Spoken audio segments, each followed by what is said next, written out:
Howdy, gamers. I just finished re-recording chapter 77 um, because I couldn't figure out how to fix it.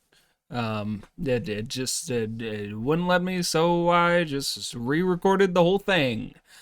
So yeah, that's fun, isn't it?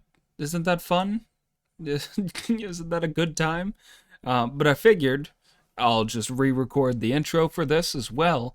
And uh, if you're on YouTube, you like ads. You really enjoy ads. So why don't I advertise a little for myself? Sonly.printful.me. You see the address in the address bar right here. That's where I sell my merch. I got a shirt. It says I made a journey to the West and all I got was these scriptures. It comes in berry. Look at that. Look, isn't he glowing? Isn't he glowing? He'll look like me in his olive colored shirt. Look at, I mean, he's just sexy. There's no back to it. You don't need a back. You need the front. The front is where the people are looking. Um, I I'm not a salesman. I can't really sell anything. I do need to buy this hat for myself actually to see how the embroidery looks here. But like, check out how it looks on a. I think the stone hat was the one that I was looking at. Like that's just nice. That's nice.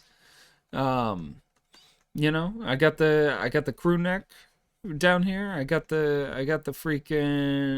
mug right here. I got the oversized shirt because Jubeji is a fat guy. I mean, there's a lot of stuff here. So if you want to buy something from me, that's sonly.printful.me. And if you want to just like give me money, that would be awesome. I would love that actually. So the link to my coffee is in the description. But without further ado, enjoy 71 through 80. This is probably the last like main media that I'm uploading for Journey to the West, unless I read the Anthony Yu translation, which maybe, but I'm not sure. I don't know if I want to reproduce content with another translation. Not sure yet. We'll see when we get there. Hope you're having a good day.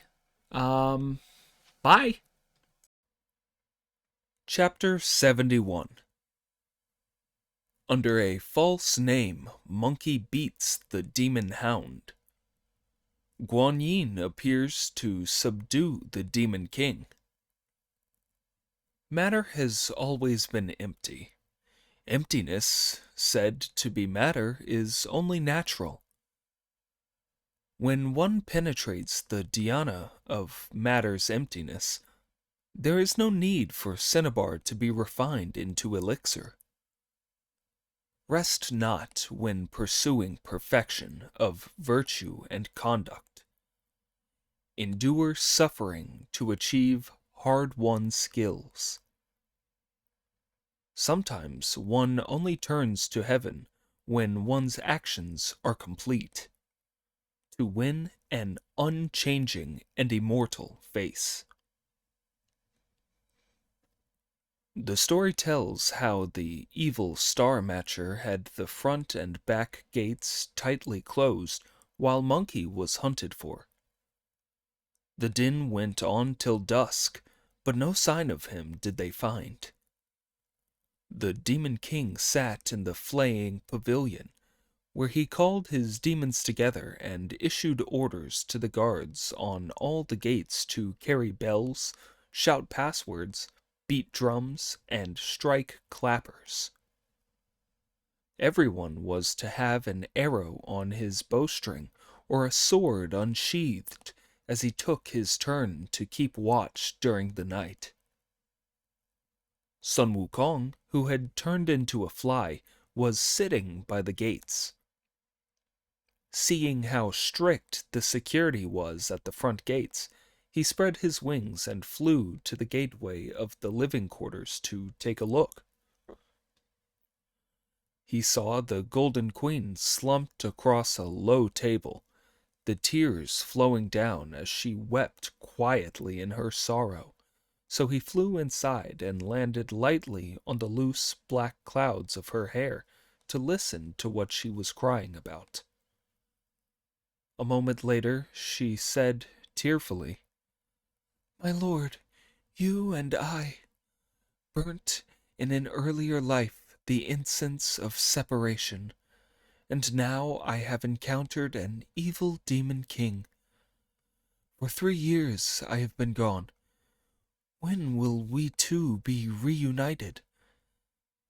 Great is the grief of mandarin ducks that are parted. Just when the priest had brought me your message, our union has been severed once more, and the monkey is dead. Because he was too curious about the golden bells, I long for you now more desperately than ever." When Monkey heard this, he went behind her ear, where he whispered, "Don't be afraid, your majesty. I'm the holy monk, the venerable Sun Wukong, who was sent from your country. I'm still alive. It was all because I was too impatient. I went to your dressing table and stole the golden bells. While you were drinking with the Demon King, I sneaked out to the pavilion in the front, but I couldn't restrain myself from opening them up to take a look at them. I didn't mean to, but I tore the cotton wool muffling the bells, and the moment they rang, flame, smoke, and sand came gushing out. I panicked, threw the bells down, turned back into myself, and tried hard to fight my way out with my iron cudgel. When I failed and was scared they'd kill me, I turned into a fly and hid on the door pivot till just now. The Demon King has made the security precautions even stricter, and he won't open the doors. Will you act like a wife to him and lure him in here to sleep so that I can escape and find some other way of rescuing you?" When the queen heard this, she shivered and shook, and her hair stood on end as if a spirit were pulling it. She was terrified, as if her heart was being pounded by a pestle. "Are you man or a ghost?" she asked, the tears streaming down. "Neither man nor ghost," he replied. "At the moment I've turned into a fly and I'm here. Don't be afraid.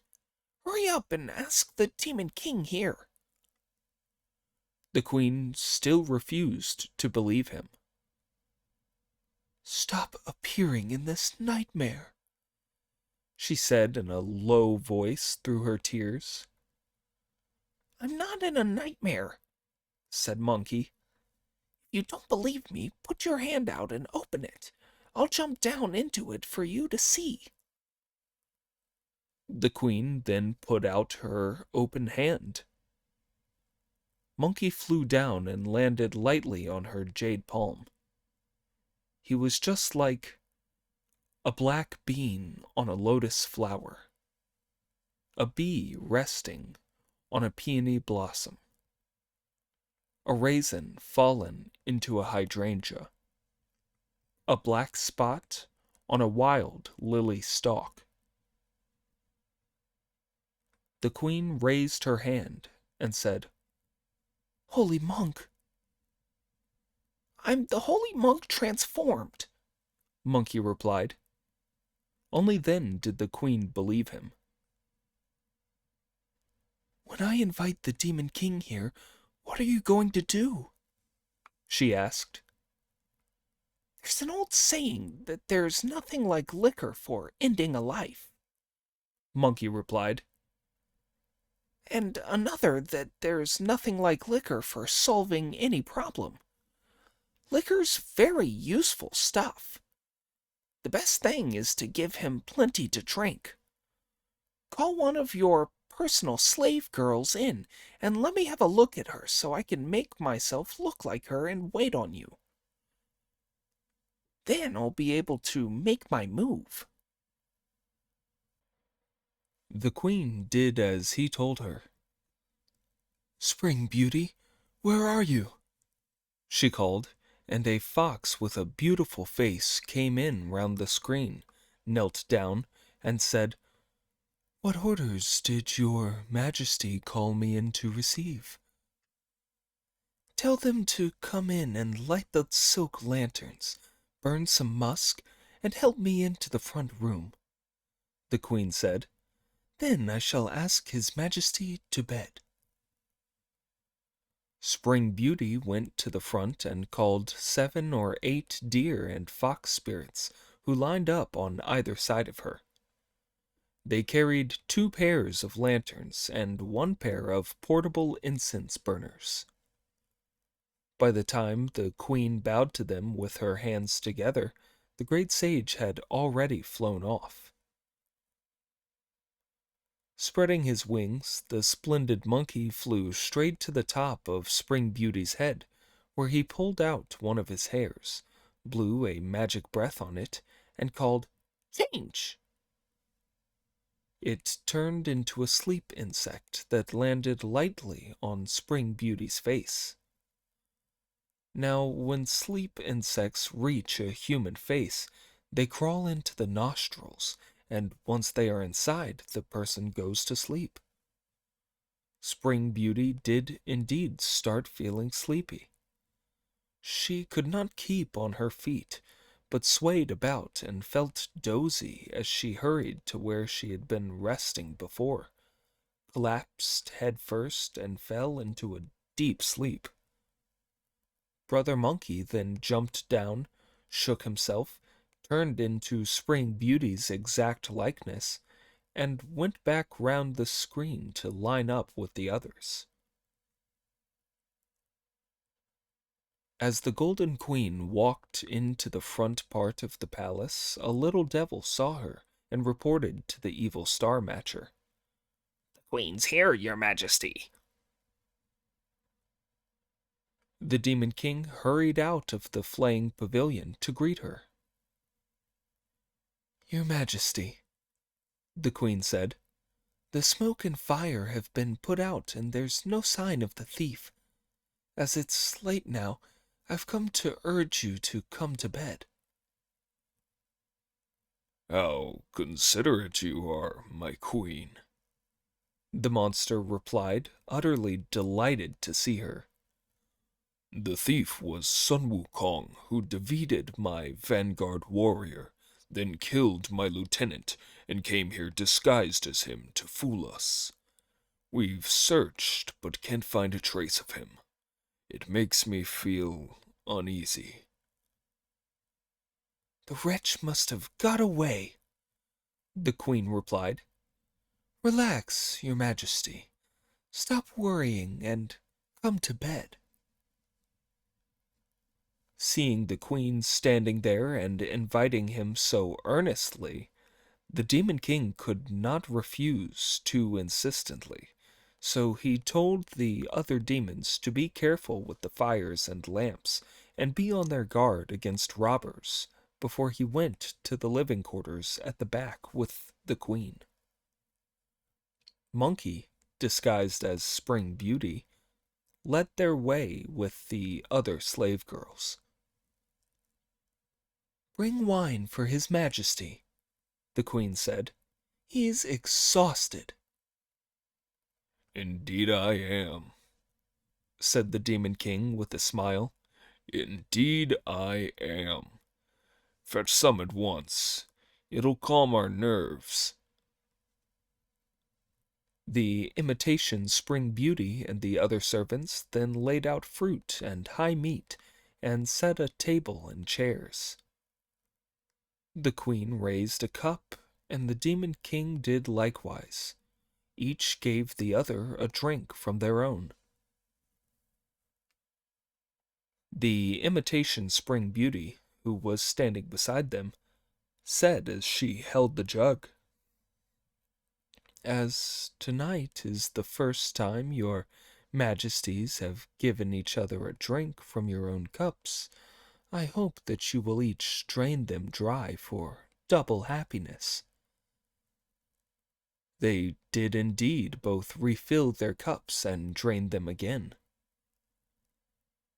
As this is so happy an occasion for your majesties, why don't we slave girls sing and dance for you? The imitation spring beauty suggested. Before the words were all out of her mouth, melodious voices could be heard as the singing and dancing began. The two of them drank a lot more before the queen called for the singing and dancing to end.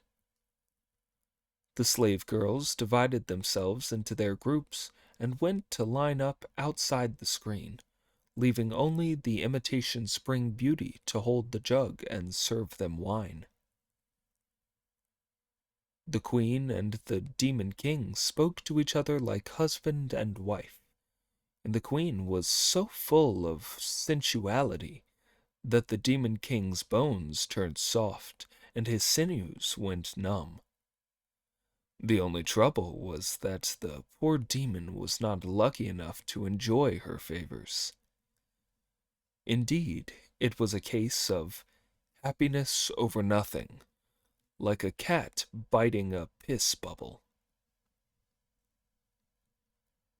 After talking and laughing for a while, the queen asked, "Where were the treasures damaged, your majesty?" Those are treasures that were cast long, long ago, The demon king said. so they couldn't possibly be damaged. All that happened was that the thief tore the cotton wool that was muffling the bells, and the leopard skin wrapper was burnt. "Where have they been put away?" the queen asked. No need for that, The demon king replied. I carry them at my waist. Hearing this, the imitation spring beauty pulled out a handful of his hairs, chewed them up into little bits, crept closer to the demon king, put the tiny pieces of hair on the demon's body, blew 3 magic breaths, said, "Change," very quietly, and turned the pieces of hair into 3 revolting pests, lice, fleas, and bedbugs. They all made for the Demon King's body and started biting his skin wildly. Itching unbearably, the Demon King put his hands inside his clothing to rub the irritation. He caught a few of the lice between his fingers and took them to a lamp for a closer look. When the queen saw them, she said mockingly, "Your Majesty, your shirt must be filthy. It can't have been washed for ages. I expect that's why they're there." I've never had insects like these before, he said in embarrassment. I would have to make a fool of myself tonight. "What do you mean, making a fool of yourself, your Majesty?" the queen said with a smile. "As the saying goes, even the Emperor has 3 imperial lice. Undress and I'll catch them for you." The Demon King really did undo his belt and take his clothes off. The imitation spring beauty was standing beside the Demon King, looking closely at the fleas leaping around between each layer of clothing, on which were rows of enormous bedbugs. Lice and nits were crowded as closely together as ants coming out of their nest. When the Demon King took off the 3rd layer of clothing and revealed his flesh, the golden bells were also swarming with countless insects. "Your Majesty," said the imitation spring beauty, "hand me the bells so that I can catch the lice on them for you." The Demon King was so overcome with shame and alarm that he handed the 3 bells to Spring Beauty, not noticing that she was an impostor. The imitation spring beauty took the bells and made a long show of catching lice. When she saw the Demon King looking down to shake his clothes, she hid the golden bells, pulled out a hair, and turned it into 3 more bells, just like the originals, that she carried to the lamp to examine. She then wriggled, braced herself, put the lice, bedbugs, and fleas back on her body, and returned the imitation bells to the monster. He took them, but was still too befuddled to see that they were copies. Passing them with both his hands back to the queen, he said, Put them away now, but be very careful with them. Not like before. The queen took the bells, quietly opened the chest, put them inside, and locked them in with a golden lock. Then she drank several more cups of wine with the Demon King. "Dust and clean the ivory bed," she ordered the serving women, "and spread the brocade quilt. His Majesty and I are going to bed." The Demon King expressed his thanks, but said, I have no such luck. I don't dare go with you. I'll take one of the palace women with me and go to bed in the western part of the palace. I wish you a good night by yourself, ma'am. With that, each of them went to bed, and we will say no more of that. Meanwhile, the successful imitation spring beauty tucked the treasures into her belt and turned back into Monkey. He shook himself, took back the sleep insect, and headed for the front of the palace, where nightsticks and bells sounded together to mark the 3rd watch. Splendid Monkey made himself invisible by making a spell with his hands and saying the words of it.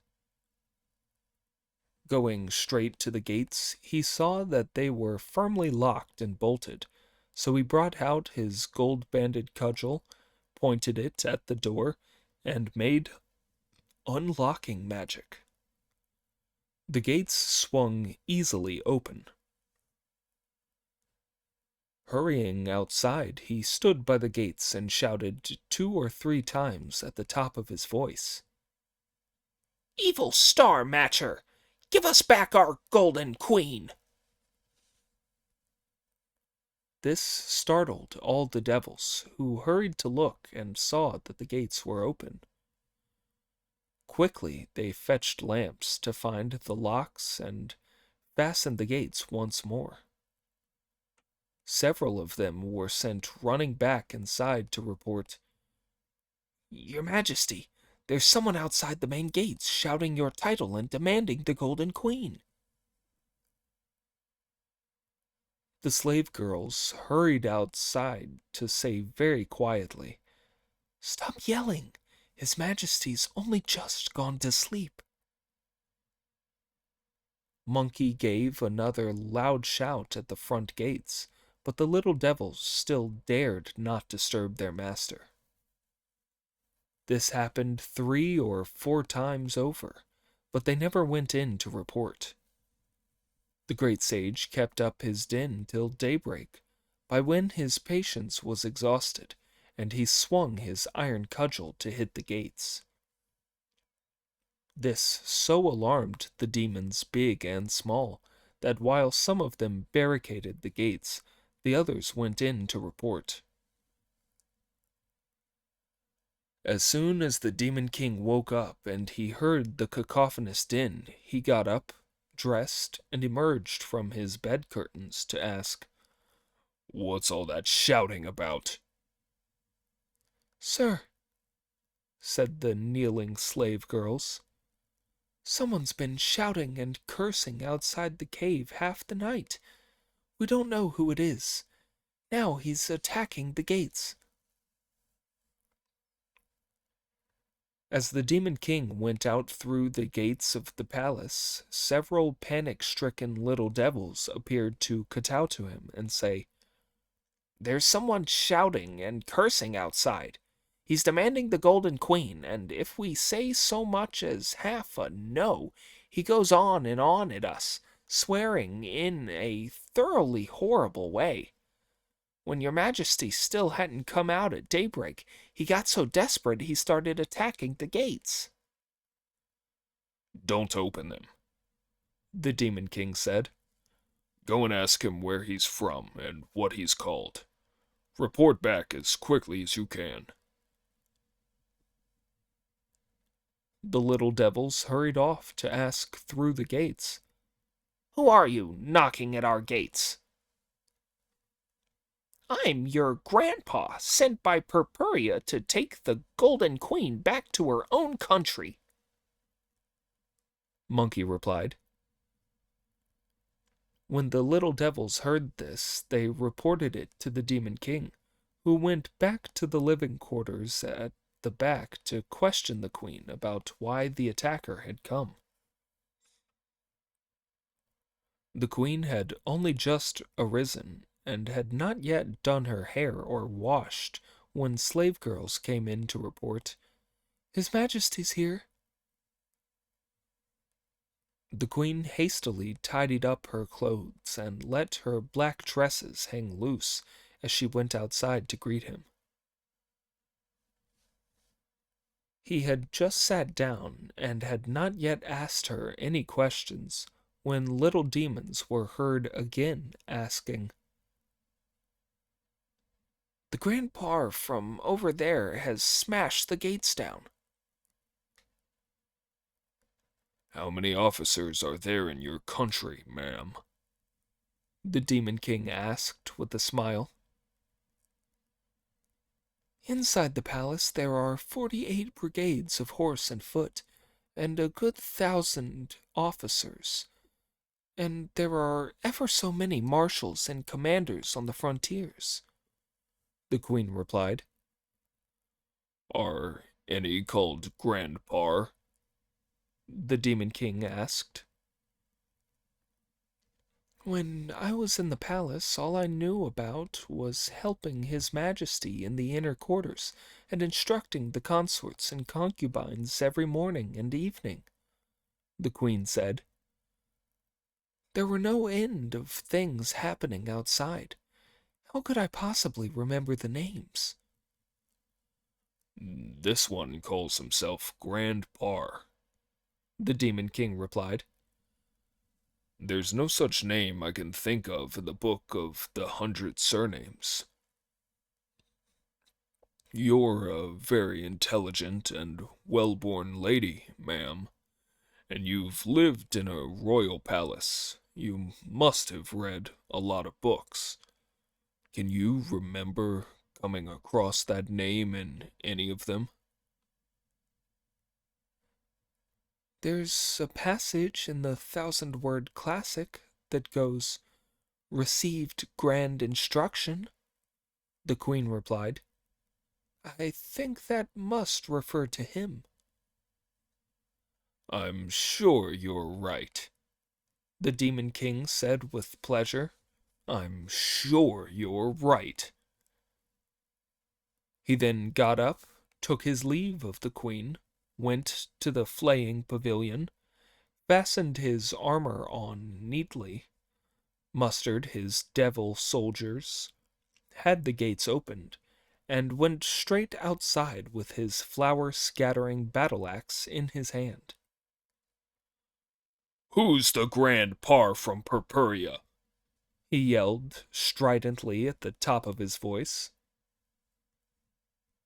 Grasping his gold-banded cudgel in his right hand and pointing with his left, Monkey replied, What are you shouting at me for, nephew? The sight of him drove the Demon King into a fury. Damn you, he shouted. You've a face just like a monkey's. You resemble a macaque. A ghost is what you look like. Don't try to knock me back. Impudent devil, laughed Monkey. Trying to bully your superiors and push your master around. You're blind. I remember how when I made havoc in heaven 500 years ago, all the 9 heavenly generals only dared speak to me with the greatest respect. If I make you call me Grandpa, I'm letting you off lightly. Tell me your name immediately, the Demon King shouted. What fighting skills have you got that give you the nerve to come rampaging here? You'd have done better not to ask me what I'm called, Monkey replied. But as you insist on telling me, I'm afraid you'll be in a hopeless mess. Come here and stand still while I tell you. Heaven and earth were the parents that bore me. My fetus was formed from the sun and moon's essence. The magic rock was pregnant for years beyond number. Strange indeed was the miraculous root's gestation. When I was born, the 3 positives were at their height. Now I have been converted, all is in harmony. Once I was declared the chief of all the demons, who bowed to me by the red cliff as subduer of monsters. The Jade Emperor issued a decree of summons, and the great white planet came with the edict, inviting me to heaven to take up my office. But as protector of the horses, I had no joy. When I first planned rebellion in my mountain cave, boldly I led my armies against the Jade Emperor. The pagoda-carrying Heavenly King and Prince Nasha were utterly helpless when they fought against me. Then the White Plains made a new suggestion, and brought another edict urging me to make peace. I was made the great sage equaling heaven, and proclaimed as one of the pillars of the state. Because I disrupted the banquet of peaches, and stole elixir when I drunk, I met with disaster. Lord Lao-Tzu submitted a memorial in person, and the Queen Mother of the West did homage to the throne. Knowing that I was running riot with the law, they mustered heavenly forces and issued movement orders. 100,000 vicious stars and planets were packed in close array with their swords and their halberds. Heaven and earth nets were spread across the mountain as all of the soldiers raised their weapons together. A bout of bitter fighting left neither side the victor, so Guan Yin recommended the warrior Erlang. The 2 of us fought together for mastery. He was helped by the 7 brothers who come from Plum Hill. Each of us played the hero and did our transformations. The 3 sages at the gates of heaven opened the clouds. Then Lord Lao-Tzu dropped his diamond noose, and the gods led me as a prisoner to the steps of the throne hall. They did not bother with a detailed indictment. The sentence was death by 1,000 cuts.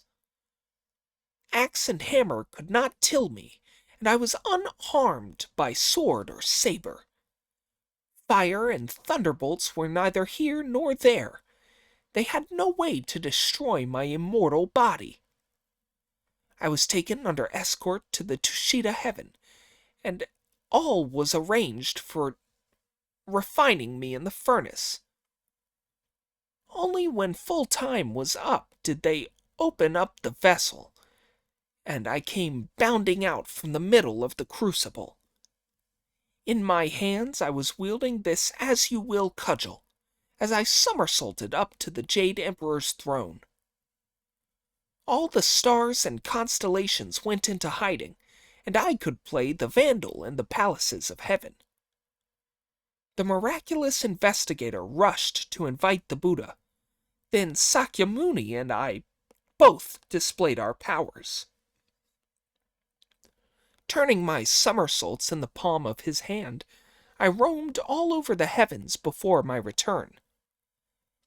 The Buddha then, using both foresight and deception, crushed and held me at the ends of the heavens.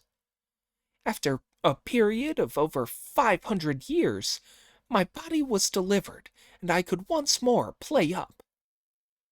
Guarding the Tang priest on his journey to the west, Brother Sun Wukong is very intelligent. I subdue the demons on the westward road. Every evil spirit is struck with terror. When the Demon King heard him tell that he was Sun Wukong, he said, So you're the so-and-so who made havoc in heaven. If you were released to guard the Tang priest on his journey west, then you should be on your way there. Why are you being such a busybody and making trouble for me? You're acting as if you were a slave of Purpurea. By coming here, you've thrown your life away. Thieving damned monster! Monkey shouted back. You don't know what you're talking about. I was politely invited to help by the King of Purpurea. He addressed me very respectfully and treated me well. I'm 1,000 times higher than that king. He treated me as if I were his father and mother, or a god.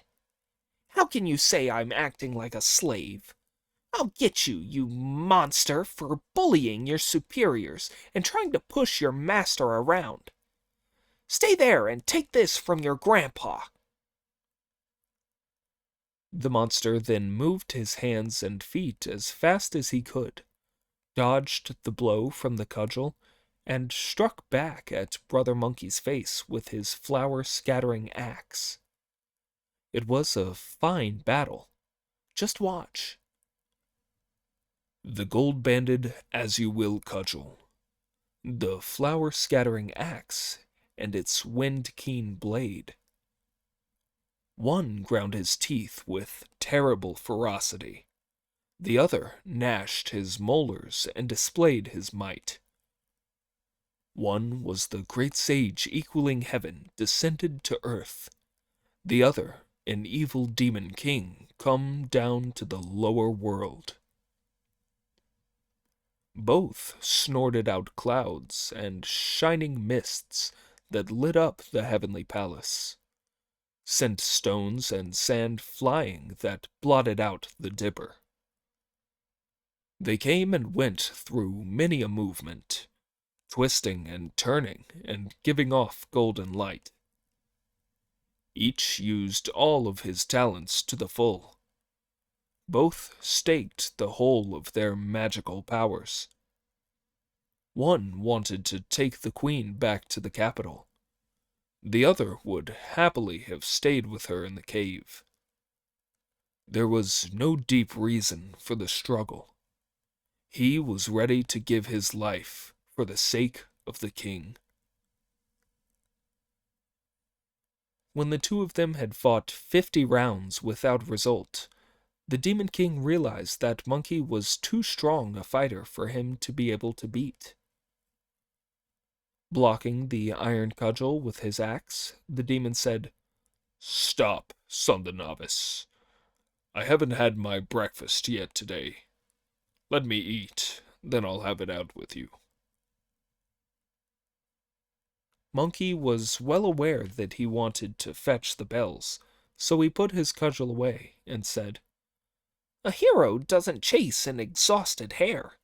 Off you go. Have a good meal, and get ready to come back and die.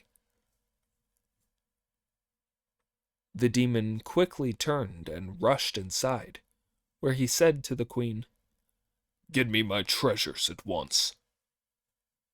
What for? She asked.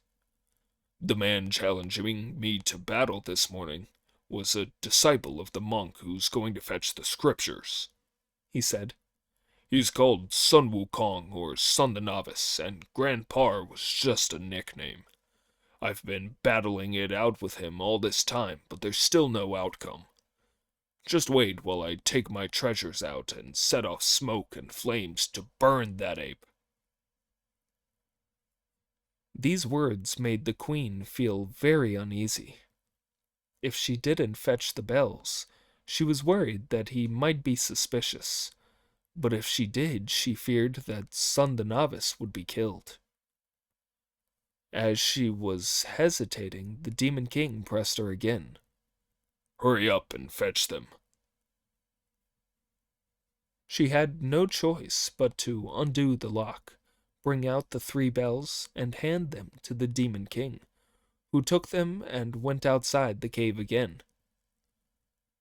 The queen sat in the inner quarters, her tears pouring down like rain, as she thought that Monkey would not possibly be able to escape with his life. Neither of them realized that the bells were only copies. Once outside the cave, the demon stood upwind and shouted, Stay where you are, Son the Novice. Watch while I ring these bells. You have your bells, but why shouldn't I have mine? Monkey replied. You can ring yours, so why shouldn't I ring mine? What bells have you got? The Demon King asked. Show me. Monkey pinched his iron cudgel to make it into an embroidery needle that he tucked into his ear, then brought out the 3 real treasures from at his waist. Here are my purple gold bells, he said to the Demon King. The sight of them came as a shock to the demon. That's funny, he thought. Very funny. Why are his bells exactly the same as mine? Even if they'd been cast from the same mold, they'd not have been properly smoothed. You'd expect some extra marks or missing knobs. How can they be identical with his? Where did you get your bells from? He went on to ask again.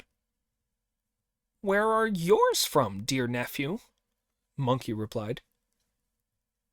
Being honest, the Demon King replied, These bells of mine come from deep in the way of the immortal of great purity, are made of gold long refined in the 8 trigrams furnace, formed into bells renowned as ultimate treasures, left by Lord Lao Tse till the present day. That's where my bells come from, too, Monkey replied with a smile. How were they made? The Demon King asked. These bells of mine, said Monkey, were made of gold refined in the furnace when Lord Lao Tse made elixir in the Tushita Palace. They are cyclical treasures. The 2 threes make 6. Mine are the female and yours are the male. The bells are golden elixir treasures, the Demon King said. Not birds or beasts. They can't be male or female. As long as they yield what's precious when they're rung, they're good ones. Words prove nothing, said Monkey. Show it by actions. Shake yours first. The Demon King then rang his first bell 3 times. No fire came out. He rang his second 3 times. No smoke came out. He rang his third 3 times, and no sand came out either. Very odd, he said, making wild gestures. Very odd. The world's changed. These bells must be henpecked. When the males see the females, they don't dare to do their stuff. Stop, nephew, said Monkey. Now I'm going to shake mine to show you what happens. The splendid ape then grasped all 3 bells in one hand and rang them together. Watch as clouds of red flames, black smoke, and yellow sand all come gushing out, setting the trees and the mountain ablaze. Monkey then said the words of another spell and shouted, "Wind!" towards the southeast. And a wind did indeed spring up that fanned the flames. With the power of the wind behind the flames and the smoke filled the heavens, blazing red and deepest black, and the earth was covered by the yellow sandstorm. The evil Star Matcher's souls fled from his body in terror, but he had nowhere to turn. Amid that fire there was no way of escaping with his life. Then a penetrating shout was heard from mid-air. "Sun Wukong, I am here!" Monkey quickly looked up and saw that it was the Bodhisattva Guan Yin, holding her vase of pure water in her left hand and a sprig of willow in her right, with which to sprinkle sweet dew and put out the flames. In his alarm, Monkey hid the bells at his waist, put the palms of his hands together, and prostrated himself in a kowtow. The Bodhisattva flicked a few drops of sweet dew from her willow sprig, and in an instant both flames and smoke disappeared, while no sign of the yellow sand remained to be seen. "I did not realize, most merciful one, that you were coming down to the mortal world," said Brother Monkey as he kowtowed. "And it was wrong of me to fail to keep out of your way. May I venture to ask where you are going, Bodhisattva?" "I am here especially to find and take this evil monster," the Bodhisattva replied. "What is the monster's background, and how can he put you to the trouble of capturing him in your illustrious person?" Monkey asked. "He is a golden-haired giant hound on which I used to ride," the Bodhisattva replied. "The boy in charge of it fell asleep and failed to keep proper guard over it, so that the wicked beast bit through its iron chains and escaped to save the king of Purpuria from disaster." When Monkey heard this, he hastily bowed and said, "You have it the wrong way round, Bodhisattva. He's been mistreating the king and his queen, and thus damaging public morality. How can you say that he has saved the king from disaster, when in fact he has brought him disaster?" "You would not know," the Bodhisattva replied, "that when the previous king of Purpuria was reigning, and the present king was the crown prince, and had not yet taken the throne, he was a superb archer and huntsman. Once he led his men and horses hunting with falcon and hound. They came to the fallen phoenix slope, where a young peacock and peahen, 2 children of the Buddha's mother in the west, the Bodhisattva Maurya Vidya Rani, were resting. When the king shot with his bow, he wounded the cock, while the hen died with an arrow still in her.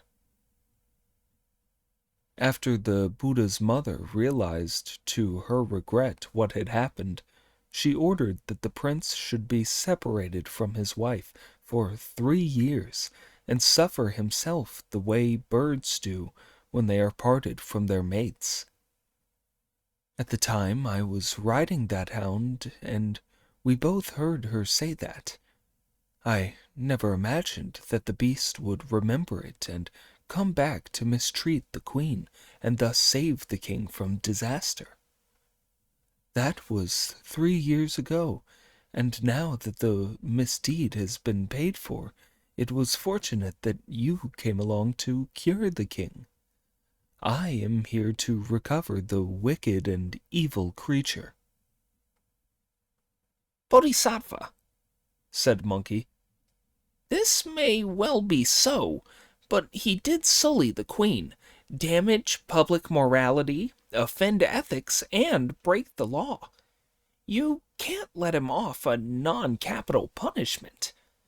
Let me give him 20 blows before handing him over for you to take back. Wukong, said the Bodhisattva, as you know, I am here. You really ought to show me the respect I deserve and spare him completely. This still counts as one of your successes in subduing a demon. If you hit him with your cudgel, it'll kill him. Monkey dared not disobey, but bowed and said, If you're taking him back to the ocean with you, Bodhisattva, you mustn't let him escape and come down to the human world again. That would be quite a catastrophe. Only then did the Bodhisattva shout, Wicked beast! Turn back into your own form! What are you waiting for? The monster could be seen doing a roll and turning back into himself. Then he shook his fur for the Bodhisattva to mount on his back. The Bodhisattva looked down at his neck to see that the 3 golden bells were missing. Wukong, she said, give me my bells back. I don't know where they are, Monkey said. Thieving ape, the Bodhisattva shouted. If you hadn't stolen those bells, then 10 Sun Wukongs, never mind 1, would have dared go nowhere near him. Hand them over at once. I really haven't seen them, Monkey replied with a smile. In that case, I'll have to recite the band tightening spell, said the Bodhisattva. This scared Monkey, who could only plead, Don't say it, don't say it, the bells are here. This was indeed a case of who could untie the bells from the neck of the giant hound. To find that out, ask the one who first fastened them on. The Bodhisattva then placed the bells round the giant hound's neck and flew up to her high throne. Watch as the 4-stalked lotus flowers blazed with fire. Her whole body was thickly clad in cloth of gold. We will say no more of how the great merciful one returned to the southern ocean. The great sage Sun Wukong then tidied up his clothing and charged into the Horn Dog Cave, swinging his iron cudgel and killing to his heart's content. He wiped all the demons out till he reached the inner quarters of the palace and asked the Golden Queen to go back to her country. She prostrated herself to him for a long time. Monkey told her all about how the Bodhisattva had subdued the demon and why she had been separated from her husband. Then he gathered some soft grasses that he twisted together into a long straw dragon. Sit on this, ma'am, he said, and shut your eyes. Don't be afraid. I'm taking you back to court to see your master. The queen followed his instructions carefully while he used his magic power. There was a sound of the wind whistling in her ears. An hour later, he brought her into the city. Bringing his cloud down, he said, Open your eyes, ma'am. When the queen opened her eyes and looked, she recognized the phoenix buildings and dragon towers. She was very happy, and getting off the straw dragon, she climbed the steps of the throne hall. When the king saw her, he came straight down from his dragon throne to take the queen by her jade hand. He was going to tell her how much he had missed her when he suddenly collapsed, shouting, "My hand hurts! My hand hurts!" Look at that mug, Pig said, roaring with laughter. he's out of luck. No joy for him. The moment he meets her again, he gets stung. Idiot, said Monkey. would you dare grab her? What if I did? Pig asked. The queen's covered with poisonous spikes, Monkey replied. and she has poison on her hands. In the 3 years she was with the evil Star Matcher in Mount Unicorn, the monster never had her. If he had, his whole body would have been in agony. Even touching her with his hand made his hand ache. Then what is to be done about it? The officials asked. While all the officials were wondering what to do in the outer palace, and the consorts and concubines in the inner palace were full of terror, the Jade and the Silver Queen helped their king to his feet. Amid the general alarm, a voice was heard in the sky, shouting, Great Sage, I'm here. Brother Monkey looked up, and this is what was to be seen. The cry of a crane soaring through the heavens, then flying straight down to the palace of the king. Beams of auspicious light shone about. Clouds of holy vapors drifted all around. Mists came from the cloak of coconut that covered his body. Raw were the straw sandals on which he trod. The fly whisk in his hand was made of dragon whiskers, and silken tassels hung around his waist.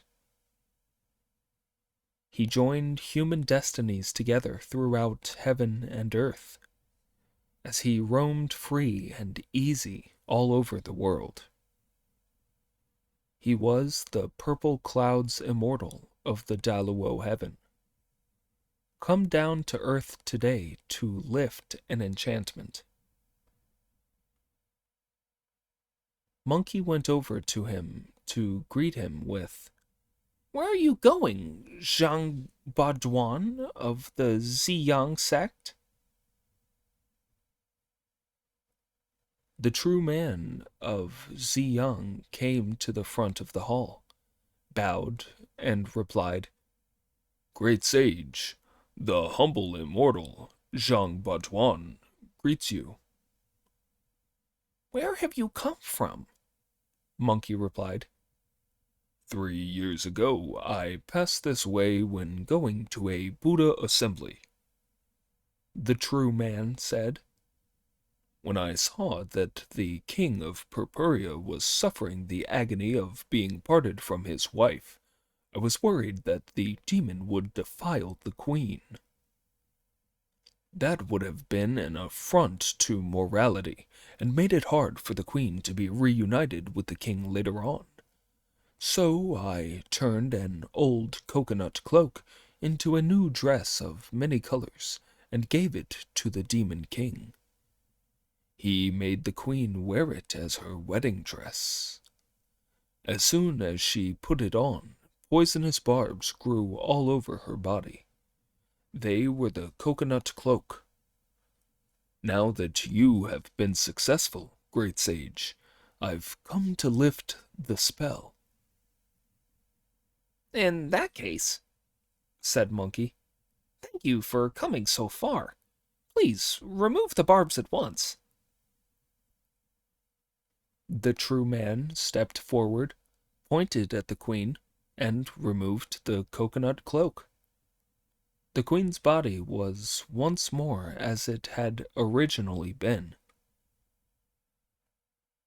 The true man shook the cloak, put it over his shoulders, and said to Monkey, Please forgive me if I leave now, great sage.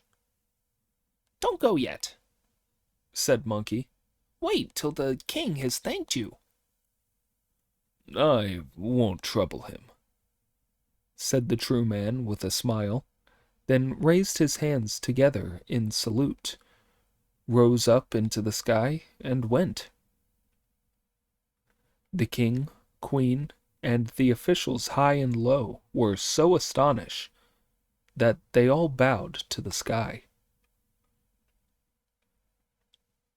When the bowing was over, the king ordered that the eastern hall of the palace be thrown open so that they could give thanks to the 4 monks.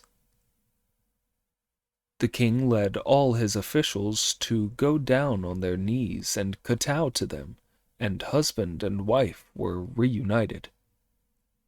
In the middle of the celebratory banquet, Monkey said, Master, bring out that declaration of war. The venerable elder produced it from his sleeve and handed it to Monkey, who passed it in turn to the king. This was a letter that the demon sent his lieutenant to deliver, Monkey said. He was the officer I killed and brought here as a trophy. Then I turned myself into the officer and went back to the cave to report. That was how I saw Her Majesty and stole the golden bells. He almost caught me, but I did another change, stole them again, got them out, and fought him. It was lucky for him that the Bodhisattva Guan Yin came to collect him and tell me why you and Her Majesty were parted. He told the whole story from beginning to end in great detail. Everyone in the country, whether ruler or ministers, whether within the palace or outside, expressed admiration and gratitude. In the first place, said the Tang priest, it was because of your Majesty's own good fortune, and in the second place, it was thanks to my disciples' efforts. We are deeply obliged to you for this sumptuous banquet today, and now we must take our leave of you. Please do not delay us poor monks on our pilgrimage to the west. When the king realized that his efforts to keep them there would be of no avail, he inspected and returned the passport, and arranged a great procession of royal coaches. The Tang priest was invited to sit in his own dragon carriage, while the king, his queens, and his consorts themselves all pushed it along as they saw him on their way, then bade them farewell. Indeed, he was fated to have his melancholy washed clean away. The mind finds peace of itself when thought and worrying cease.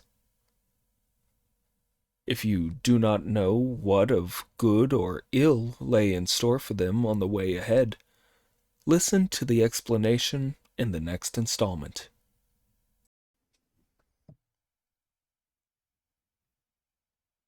Chapter 72. The 7 emotions confuse the basic in Gossamer Cave. At filth-cleansing spring, pig forgets himself. The story tells how Sun Zong took his leave of the king of Purpuria, got everything ready, saddled the horse, and headed westwards.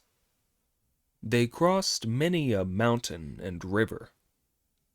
Before they realized it, autumn and winter were over, and spring's brightness and charm were back. Master and disciples were enjoying the scenery as their way led them across the greenery, when they suddenly noticed a building amid trees. Sanzong dismounted and stood beside the main track. Master, Brother Monkey asked, the road is easy and there's no evil about, so why have you stopped? You aren't at all understanding, brother, Pig said. The master is feeling sleepy after being in the saddle for so long. You ought to let him come down and have a rest. It's not that, Sanzong said. I can see a house over there. I was thinking of going there myself to beg for some food. What a thing for the master to say, said Monkey with a smile. If you want some food, I'll go and beg some for you. As the saying goes, your teacher for a day is your father for the rest of your life. It would be outrageous for me, your disciple, to sit here idly and let my master go begging. There's no need to say that, Sanzong replied. Usually you three have to cross enormous distances as far as the eye can see to beg for our food. Today, there's a house so close it's in shouting distance, so let me beg this time. But, master, you wouldn't know what to do, said Pig. As the saying goes, when 3 people go traveling, it's the youngest who does the rough jobs. You're the senior one, and we're all only disciples. As the old book says, when there is a job to be done, the disciple does it. Let me go. Disciples, said Sanzang. The weather is good today. It's not at all like the times when you all have to go far away in wind and rain. Let me go to this house. Whether I get any food or not, I shall soon be back, and we shall be on our way.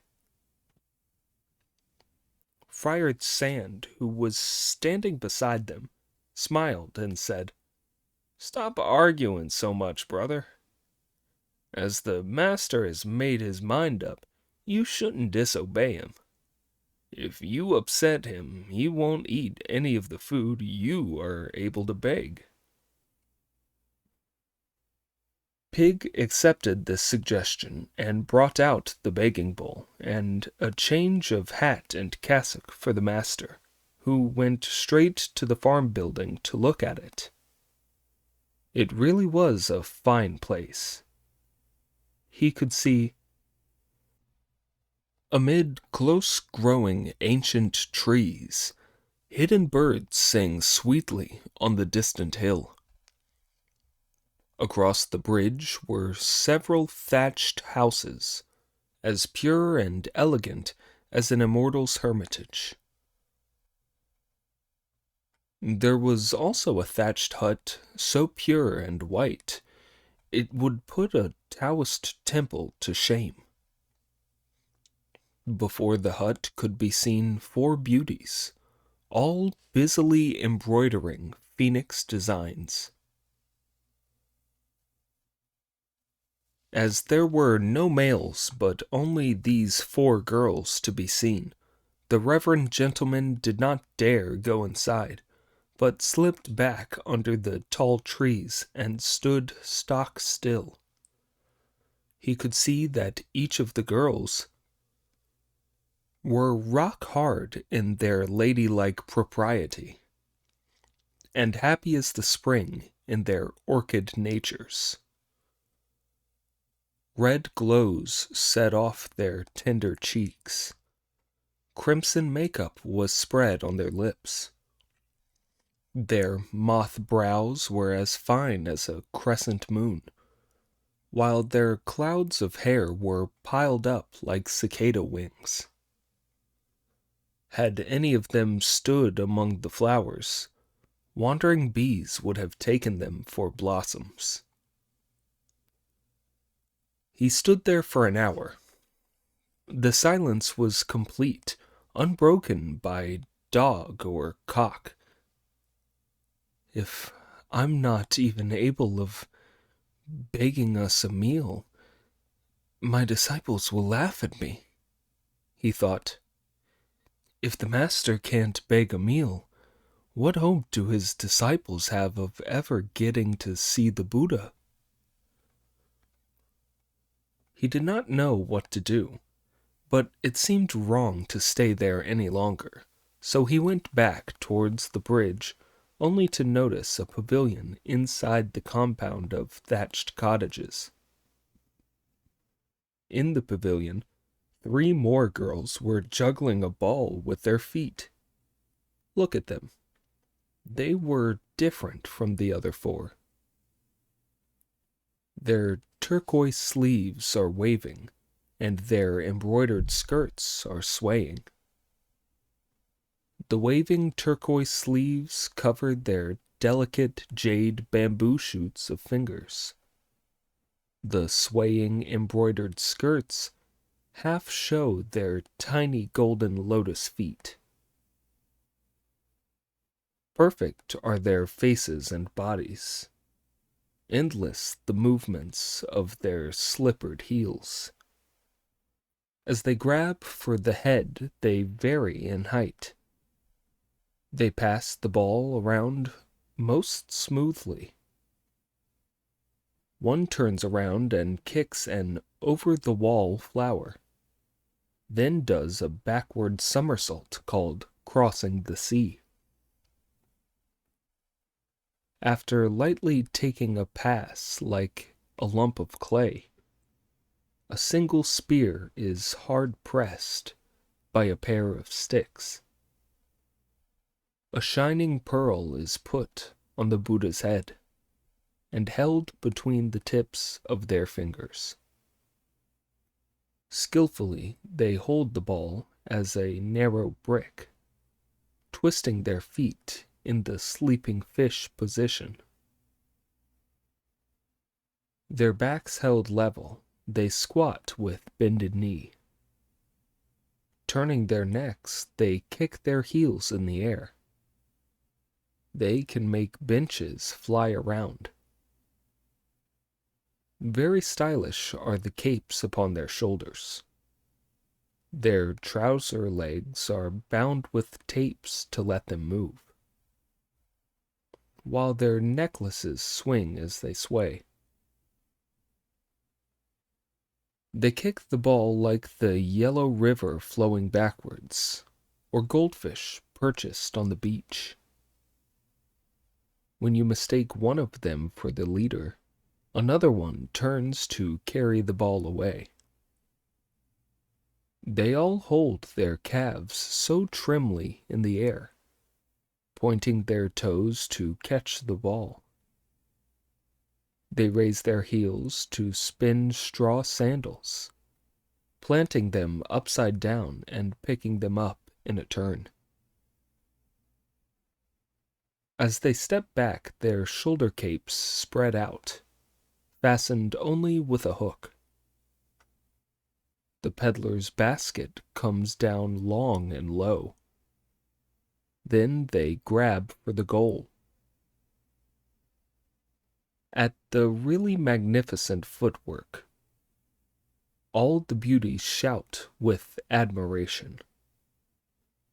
The silken clothes of all are soaked in sweat. Feeling tired and relaxed, they ended their game. The description could go on and on. There is another poem that tells more. Kicking the ball in the April weather, beauties blown along by the magical wind. Sweat stained their powdered faces like dew on a flower. The dust on their moth eyebrows was mist hiding willows. Their turquoise sleeves hanging low covered jade fingers. Trailing embroidered skirts showed golden lotus feet. After kicking the ball many times, they were charmingly tired. Their hair was disheveled, and their top knots askew. After watching for a long time, Sunzong could only go to the bridge and call loudly, "Bodhisattvas, fate brings me here as a poor monk to beg for the gift of some food." As soon as the women heard him, they cheerfully put aside their needlework and balls to come out smiling and giggling through the gates to greet him. "Reverend sir," they said, "we're sorry we didn't welcome you sooner. As you have come to our poor farm, we couldn't possibly feed you on the path. Please come inside and sit down." When Sanzang heard this, he thought, "Splendid. This is splendid. The West really is Buddha's land. If even these womenfolk are so diligent about feeding monks, the men are bound to be pious followers of the Buddha." Sanzang stepped forward to greet the women and followed them into the thatched cottages. As he passed the pavilion and looked, he saw that on the other side of it there were no buildings. All that could be seen were towering mountaintops, distant ranges of the earth. The towering mountaintops touched the clouds. The distant ranges of the earth lead to peaks in the ocean. From the stone bridge by the gates, one looks on a stream that bends 9 times. The peach and plum trees in the orchard vie in abundance of blossom. Creepers and vines hang from 3 or 4 trees. The fragrance of orchids is spread by thousands of flowers. From afar, this retreat rivals Penglai's fairyland. Seen from close to the mountain beats Tai and Hua. This is truly a retreat for demon immortals, an isolated house with no neighbors around. One woman came forward to push the stone gates open and invite the Tang priest to come in and sit down. All he could do was go inside. When he looked up, he saw that the tables and seats were all of stone, and the atmosphere was oppressively cold. This alarmed the venerable elder, who thought, "This is a thoroughly sinister place. I'm sure it's evil." "Please, sit down, venerable elder," the women all said with simpering smiles. He had no choice but to sit down. A little later, he found himself shuddering. "What monastery are you from, reverend sir?" the women asked. "For what purpose are you collecting alms? Are you repairing roads and bridges, founding monasteries, worshipping at pagodas, or having Buddha statues made and sutras printed? Won't you show us your donation book?" "I am not a monk collecting donations," the venerable elder replied. "If you're not here to ask for charity, then why are you here?" the women asked. "We have been sent by Great Tang in the east to the Thunder Monastery in the western heaven to fetch the scriptures," Sanzong replied. "As our stomachs were empty when we happened to be passing this distinguished place, I have come to beg a vegetarian meal from you in your kindness." After that, we poor monks will be on our way again." "Splendid, splendid," the women all said. "As the saying goes, monks from afar most love to read the scriptures. Sisters, we must treat them well. Let's give them some vegetarian food as quickly as we can." While 3 of the women kept him company, talking about such matters as primary and secondary causation, the other 4 went into the kitchen, where they tucked up their clothes, rolled up their sleeves, fanned the fire, and scrubbed the cooking pots. Do you know what it was they prepared? They were frying in human fat, and what they cooked was human flesh, stewed into black paste as if it were wheat gluten, and human brain cut out to fry like pieces of bean curd. Then they placed the 2 dishes on a stone table and said to Sanzang, "Do eat. We were too rushed to prepare anything good, so please make do with this. It'll stave off the pangs of hunger. There will be some more dishes to follow." As soon as Sanzang used his nose and smelled the stench of flesh, he would not eat, but bowed with his hands together, his chest, and said, "Bodhisattvas, I have been a vegetarian since birth."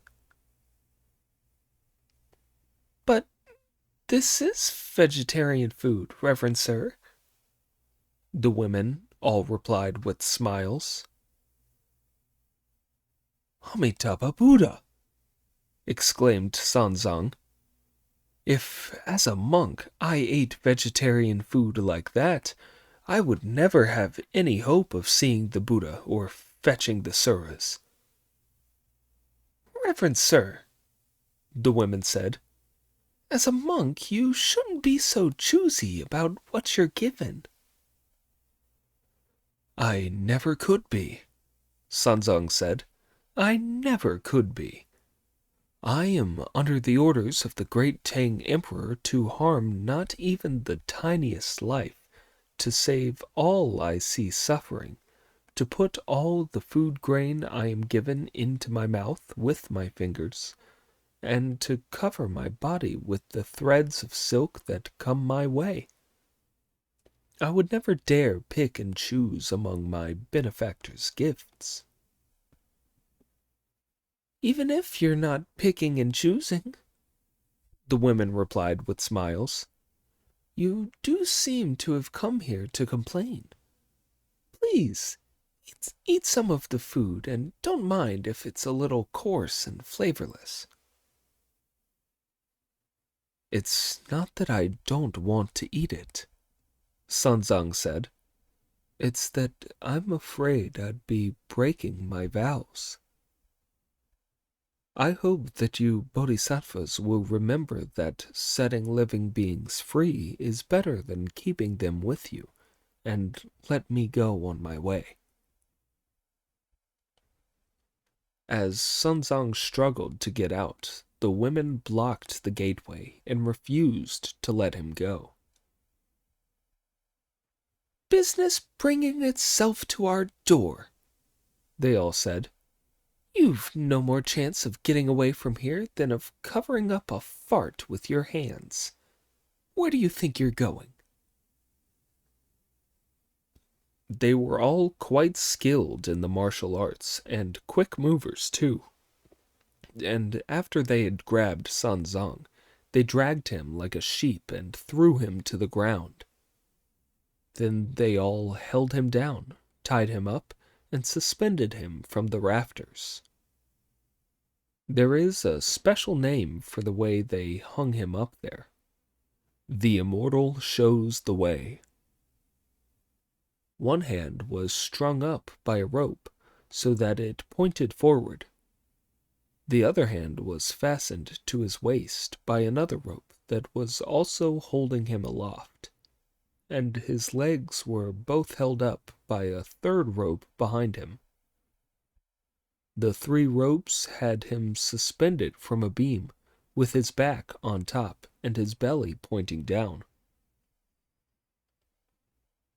As Sanzang endured the agony and held back his tears, he thought with bitter regret, "How evil my destiny is! I thought I was coming to beg for a vegetarian meal from good people. I never imagined I'd be falling into the fiery pit. Disciples, rescue me as soon as you can if I am ever going to see you again. If you don't get here within 4 hours, I shall be dead." Despite his misery, Sanzang kept a careful eye on the women. When they had him tied up securely and hanging there, they started to remove their clothes. This alarmed the venerable elder, who thought, "They must be taking their clothes off because they are going to beat me. Perhaps they are going to eat me too." The women only unbuttoned their gauze blouses, exposing their stomachs. Then each of them produced a silken rope about as thick as a duck egg from her navel. These they made move like bursting jade or flying silver as they fastened the gates of the farm. We leave them and go back to Monkey, Pig, and Friar Sand, who were all still waiting by the main road. While the other 2 were pasturing the horse and looking after the baggage, Monkey was amusing himself by leaping from tree to tree and climbing around the branches as he picked leaves and looked for fruit. Suddenly he turned round and saw a sheet of light. This so alarmed him that he jumped out of the tree with a shout of, "This is terrible! Terrible! The master's luck is out!" He pointed as he continued, "Look at the farm! What do you think?" When Pig and Friar Sand both looked, they saw a sheet of something like snow, but brighter, and like silver, but shinier. "That's done it," said Pig. "That's done it. The master's run into evil spirits. We'd better go and rescue him straight away." "Stop yelling, brother," said Monkey. "Neither of you can see just what's there. Wait while I go and take a look." "Do be careful, brother," said Friar Sand.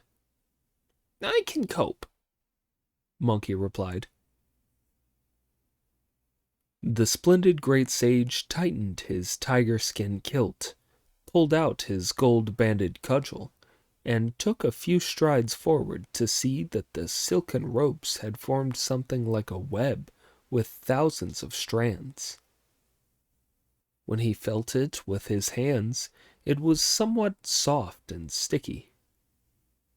Not knowing what it was, Monkey raised his cudgel and said, "Never mind thousands of strands.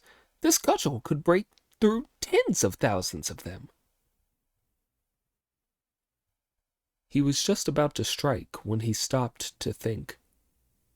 "If they were hard, I could certainly smash them.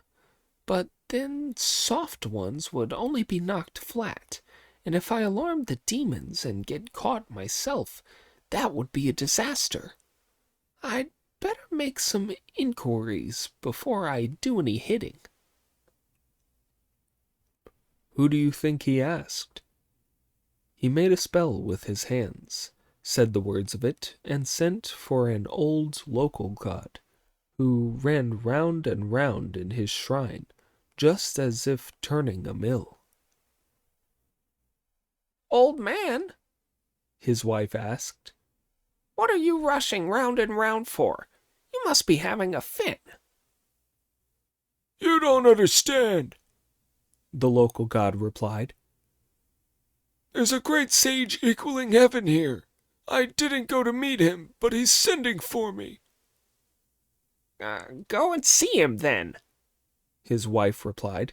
and that'll be that. Why charge round and round in here? But if I go and see him, that cudgel of his hits very hard. The local deity said. He doesn't care what you're like. He just hits you. He won't possibly hit you when he sees how old you are, His wife replied. He's been catching free drinks all his life, The local god said. and he really loves hitting old people. After talking for a while with his wife, the local god had no choice but to go outside and kneel, shivering and shaking by the roadside, calling out, Great sage, the local deity kowtows to you. Get up, Brother Monkey replied. and stop pretending to be so keen. I'm not going to hit you. I'm just passing through. Tell me where this is. Which way have you come, great sage? The local deity asked. I've come from the east and I'm heading west, Said Monkey. Which mountain have you reached on your journey from the east? The local deity asked. That ridge there. Monkey replied. Our baggage and horse are there, aren't they? That is Gossamer Ridge. The local deity replied. Under the ridge there's a cave called Gossamer Cave, where 7 evil spirits live. Male or female ones? Monkey asked. She-devils. The local deity replied. How powerful is their magic? Monkey asked. I'm much too weak and insignificant to know that. The local god replied. All I can tell you is that a mile due south of here, there is a natural hot spring called the Filth Cleansing Spring, The local god said. where the 7 fairies from on high used to bathe. When the 7 evil spirits settled here and took over the Filth Cleansing Spring, the good spirits didn't try to fight them for it. They let the spirits have it for nothing. I reckon that if even good spirits from heaven don't dare offend them, the evil spirits must have tremendous powers. What have they taken the spring over for? Monkey asked. Ever since taking the bathing pool over, the monsters have been coming to bathe there 3 times a day. The local god replied. It's already after 11. They'll be along at noon. Go back now, local god, Monkey said when he heard all this. and wait while I capture them. The local god kowtowed to him and went back to his shrine, all of a tremble. The great sage then gave a solo display of his magical powers, shaking himself, turning into a fly, and landing on the tip of a blade of grass to wait beside the path. A little later, he heard a rustling, hissing sound like that of silkworms eating leaves, or an ocean tide coming in. In the time it takes to drink half a cup of tea, the silken ropes had all gone, and the farm looked just the same as it had before. Then there was a creaking noise as the wicker gate opened, and the 7 women came out laughing and talking noisily. Monkey watched carefully from where he was hiding and saw them talking and laughing as they held each other by the hand and walked shoulder to shoulder across the bridge. They were real beauties. Compare them with jade, and they were more fragrant. They were like flowers, but able to talk. Their willowy brows were like distant hills. Sandalwood-scented mouths were bursting cherries. Hair ornaments were of jade. Golden lotus feet darted out under crimson skirts. They were like the moon goddess come down to earth, immortal girls descending to the world.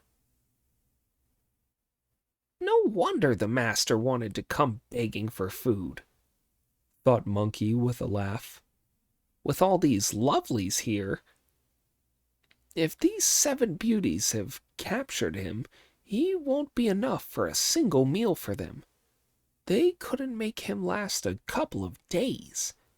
And if they take it in turns to have their way with him, they'll kill him straight off. I'd better go and listen to what they're plotting. The splendid great sage flew over with a high-pitched buzz and landed on the top knot of the woman who was walking in front. When she was over the bridge, the women behind her caught up with her and called out, "Sister, let's have a bath before we steam the fat monk and eat him up." These monsters aren't at all economical. Monkey smiled to himself. They'd save a lot of firewood if they boiled him. Why steam him instead? The women walked south, picking flowers and throwing grass at each other, and were soon at the bathing pool, where a very magnificent wall and gateway appeared, with fragrant flowers. Among them a bed of orchids growing all around. One of the women behind him stepped forward, and with a whistling sound, pushed the double gates open, revealing the pond of naturally hot water inside. As for this water, when heaven and earth were first separated, there were 10 suns in the sky, till Yi, the fine archer, shot 9 of the sun crows down to earth, leaving only 1 golden crow star, the true fire of the sun. The 9 hot springs in heaven and earth are the other 9 crows transformed. These 9 hot springs are Cool Fragrance Spring, Mountain Companions Spring, Warm Spring, Donghe Spring, Mount Huang Spring, Xiaoan Spring, Guangfen Spring, Hot Water Spring, and this Filth Cleansing Spring. There is a poem about it that goes, "The same vital force runs in all 4 seasons. Spring continues throughout the autumn. The scalding water bubbles like a cauldron. The snow-white waves are boiling hot. If the waters are spread, they help the crops to grow. Left where they are, they wash worldly dust away. Little bubbles spread out like pearls, rolling ones rise like pieces of jade. It is rich and smooth, although not wine, clear, calm, and naturally warm. The whole place thrives on its air of good omen. It brings good fortune and the natural truth. When the beauties wash, their flesh is smooth as ice. As dirt is soaked away, their jade-like bodies are made new.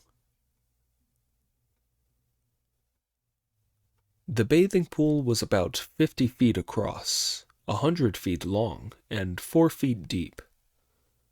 The water was pure and translucent, and from the bottom of it came up bubbles like rolling pearls or floating jade.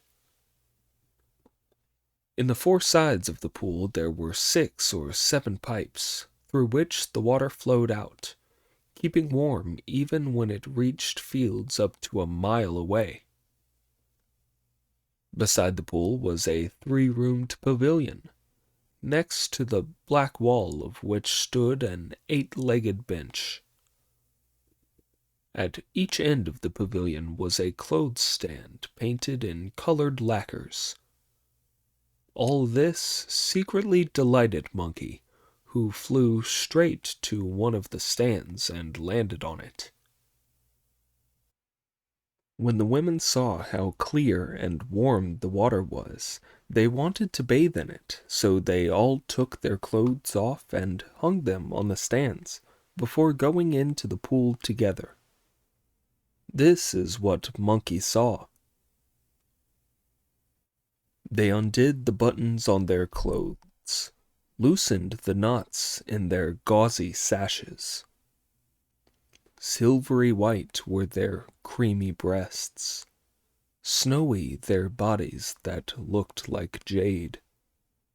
Their arms and elbows were cool as ice, and scented shoulders more lovely than if powdered. Soft and supple the skin on their stomachs, glistening and clean their backs. Their knees and wrists were rounded and soft. Only 3 inches long were their golden lotus feet. And as for what lay in between, they showed a glimpse of the cave of pleasure.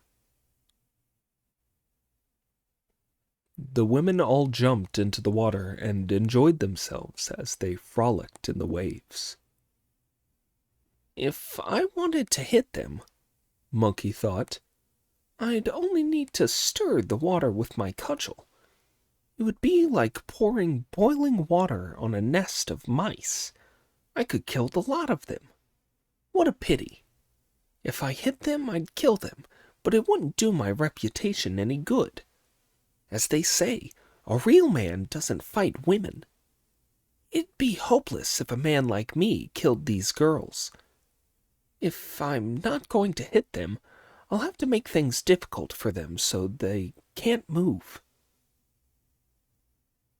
The splendid great sage made a spell with his hands, said the words of it, shook himself, and turned into a hungry eagle. His feathers were like frost or snow, his eyes like bright stars. When evil foxes saw him, their souls were scared out of them, and crafty hares were struck with terror. His steely claws were sharp as spear points. His air was both majestic and ferocious. He used his talons to seize his food, and was ready to catch his flying prey himself. He could fly high and low across the chilly sky, swooping through clouds and on his quarry at will.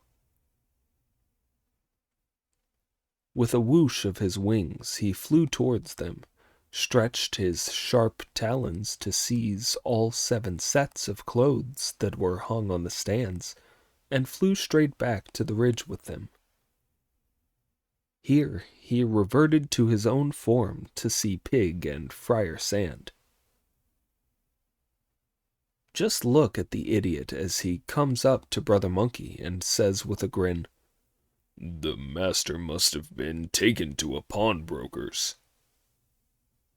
How can you tell? Asked Friar Sand. Can't you see all those clothes our brothers grabbed? Pig replied. These are the evil spirit's clothes, said Monkey, putting them down.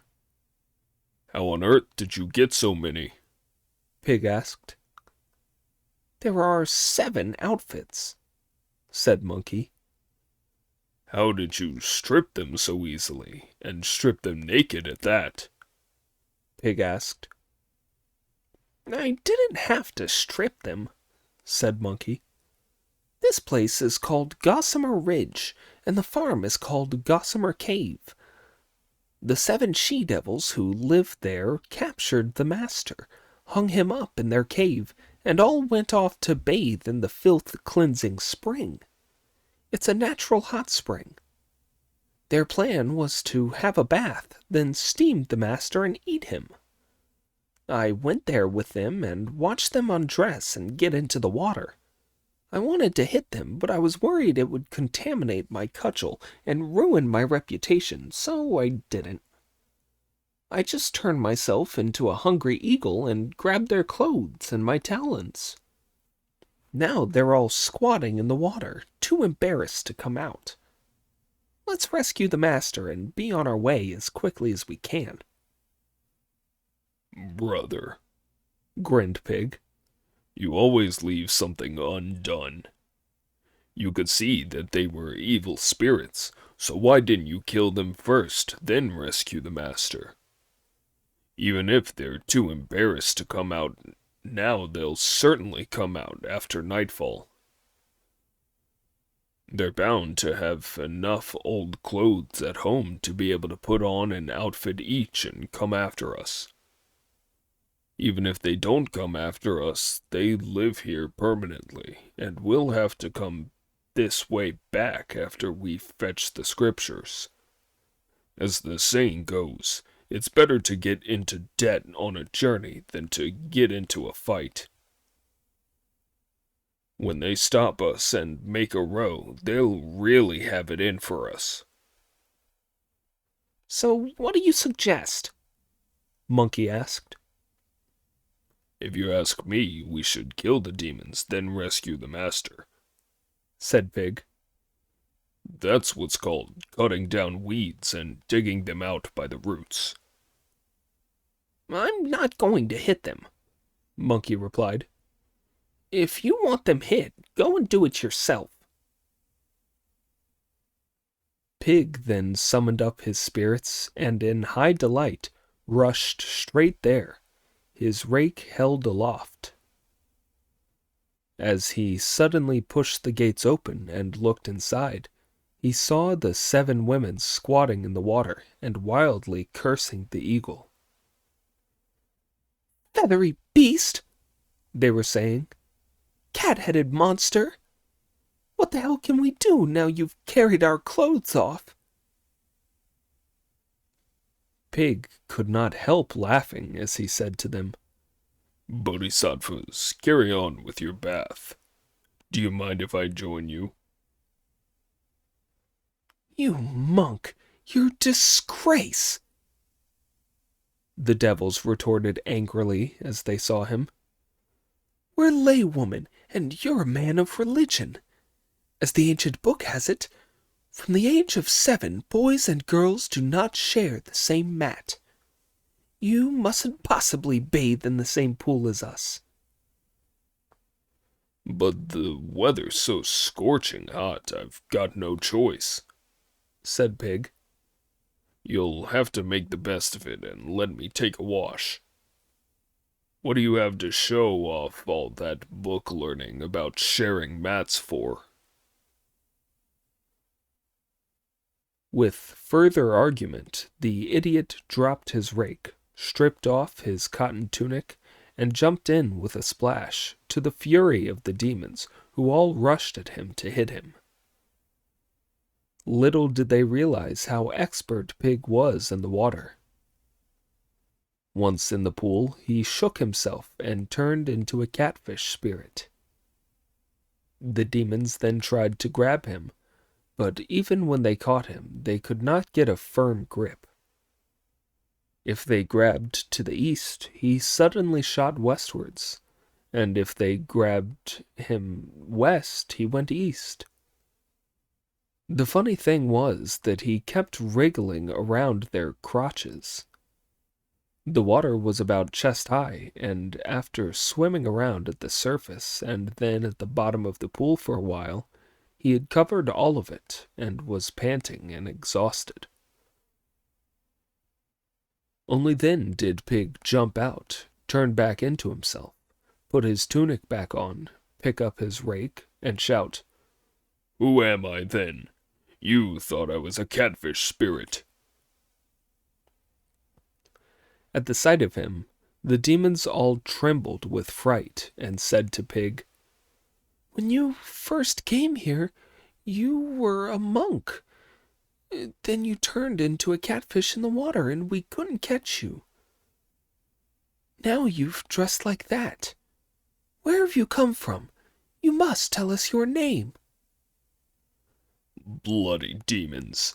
You really don't know who I am, said Pig. I'm a disciple of the venerable Tang priest, who has been sent from Tang in the east to fetch the scriptures. My title is Marshal Tian Peng, and I'm called Zhu Wuneng, or Pig. You've hung my master up in your cave, and you're planning to steam him and eat him. Is my master just a meal for you to cook? Stretch out your heads at once. I'm going to smash you all with my rake and wipe the lot of you out. At this, the demons were scared out of their wits. They fell to their knees in the water, kowtowed to him, and said, "Please, be kind, Reverend Sir. We were blind and we captured your master by mistake. Although we did hang him up, we haven't tortured him. We beg you in your compassion to spare our lives. We'll gladly give you some money for the journey and send your master on his way to the western heaven." Cut that talk out, said Pig, waving his hands. It's quite right what they say. Once you've been tricked by a confectioner, you won't believe sweet talkers again. I'm going to hit you with my rake. Then we can all go our separate ways.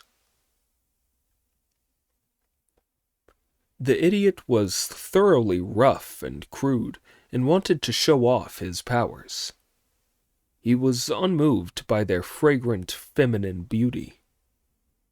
Raising his rake, he charged them, lashing out wildly without caring what he was doing. The demons acted desperately. Forgetting about their modesty, they cared only about saving their lives, as covering their private parts with their hands, they jumped out of the water and ran into the pavilion. Standing there, they used magic to make thick silken ropes come out of their navels, filling the sky with a huge silken canopy under which Pig was caught. When the idiot looked up, he could not see the sun in the heavens. He tried to run outside, but he could not lift his feet, which were tangled in silken ropes that covered the ground. When he tried to move his feet, he tripped and staggered. He tried going left, but his head crashed to the ground. Then tried going right, and came a cropper. So he turned round as quickly as he could and kissed the dirt, got himself back on his feet, and collapsed headfirst one more. Goodness only knows how many times he stumbled and fell till his whole body was numb, his feet sore, his head aching, and his eyes blurred. He could no longer even crawl, but lay groaning on the floor. Then the demons tied him up. They neither beat him up nor wounded him, but sprang outside to rush back to their cave, leaving the silken canopy to blot out the daylight. When they reached the stone bridge, they stopped and said the words of a spell. In an instant, the silk canopy had been put away, and they all rushed stark naked into the cave, covering their private parts with their hands as they ran giggling past the Tang priest. Once inside their bedrooms, carved out of the rock, they put on old clothes and went straight to the back door of the cave, where they stood and called, "Where are you, children?" Now, each she-devil had a child, not one that she had borne, but an adopted child who had taken her as a mother. They were called Bee, Hornet, Cockroach, Spanish Fly, Grasshopper, Wax Insect, and Dragonfly, for such they were. The evil spirits had spread their nets across the sky, caught these 7 insects, and been on the point of eating them. But, as the old saying goes, birds have bird language, and beasts have beast language. The insects had pleaded for their lives and volunteered to take the spirits as their own mothers. Ever since then, they had gathered blossoms in the spring and summer flowers for the evil spirits. And as soon as they heard the shouts, they appeared and asked, "What orders do you have for us, mothers?" "Sons," the demons replied, "this morning we made a mistake and provoked the monk from Tang. His disciples trapped us in the pool and disgraced us. We were almost killed. You must do your utmost. Go outside and drive them away. When you've beaten them, come to your uncle's to meet us."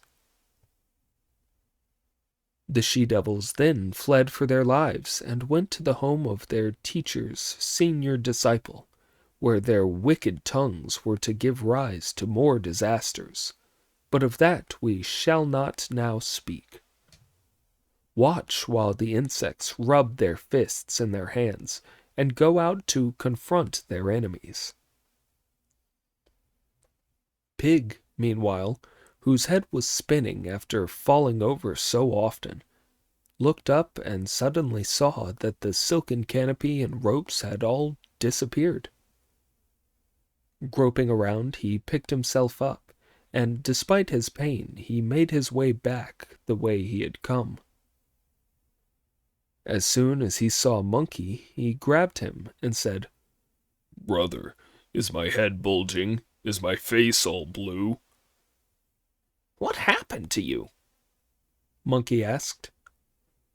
"Those damned creatures caught me under a silken net and tripped me up, goodness knows how many times, with silk ropes," Pig replied.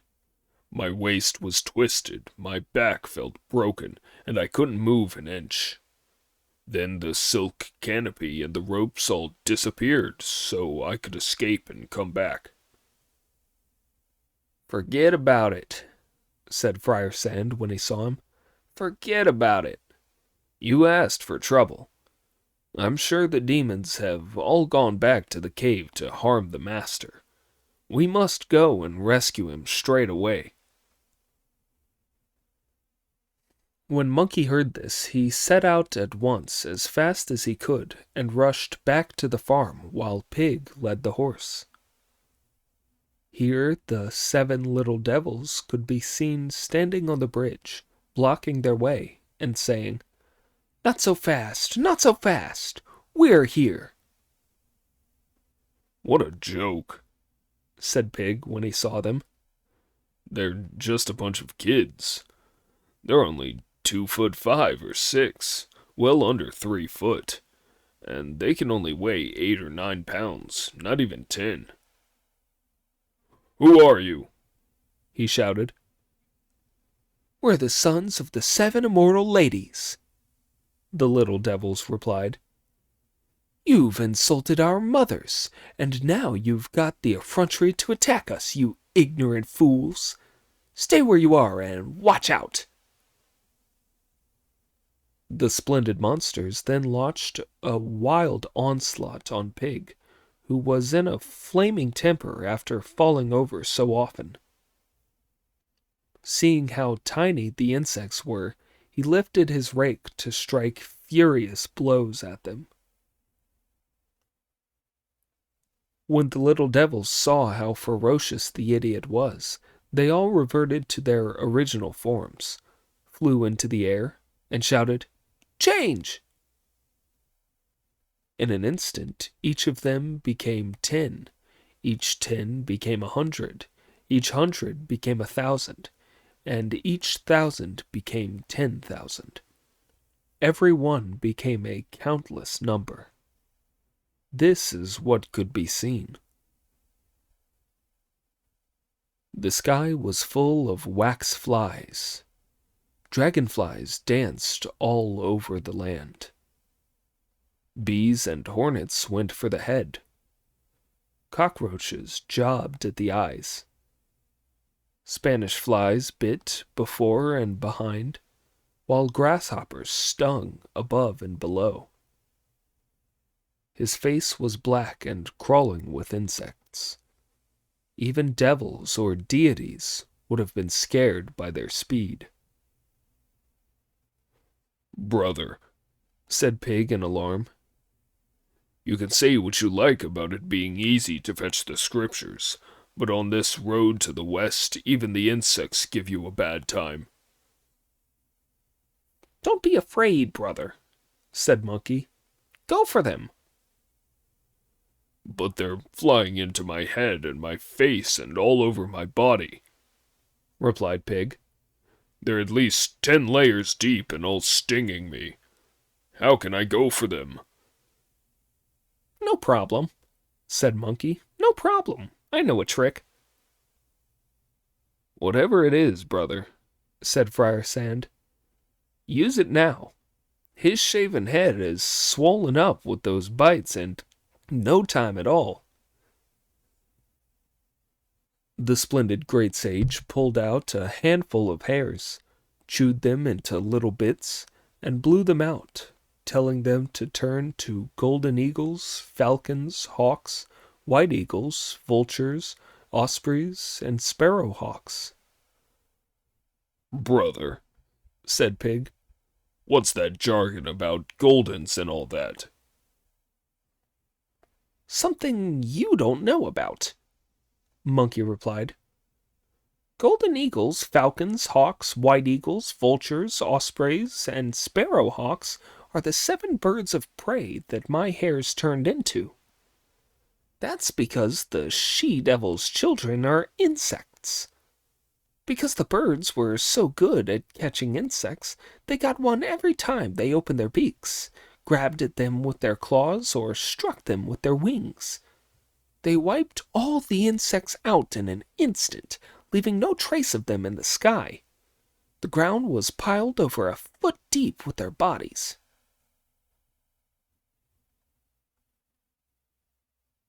Only then could the 3 brothers charge across the bridge and into the cave, where they found their master hanging and groaning and sobbing in mid-air. "Master," said Pig, going up to him, "are you hanging around here for fun? I don't know how many times I've had to fall over on your account." "Untie the master before we take this conversation any further," said Friar Sand. Brother Monkey then snapped the ropes and set the master free, asking, "Where did the evil spirits go?" "All 7 of them ran stark naked through to the back," the Tang priest replied. "They were calling for their sons."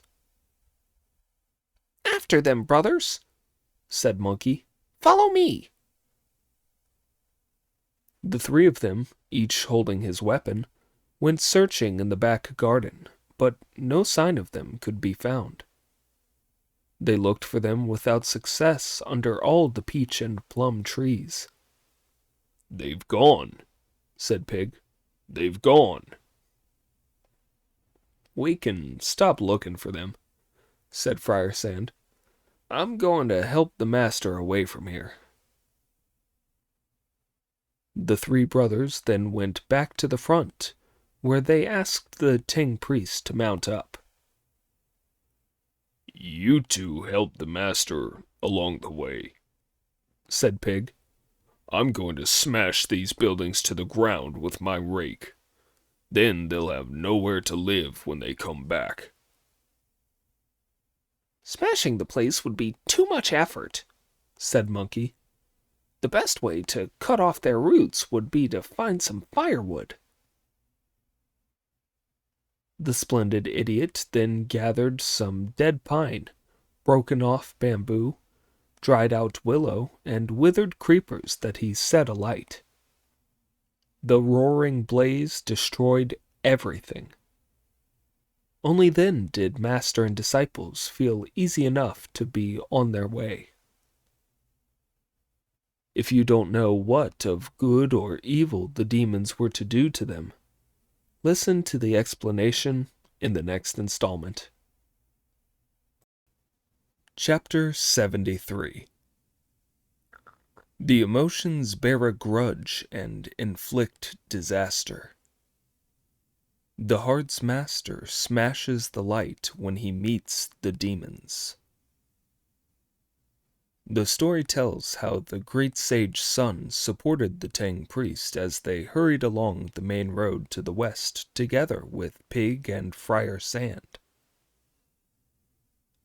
Within a few hours they were in sight of a compound with many tall towers and imposing buildings. "Disciple," said Sanzang, reining in his horse, "what's that place?" Monkey looked up to gaze at it, and this is what he saw. Tall towers girdled by hills, streams winding round pavilions. Dense grew the wood in front of the gates, and outside the buildings the scent of flowers hung heavy. White egrets perched among the willows, like flawless jades half hidden in a mist.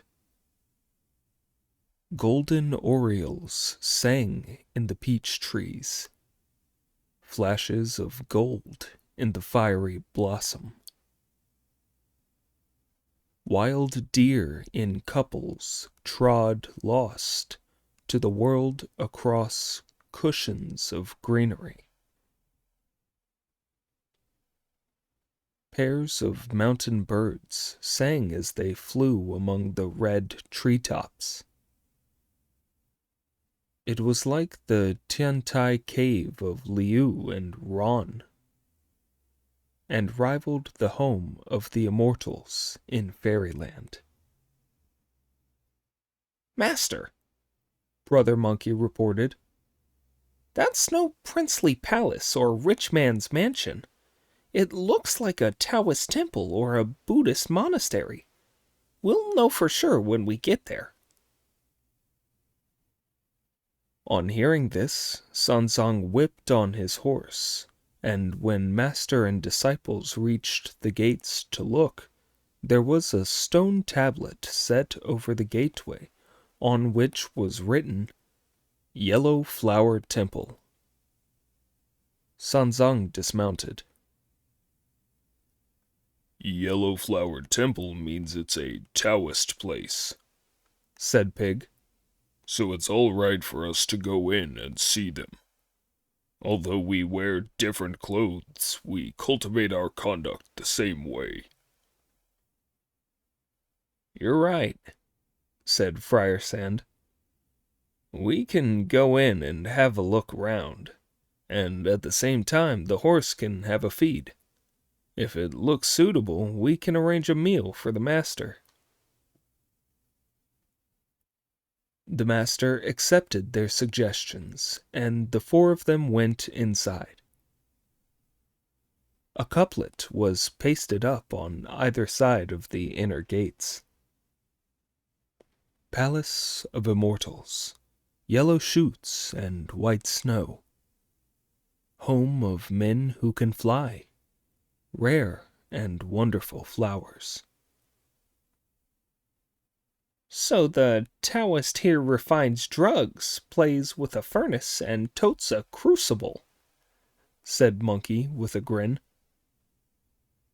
Watch your words, said Sanzang, giving him a pinch. Watch your words. We don't know them, and they are no relations of ours. This is only a passing encounter.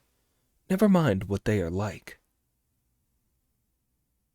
Before he had finished saying those words, he went in through the inner gate, where he found the doors of the main hall shut tight, and a Taoist master sitting under a covered walkway, making elixir pills. Just look at how he was dressed. On his head, a bright red hat, all set with gold. On his body, a jet black Taoist robe. On his feet, a pair of deep green cloud-treading shoes.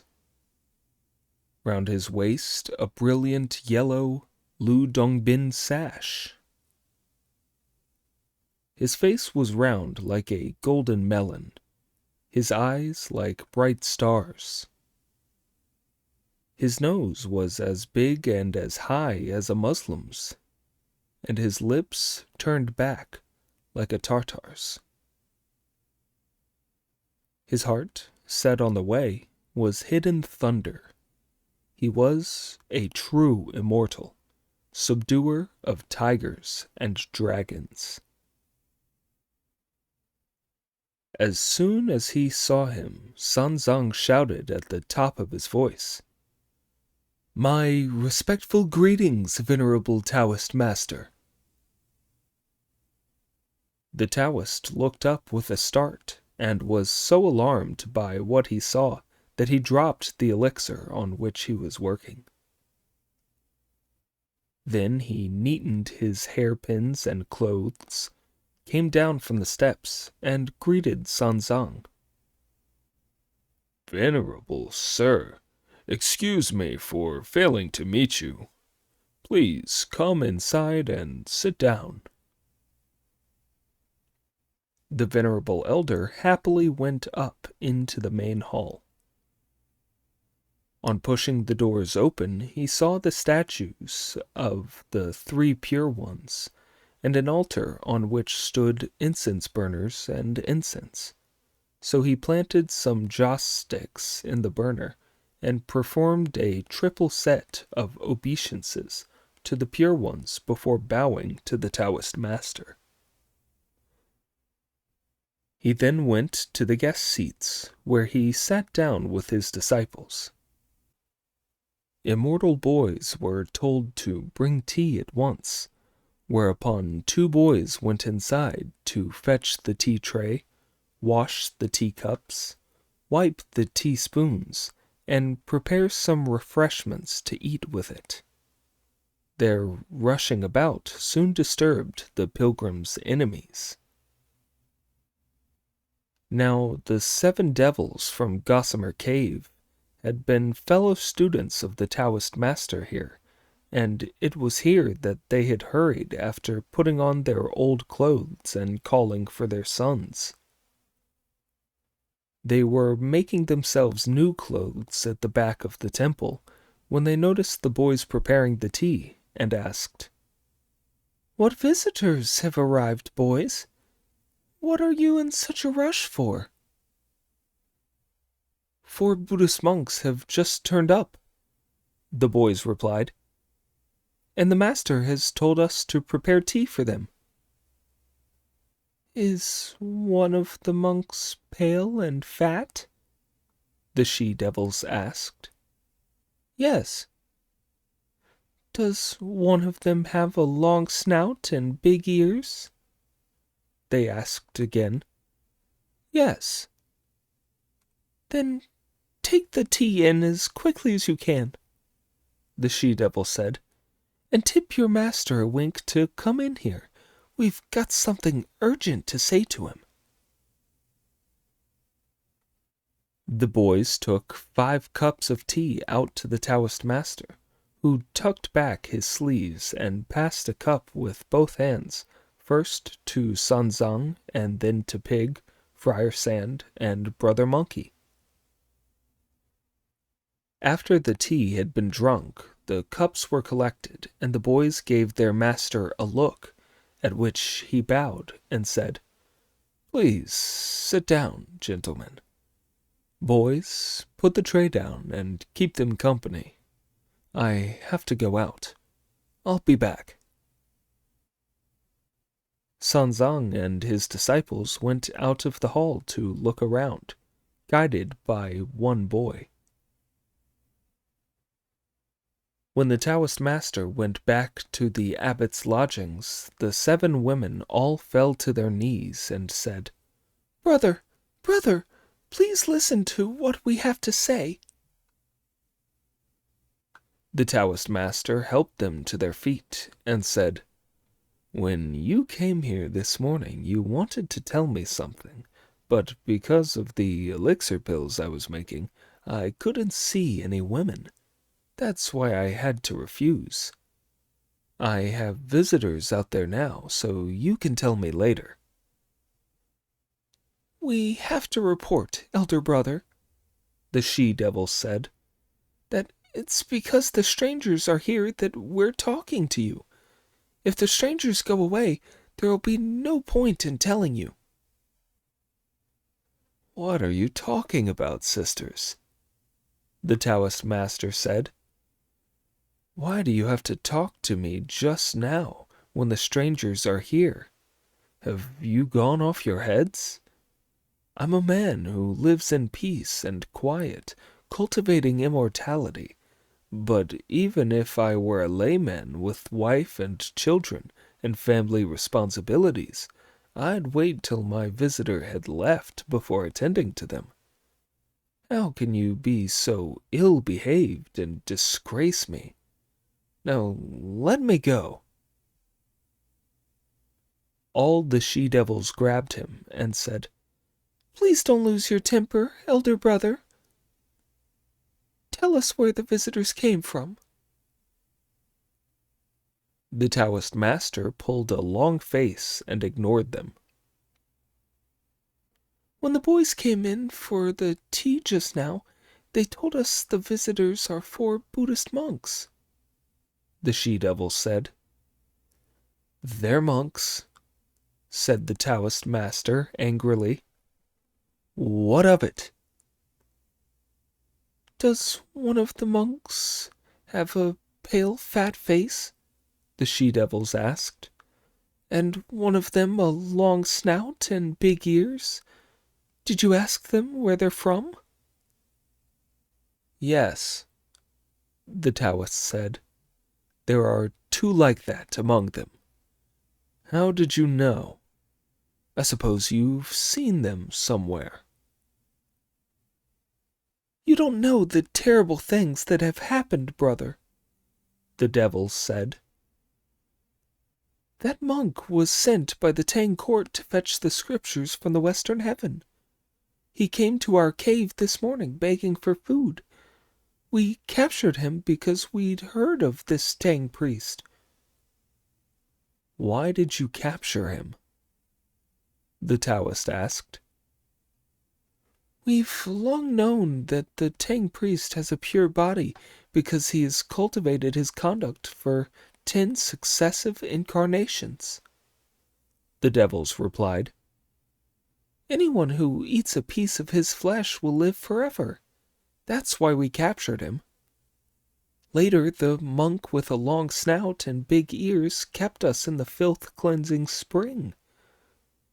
First he stole our clothes, and then he used his magical powers to insist on bathing with us.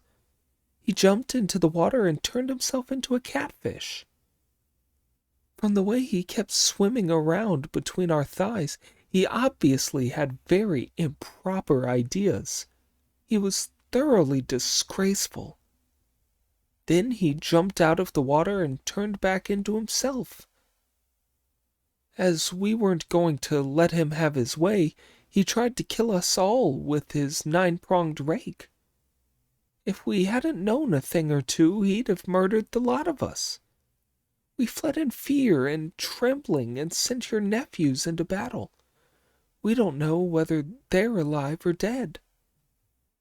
We have come here to fling ourselves on your mercy and beg you to avenge your fellow students from long ago." On hearing this, the Taoist was furious, as could be seen from his changed expression. "What outrageous monks!" he exclaimed. "What hooligans! Don't you worry. I'm going to sort them out." "If you're going to fight them," said the she-devils in gratitude, "you must let us help you." "There'll be no need to fight," said the Taoist. "No need. As the saying goes, you have to lower yourself to fight someone. Come with me." The women went with him into his room, where he carried a ladder behind the bed, climbed up to the rafters, and brought down a little leather box. It was 8 inches high, a foot long, 4 inches wide, and locked with a tiny brass lock. From his sleeve he produced a square handkerchief of goose-yellow silk, to the fringes of which a tiny key was untied. Unlocking the box, he brought out a packet containing a drug. This drug was 1,000 pounds of droppings from all kinds of mountain birds, boiled in a copper cauldron, reduced on an even fire, till the 1,000 pounds were only a spoonful. That was then reduced to a third. This was fried even longer, refined and smoked once again, to make the poisonous drug more precious than treasures or jewels. Were you to try out its flavor, one taste would send yon to hell. "Sisters," said the Taoist master, "any mortal who eats 1 grain of this treasure of mine will be dead when it reaches his stomach. Only 3 grains would be enough to kill a god or an immortal. As these monks may have mastered something of the way, they'll need 3 grains. Fetch my balance." One of the women brought a balance at once. "Weigh out 12 grains," he said, "and divide that into 4 portions." Then he took 12 red jujubes, pinched holes in them, stuffed a grain of the drug in each, and put them into 4 teacups. These were then placed with a 5th cup containing 2 black jujubes on a tray. "Let me question them," he said. "If they aren't from Tang, that'll be the end of it. But if they are, I'll ask for fresh tea, and you can give this tea to the boys to bring in. Once they drink it, they'll all die, and you'll be avenged. That'll cheer you up." The 7 women were beside themselves with gratitude. The Taoist changed into another robe and walked out again, with a great show of feigned courtesy. He urged the Tang priest and the others to sit down in the guest seats again. "Please excuse me, venerable sir," the Taoist said. "The reason why I neglected you just now was because I was at the back telling my disciples to choose some greens and radishes to cook as a vegetarian meal for you. We Buddhist monks came empty-handed, said Sanzang. We could not possibly trouble you for a meal. We are all men of religion, said the Taoist master with a smile. Whenever we go to a monastery or temple, we are entitled to 3 pints of rice, so why talk of being empty-handed? May I ask you, reverend sir, what monastery you are from, and why you are here?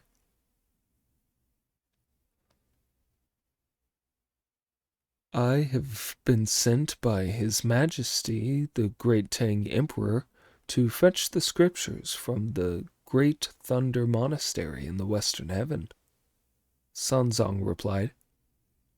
As we were passing your Taoist temple, we came in to pay our respects.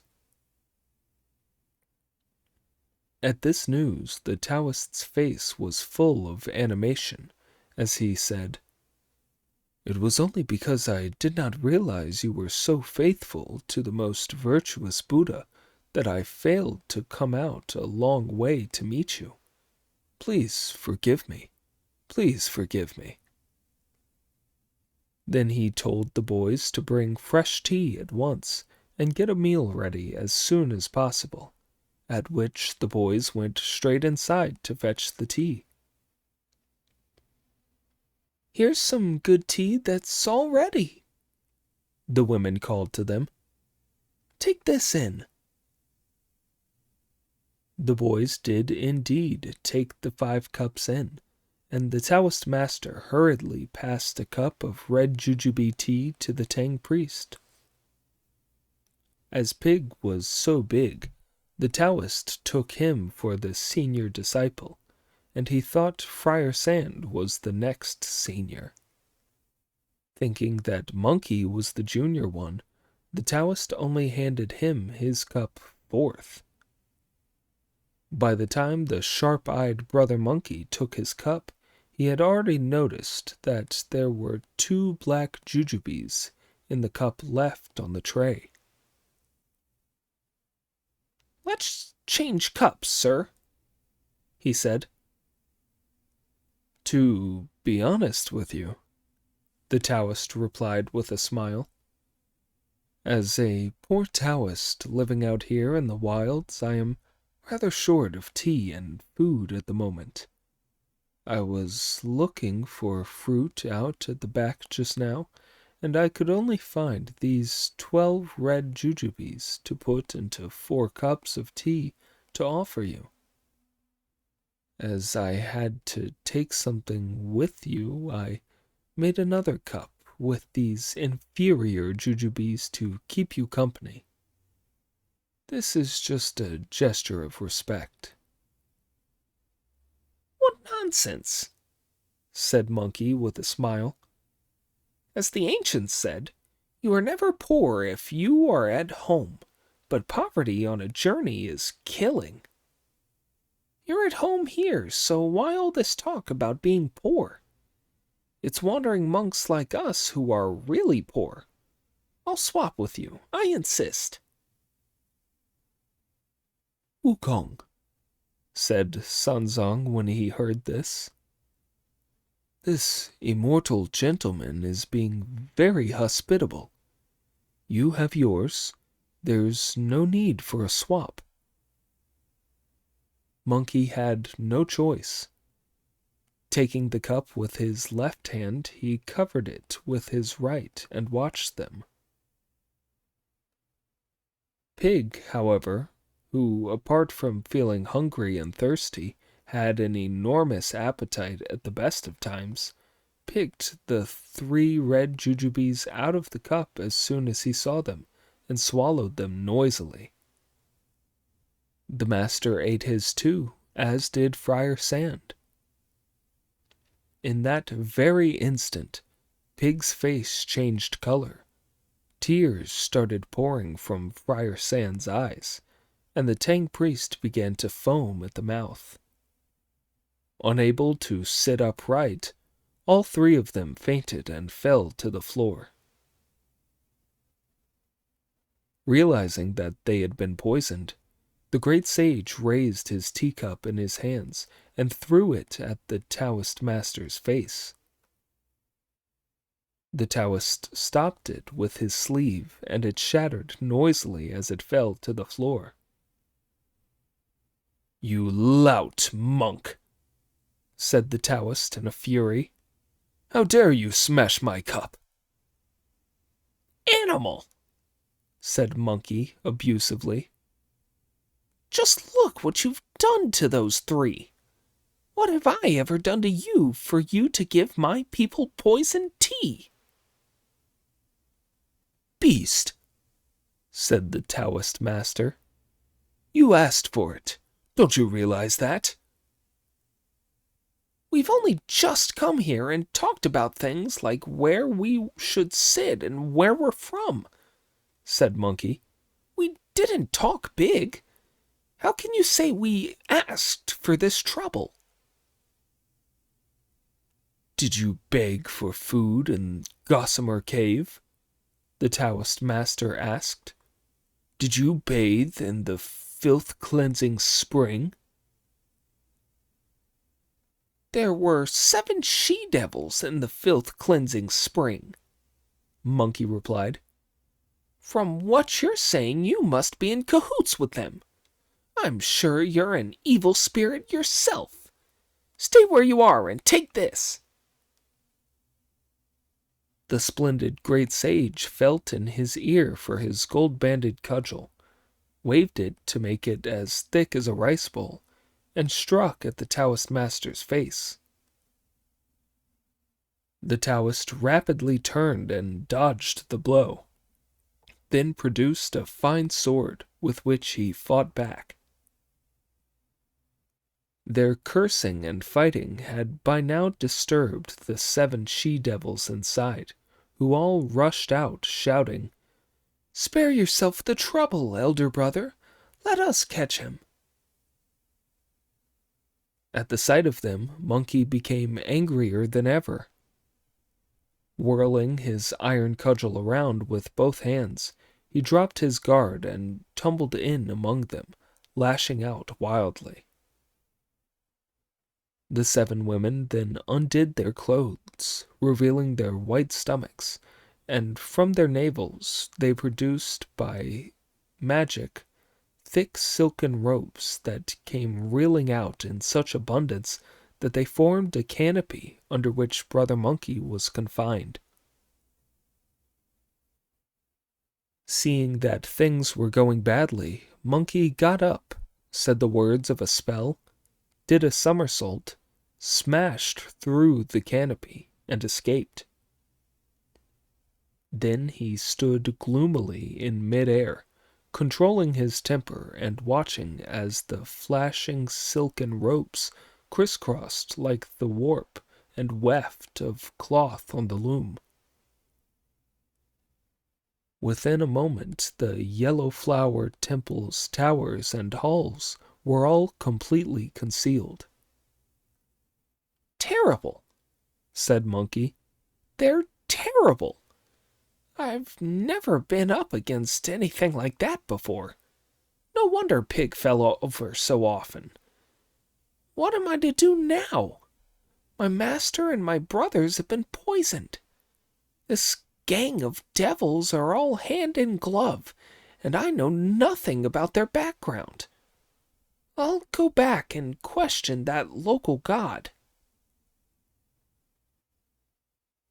The splendid great sage brought his cloud down to land, made a spell with his fingers, said the sacred syllable Om, and forced the old local god to come to him again.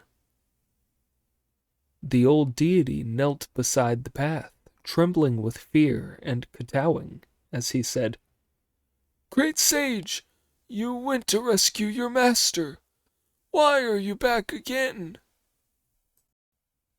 "I rescued him this morning," Monkey replied.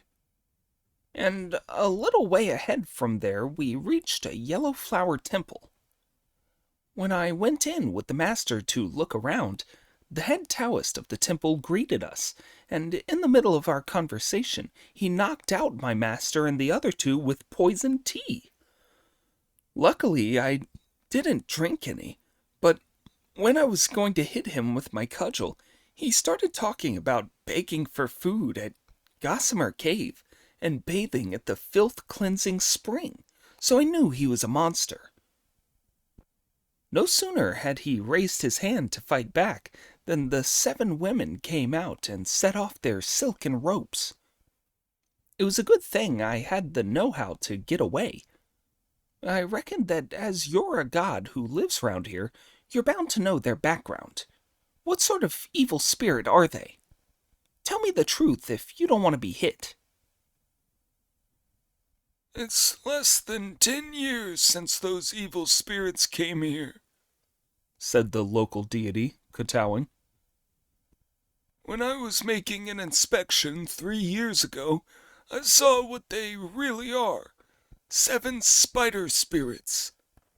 The silken ropes that come out of them are spiders' webs. The news thoroughly delighted Monkey, who said, From what you tell me, they're no problem. Very well then.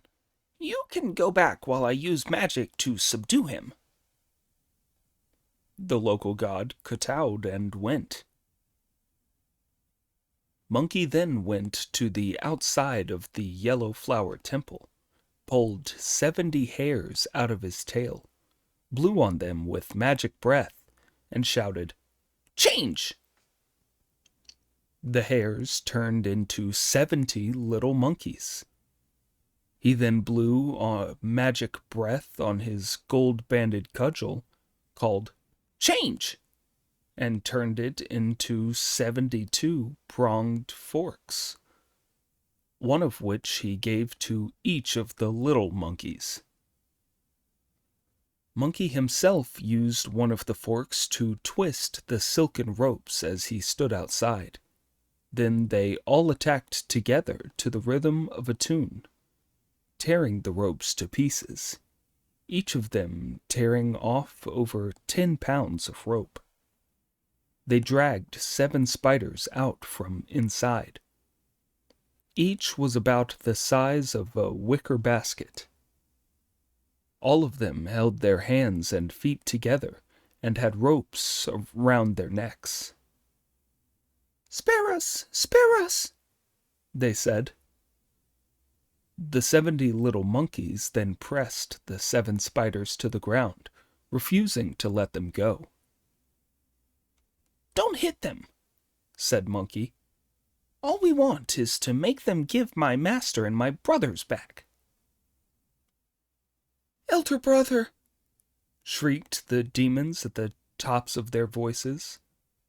Give the Tang priest back and save our lives. The Taoist master rushed outside, saying, Sisters, I'm going to eat the Tang priest. I can't save you. This infuriated Brother Monkey. If you won't give my master back, just watch what happens to your sisters. The splendid great sage waved his fork, turned it back into an iron cudgel that he lifted with both hands, and smashed the 7 spider spirits to pulp. Then he took his tail a couple of times, put the hairs back on it, and charged inside alone, swinging his cudgel to fight the Taoist master. When the Taoist master saw Monkey kill his 7 fellow students, it was more than he could bear. Goaded to fury, he raised his sword to fight back. In this battle, each of them was seething with anger and giving full play to his divine powers. It was a fine battle. The evil spirit swung a fine sword. The great sage raised his gold-banded cudgel. Both were fighting for Sanzang of the Tang, on whose account the 7 women had been killed. Now they were fighting with all-round skill, showing their mighty powers with their weapons. Powerful was the great sage's aura, and rough the courage of the evil immortal. Their vigorous moves were as rich as brocade, and both hands moved as fast as a windlass. Noisily clanged the sword and cudgel, and ominously pale were the floating clouds. Few were the words they spoke, as they used their cunning, moving to and fro like brushstrokes in a painting. The wind and dust they raised scared wolves and tigers. The stars disappeared as heaven and earth went dark. When the Taoist master had fought 50 or 60 rounds with the great sage, he felt his hand weakening and his sinews getting slack, so he undid his belt and, with a loud flapping noise, took off his black robe. "Well, my lad," said the great sage with a laugh, "if you can't beat me, you still won't be able to when you strip off." Once the Taoist master had stripped off his clothes, he raised both hands to reveal under his ribs 1,000 eyes flashing golden light. It was terrible. Dense yellow smoke, brilliant golden light. The dense yellow smoke gushed out as clouds from under his ribs. The brilliant golden light came from 1,000 eyes like fire. To left and right, they seemed like golden pails. To east and west, they resembled bells of bronze. Thus an evil immortal used his magic power. A Taoist master showed divine ability. Dazzling the eyes, blotting out the sun, moon, and sky, blanketing people with acrid vapors. The great sage, equaling heaven, was caught in the golden light and yellow smoke. Monkey started lashing out desperately with his hands and feet, but could only spin around inside the golden light, unable to take a step either forwards or backwards.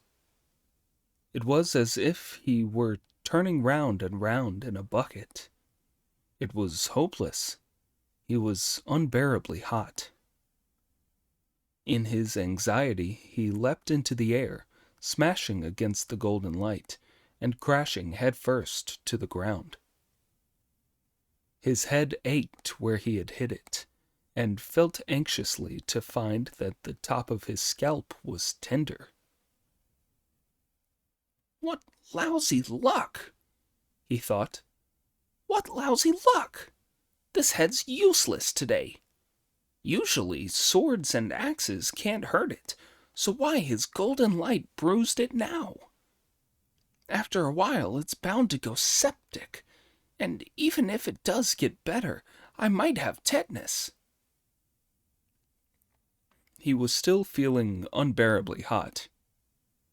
"I can't move forward or back," he thought, working out a plan, "or to left or right, and I can't smash my way through by going up. Whatever shall I do? I'll damn well have to get out by going down." The splendid great sage said the words of a spell, shook himself, and turned into one of those scaly diggers called pangolins. Indeed, 4 sets of iron claws dug through the mountain, smashing rocks like powder. The scales covering his body carved through ridges and crags like slicing scallions. His eyes were as bright as two gleaming stars. His mouth was sharper than a steel drill or brazen auger. He was the scaly mountain borer used in medicine, the creature known as the pangolin. Watch him as he burrows into the ground with his head, not coming out again till he has covered over 6 miles. The golden light could only enclose about 3 miles.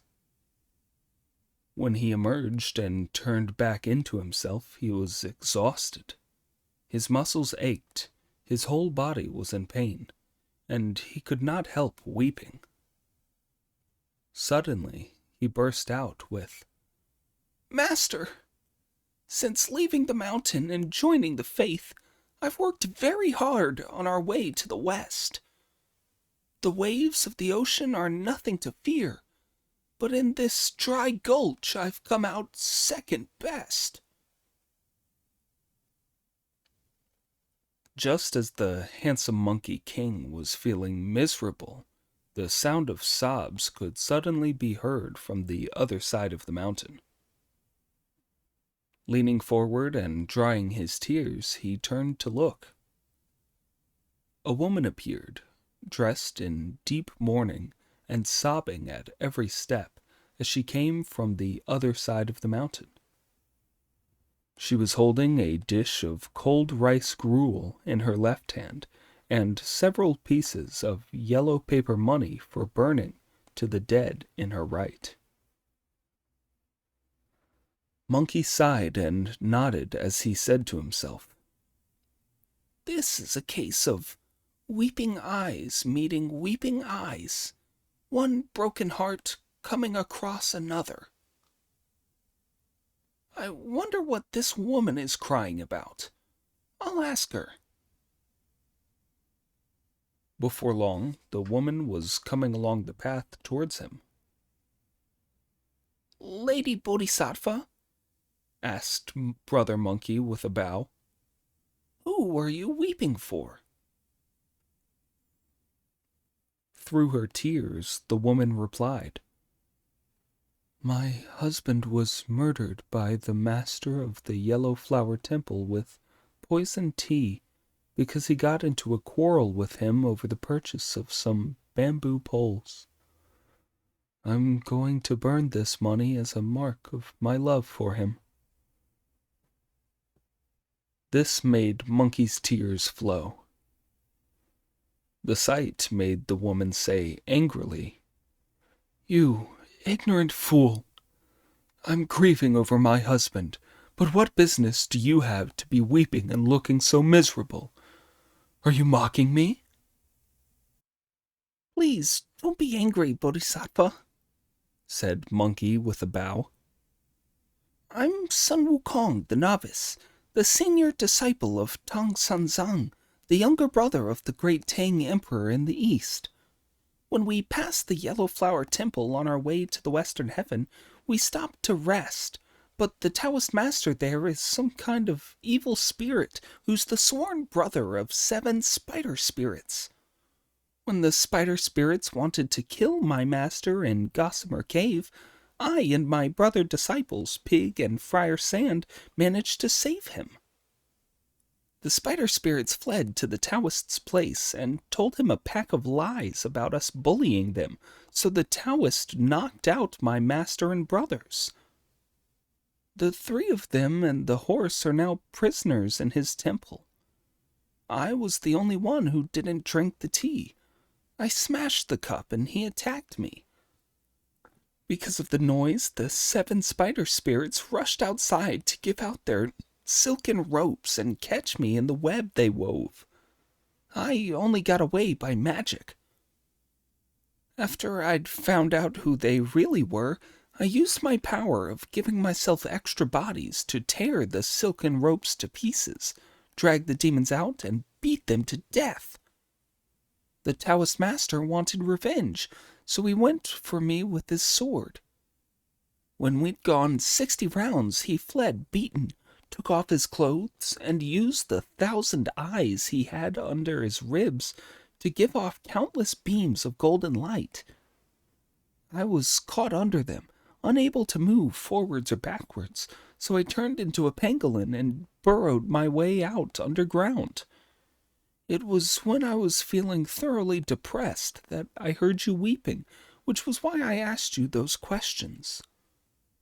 When I saw that you had paper money to give your husband, I felt wretched and miserable, because I've got nothing for my master when he dies. Making fun of you was the last thing on my mind. Putting down the gruel and the paper money, the woman returned Brother Monkey's bow and said, "Please forgive me. I didn't realize that you were a sufferer too. From what you've just said, you don't know who that Taoist is. He's really the Demon King 100-Eye, who's also known as the Many-Eyed Monster. You must have tremendous magical powers to have escaped from the Golden Light and fought so long, but you couldn't get near him. I'll tell you about a sage you can send for who would be able to smash the Golden Light and defeat the Taoist." Monkey's immediate response was to chant a "Nuh-uh" of respect and say, "If you know the sage's background, Lady Bodhisattva, may I trouble you to tell me about it? If there is such a sage, I'll fetch him to rescue my master and avenge your husband." "I'll tell you," the woman said, "and you can fetch the sage who will subdue the Taoist, but that will only bring revenge. I'm afraid the sage won't be able to rescue your master." "Why not?" Monkey asked. "His poison is truly lethal," the woman replied. "When people are laid low by it, the very marrow of their bones rots within 3 days. I'm afraid by the time you've been to see the sage and come back, you'll be too late to save him."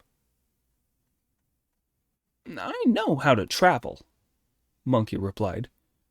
"However far it is, it'll only take half a day." "If you can travel, then listen to this," the woman said. "About 300 miles from here, there's a mountain called Mount Purple Clouds, and in the mountain there's a 1,000-flower cave, where there lives a sage called Vairamba, who will be able to defeat that demon." "Where's the mountain?" Monkey asked. "Which direction should I take?" "It's due south of here," the woman replied, pointing. And by the time Brother Monkey looked back at her, she had disappeared. Monkey quickly did a kowtow and said, "Which bodhisattva was that? After all that burrowing, your disciple was feeling too stupid to recognize you. I beg you to tell me your name so that I can thank you." At this, there came a shout from midair. "Great Sage, it's me." Monkey quickly looked up to see that it was the old lady of Mount Lee. Catching up with her in the sky, he thanked her with the words, "Where have you come from to give me these instructions?" "On my way back from Dragonflower Assembly, I noticed that your master was in trouble," the old lady replied. "It was to save his life that I pretended to be a woman in mourning for her husband. Hurry up and fetch the sage, but don't tell her I sent you. She is rather difficult." Thanking her, Monkey took his leave and set off straight away on his somersault cloud. Once at Mount Purple Clouds, he brought his cloud down and saw the 1,000-flower cave. Outside the cave, blue pines masked the splendid view. Turquoise cypresses surrounded the immortal's home.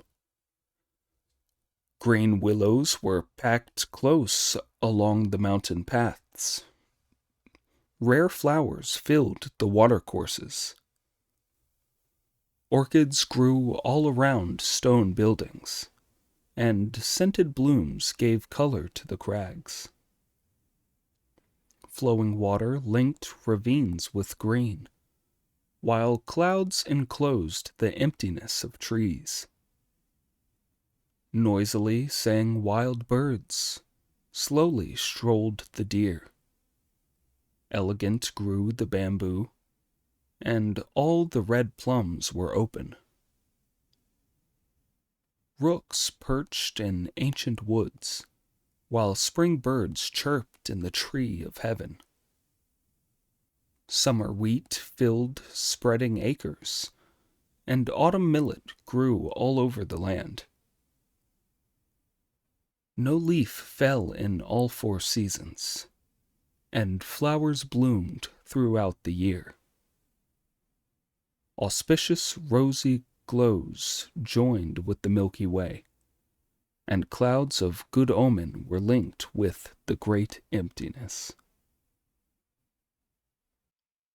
When he had gone a mile or 2 further on, he saw a Taoist nun sitting on a couch.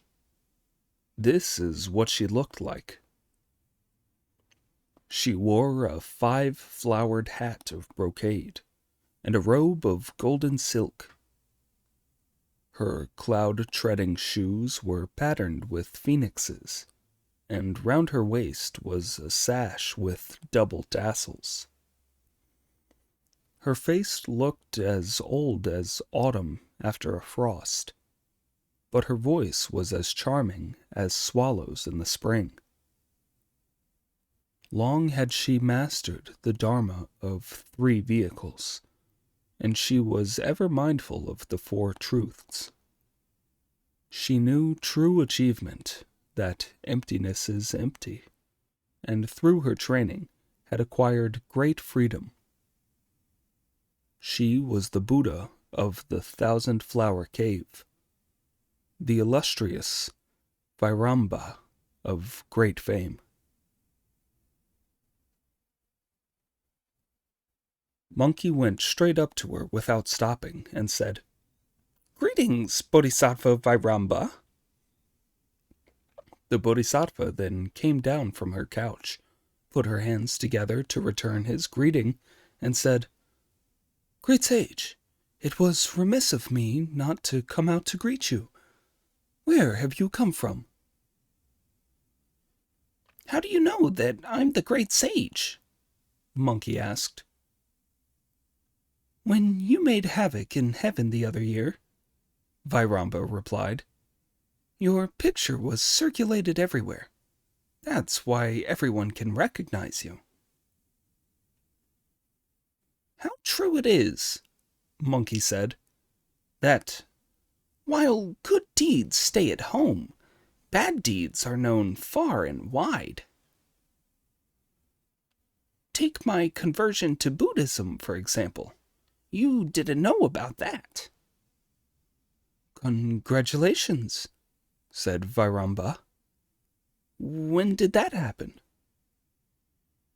"Not long ago my life was spared to escort my master, the Tang priest, on his journey to the western heaven to fetch the scriptures," Monkey replied. "My master has been laid low with poison tea by the Taoist of the Yellow Flower Temple. When I was fighting with him, he caught me in his golden light, and I had to use my magic to escape. I have come here to pay you my respects, Bodhisattva, and ask your help because I've heard that you are able to destroy his golden light." "Who told you that?" the Bodhisattva asked. "I have not left here since the Ulaambana assembly over 300 years ago. I lived in complete secrecy, and nobody has heard of me, so how is it that you know of me?" "I'm an underground devil," Monkey replied, "and I can make my own inquiries anywhere at all." "Never mind," Vairamba said. "Never mind. I shouldn't really go, but as you have honored me with a visit, great sage, and as the great cause of fetching the scriptures must not be allowed to fail, I'll go with you." Monkey thanked her and said, "It's very ignorant of me to hurry you along in this way. I wonder what weapon you will use." "I have an embroidery needle that will put an end to that damned creature," said the Bodhisattva. This was too much for Monkey. "Old lady, you've been wasting my time," he said. "Had I known it was an embroidery needle, I wouldn't have had to trouble you. I could have provided 100 weight of them."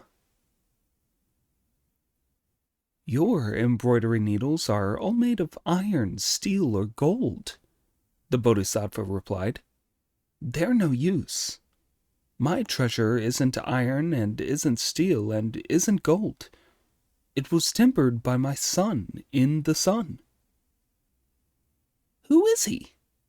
asked Monkey. "He is the Star Lord of the Main," Vairamba replied. This came as a shock to Monkey, who gazed at the golden light, then turned to Vairamba and said, "The Yellow Flower Temple is where that golden light is coming from." Vairamba then took from the lapel of her gown an embroidery needle about the thickness of an eyebrow hair and half an inch long. Holding it between her fingers, she threw it into the air. A few moments later, there was a loud noise, and the golden light was shattered. "That's wonderful, Bodhisattva, wonderful!" exclaimed a delighted Monkey. "Let's find your needle now." "Isn't this it here?" asked Vairamba, who was holding it in her hand.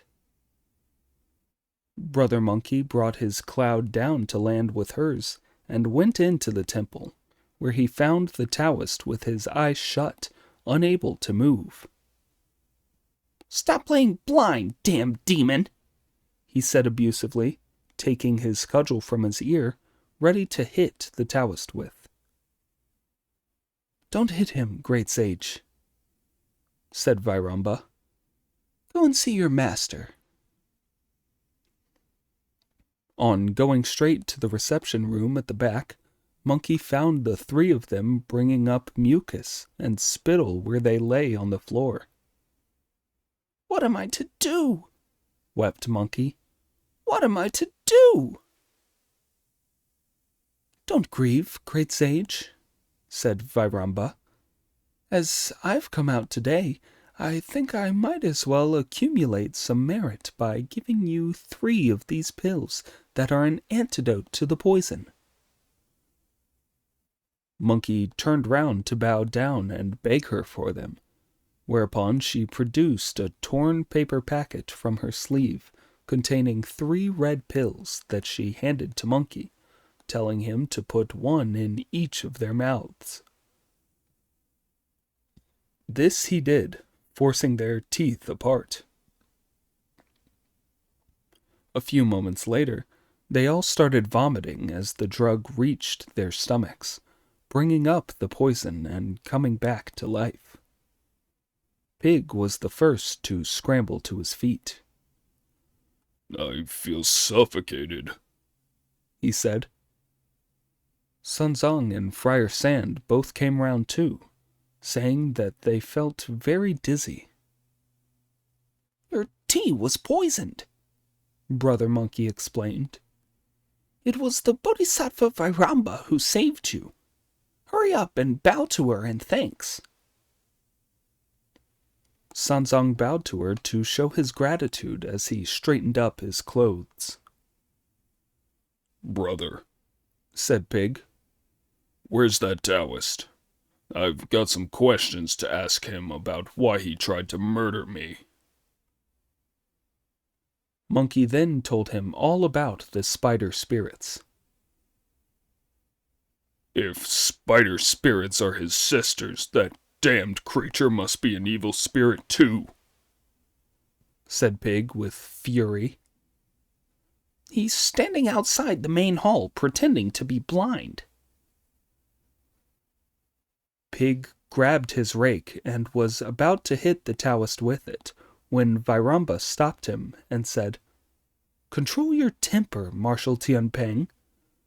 As the great sage knows, I have no servants in my cave. I am going to take him as my doorkeeper." "We are deeply indebted to your great power," Monkey replied, "and we will of course obey. But we would like you to turn him back into his real self so that we can have a look at him." "Easily done," said Vairamba, stepping forward and pointing at the Taoist, who collapsed into the dust and reverted to his real form of a giant centipede spirit 7 feet long. Picking him up with her little finger, Vairamba rode her auspicious cloud straight back to the 1,000-flower cave. "That old lady's a real terror," said Pig, looking up. "How did she manage to subdue that evil creature?" "When I asked her what weapon she was going to smash the golden light with," Monkey replied, "she told me about a golden embroidery needle of hers that her son had tempered in the sun. When I asked her who her son was, she told me he was the Star-Lord of the Main. As I remember, the main star is a cock, so his mother must be a hen. Hens are very good at dealing with centipedes, which is why she could subdue him." On hearing this, Sanzong performed no end of kowtows. "Disciples," he ordered, "go and get things ready." Friar Sand then went inside to find some rice and prepare a vegetarian meal so that they could all eat their fill. Then they led the horse up, shouldered the carrying pole, and asked the master to set out. Monkey started a blaze in the kitchen that, in an instant, burnt the whole temple to ashes. He then set out on his way. Indeed, the Tang priest thanked Vairamba for saving his life. The emotions were eliminated, and the many-eyed monster removed. As for what happened on the way ahead, listen to the explanation in the next installment. Chapter 74. Li Chang'eng reports the demon's vicious nature. The novice displays his powers of transformation. Emotions and desires are, in origin, all the same. Both emotions and desires are completely natural.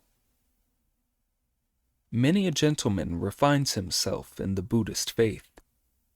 When desire and emotions are forgotten, dhyana connies.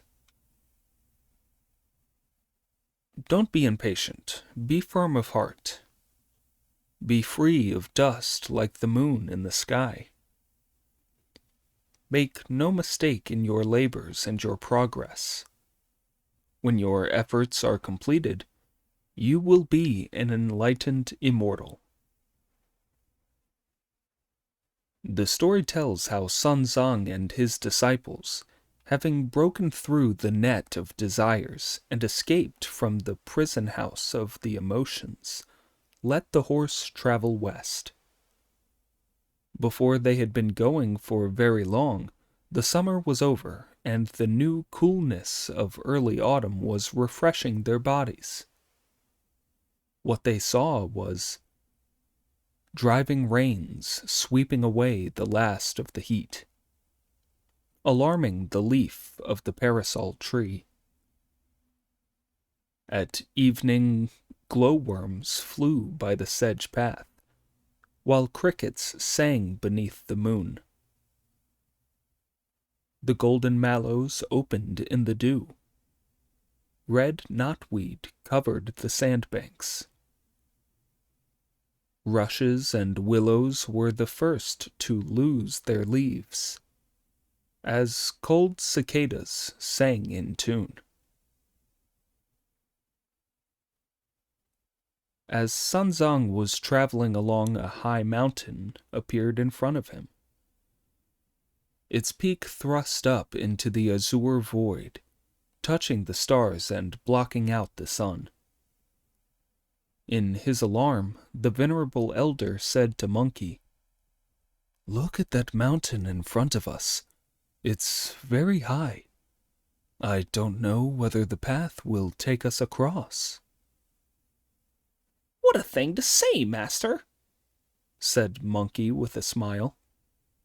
"As the old saying goes, however high the mountain, there will be a way across. However deep the river, there's always a ferryman. There's no reason why we shouldn't get over it. Stop worrying and carry on." When Sanzang heard this, his face broke out in smiles, and he whipped his horse forward to climb straight up the high crag. After a mile or two, an old man appeared. His white hair was tangled and flying in the wind, while his sparse whiskers were being blown about like silver threads. He wore a string of prayer beads round his neck, and held a dragon-headed walking stick as he stood far away at the top of the slope, shouting, "Venerable gentlemen traveling west, stop your worthy steed. Rein in. There's a band of demons on this mountain who have eaten all the people in the continent of Jambu. Go no further." At this, Sanzang turned pale with terror, and because the horse was not standing steadily, and he himself was not well seated in the carved saddle, he crashed to the ground and lay in the grass, moaning but unable to move.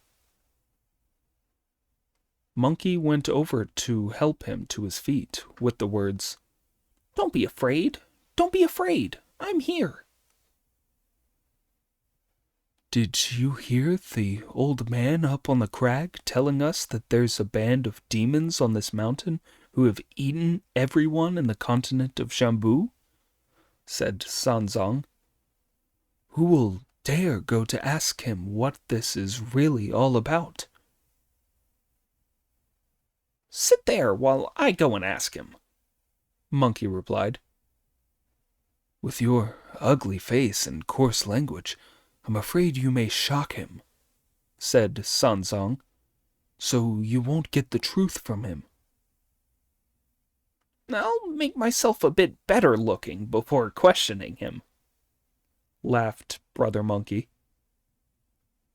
"Do a change to show me," said Sanzang, and the splendid great sage made a spell with his fingers, shook himself, and turned into a very neat little monk, clear-eyed, fine-browed, round-headed, and regular of features.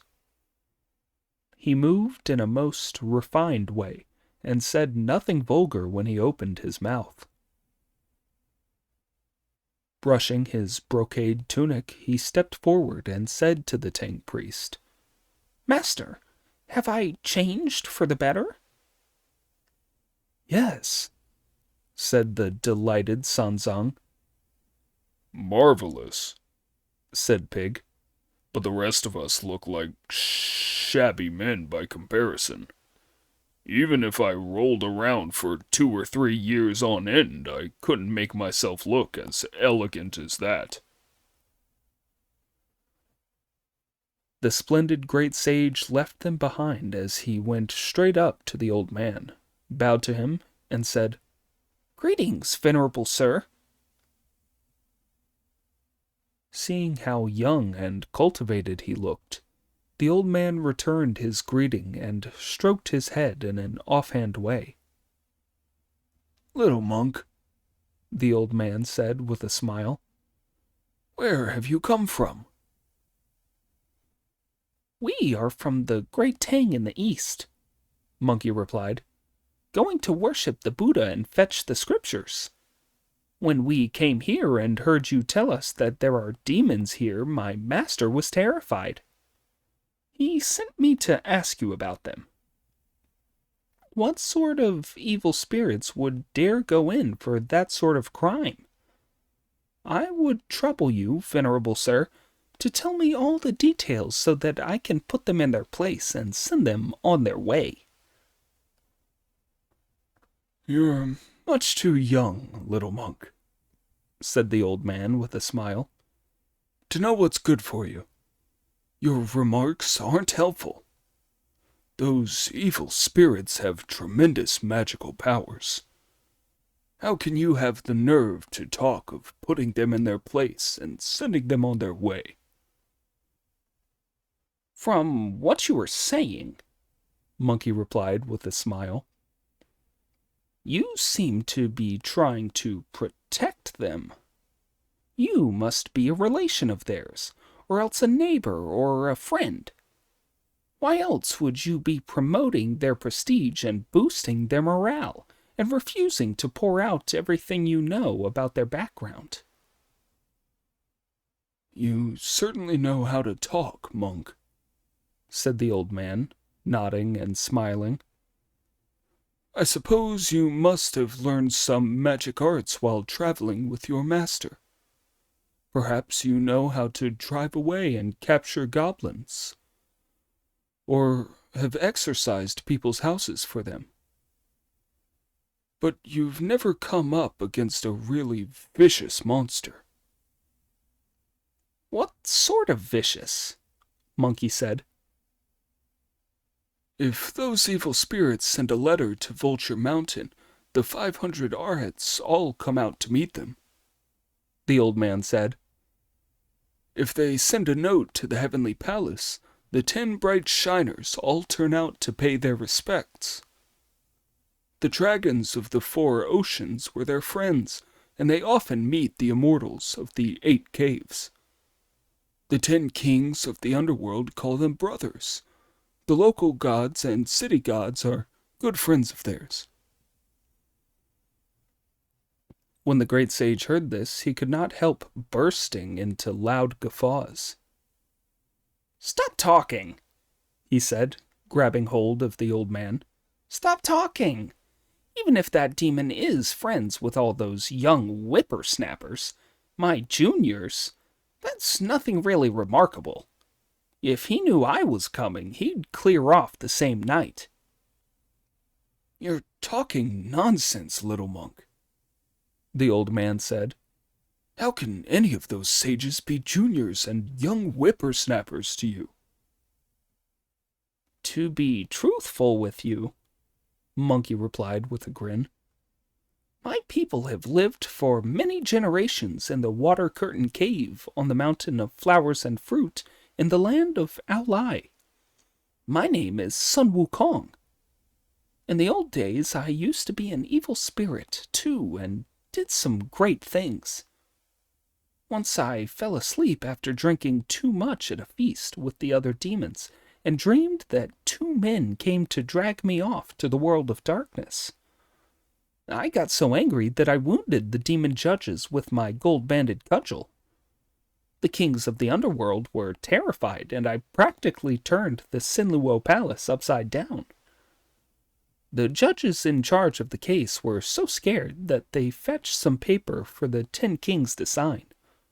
They promised to treat me as their senior if I let them off a beating." Amitabha Buddha! exclaimed the old man when he heard this.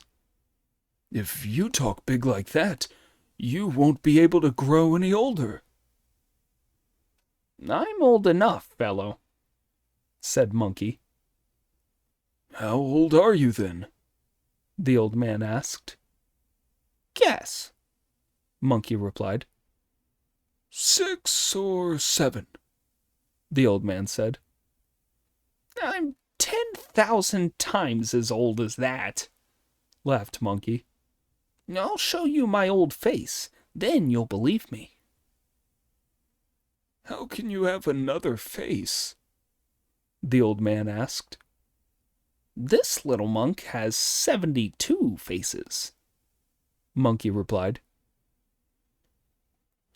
Not realizing that Monkey really had these powers, the old man went on questioning him till Monkey rubbed his face and turned back into himself, with his protruding teeth, big mouth, red thighs, and tiger skin kilt round his waist. As he stood there at the foot of the rocky scar, holding his gold-banded cudgel, he was the living image of a thunder god. The sight of him made the old man turn pale with terror and go so weak at the knees that he could not keep himself upright, but collapsed to the ground. When he got to his feet again, he lost his balance once more. "Old man," said the great sage, going up to him, "don't get yourself so frightened over nothing. I may look evil, but I'm good inside. Don't be afraid. You were kind enough just now to tell us that there are demons here. Could I trouble you to let me know how many of them there are? I'll thank you very much if you do." The old man trembled, unable to speak and acting as if deaf. He replied not a word. Getting no answer from him, Monkey went back down the slope. "So you are back, Wukong," Sanzang said. "What did you find out?" "It's nothing," said Monkey with a smile. "Nothing. Even if there are 1 or 2 evil spirits on the way to the Western Heaven, the people here only worry so much about them because they're such cowards. No problem. I'm here." "Did you ask him what mountain this was and what cave?" said Sanzang.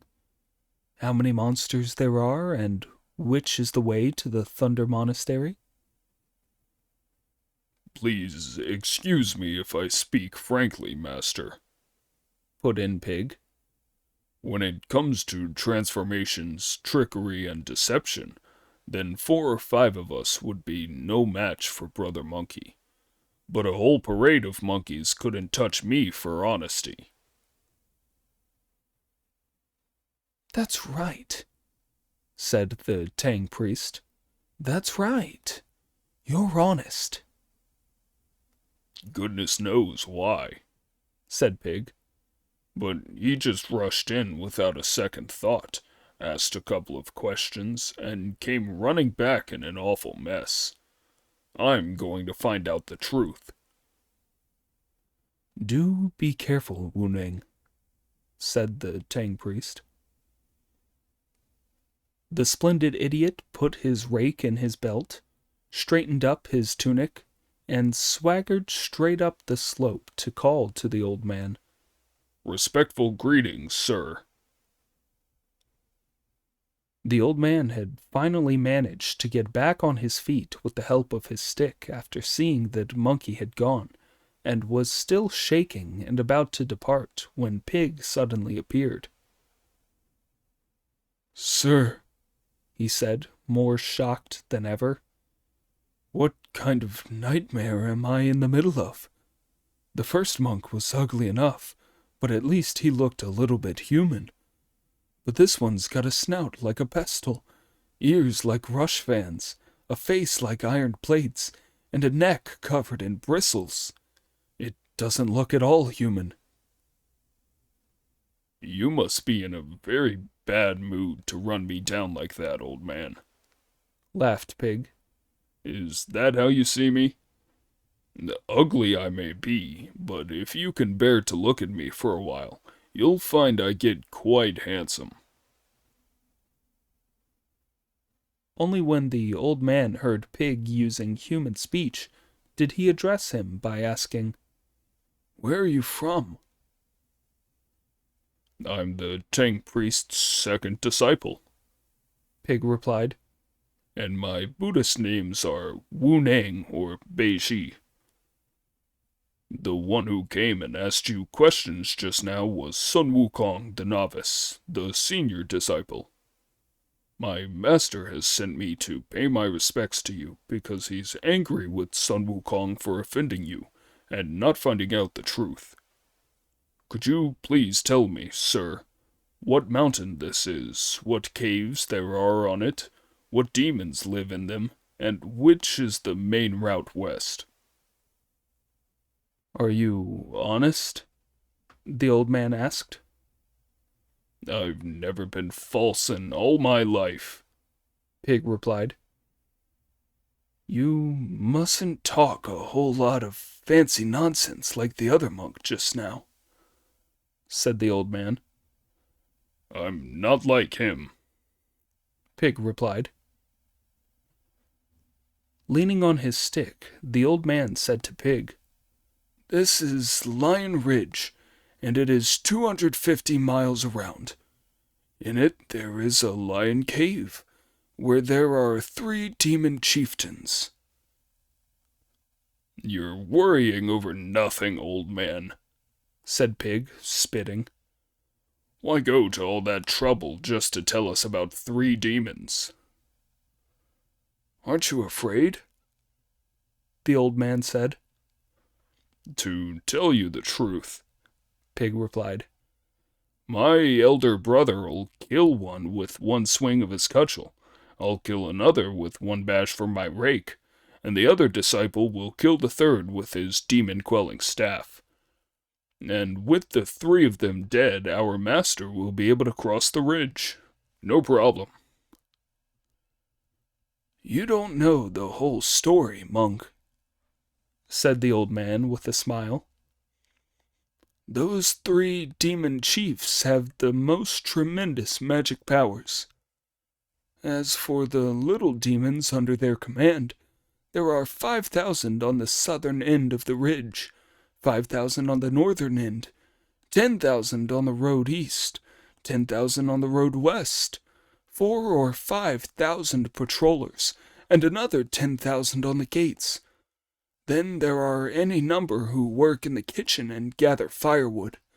There must be 47,000 or 48,000 altogether. They all have names and carry passes, and all they do is eat people. On learning this, the idiot ran back, shivering and shaking. As soon as he was near the Tang priest, he put down his rake and started shitting instead of reporting back.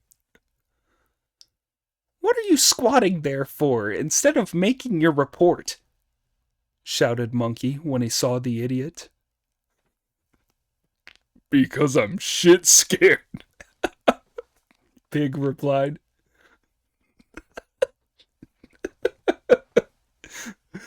No time to talk now.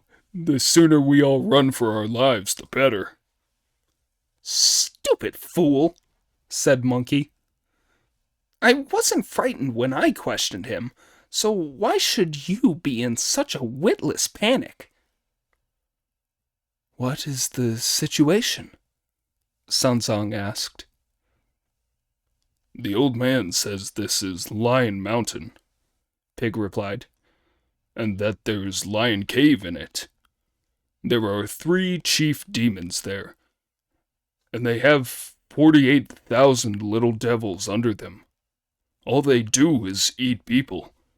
So if we step on their mountain, we'll just be serving ourselves up as a meal to them. Let's forget about it. On hearing this, Sanzang shivered, his hairs standing on end. "What are we to do, Wukong?" he asked. "Don't worry, master," said Monkey.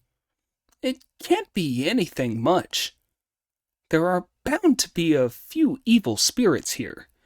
It's just that the people here are such cowards that they exaggerate about how many demons there are and how powerful they are. They get themselves into a funk. I can cope." "You're talking nonsense, brother," said Pig.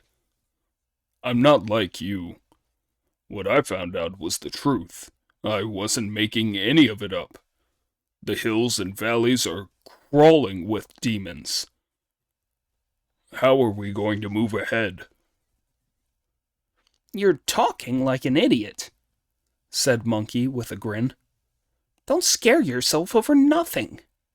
Even if the hills and valleys were crawling with demons, I'd only need half a night to wipe them all out with my cudgel." "You're shameless," said Pig. "Quite shameless. Stop talking so big. It would take 7 or 8 days just to call the roll. How could you wipe them all out?" "Tell me how you'd do it," laughed Monkey. "However you grabbed them, tied them up, or fixed them where they are with fixing magic, you'd never be able to do it so fast," said Pig. "I wouldn't need to grab them or tie them up," said Monkey. "I'll give my cudgel a tug at both ends, say 'grow,' and make it over 400 feet long. Then I'll wave it, say 'thicken,' and make it 80 feet around. I'll roll it down the southern slope, and that'll kill 5,000 of them. I'll roll it down the northern slope and kill another 5,000. Then I'll roll it along the ridge from east to west, and even if there are 40 or 50,000 of them, I'll squash them all to a bloody pulp." "Brother," said Pig, "if you kill them that way, like rolling out dough for noodles, you could do it in 4 hours." "Master," said Friar Sand with a laugh, "as my elder brother has such divine powers, we've got nothing to fear. Please mount up so that we can be on our way." Having heard them discussing Monkey's powers, Sanzong could not but mount with an easy heart and be on his way. As they traveled along, the old man disappeared.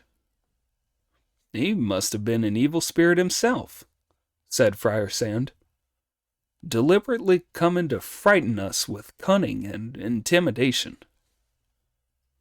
"Take it easy," said Monkey. "I'm going to take a look." The splendid great sage leapt up to a high peak, but saw no trace of the old man when he looked around. Then suddenly turned back to see a shimmering colored glow in the sky, shot up on his cloud to look, and saw that it was the great white planet. Walking over and grabbing hold of him, Monkey kept addressing him by his personal name. "Li Chang'eng! Li Chang'eng! You rascal! If you had something to say, you should have said it to my face. Why did you pretend to be an old man of the woods and make a fool of me?" The planet hastened to pay him his respects and said, "Great sage, I beg you to forgive me for being late in reporting to you. Those demon chiefs really have tremendous magical abilities, and their powers are colossal. With your skill and transformations and your cunning, you may just be able to get over, but if you slight them, it will be very hard." "I'm very grateful," Monkey thanked him. "Very grateful. If I really can't get across this ridge, I hope that you'll go up to heaven and put in a word with the Jade Emperor so he'll lend me some heavenly soldiers to help me." Yes, said the great white planet. "Just give the word, and you can have 100,000 heavenly troops if you want them." The great sage then took his leave of the planet and brought his cloud down to see Sanzang and say, "The old man we saw just now was actually the great white planet come to bring us a message." Disciple, said Sanzang, putting his hands together in front of his chest.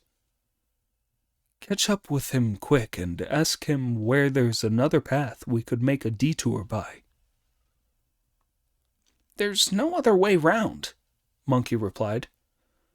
"This mountain is 250 miles across, and goodness knows how much longer it would be to go all the way around it. However could we?" At this, Sanzang could not restrain himself from weeping. "Disciple," he said, "if it's going to be as hard as this, how are we going to worship the Buddha?" "Don't cry," Monkey said. "Don't cry. If you cry, you're a louse. I'm sure he's exaggerating. All we have to do is be careful. As they say, forewarned is forearmed. Dismount and sit here for now." What do you want to talk about now? Pig asked. "Nothing," replied Monkey. "You stay here and look after the master carefully while Friar Sand keeps a close eye on the baggage and the horse. I'm going up the ridge to scout around. I'll find out how many demons there are in the area, capture one, ask him all the details, and get him to write out a list with all of their names. I'll check out every single one of them, old or young, and tell them to shut the gates of the cave and not block our way. Then I can ask the master to cross the mountain peacefully and quietly. That'll show people my powers." Be careful, said Friar Sand. Do be careful. "No need to tell me," Brother Monkey replied with a smile. "On this trip I'd force the Eastern Ocean to make way for me, and I'd smash my way in even if it were a mountain of silver cased in iron." The splendid great sage went whistling straight up to the peak by his somersault cloud. Holding on to the vines and creepers, he surveyed the mountain only to find it silent and deserted. "I was wrong," he said involuntarily. "I was wrong. I shouldn't have let that old great white planet go. He was just trying to scare me. There aren't any evil spirits here. If there were, they'd be out leaping around in the wind, thrusting with their spears and staves, or practicing their fighting skills. Why isn't there a single one?" As he was wondering about this, there was a ringing of a bell and a banging of clappers. He turned round at once to see a little devil boy with a banner on which was written, "By order," over his shoulder. A bell at his waist and clappers in his hands that he was sounding. He was coming from the north and heading south. A close look revealed that he was about 12 feet tall. "He must be a runner," thought Monkey, grinning to himself, "delivering messages and reports. I'll take a listen to what he's talking about." The splendid great sage made a spell with his hands, said the magic words, shook himself, and turned into a fly who landed on the devil's hat and tilted his head for a good listen. This is what the little devil was saying to himself as he headed along the main road, sounding his clappers and ringing his bell. All we mountain patrollers must be careful and on our guard against Sun the Novice. He can even turn into a fly. Monkey was quietly amazed to hear this. "That so-and-so must have seen me before. How else could he know my name and know that I can turn into a fly?" Now the little devil had not in fact seen him before. The demon chief had for some reason given him these instructions that he was reciting blindly. Monkey, who did not know this, thought that the devil must have seen him and was on the point of bringing the cudgel out to hit him when he stopped. I remember Pig being told, he thought, when he questioned the planet, that there were 3 demon chieftains and 47 or 48,000 junior devils like this one. Even if there were tens of thousands more juniors like this, it would be no problem. But I wonder how great the 3 leaders' powers are. I'll question him first. There will be time to deal with them later. Splendid, great sage. Do you know how he questioned the demon? He jumped off the devil's hat and landed on a treetop, letting the junior devil go several paces ahead. Then Monkey turned round and did a quick transformation into another junior devil, sounding clappers, ringing a bell, and carrying a flag over his shoulder, just like the real one. He was also dressed identically. The only difference was that he was a few inches taller. He was muttering the same things as the other as he caught him up, shouting, "Hey, you walking ahead! Wait for me!" Turning round, the junior devil asked, "Where have you come from?" "You're a nice bloke," Monkey said with a smile. "Not even recognizing one of your own people." "You're not one of ours," said the demon. "What do you mean?" Monkey asked. "Take a look and see if you can recognize me." "I've never seen you before," the demon said. "I don't know you." "It's not surprising you don't know me," said Monkey. "I work in the kitchens. We've rarely met." "You don't," said the demon, shaking his head. "You don't. None of the brothers who do the cooking has got a pointy face like yours." "I must have made my face too pointy when I did the transformation," thought Monkey. So he rubbed it with his hands and said, "It isn't pointy." Indeed, it was not. "But it was pointy just now," the little devil said. "How did you stop it being pointy just by rubbing it? You're a very shady character. I haven't the faintest idea who you are. You're not one of us. I've never met you. Very suspicious. Our kings run the household very strictly. The kitchen staff only work in the kitchen, and the mountain patrols keep to patrolling the mountain. How could you possibly be a cook and a patroller?" "There's something you don't know," said Monkey, improvising a clever answer. "I was promoted to patrolling because the king saw how well I'd worked in the kitchens." "Very well, then," said the little devil. "We patrollers are divided into 10 companies of 40 each, which makes 400 in all. We're all known by our ages, appearances, names, and descriptions. Because their majesties want to keep the organization neat and roll calls convenient, they've given us all passes. Have you got one?"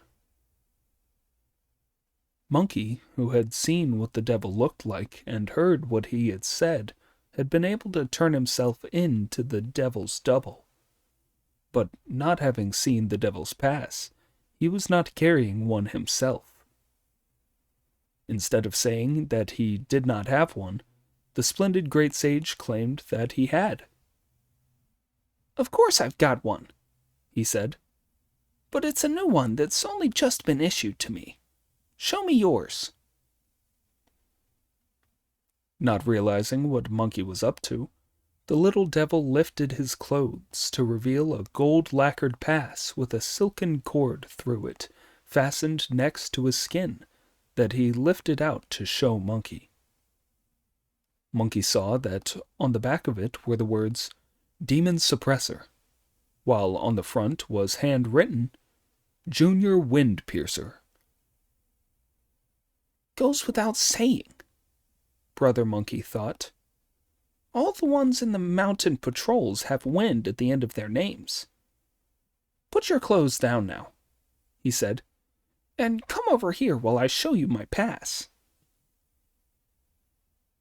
With that, he turned away, put a hand down to pull a little hair from the tip of his tail, rubbed it between his fingers, called "Change," and turned it into another gold-lacquered pass on a green silken cord, on which were handwritten the words, "Senior Wind Piercer." With his liking for taking things to extremes, and his gift of finding the right thing to say, Monkey remarked, "There's something you don't know.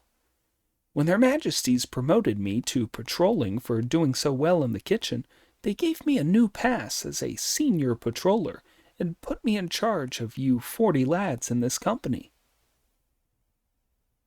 At this, the demon at once gave a "nuh-uh" of respect and said, "Sir, I didn't recognize you as you've only just been appointed. Please, forgive me if I said anything to offend you." "I'm not angry with you," said Monkey, returning his courtesy. "There's just one thing. I want some money from you all to mark our first meeting. 5 ounces of silver each." "Please be patient, sir," the little devil replied. "When I get back to the southern end of the ridge to meet the rest of our company, we'll all give it to you together." "In that case, I'm coming with you," said Monkey, and he followed behind as the demon led the way. After a mile or two, a writing brush peak was seen. Why was it called a writing brush peak? Because on the top of the mountain there was a pinnacle about 40 or 50 feet high that looked just like a writing brush standing upright on a brush stand. Going up to it, Monkey lifted his tail, jumped to the top of the pinnacle, sat down, and called, "Come here, all of you." The young wind piercers all bowed low beneath him and said, "We're at your service, sir." "Do you know why their majesties appointed me?" Monkey asked. "No," they replied. "Their majesties want to eat the Tang priest," said Monkey. "But they're worried about Sun the Novice's tremendous magic powers. They've heard he can do transformations and are worried that he might turn himself into a young wind piercer and come along the path here to find out what's going on.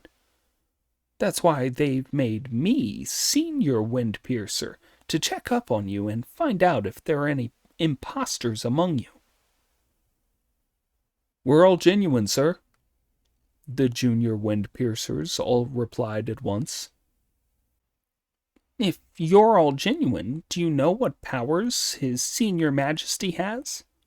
Monkey asked. "Yes," one of the wind piercers said.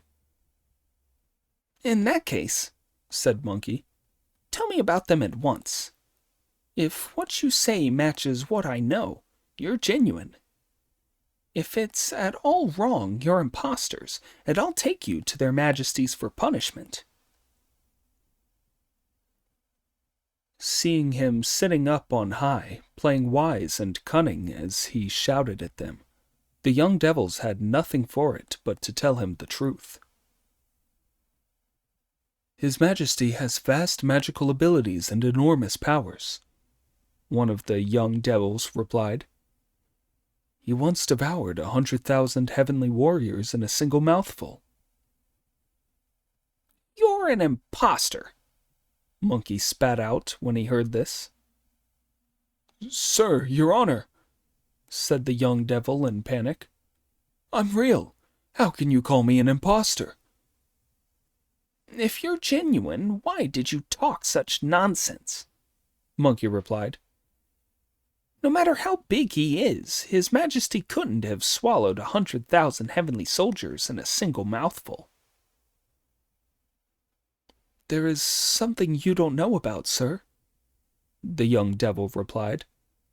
His Majesty can do transformations. He can make himself tall enough to hold up the sky or as small as a cabbage seed. Some years ago, when the Queen Mother invited all the immortals to a peach banquet, she didn't send him an invitation, so His Majesty wanted to fight heaven. The Jade Emperor sent 100,000 heavenly soldiers to subdue His Majesty, gave himself a magical body, and his mouth that was as big as a city gate.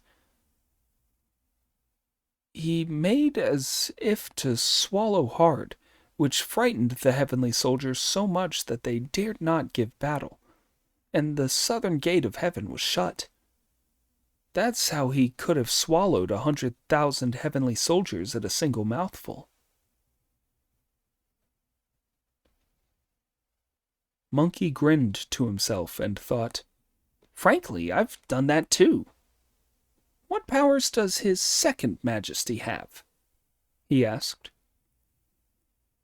His Second Majesty is 30 feet tall, with brows like sleeping silkworms, phoenix eyes, and a voice like a beautiful woman, tusks like carrying poles, and a nose like a dragon. If he's in a fight, he only needs to wrinkle his nose for his enemy to be scared witless, even if he's covered in bronze and iron.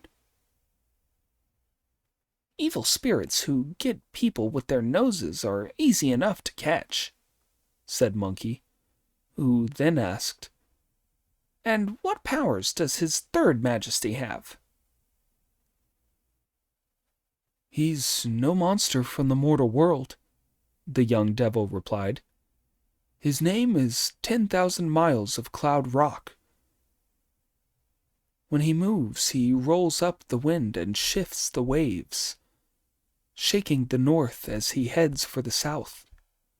He carries a treasure about him called the male and female vital principles jar. Anyone who's put in that jar is turned liquid in a few moments.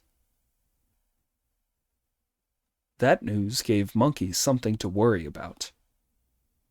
I'm not scared of the monsters, he thought, but I'll have to watch out for his jar. Then he said aloud, Your account of their Majesty's powers isn't bad. It fits exactly what I know. But which of them wants to eat the Tang priest? Don't you know, sir? Said the young wind-piercer. As if I didn't know better than you, shouted Monkey. I was told to come and question you because they're worried that you don't know all the details. Our senior king and second king have long lived in Lion Cave on Lion Mountain, the young devil replied. But the third king doesn't live here. He used to live over 100 miles to the west of here, in the capital of a country called Leonia. 500 years ago, he ate the king of the country, his civil and military officials, and everyone else in the city, young and old, male and female. So he seized their country, and now all the people there are evil monsters. I don't know which year it was in which he heard that the Tang court has sent a priest to the western heaven to fetch the scriptures. They say this priest is a good man who has cultivated his conduct for 10 incarnations, and anyone who eats a piece of his flesh will live forever and never grow old. But the third king is worried about the priest's disciple, Son the Novice, who's a real terror, so he's come to swear brotherhood with our 2 kings. All 3 are now working together to catch the Tang priest. Damn this thoroughly ill-behaved monster, thought Brother Monkey with a great fury. I'm protecting the Tang priest while he works for the true achievement. How dare they plot to eat my man?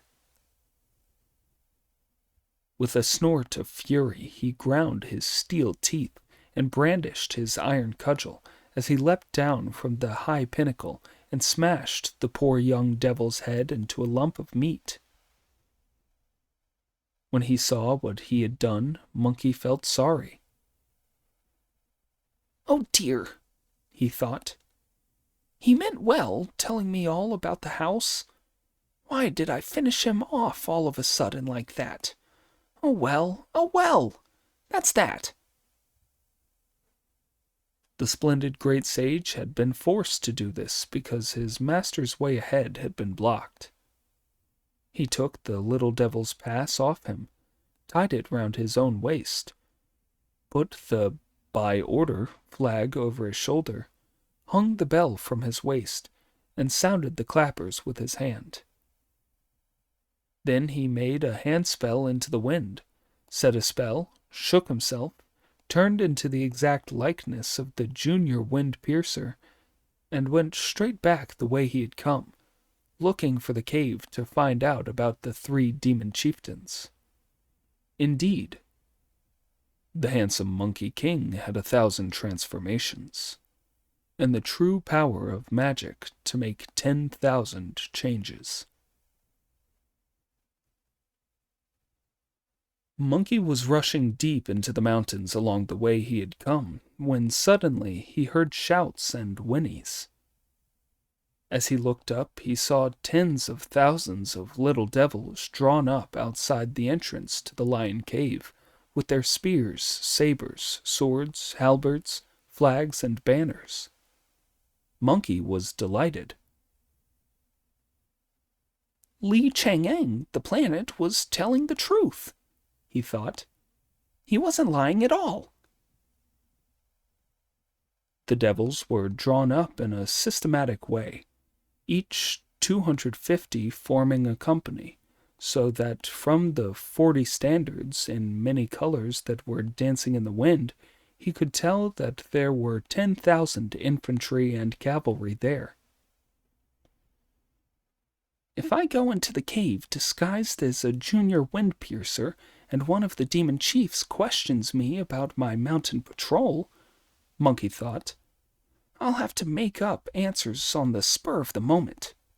The moment I say anything at all wrong, he'll realize who I am and I won't be able to get away. That army on the gates would stop me and I'd never get out. If I'm going to catch the demon kings, I'll have to get rid of the devils on the gates first. Do you know how he was going to do that? The old demons have never seen me, he thought. They've only heard of my reputation. I'll talk big and scare them with my fame and prestige.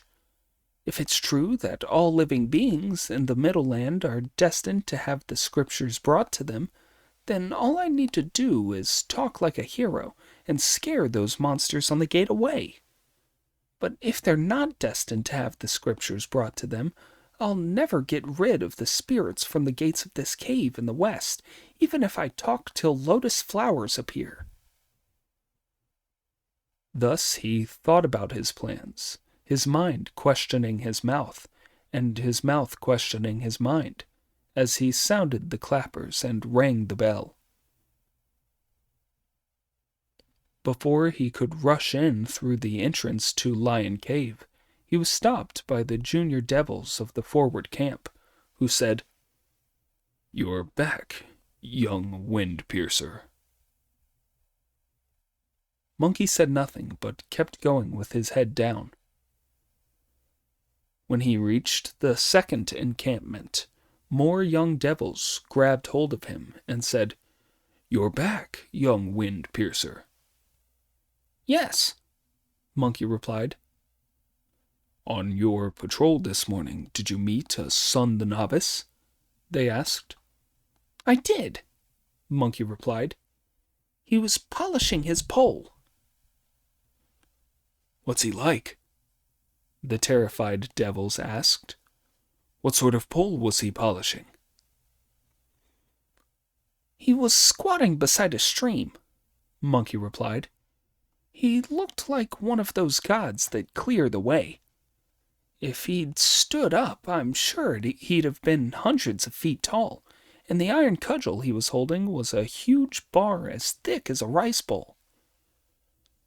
He'd put a handful of water on a rocky scar and was polishing the cudgel on it, muttering, "Pole, it's ages since I got you out to show your magic powers.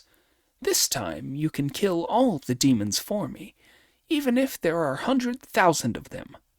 Then I'll kill the 3 demon chiefs as a sacrificial offering to you." He's going to polish it till it shines, then start by killing the 10,000 of you on the gates. On hearing this, the little devils were all terror-struck, and their souls all scattered in panic. "Gentlemen," Monkey continued, "that Tang priest has only got a few pounds of flesh on him. We won't get a share, so why should we have to carry the can for them? We'd do much better to scatter."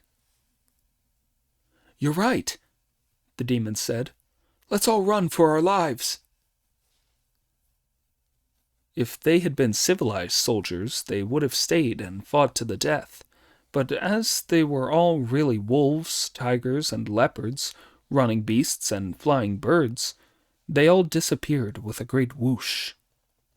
Indeed, it wasn't as if the great sage Sun had merely talked big. It was like the time when Xiang Yu's army of 8,000 soldiers disappeared, surrounded by foes who were former comrades. "Splendid," said Monkey to himself with self-congratulation. "The old devils are as good as dead now. If this lot run away at the sound of me, they'll never dare look me in the face. I'll use the same story when I go in there. If I said anything different, and 1 or 2 of the young devils had got inside and heard me, that would have gave the game away." Watch him as he carefully approaches the ancient cave and boldly goes deep inside. If you don't know what of good or ill was to come from the demon chieftains, listen to the explanation in the next installment.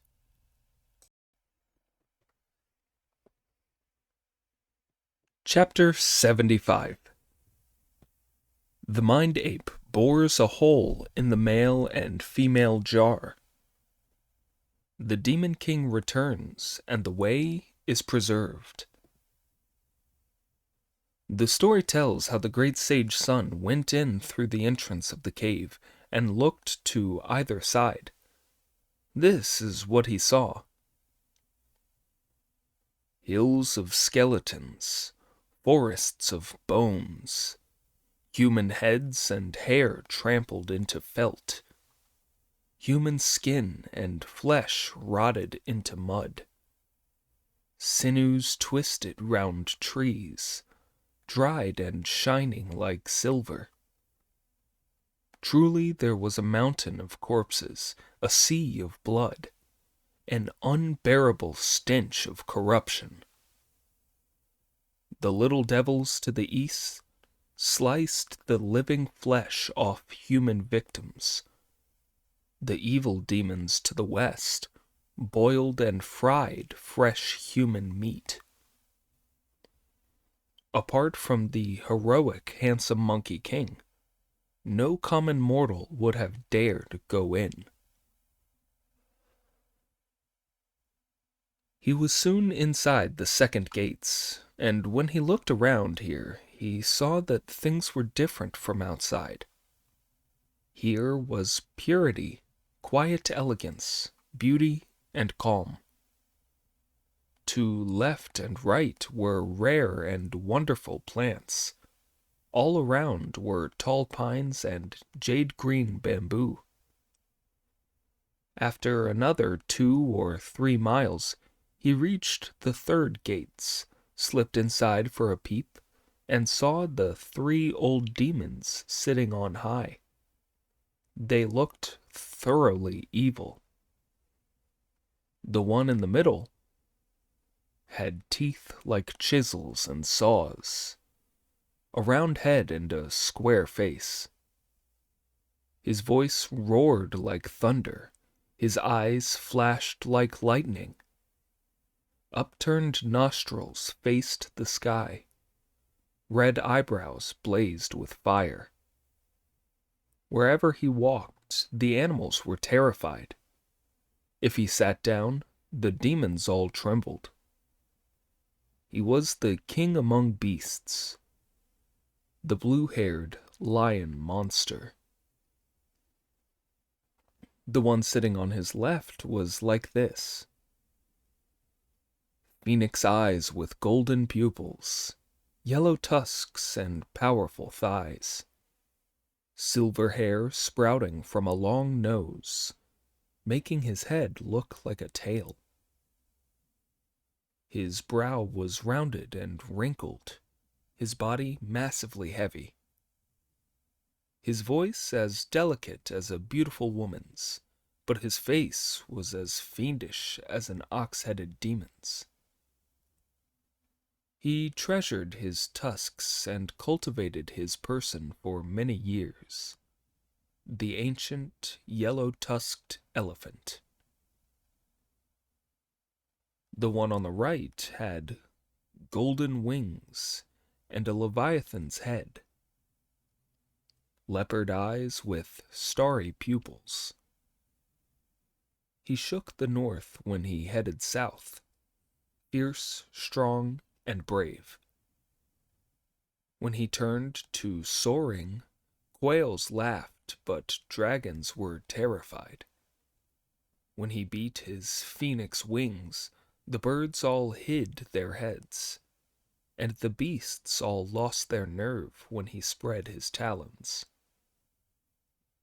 He could fly 30,000 miles through the clouds. The mighty rock.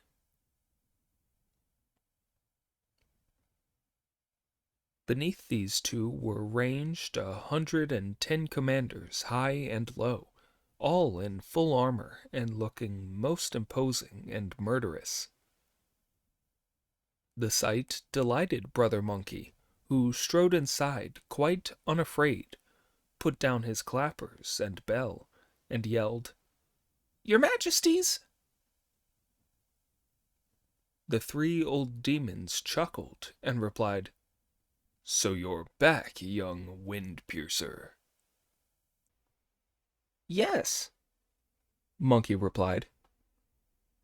"When you were patrolling, what did you find out about where Sun the Novice is?" "Your Majesties," Monkey replied. "I don't dare tell you." "Why not?" The senior demon chief asked. "I was walking along, sounding my clappers and ringing my bell, following your Majesty's orders," Monkey said. "when all of a sudden I looked up and saw someone squatting and polishing a pole there. He looked like one of the gods that clear the way. If he'd stood up, he'd have been well over 100 feet tall. He'd scooped up some water in his hands and was polishing his iron bar on the rocky scar.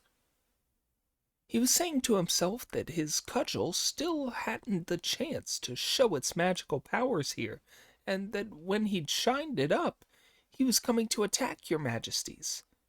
That's how I realized he was Sun the Novice and came here to report." On hearing this, the senior demon chief broke into a sweat all over and shivered so that his teeth chattered as he said, "Brothers, I don't think we should start any trouble with the Tang priest. His disciple has tremendous magical powers, and he's polishing his cudgel to attack us. Whatever are we to do?" "Little ones," he shouted, "call everybody, high and low, who's outside the cave to come inside and shut the gates. Let them pass." "Your Majesty," said one of the subordinate officers who knew what had happened, "the little devils outside have all scattered." "Why?" the senior demon asked. They must have heard about his terrible reputation. Shut the gates at once! At once! The hosts of demons noisily bolted all the front and back gates firmly. Now they've shut the gates, they might ask me all sorts of questions about things in here, Monkey thought with alarm. If I don't know the right answers, I'll give the game away and they'll catch me. I'd better give them another scare and get them to open the gates to let me out. Your Majesty, He said, stepping forward. there were some other wicked things said. What else? The senior demon chief asked. Said he was going to skin your senior Majesty, Replied Brother Monkey. Slice up the bones of his second Majesty and rip out his third Majesty's sinews. If you shut the gates and refuse to go out, he can do transformations. He might turn himself into a fly, get in through a crack between the gates, and catch us all. Then we'll be done for. Be very careful, brothers, said the senior demon. We haven't had a fly here for years, so any fly that gets in will be Son the Novice. So I'll change into a fly and frighten them into opening the gates, thought Monkey, smiling to himself. The splendid great sage then slipped aside, reached up to pull a hair from the back of his head, blew on it with a magic breath, called Change! and turned it into a golden fly that flew straight into the old demon's face. Brothers, said the old demon in a panic, this is terrible. He's inside. All the demons, great and small, were so alarmed that they rushed forward to swat the fly with their rakes and brooms. The great sage could not help giggling aloud, which was just what he should not have done, as it revealed his true face. The third demon chief leapt forward, grabbed him, and said, Brothers, he almost had us fooled. Who had who fooled? The senior demon asked.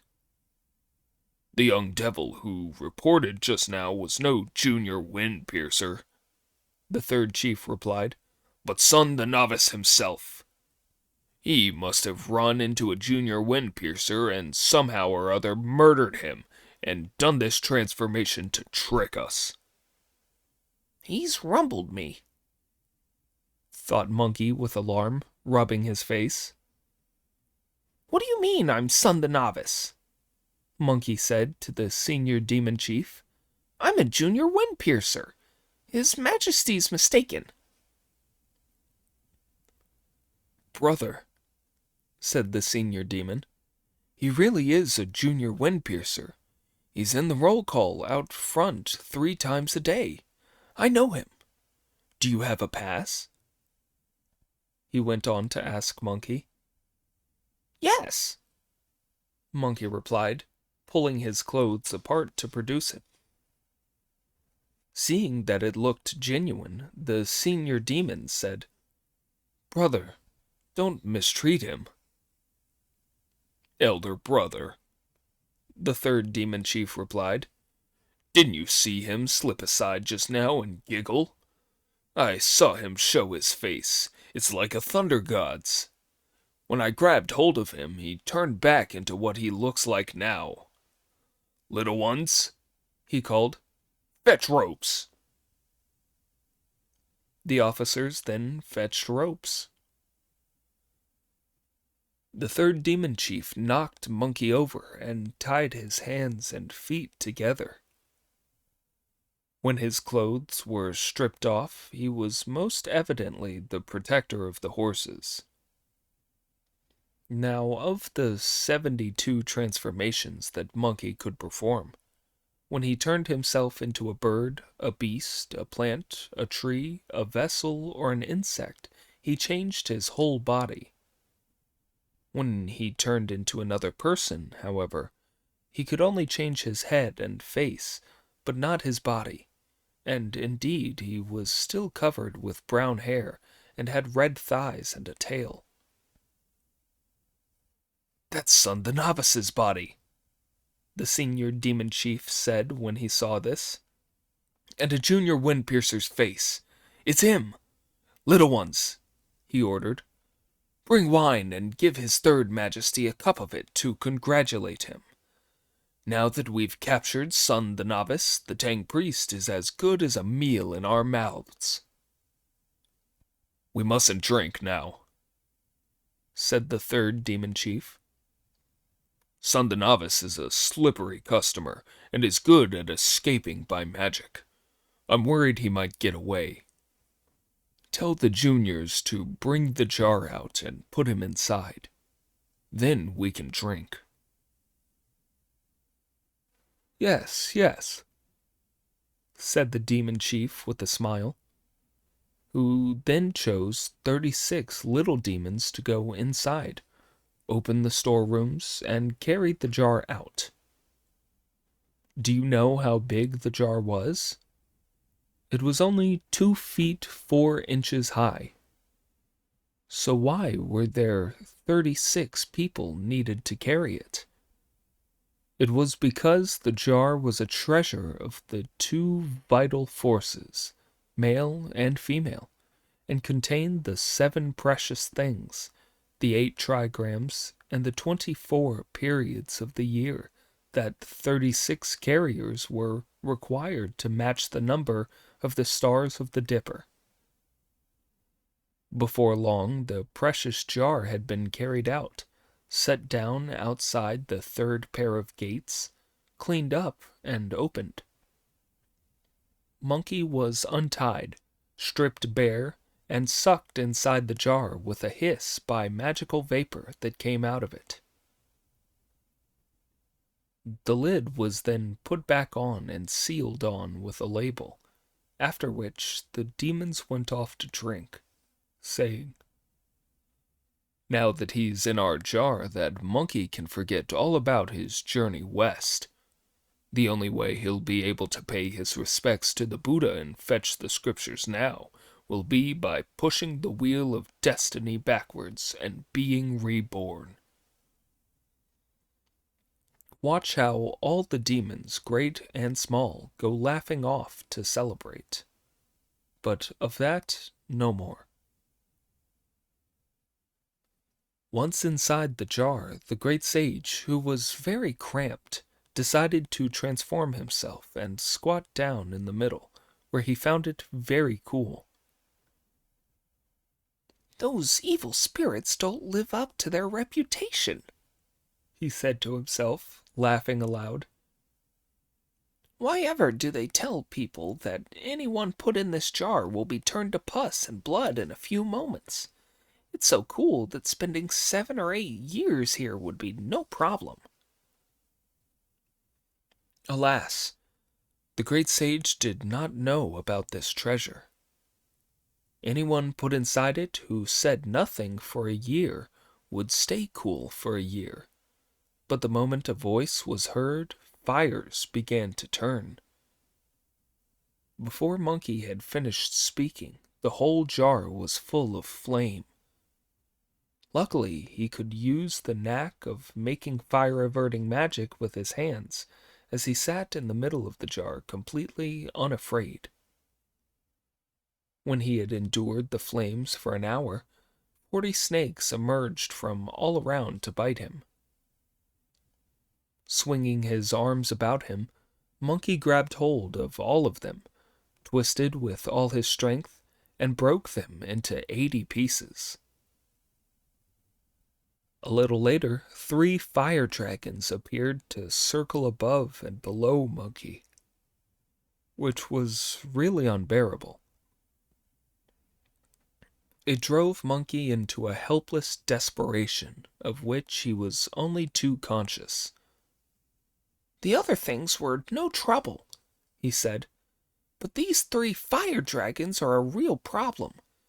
If I don't get out soon, the fire will attack my heart, and what then? I'll make myself grow, he went on to think, and push my way out.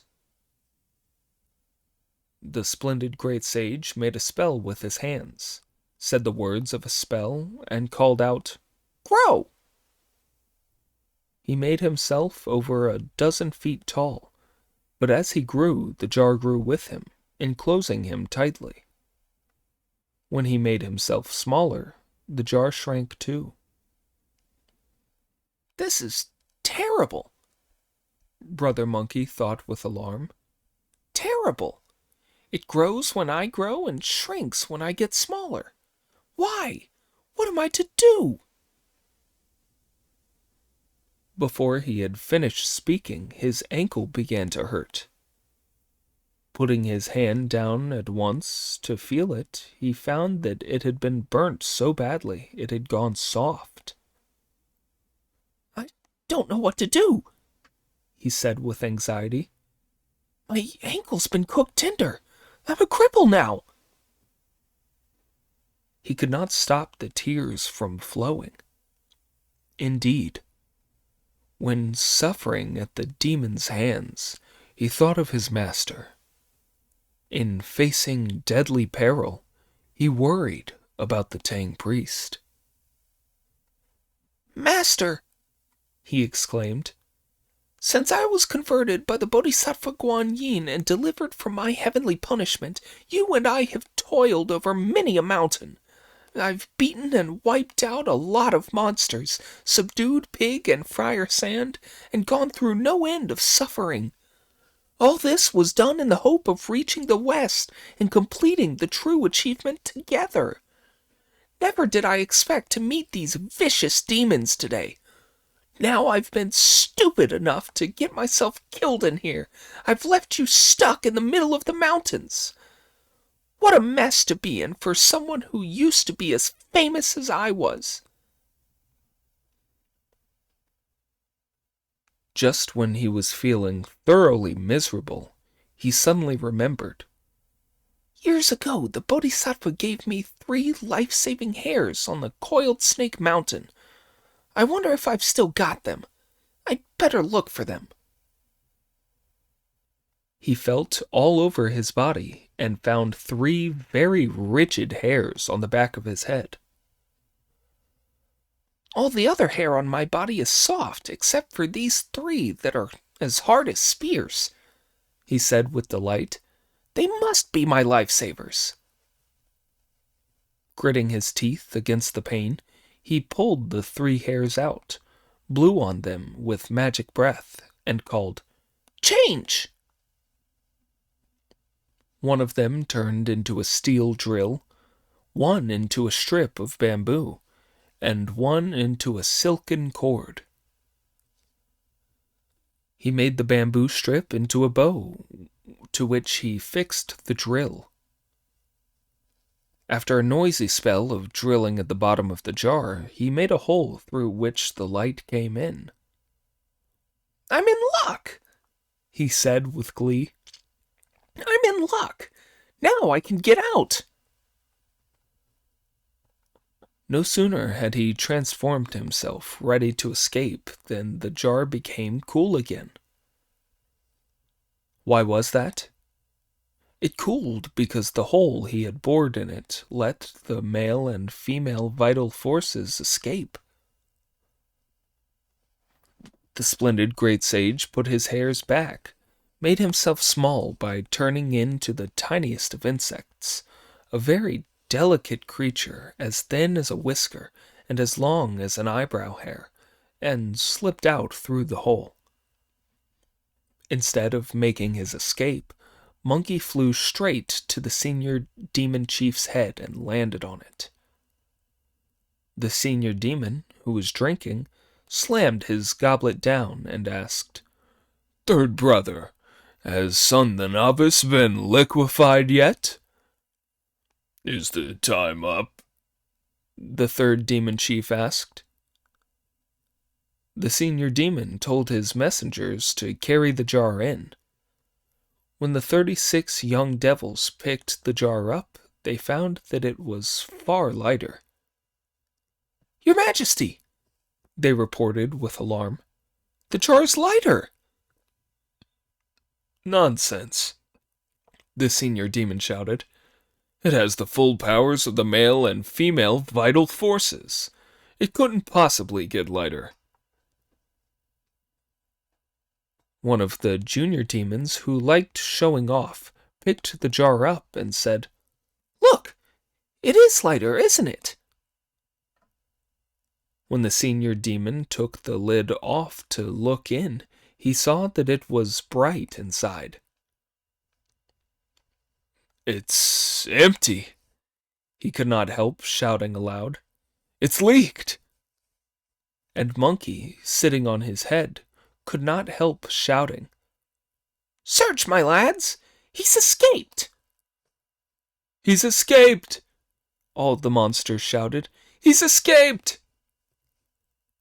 The order was then given to shut the gates. With that, Monkey shook himself, took back the clothes that had been taken off him, turned back into himself, and leapt out of the cave. "Behave yourself, evil spirits!" He flung back insultingly. "I've bored through the jar, and you can't keep anyone in it any more. You'll have to take it outside and shit in it." Shouting and yelling with glee, he went straight back on his cloud to where the Tang priest was. Here he found the venerable gentleman making symbolic incense with a pinch of earth and praying to the sky. Monkey stopped his cloud to listen to what he was saying.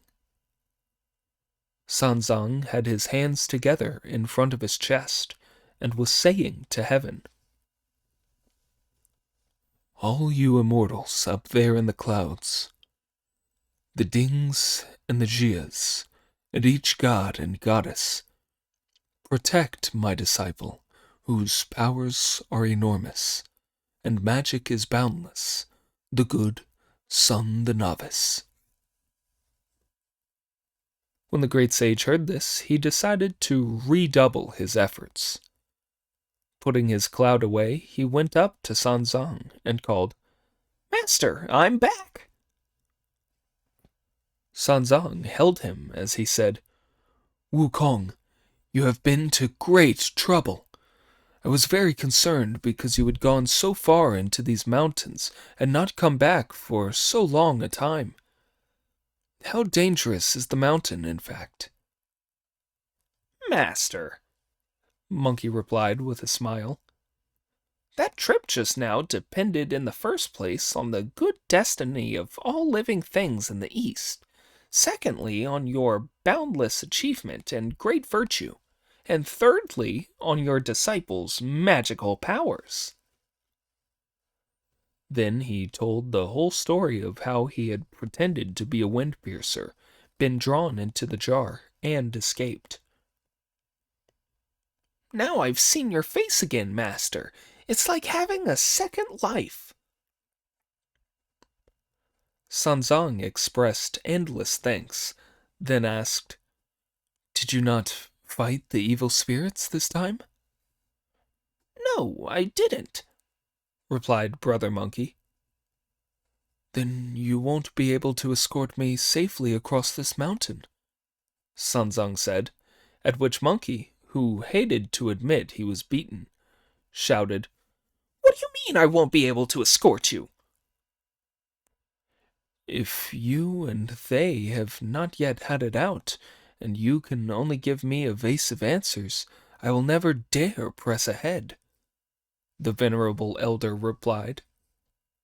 "Master," laughed the great sage, "you really don't understand. As the saying goes, you can't spin a thread from a single strand of silk, and you can't clap one-handed. There are 3 demon chiefs and thousands of the little devils. How could I fight them all single-handed?" "If you are that outnumbered, you would indeed find it hard by yourself," Sanzang replied. Pig and Friar Sand also have their talents. I shall tell them to go with you to help clean up the path across the mountain and escort me over it." "What you say is completely right, master," replied Monkey with a smile. "Tell Friar Sand to protect you while Pig comes with me." "Brother," said Pig in alarm, "you're a poor judge. I'm rough and I can't do anything much. I'd just get in the way as I walked along. What use would I be to you?"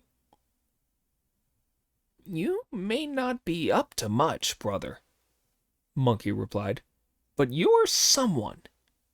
As the saying goes, even a fart can smell the wind.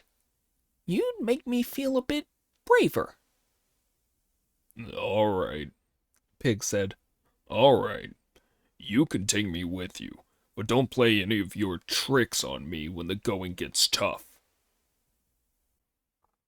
"Don't forget that Friar Sand and I will be waiting here," said Sanzang.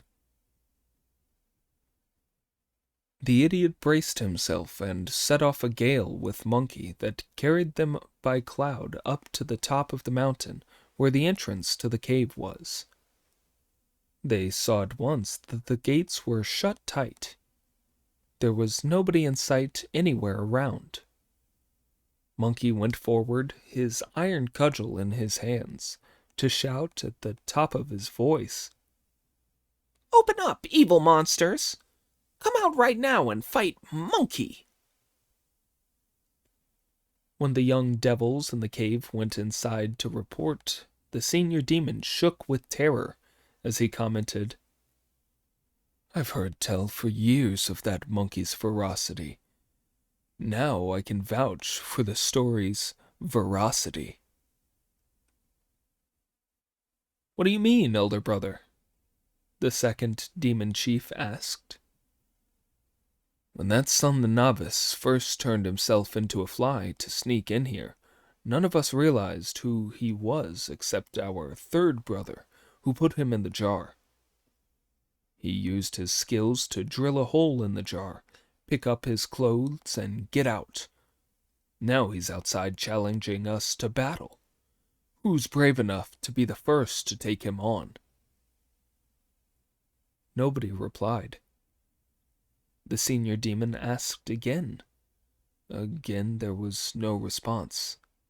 Everyone was pretending to be deaf and dumb. "We've got ourselves a lousy reputation in the West already," the senior demon chief said in a fury. "Now that son the novice has treated us with such contempt today, our reputation will stand even lower if we don't fight him. I'm going out there to chance my old life on 3 rounds with him. If I can't hold out for those 3 rounds, the Tang priest will still be a meal in our mouths. If I can't, then shut the gates and let them pass." He then kitted himself out in his armor, had the gates opened, and went out. As Monkey and Pig watched from beside the gates, they saw that he was a fine monster.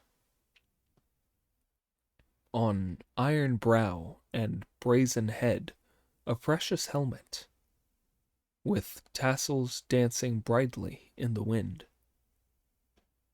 His eyes both flashed as if with lightning, and ruddy glowed the hair at his temples. Pointed and sharp were his silvery claws, and his saw-like teeth were set close and neat. His armor was golden without any seam, bound with a dragon sash that could foresee the future. In his hand flashed a cutlass of steel. Such martial might is rare in the world. With a voice that roared like thunder, he asked, "Who is knocking at my gates?" "Your grandfather, Lord Sun, the great sage equaling heaven," said Monkey, turning to face the gate.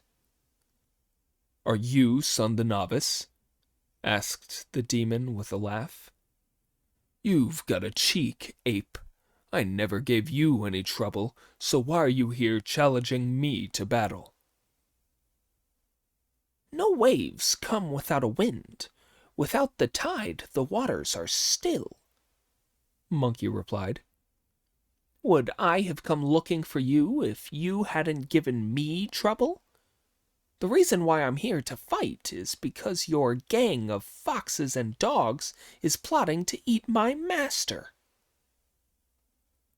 "From the way you're acting so fierce and shouting at our gates, you must want to fight," the old demon replied. Yes, Monkey said. "Stop all that ranting and raving, then," said the demon. "It would be most unfair if I brought out my devil soldiers and drew them up in battle order with flags flying and drums beating to fight you as I'm on my own territory. I'll fight you single-handed with no helpers for either side." When Monkey heard this, he shouted, keep out of the way, pig, and let's see how he copes with me. The idiot did indeed get out of the way. "Come over here," The senior demon shouted. "and be a chopping block for me. Let me hack you 3 times as hard as I can with the sword on your bare head. After that, I'll let your Tang priest pass. If you can't take it, then hand your Tang priest over at once. He'll be a tasty morsel to help our rice down." Bring out a brush and some paper if you have them in your cave, and I'll give you a bond. You can hack at me from today till next year, but it'll be nothing to me. The old demon then summoned up all his might, took up a stance with his feet apart, lifted his sword with both hands, and hacked at the top of the great sage's head. The great sage raised his head, and though there was a mighty crash, his scalp did not even go red. "That monkey really does have a hard head," exclaimed the old demon with shock. You wouldn't know about it, said Monkey with a laugh. I was born with a skull of bronze and iron, like nobody else's in all the world. Hammer and axe will never smash me. I went in Lord Loudsea's furnace when I was a boy. The Star Lords of the 4 Dippers helped mold me. The 28 constellations all use their skill. I've often been soaked in water, but never come to harm. And all over my body the sinews are knotty. The Tang priest, fearing I would not stand firm, placed a golden band around my head. "Cut out that insolence, ape," the senior demon said, "and take these 2 blows from my sword. I'm most certainly not going to spare your life." It's nothing, Monkey replied. Have another cut like that if you like. "You monkey!" the old demon shouted. "You don't know about this sword." Created in furnaces of metal and fire, 100 times tempered by divine craftsmanship, its sharp blade follows the 3 strategies, and it is as strong as described in the 6 plans. The point is as fine as a housefly's tail, and as supple as the body of a white dragon. When it goes to the mountains, dense clouds arise. If it plunges into the sea, the great waves roll. It has been burnished times beyond number, heated and tempered many 100 times over. Deep in the mountains it is kept in the caves. Great is the glory it has won when in battle. If I use it to strike at your monkish pate, it'll cut into a pair of gourd ladles. You're blind, evil spirit, laughed the great sage. if you think my head is just gourd ladles. I'll let you hack at me if you're silly enough to want to. Have another go and see what happens. The senior demon raised his sword for another hack, which the great sage moved his head forward to meet. With a loud bang, his head was split into two, whereupon the great sage rolled on the ground and gave himself a second body. The sight so alarmed the demon that he lowered his sword. Watching all this from a distance, Pig said with a laugh, Give him a couple more hacks, old devil, then there'll be 4 of him. Pointing at Brother Monkey, the senior demon said, I'd heard that you can use self-dividing magic. Why are you showing it off to me now? What's self-dividing magic? Monkey asked.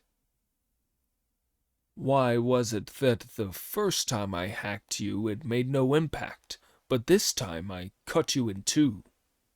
The senior demon asked. Don't worry, evil spirit, said the great sage with a smile. If you cut me 10,000 times, there will be 20,000 of me.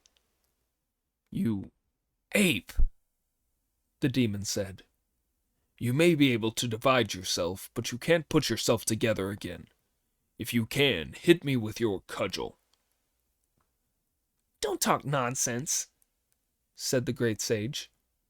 You asked to take 3 cuts at me, but only took 2. Now you've invited me to hit you once. I'm not monkey if I hit you 1.5 times. Very well, said the senior demon. The splendid great sage hugged his 2 bodies together, rolled, became 1 body again, and struck with his cudgel at the demon's head. The old demon raised his sword to parry the blow. Damned ape, he said.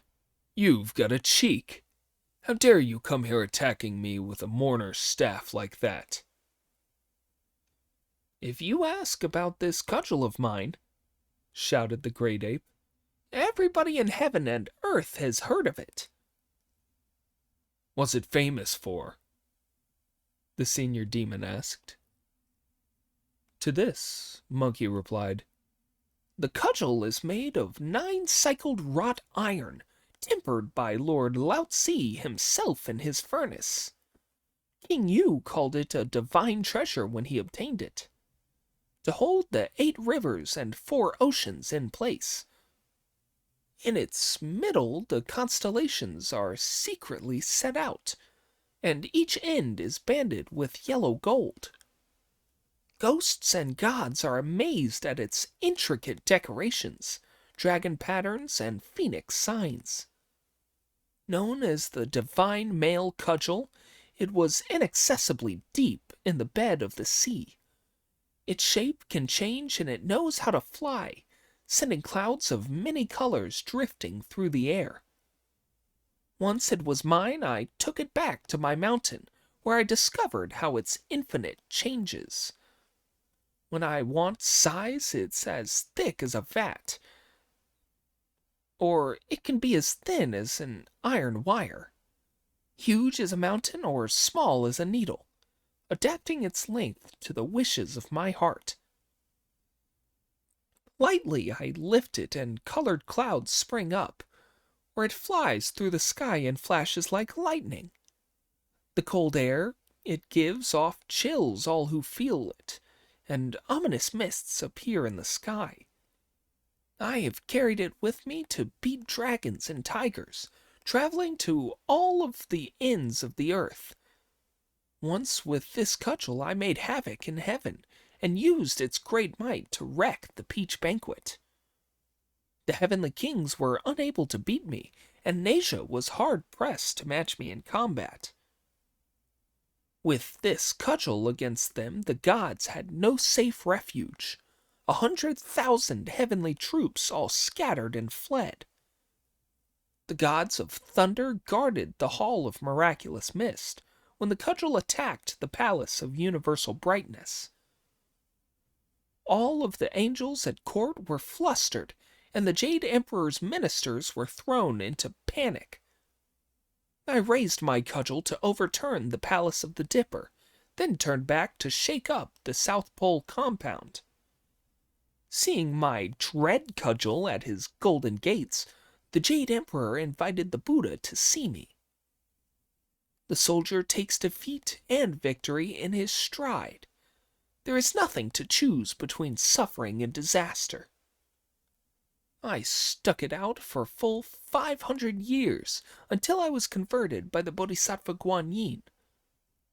Then a holy monk appeared in Tang, who swore a mighty oath to heaven to save the souls in the city of the unjustly slain and fetch the sutras at an assembly on Vulture Mountain. On the journey to the west are many evil monsters whose actions would be a great obstacle to him. So, knowing that my cudgel is matchless in the world, he begged me to be his companion on the journey. When it struck down evil spirits, they were sent to the underworld. Their flesh turned to red dust, and their bones all to powder. Evil spirits everywhere were killed by the cudgel, in thousands upon thousands, too numerous to count. Up above it wrecked the Dipper and Bull Palace, and below it ruined the Sinluo court in hell. Of the heavenly generals, it routed the 9 bright shiners, and it wounded all of the underworld's judges.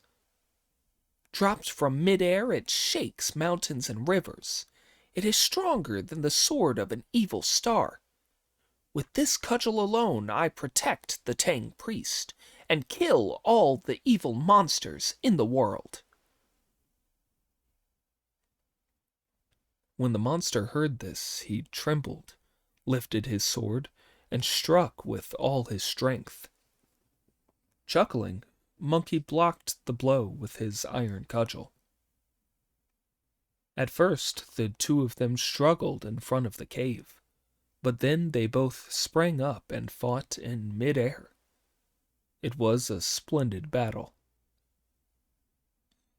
The divine rod had once secured the bed of heaven's river. The as-you-will cudgel is the finest in the world.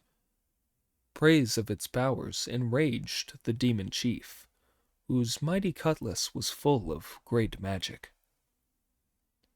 When they fought outside the gates, they were still open to reason, but no mercy was shown in their battle in the sky. One could change his appearance at will. The other could make himself grow on the spot. The fight was so intense that the sky filled with clouds, and all of the plains were enveloped in mist. One had often determined to devour the monk Sanzang. The other used his magic to protect the Tang priest. All because the Lord Buddha transmitted the scriptures. Evil and good were opposed in harsh conflict. The senior demon and the great sage fought over 20 rounds without either emerging the victor, while Pig admired their magnificent battle from down below until, unable to restrain himself, he grabbed his rake and leapt into the air, riding on the wind to strike at the evil monster's face.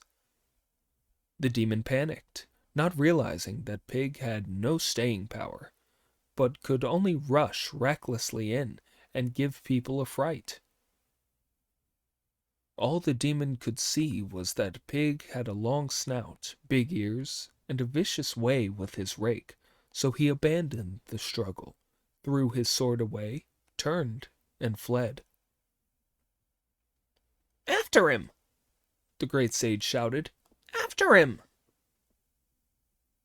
The idiot raised his rake and went down in all his ferocious might straight after the monster. Seeing how close Pig was to him, the old demon stood still in front of the mountainside, faced the wind, shook himself, resumed his real appearance, and opened his mouth to devour Pig. This so terrified Pig that he fled as fast as he could into the undergrowth, not caring that brambles and thorns were tearing his head. He sat there trembling and listening out for the sound of the cudgel. When Monkey caught up with him, the monster opened his jaws to eat Monkey up too. This was just what Monkey intended. Putting his cudgel away, he went straight towards the demon, who swallowed him in a single gulp. This gave the idiot such a fright as he was hiding in the undergrowth that he grumbled to himself, "You've got no common sense, protector of the horses. Why did you go towards the monster when he wanted to eat you up instead of running away? Now he's swallowed you. Today you're still a monk, but tomorrow you'll be a turd." Only when the monster had departed in triumph did Pig emerge from the undergrowth and slip back by the way he had come. Sanzang and Friar Sand were still waiting for Pig at the foot of the mountain when they saw him come running breathless towards them. "Pig," said Sanzang with horror, "why are you in this terrible state? Why is Wukong not here?" "My brother was swallowed up by the evil spirit in a single gulp," Pig replied amid sobs, at which Sanzang collapsed in terror. A little later he stamped and beat his chest, saying, "Disciple, I thought you were good at subduing demons and were going to take me to see the Buddha in the Western Heaven. Who would have thought that you would die at this demon's hand today? Alas, alas, all the efforts of my disciples have now turned to dust." The master was thoroughly miserable. Just look at the idiot. Instead of coming over to comfort his master, he calls, "Friar Sand, fetch the luggage. Let's split it between us." "Why, brother?" Friar Sand asked. "Divide it up," Pig replied. "and all of us can go our separate ways. You can go back to the river of flowing sand and carry on eating people. I'll go back to Gao village and see my wife. We could sell the white horse to buy the master a coffin to be buried in." The master was so upset when he heard this that he wept aloud to heaven. We shall leave them and return to the senior demon chief. When he had swallowed Monkey, he thought he had won, so he went straight back to his cave, where all the other demons came out to ask him how the fight had gone. "I've got one of them," the senior demon said. "Which one is that?" asked the second demon with delight. "Sun the novice," the senior demon replied. "Where have you got him?" the second demon chief said. "In my stomach," said the senior demon. "I swallowed him." "Elder brother," said the third demon chief with horror, "I forgot to tell you that Sun the Novice wasn't worth eating." "I'm delicious," said the great sage from inside the demon's stomach, "and I'll stop you from ever feeling hungry again." This caused the junior devils such a shock that they reported, "This is terrible, your senior majesty. Sun the Novice is talking inside your stomach." "That doesn't frighten me," said the senior demon. If I'm clever enough to catch him, do you think I'm not clever enough to deal with him? Make me some hot, salty water at once. I'll pour it into my stomach, vomit him out, and have him fried at my leisure to eat as a snack with some drinks. The junior devils soon had half a bowl of hot, salty water that the demon drained in one, filling his mouth. He then really did vomit, but the great sage, who had taken root in his stomach, did not even move. The monster then pressed his throat and vomited again till his head was spinning, his eyes in a daze, and his gallbladder split, but still Monkey would not be shifted. By now the senior demon was gasping for breath. Son the novice, He called out. won't you come out? Not yet, Monkey replied. I don't want to come out now. Why not? The old demon asked. You really don't understand, evil spirit, Said Monkey. Ever since I've been a monk, I've had scant food and clothing.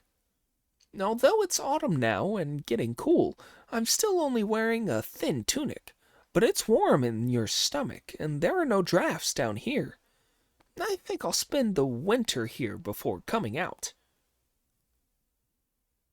When the evil spirits heard this, they all said, Your Majesty, Son the Novice wants to spend the winter in your stomach. If he wants to spend the winter there, I'll take to meditation and use magic to shift him, The senior demon said. I won't eat anything all winter. The protector of the horses will starve to death. You just don't understand, my boy, The great sage said. I came via Guangzhou when I started escorting the Tang priest, and I've got a folding cooking pan with me that I brought in here to cook myself a mixed grill. I'll take my time enjoying your liver, bowels, stomach, and lungs. They'll be enough to keep me going till spring. Brother, said the second demon chief with shock, That ape would do it too. Brother, said the third demon. Perhaps he can eat up some bits and pieces, but I don't know where he's going to set up his pan. The collarbone is an ideal stand, replied Monkey. This is terrible, said the third demon. If he sets up his pan and lights a fire, won't the smoke get into your nose and make you sneeze? That'll be no problem, said Monkey with a laugh. I'll use my gold-banded cudgel to push a hole through his skull. That'll be a skylight for me and serve as a chimney, too. The old demon heard this and was most alarmed, despite saying that he was not afraid. All he could do was to summon up his courage and call, Don't be scared, brothers. Bring me some of that drugged wine. When I down a few goblets of that, the drugs will kill the monkey. At this, Monkey smiled to himself and thought, When I made havoc in heaven 500 years ago, I drank the Jade Emperor's wine and ate Lord Laozi's elixir, the Queen Mother's peaches, the marrow of phoenix bones and dragon livers. I've eaten everything. What kind of drugged wine would do me any harm?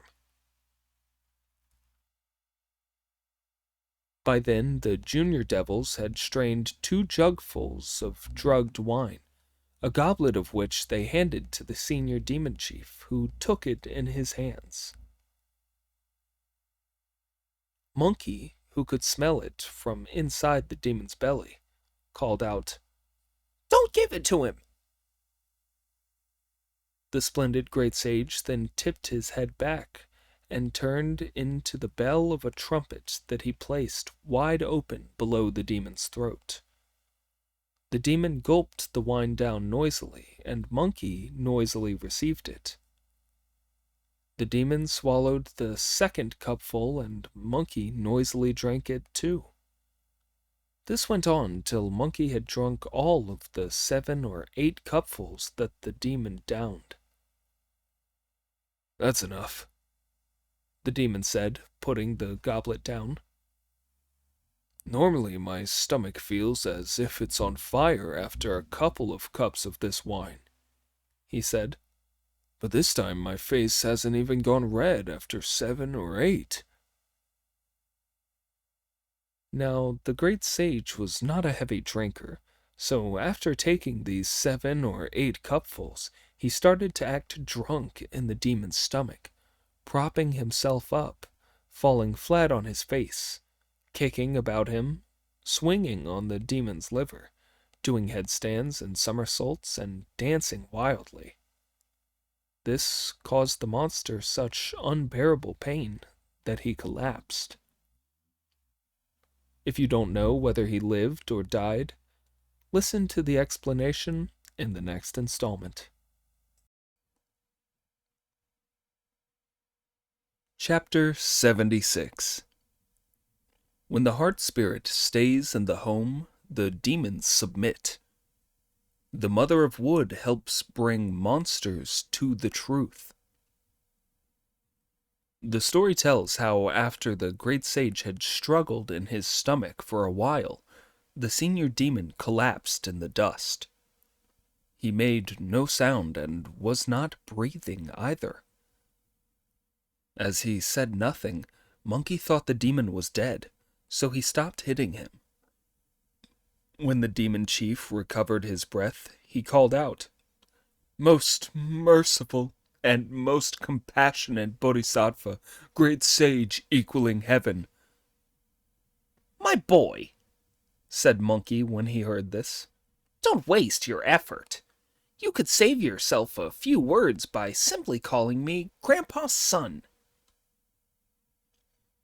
Desperate to save his skin, the evil monster really did call out, "Grandpa, Grandpa, I was wrong. I shouldn't have eaten you, and now you're destroying me.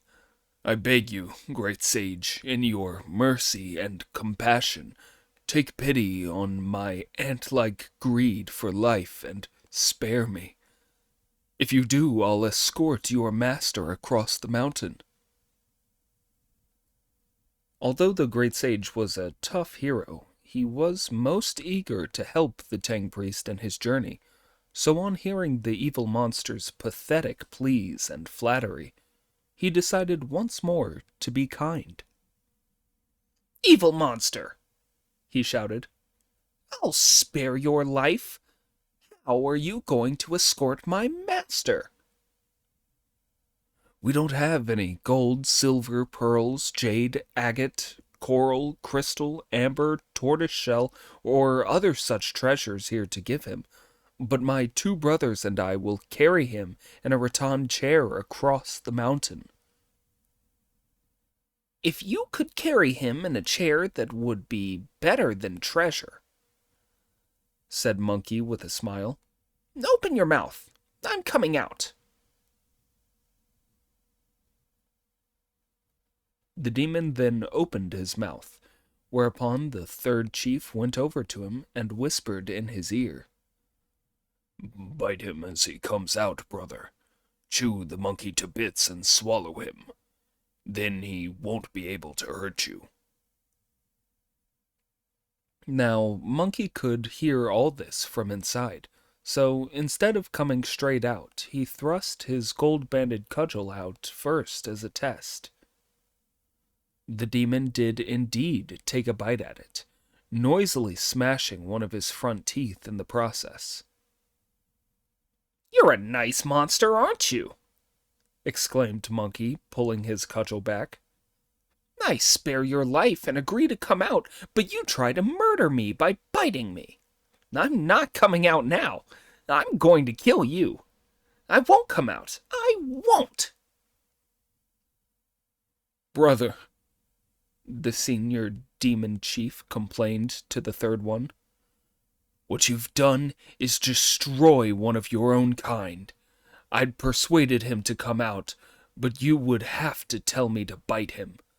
Now I'm in agony from my broken tooth. What are we to do?" In the face of the senior demon chief's complaints, the third demon chief tried the method of making the enemy lose his temper. "Son the novice," He yelled at the top of his voice, "you have a thundering reputation. They tell of how mighty you were outside the southern gate of heaven and at the hall of miraculous mist. I'd heard that you've been capturing demons along your way to the western heaven, but now I see that you're only a very small-time ape." What makes me small time? Monkey asked. "A hero who only roams 300 miles around will go 3,000 miles to make his fame resound," The third chief replied. "Come out and fight me if you're a real tough guy. What do you mean by messing about in someone else's stomach? If you're not small time, what are you?" Yes, yes, yes, thought Monkey when he heard this. It wouldn't be at all difficult for me to tear this demon's bowels to bits, rip up his liver, and kill him. The great sage shouted. But I'd destroy my own reputation in the process. I'll have to forget about it. Open your mouth and I'll come out and fight you. The only problem is that this cave of yours is much too cramped for me to use my weapons. We'll have to go somewhere where there's more room. On hearing this, the third demon chief mustered all the demons, young and old, from all around. There were over 30,000 of them, armed with the finest and sharpest weapons, who came out of the cave to form a line of battle symbolizing heaven, earth, and mankind. They were all waiting for Monkey to come out of the senior demon's mouth before rushing him. The second demon chief then helped the senior demon out through the entrance of the cave, where he shouted, "Son the novice, if you're such a tough guy, come out. There's a good battlefield here for us to fight on." The great sage could tell that this was an open area from the calls of the crows, magpies, and cranes that he could hear in the monster's belly.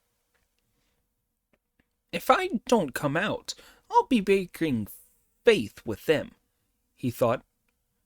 But if I do, these demons are beasts at heart behind their human faces.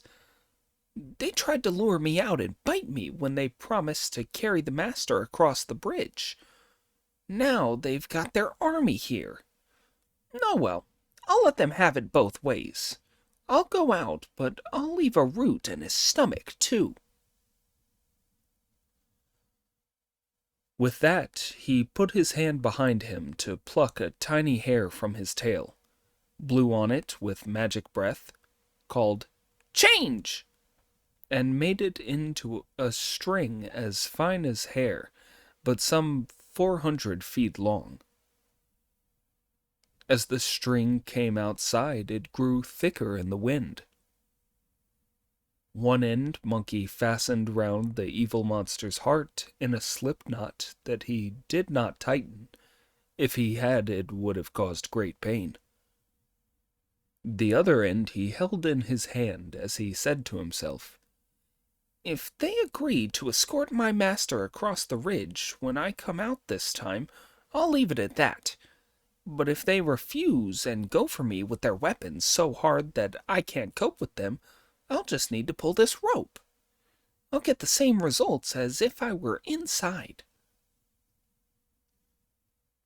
He then made himself tiny and crawled up as far as the throat, from where he could see that the evil spirit had opened his mouth wide.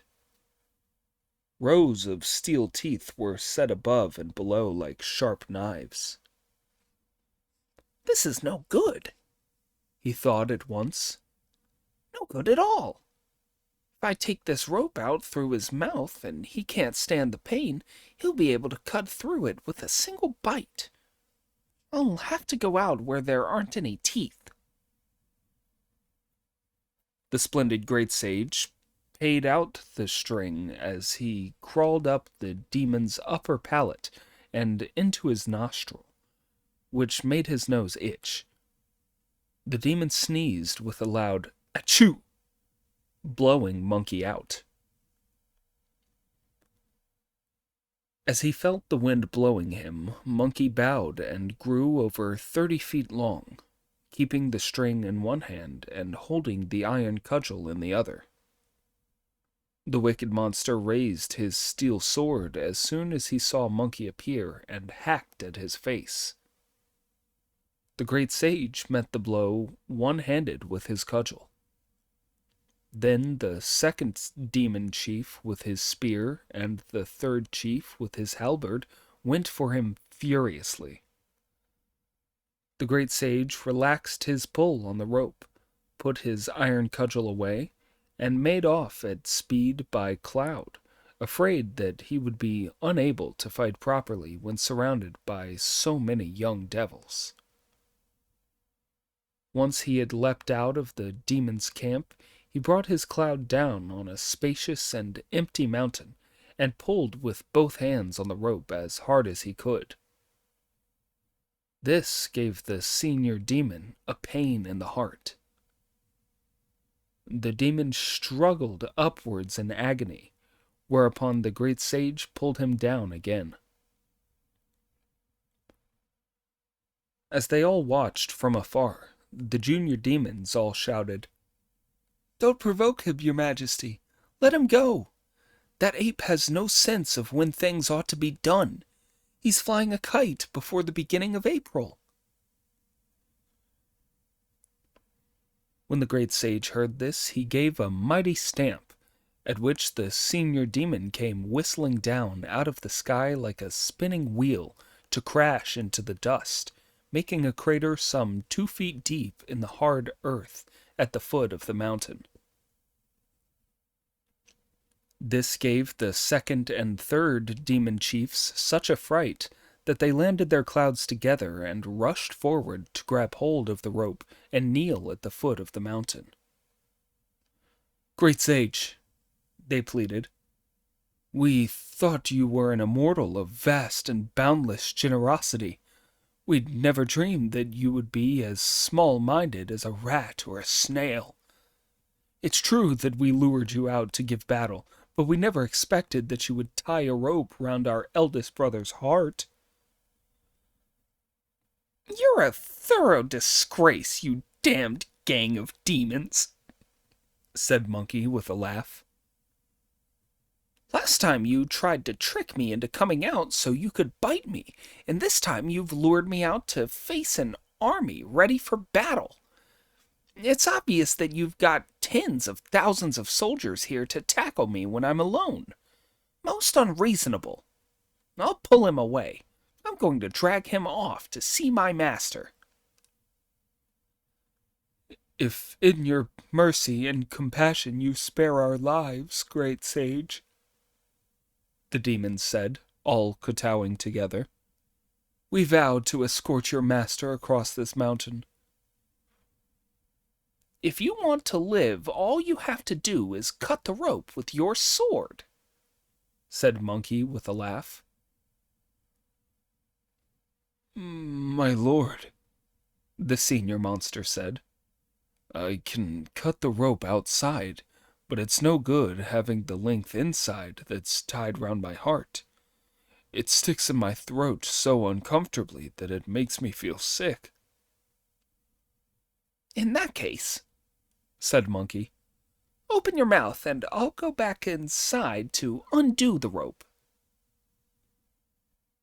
This alarmed the senior demon, who said, "If you don't come out when you go in this time, I'll be in a mess. A real mess." "I know how to undo the end of the rope that's in you from the outside," Monkey replied. "But when I've undone it, you will really escort my master across?" We will as soon as you've undone it, the senior demon chief replied. I wouldn't dare lie about this. Now that he had satisfied himself that the demon was telling the truth, Monkey shook himself and put the hair back on his body, whereupon the monster's heart pains stopped. It was the great sage Sun's transforming magic that had tied the hair round his heart in the first place, which was why the pain ended as soon as the hair was put back on Monkey. The three demon chiefs then rose up into the air to thank him with the words, Please go back now, great sage, and pack your luggage. We will carry a chair down to fetch him. The demon horde then all put their weapons down and went back into the cave. Having put his rope away, the great sage went straight back to the eastern side of the ridge, and when he was still a long way away, he saw the Tang priest lying on the ground, rolling around and howling. Pig and Friar Sand had opened the bundles of luggage and were dividing it up. Don't tell me, thought Monkey with a quiet sigh. No doubt Pig has told the master that I've been eaten up by evil spirits. The master's sobbing his heart out because he can't bear to be without me, and the idiot's dividing the things ready for us all to split up. Oh dear, I can't be sure, so I'd better go down and give the master a shout. Bringing his cloud down, Monkey shouted, Master! As soon as Friar Sand heard this, he started complaining to Pig. All you want is to see people dead, just like a coffin stand, he said. Our elder brother wasn't killed, but you said he was and started this business here. Of course he's bound to kick up a row. But I saw him with my own eyes being eaten up by the evil spirit in one mouthful, Pig replied. I'm sure we're just seeing that ape's spirit because it's an unlucky day. Monkey then went up to Pig and hit him in the face with a slap that sent him staggering. Cretin, he said, is this my spirit you can see? Rubbing his face, the idiot replied, But the monster really did eat you up, brother.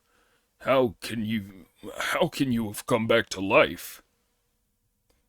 Useless gumboil, said Monkey. After he ate me, I grabbed his bowels, twisted his lungs, tied a rope around his heart, and tore at him till he was in horrible agony. Then they all kowtowed and pleaded with me, so I spared his life. Now they're bringing a carrying chair here to take the master over the mountain. As soon as Sanzong heard this, he scrambled to his feet, bowed to Monkey, and said, Disciple, I've put you to enormous trouble. If I had believed what Wu Neng said, we would have been finished. Chaff-guzzling idiot, Monkey said abusively, taking a swing at Pig with his fist. You're thoroughly lazy and barely human. But don't get upset, master. The monsters are coming to take you across the mountain. Friar Sand, too, felt deeply ashamed, and quickly trying to cover it up, he packed up the luggage and loaded the horse to wait on the road. The story returns to the three demon chiefs who led their devilish hosts back into the cave. Elder brother, said the second demon, I'd imagined that Sun the Novice had 9 heads and 8 tails, but he turns out to be nothing but that pipsqueak of a monkey. You shouldn't have swallowed him. You should have fought him. He'd have been no match for us. With our tens of thousands of goblins, we could have drowned him in our spit. But by swallowing him, you let him use his magic and cause you agony, so that you didn't dare have it out with him. When I said we'd take the Tang priest across the mountains just now, I didn't mean it. It was only a way of luring him out because your life was in danger. I most certainly won't escort the Tang priest. Why not, good brother? The senior demon chief asked. If you and I draw up 3,000 junior devils ready for battle, I can capture that ape. The second demon replied. Never mind about 3,000. The senior demon chief said. You can have our whole force. If we capture him, it'll be a credit to us all. The second demon chief then mustered 3,000 junior demons, whom he led to a place beside the main road, where they were put into battle formation. He sent a herald with a blue flag to carry a message. Son the novice, the herald said, come out at once and fight his second majesty. When Pig heard this, he said with a laugh, As the saying goes, brothers, liars don't fool the people at home. You lied to us when you came back, you trickster. You said you'd beaten the evil spirits and that they'd be bringing a carrying chair to take the master across. But here they are challenging you to battle. Why? The senior demon did surrender to me, Monkey replied, and he wouldn't dare show his face. The sound of my name alone is enough to give him a headache. The second demon chief must be challenging me to battle because he can't bring himself to escort us across. I tell you, brother, those 3 evil spirits are brothers and they have a sense of humor. We're 3 brothers, but we don't. I've beaten the senior demon, so the second demon's come out. There's no reason why you shouldn't fight him. No, I'm not scared of him, Pig said. I'll go and give him a fight. If you want to, go ahead, Monkey replied. Brother, said Pig with a laugh. I'll go, but lend me that rope. What do you want it for? Monkey asked. You don't know how to get in his belly or tie it to his heart, so what use would it be to you? I want it tied round my waist as a lifeline, replied Pig. You and Friar Sand are to hold on to it and let it out for me to fight him. If you think I'm beating him, pay more rope out, and I'll capture him. But if he's beating me, pull me back. Don't let him drag me off. At this, Monkey smiled to himself and thought, another chance to make a fool of the idiot. Monkey then tied the rope round Pig's waist and sent him off into battle. The idiot lifted his rake and rushed up the steep slope, shouting, Come out, evil spirit! Come out and fight your ancestor Pig! The herald with the blue flag rushed back to report, Your Majesty, there's a monk with a long snout and big ears here. The second demon chief came out of the encampment, saw Pig, and without a word thrust his spear straight at Pig's face. The idiot raised his rake and went forward to parry the blow. The 2 of them joined battle in front of the mountainside, and before they had fought 7 or 8 rounds, the idiot began to weaken. He was no longer able to hold the evil spirit off. Brother, he shouted, turning back in a hurry. Pull in the lifeline! Pull in the lifeline! When the great sage heard this from where he stood, he loosened his hold on the rope and dropped it. The idiot started to run back now that he was defeated. At first, he had not noticed the rope was trailing behind him, but after he turned back, relaxing the tension on it, it started to get tangled round his legs. He tripped himself over, climbed to his feet, and tripped over again. At first he only staggered, but then he fell face down into the dust. The evil spirit caught up with him, unwound his trunk that was like a python, wrapped it round Pig, and carried him back in triumph to the cave. The devilish host chorused a paean of victory as they swarmed back. When Sanzang saw this from the foot of the slope, he became angry with Monkey. "Wukong," he said, "no wonder Wu Nang wishes you were dead. You brother disciples don't love each other at all. All you feel is jealousy. He told you to pull in his lifeline, so why didn't you?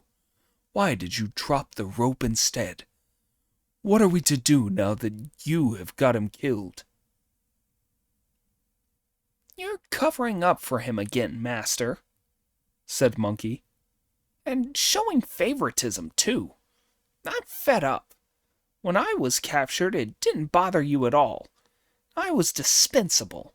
But when that idiot gets himself caught, you blame me for it. Let him suffer. It'll teach him how hard it is to fetch the scriptures." "Disciple," said Sanzang, "was I not worried when you went? I remembered that you could change into other things, so I was sure you would come to no harm. But the idiot was born clumsy and can't transform himself, which makes this a very dangerous business. You must go and rescue him." "Stop complaining, Master," said Brother Monkey. "I'll go and save him." Monkey rushed up the mountain, thinking resentfully. "I'm not going to make life easy for that idiot if he wishes me dead. I'll go and see what the evil spirits are doing with him. Before I rescue him, I'll let him suffer a bit."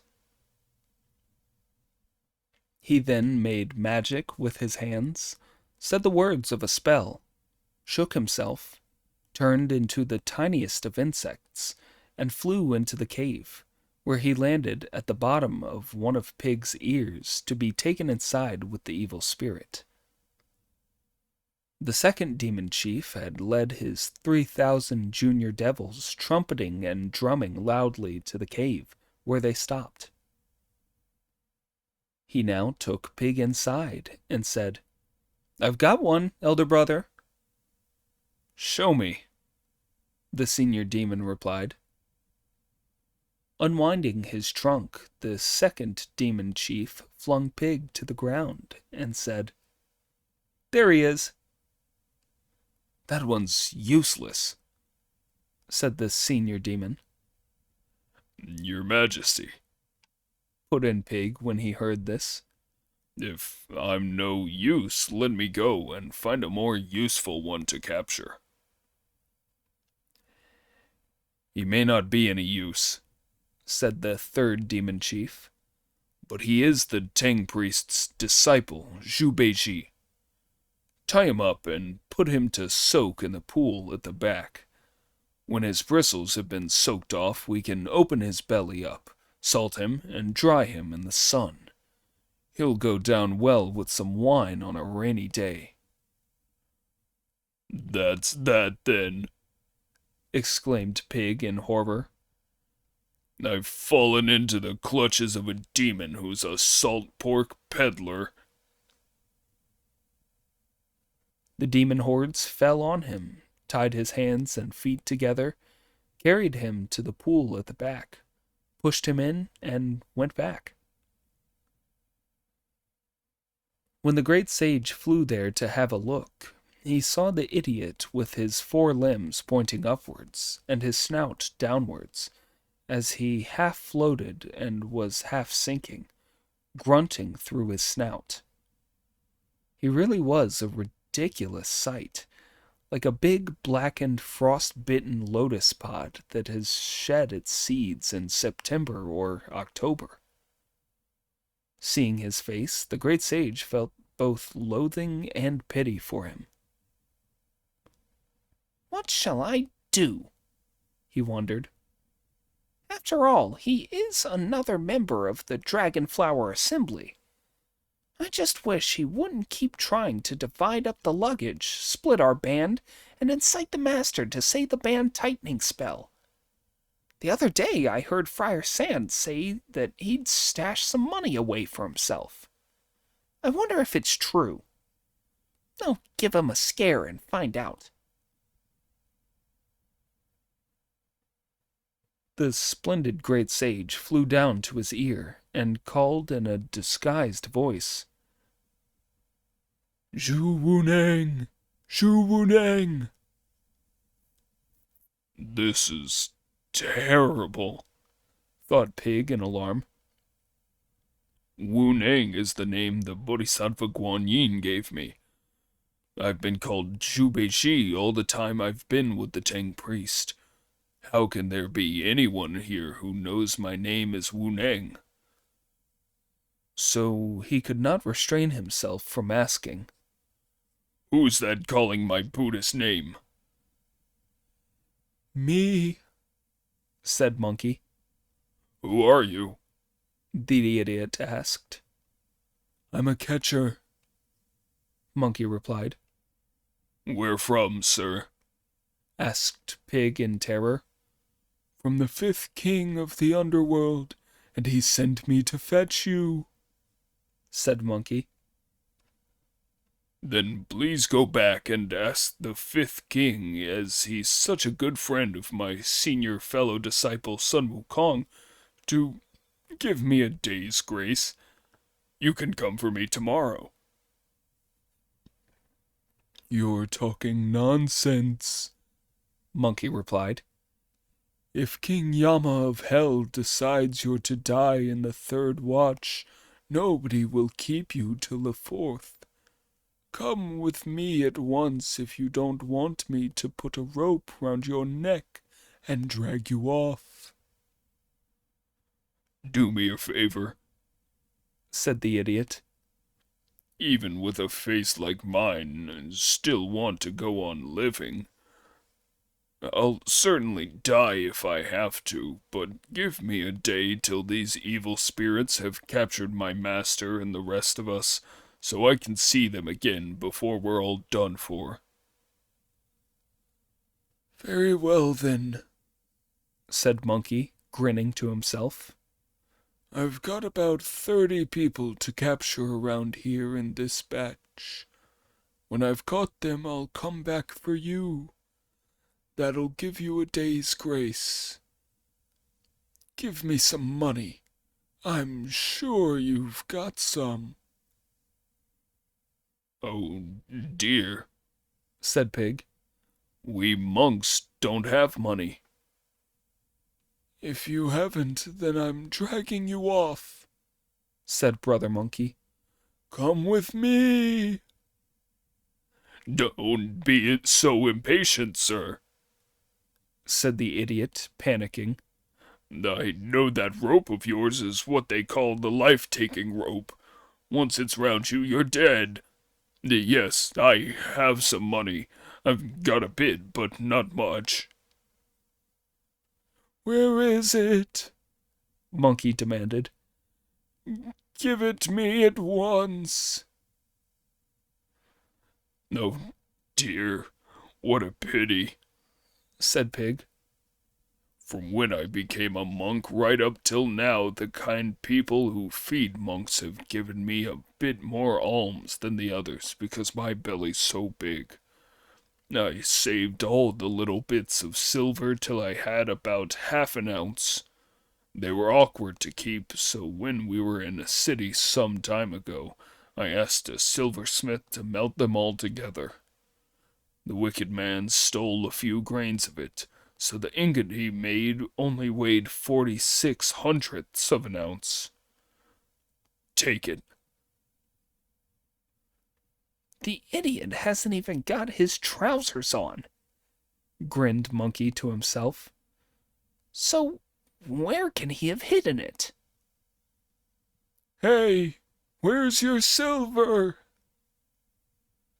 It's stuffed inside my left ear. Pig replied. I can't get it myself because I'm tied up, so take it out yourself. When Monkey heard this, he put his hand out and took the silver from inside Pig's ear. It was indeed an ingot shaped like a saddle that weighed only 45 or 46 hundredths of an ounce. As he held it in his hands, Monkey could not help roaring with laughter. Recognizing Monkey's voice, the idiot started cursing him wildly from the water. Damn you, and blast you, protector of horses, for coming to escort money from me when I'm in such misery. I've got you now, you drake guzzler, said Monkey. Goodness only knows what I've had to suffer for the sake of protecting the master, while you've been making your fortune. Nonsense, Pig retorted. Call this a fortune? It's just what I've scraped off my teeth. I resisted spending it on my stomach, so I saved it to buy myself some cloth to get a tunic made. You've got it out of me by intimidation. You ought to share it with me. You won't get a cent of it, Monkey replied. I've paid you to spare my life, said Pig. So now you damn well ought to rescue me. Don't be so impatient, said Monkey. I'll rescue you all in good time. Putting the silver away, he turned back into himself and used his cudgel to bring Pig close enough to grab him by his feet, drag him ashore, and untie him. Pig then sprang up, took off his clothes, wrung them out, shook them, and draped them still dripping wet over his shoulders. Brother, he said, open the back gates. Let's go. There's no glory in sneaking out the back way, replied Monkey. We'll leave by the front gates. My feet are still numb after being tied up, said Pig. I can't run. Buck up and come with me, said Monkey. The splendid great sage charged out, clearing his way by swinging his cudgel. The idiot had no choice but to endure the pain and keep close to him. When he saw the rake propped up by the second pair of gates, he went over to it, pushed the junior devils aside, retrieved it, and rushed forward, lashing out wildly. He and Brother Monkey charged through 3 or 4 pairs of gates, and goodness only knows how many junior devils they killed. When the senior demon chief heard all this, he said to the second chief, You captured a fine one indeed. Look, Son the Novice has rescued Pig, and they've wounded or killed the juniors on the gates. The second demon at once sprang to his feet and rushed out through the gates, brandishing his spear. Damned macaque! He shouted at the top of his voice. What a nerve! How dare you treat us with such contempt? As soon as the great sage heard this, he stopped still. The monster thrust his spirit straight at him, without allowing any argument. With the unhurried skill of the expert, Monkey raised his iron cudgel to hit back at the demon's face, The two of them fought a splendid battle outside the entrance to the cave. The yellow-tusked elephant in human form had sworn brotherhood with the Lion King.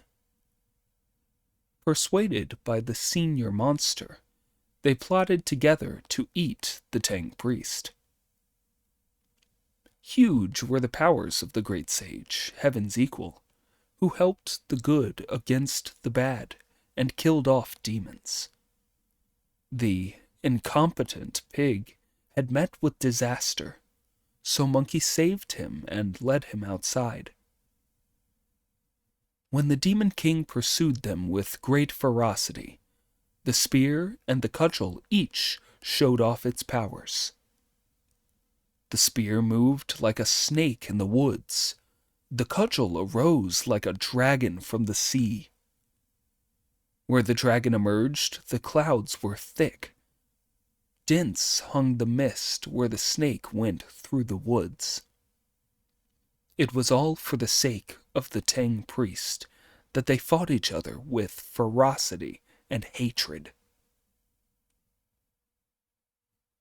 When he saw the great sage start fighting the evil spirit, Pig stood on the spur, his rake upright. Instead of joining in to help, he watched with stupefied amazement. Monkey's cudgel was so powerful and his martial skills so faultless, the evil spirit used his spear to parry Monkey's blows while unrolling his trunk to wrap around him. As Monkey knew about this trick, he held his gold-banded cudgel out horizontally in both hands and raised them. The evil spirit's trunk caught Monkey round the waist, but missed his hands. Just watch how Monkey belabors the evil spirit's trunk with his cudgel. When Pig saw this, he beat his chest and said, "Oh dear, that monster's got lousy luck. When he caught me, he got my arms too because I'm so clumsy, but he didn't when he caught that slippery character. He's got his cudgel in both hands, and all he needs to do is shove it up the monster's trunk to give him such a pain in the nostrils that it'll make the snot run. The monster'll never be able to hold him." Monkey had not thought of this before Pig gave him the idea, but now he waved his cudgel to make it as thick as a hen's egg and over 10 feet long, and actually did shove it hard up the monster's trunk. This gave the evil spirit such a shock that he unraveled his trunk with a swishing noise. Monkey brought his hand round to grab the trunk and drag it forcefully towards him. To spare himself any more agony, the monster stepped out and moved with Monkey's hand. Only then did Pig dare approach, raising his rake to hit wildly at the monster's flanks. "No," said Brother Monkey. "That's no good. The prongs of your rake are so sharp they might break his skin. If he starts bleeding heavily and the master sees it, he'll say we've been killing again. You'd better turn it round and hit him with the handle." The idiot then raised the handle of his rake and struck the monster at every step while Monkey dragged him by the trunk. They looked like a pair of elephant boys as they led him down to the foot of the mountain, where Sun Zong could be seen gazing with concentration at the two of them coming noisily towards him. "Wu Ning," he said to Friar Sand, "what is it Wukong is leading?" "Master," replied Friar Sand when he saw them, "Big Brother is dragging an evil spirit here by the nose. He really enjoys slaughter." "Splendid, splendid," said Sun Zong.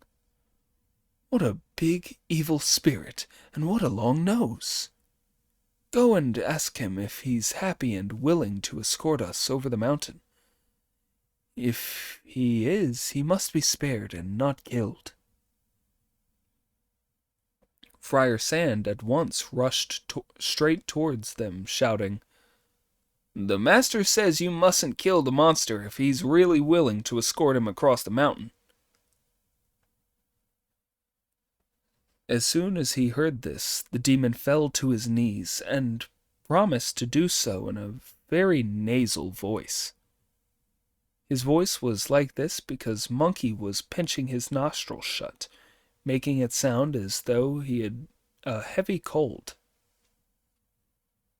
Lord Tang, He said, I'll carry you across by chair if you spare my life. My master and we disciples are good people, Monkey replied. As you've said this, we'll spare your life.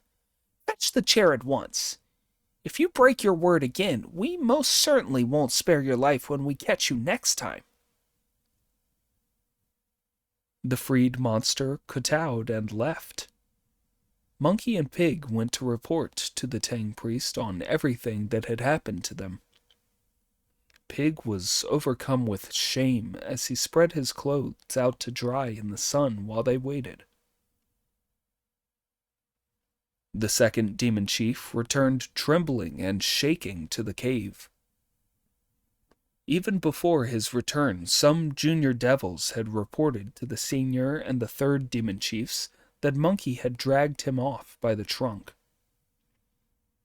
In his anxiety, the senior demon had led his hosts out with the third demon when they saw the second chief coming back alone.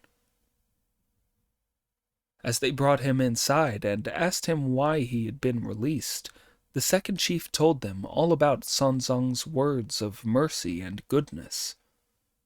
They looked at each other at a loss for words.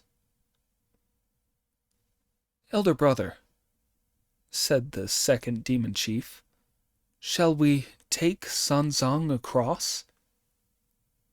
"What a thing to say, brother," replied the senior chief. "Sun the Novice is a monkey who shows the greatest benevolence and sense of justice. If he had wanted to kill me when he was in my stomach, he could most certainly have done so. He only grabbed your trunk. He might have dragged you off and not let you go. All he did was to pinch your trunk and break its skin, and that's given you a scare. Get ready at once to take them across." The third demon chief smiled and said, "Yes, yes, yes."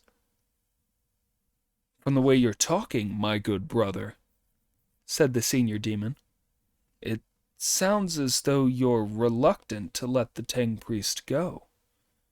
If you don't, we'll take him across." The third demon chief smiled again and said, "Elder brothers, it would have been luckier for those monks if they hadn't asked us to escort them, but had slipped quietly across instead. By asking us to escort them, they've fallen in with our plan to lure the tiger down from the mountain." "What do you mean by luring the tiger from the mountain?" the senior demon asked. "Summon all the demons in our cave," the third demon chief continued.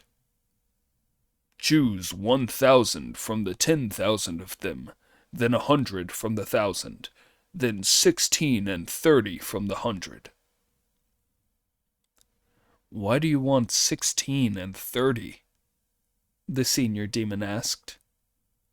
"The 30 must be good cooks," the third demon chief replied. "Give them the best rice and flour, bamboo shoots, tea, gill fungus, button mushrooms, bean curd, and wheat gluten. Send them to put up a shelter 7 to 10 miles along the way, and lay on a meal for the Tang priest." "And what do you want the 16 for?" the senior demon asked. 8 to carry the chair, and 8 to shout and clear the way," the third demon replied. We brothers will accompany them for a stage of the journey. About 150 miles west of here is my city, and I've plenty of troops there to greet them. When they get to the city, we'll do such and so on. The Tang priest and his disciples won't be able to see what's happening to them. Whether we catch the Tang priest or not depends completely on those 16 demons. The senior demon was beside himself with delight on hearing this. It was as if he had recovered from a drunken stupor or woken up from a dream. Excellent, excellent, he said, whereupon he mustered the demons, chose 30 to whom he gave the food and another 16 to carry a rattan chair. As they set out, the senior demon gave the following instructions to the rest of the demons.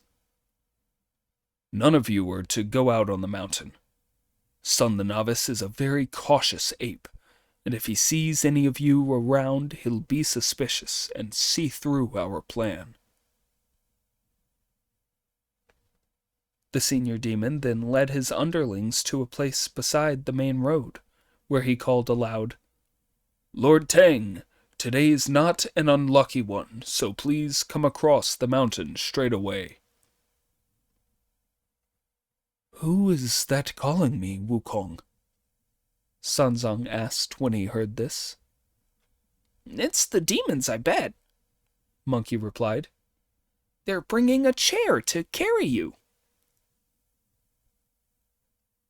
Putting his hands together in front of his chest, Sanzang looked up to the sky and said, Splendid, splendid!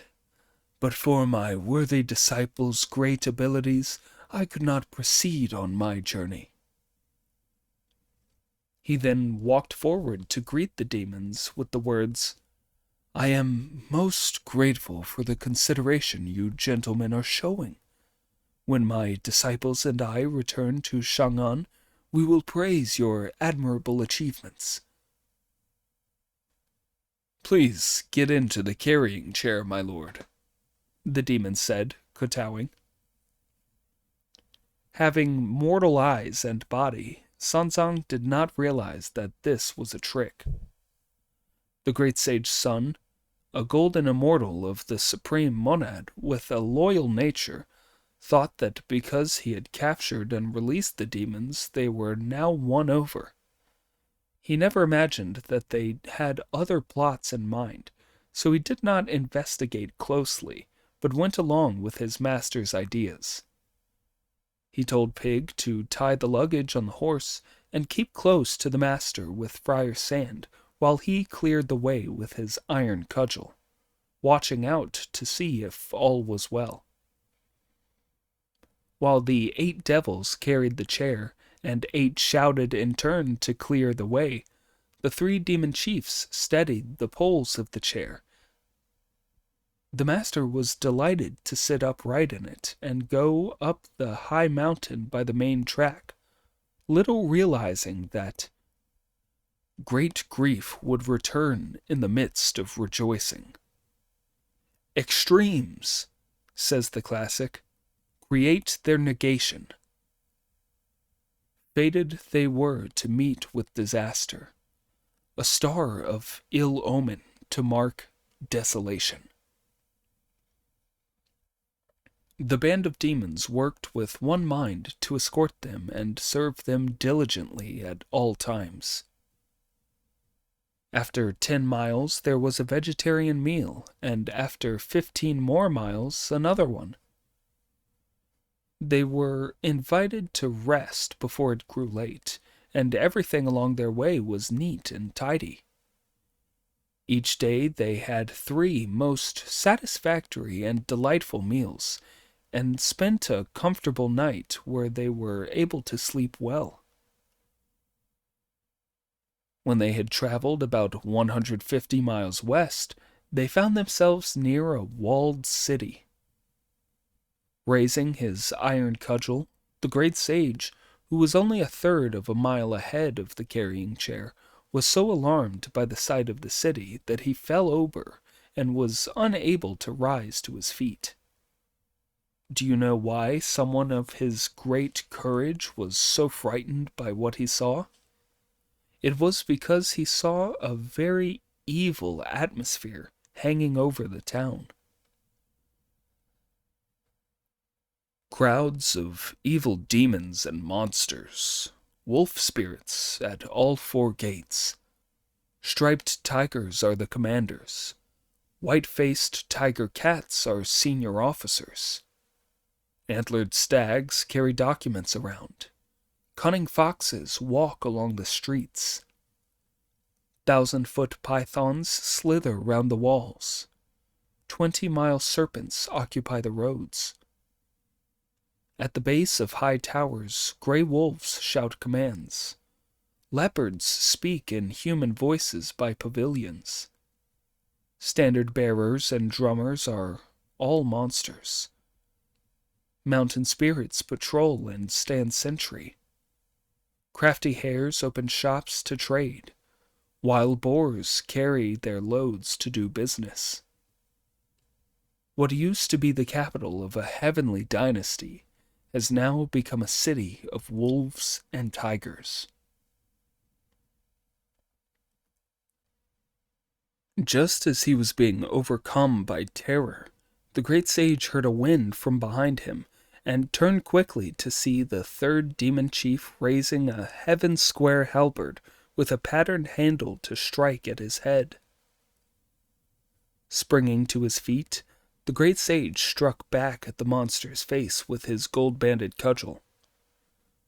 Both of them were snorting with rage and fury as they ground their teeth and fought a wordless struggle.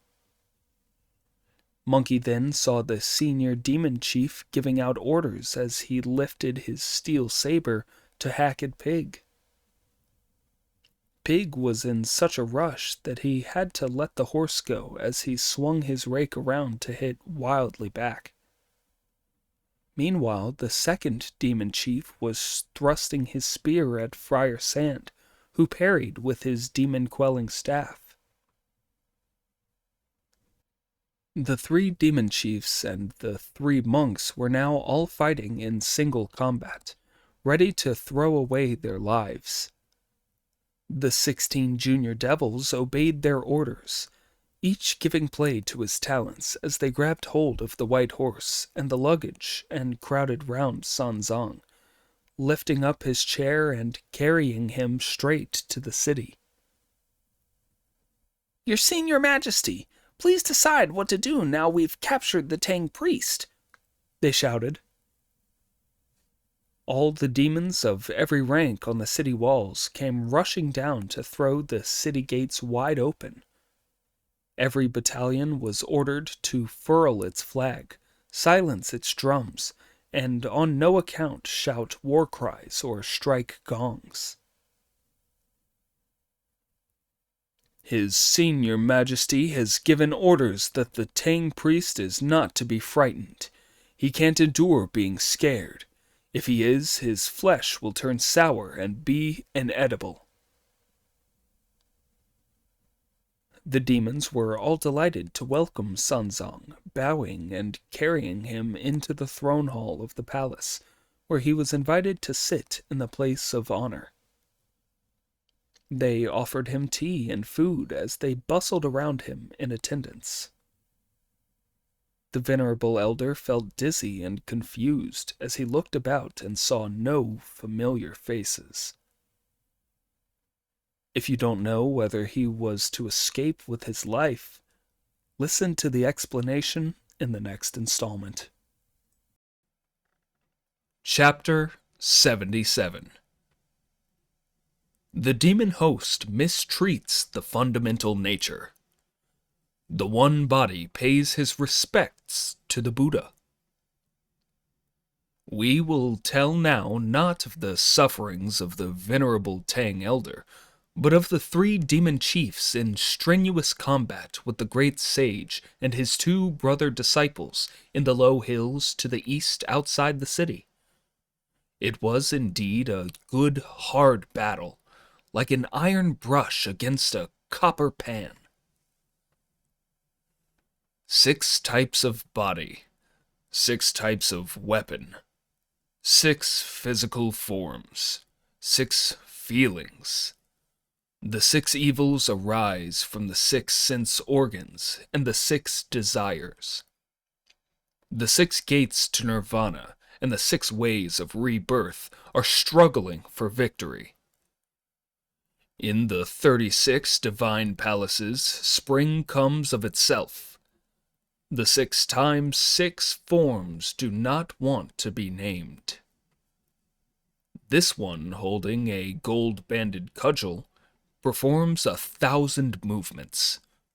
That one, wielding a heaven-square halberd, is exceptional in every way.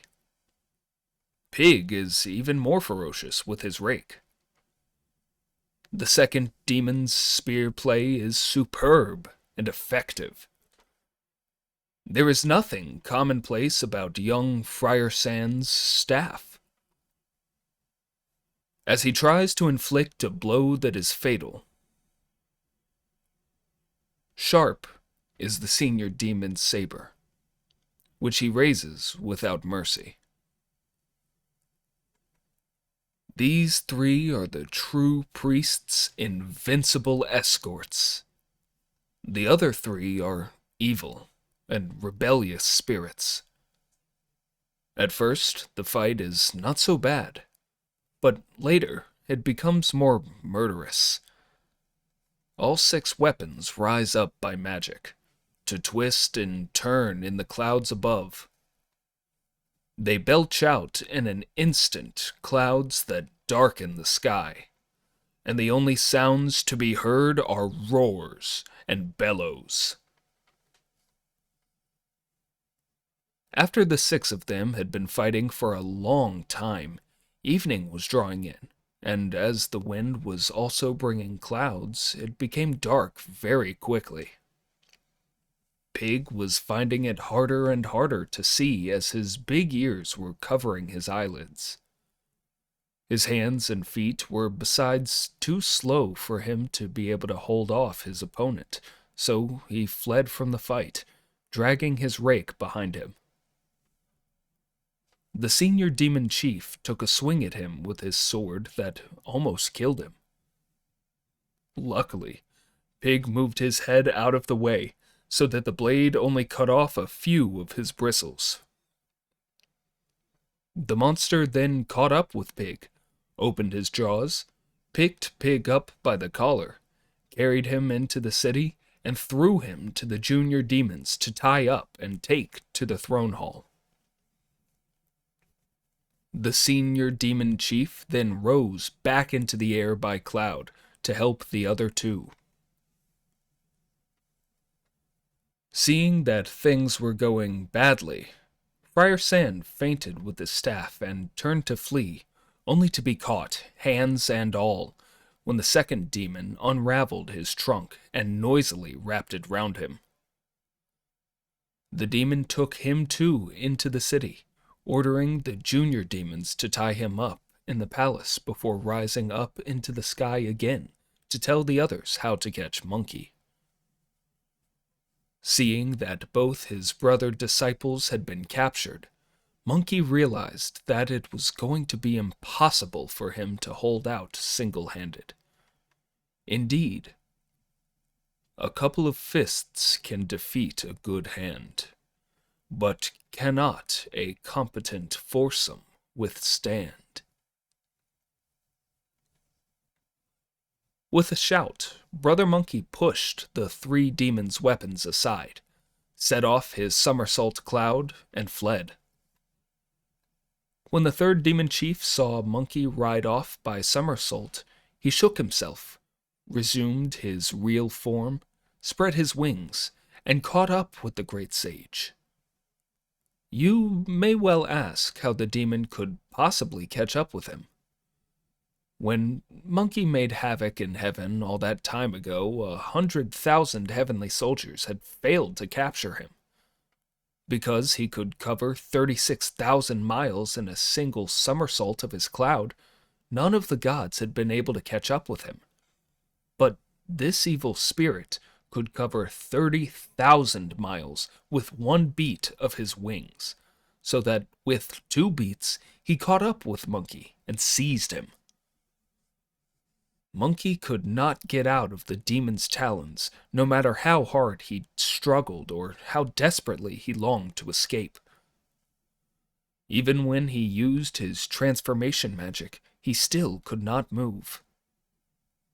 If he made himself grow, the demon opened his grip, but still held firmly to him. And if he shrank, the demon tightened his clutch. The demon took him back inside the city, released his talons, dropped him into the dust, and told the fiendish hordes to tie him up and put him with Pig and Friar Sand. The senior and the second demon chiefs both came out to greet the third chief, who went back up into the throne hall with them.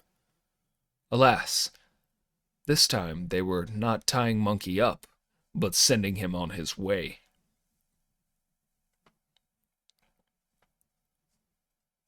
It was now the second watch of the night, and after all the demons had exchanged greetings, the Tang priest was pushed out of the throne hall. When he suddenly caught sight in the lamplight of his 3 disciples all lying tied up on the ground, the venerable master leaned down beside Brother Monkey and said through his tears, "Disciple, when we meet with trouble, you normally go off and use your magic powers to subdue the monsters causing it. Now that you two have been captured, can I survive, poor monk that I am?" As soon as Pig and Friar Sand heard their master's distress, they began, too, to howl together. "Don't worry, master," said Monkey with a hint of a smile. "And don't cry, brothers. No matter what they do, they won't be able to hurt us. When the demon chiefs have settled and are asleep, we can be on our way." "You're just making trouble again, brother," replied Pig. "We're trussed up with hempen ropes. If we do manage to work them a bit loose, they spurt water on them to shrink them again. You might be too skinny to notice, but fat old me's having a terrible time. If you don't believe me, take a look at my arms. The rope's cut 2 inches deep into them. I'd never get away." "Never mind hempen ropes," said Monkey with a laugh. "Even if they were coconut cables as thick as a rice bowl, they'd be no more than an autumn breeze to me. What's there to make a fuss about?" As master and disciples were talking, the senior demon could be heard saying, "Third brother, you really are strong and wise. Your plan to capture the Tang priest was brilliant, and it worked. Little ones," he called, "5 of you carry water, 7 scrub the pans, 10 get the fire burning, and 20 fetch the iron steamer. When we've steamed the 4 monks tender for my brothers and me to enjoy, we'll give you juniors a piece so that you can all live forever." "Brother," said Pig, trembling when he heard this. "Listen, that evil spirit's planning to steam and eat us." "Don't be afraid," said Monkey. "I'm going to find out whether he's an evil spirit still wet behind the ears or an old hand." "Brother," said Friar Sand, sobbing, "don't talk so big. We're next door to the king of hell. How can you talk about whether he's wet behind the ears or an old hand at a time like this?" The words were not all out of his mouth before the second demon chief was heard to say, "Pig won't steam well." Amitabha Buddha, said Pig with delight. I wonder who's building up good karma by saying I won't steam well. If he won't steam well, the third chief said, skin him before steaming him. This panicked Pig, who screamed at the top of his voice, Don't skin me! I may be coarse, but I'll go tender if you boil me. If he won't steam well, the senior demon chief said, put him on the bottom tray of the steamer. Don't worry, Pig, said Monkey with a laugh. He's wet behind the ears. He's no old hand. How can you tell? Friar Sand asked. Generally speaking, you should start from the top when steaming, Monkey replied.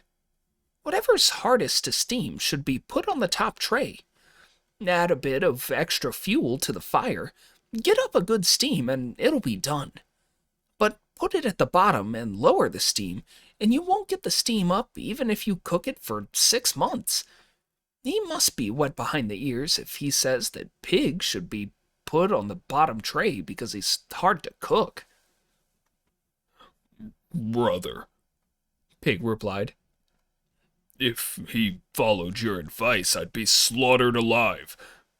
When he can't see the steam rising, he'll take the lid off, turn me over, and make the fire burn hotter. I'll be cooked on both sides and half done in the middle. As they were talking, a junior devil came in to report that the water was boiling.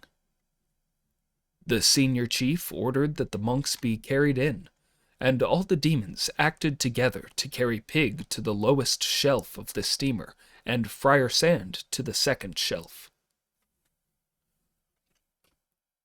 Guessing that they would be coming for him next, Brother Monkey freed himself and said, This lamplight is just right for some action. He then pulled out a hair, blew on it with a magic breath, called Change! And turned it into another monkey he tied up with hempen rope while extracting his real self in spirit form to spring into midair, look down, and watch. Not realizing his deception, the crowd of demons picked up the false monkey they saw and carried him to the third tray of the steamer near the top.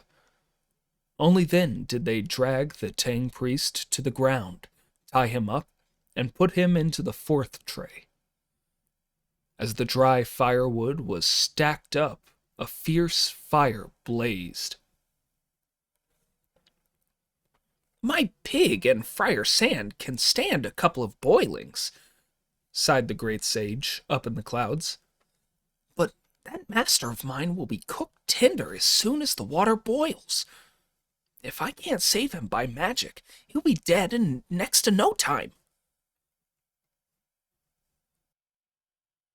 The splendid great sage made a hand spell in mid-air, said the magic words, Om, the blue pure Dharma world, true as the eternal beneficence of heaven, and summoned the Dragon King of the Northern Ocean to him. A black cloud appeared among other clouds, and from it there came at once an answering shout. Ao-Shun, the humble dragon of the Northern Ocean, kowtows in homage. Arise, arise, said Monkey. I would not have ventured to trouble you for nothing. I've now got this far with my master, the Tang priest. He's been captured by vicious monsters and put into an iron steamer to be cooked. Go and protect him for me, and don't let the steam harm him. The Dragon King at once turned himself into a cold wind that blew underneath the cooking pot and coiled around it to shield from all the heat of the fire. Thus were the three of them saved from death. As the third watch was drawing to an end, the senior demon chief announced a decision. My men, he said, We have worn out brains and brawn to capture the Tang priest and his 3 disciples. Because of the trouble we went to in escorting them, we have not slept for 4 days and nights. I don't think that they'll be able to escape now that they're tied up and being steamed. You are all to guard them carefully. 10 of your junior devils are to take it in turns to keep the fires burning, while we withdraw to our living quarters for a little rest. By the 5th watch, when it's about to get light, they're bound to be cooked tender. Have some garlic-based salt and vinegar ready and wake us up. Then we'll be able to eat them with a good appetite. The devils did as they had been ordered, while the 3 demon chiefs returned to their sleeping chambers. Up in the clouds, Brother Monkey clearly heard these instructions being given, so he brought his cloud down. As there was no sound of voices from inside the steamer, he thought, The fire is blazing away, and they must be feeling hot. Why aren't they afraid? Why aren't they saying anything? Could they have been steamed to death? Let me go closer and listen. The splendid great sage shook himself as he stood on his cloud and turned into a black fly. As he alighted on the outside of the iron steamer's trays to listen, he heard Pig inside saying, What lousy luck! What lousy luck! I wonder whether we're being close-steamed or open-steamed. What do you mean by closed and open, brother? Friar Sand asked. Close steaming is when they cover the steamer, and open steaming is when they don't, Pig replied. Disciples, said Sanzong from the top tray. The cover is off. We're in luck, said Pig. We won't be killed tonight. We're being open-steamed. Having heard all 3 of them talking, Monkey realized that they were still alive, so he flew away, fetched the iron steamer lid, and placed it tightly on the steamer. Disciples! Exclaimed Sanzang in alarm. They've covered us up. That's done it, said Pig. That means close steaming. We're bound to die tonight. Friar Sand and the venerable elder started to sob. Don't cry, said Pig. A new shift of cooks has come on duty. How can you tell? Friar Sand asked. I was delighted at first when they carried me here, Pig replied. I've got a bit of a feverish chill, and I wanted warming up, but all we're getting at the moment is cold air. Hey, Mr. Cook, sir! What are you making such a fuss about putting more firewood on for? Am I asking for what's yours? When Monkey heard this, he could not help laughing to himself. Stupid clod, he thought. Being cold is bearable. If it got hot, you'd be dead. The secret will get out if he goes on talking. I'd better rescue him. No, I'd have to turn back into myself to rescue them, and if I did that, then the 10 cooks would see me and start shouting. That would disturb the old monsters, and I'd be put to a lot more trouble. I'll have to use some magic on the cooks first. Then a memory came back to him. When I was the great sage in the old days, I once played a guessing game with Heavenly King Lokapala at the northern gate of heaven and won some of his sleep insects off him. I've got a few left I can use on them. He felt around his waist inside his belt and found that he had 12 of them left. I'll give them 10 and keep 2 to breed from, Monkey thought. Then he threw the insects into the 10 junior devils' faces, where the insects went up their nostrils, so that they all started feeling drowsy, lay down, and went to sleep.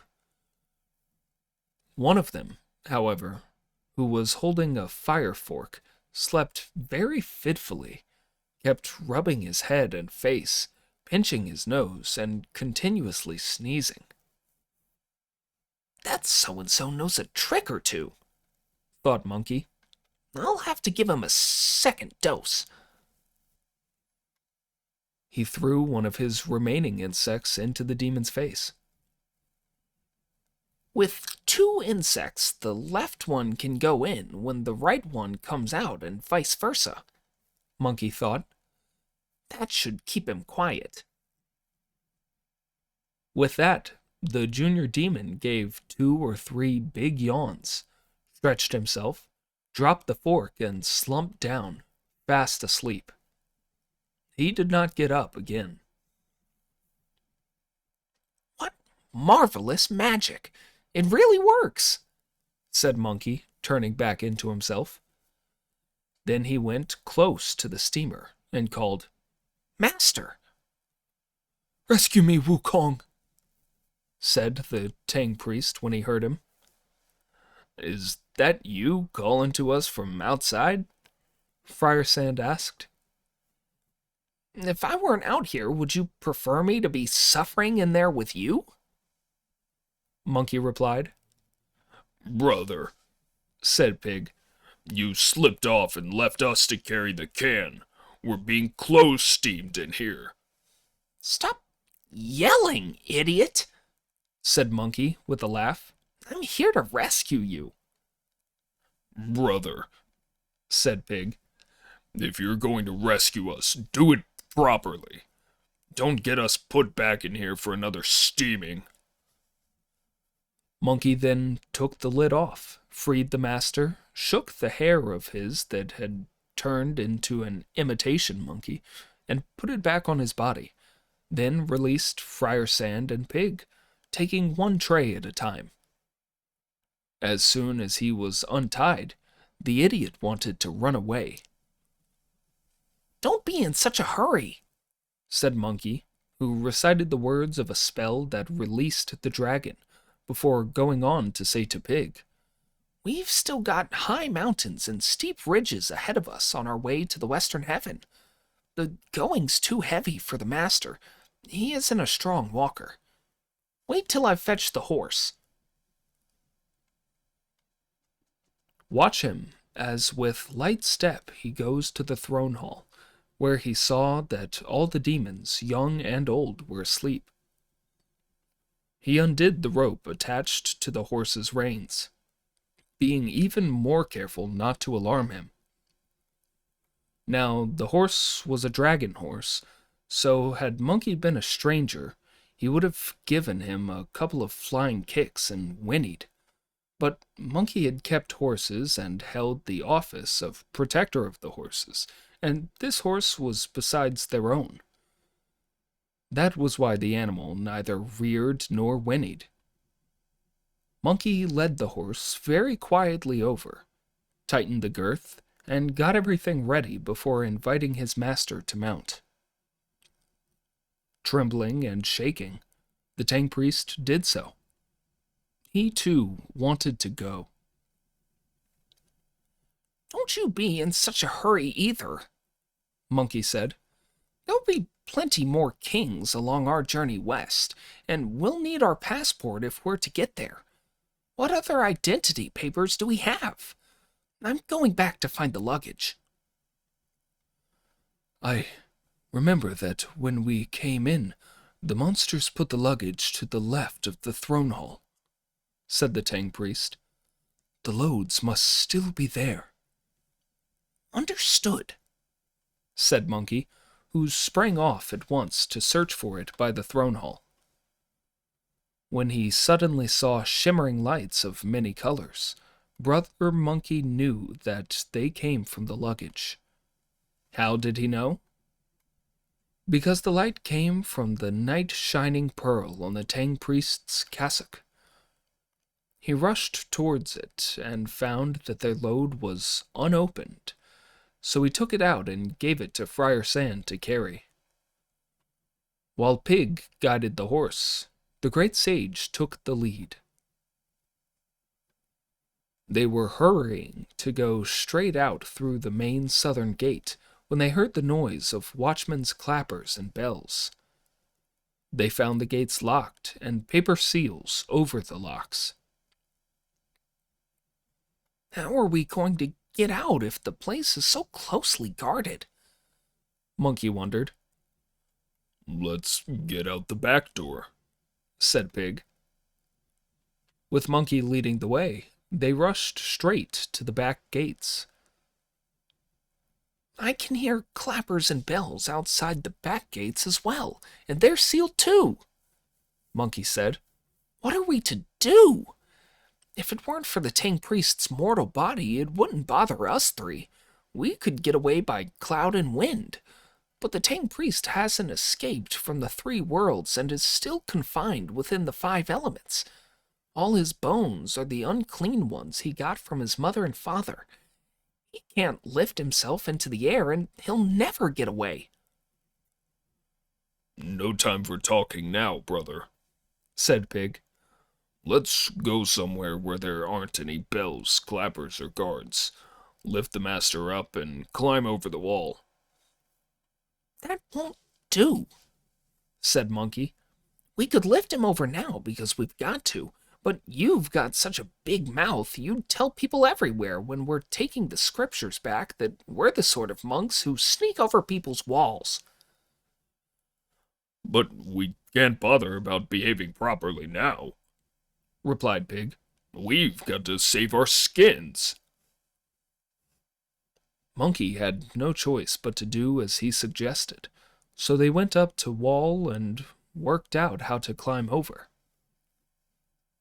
Oh dear, things would have to work out this way. Sun Zong was not yet free of his unlucky star. The 3 demon chiefs who had been fast asleep in their living quarters suddenly awoke and, fearing that the Tang priest had escaped, got up, threw on their clothes, and hurried to the throne hall of the palace. How many times has the Tang priest been steamed? They asked. The junior devils who were looking after the fires were all so soundly asleep because the sleep insects were in them that not even blows could wake them up. The chiefs woke up some others who were not on duty, who answered rashly, 7 times? Then they rushed over to the steamer to see the steamer trays lying scattered on the floor and the cooks still asleep. In their alarm, they rushed back to report, Your Majesties, they've escaped. The 3 demon chiefs came out of the throne hall to take a close look around the cauldron. They saw that the steamer trays were indeed scattered on the floor. The water was stone cold, and the fire completely out. The cooks supposed to be tending the fire were still so fast asleep that they were snoring noisily. The fiends were all so shocked that they all shouted, "Catch the Tang priest! At once! Catch the Tang priest!" Their yells woke up the demons, senior and junior, all around. They rushed in a crowd to the main front gates, carrying their swords and spears. Seeing that the sealed locks had not been touched, and that the night watchmen were still sounding their clappers and bells, they asked the watchman, "Which way did the Tang priest go?" Nobody's come out," the watchmen all replied. They hurried back to the back gates of the palace, only to find that the seals, locks, and clappers and bells were the same as at the front. With a great commotion, they grabbed lanterns and torches, making the sky red and the place as bright as day. The four of them were clearly lit up as they climbed over the wall. "Where do you think you're going?" The senior demon chief shouted, running towards them and so terrifying the reverend gentleman that the muscles in his legs turned soft and numb, and he fell off the wall to be captured by the senior demon. The second demon chief seized Friar Sand, and the third knocked Pig over and captured him. The other demons took the luggage and the white horse. Only Monkey escaped. "May heaven kill him," Pig grumbled under his breath about Monkey. "I said that if he was going to rescue us, he ought to do a thorough job of it. As it is, we're going to be put back in the steamer for another steaming." The monsters took the Tang priest into the throne hall, but did not steam him again. The second demon chief ordered that Pig was to be tied to one of the columns supporting the eaves in the front of the hall, and the third chief had Friar Sand tied to one of the columns holding up the eaves at the back. The senior chief clung to the Tang priest and would not let go of him. "What are you holding him for, elder brother?" the third demon asked. "Surely you're not going to eat him alive. That wouldn't be at all interesting. He's no ordinary idiot to be gobbled up just to fill your stomach. He's a rare delicacy from a superior country. We should keep him till we have some free time one rainy day, then bring him out to be carefully cooked and enjoyed with drinking games and fine music." "A very good suggestion, brother," replied the senior demon with a smile. "But Son the Novice would come and steal him again." "In our palace we have a brocade fragrance pavilion," said the third demon, "and in the pavilion is an iron chest. I think we should put the Tang priest into the chest, shut up the pavilion, and put out a rumor that we have already eaten him half raw, and get all the junior devils in the city talking about it. That Son the Novice is bound to come back to find out what's happening, and when he hears this, he'll be so miserably disappointed that he'll go away. If he doesn't come to make trouble for another 4 or 5 days, we can bring the Tang priest out to enjoy at our leisure. What do you think?" The second and senior demon chiefs were both delighted. "Yes, yes, you're right, brother," they said. That very night, the poor Tang priest was taken inside the palace, put into the chest, and locked up in the pavilion. We will not tell how the rumor was spread and became the talk of the town. Instead, the story tells how Monkey escaped that night by cloud, unable to look after the Tang priest. He went straight to Lion Cave, where he wiped out all the tens of thousands of junior demons with his cudgel to his complete satisfaction. By the time he had hurried back to the city, the sun was rising in the east. He did not dare challenge the demons to battle, because no thread can be spun from a single strand. Nobody can clap with a single hand.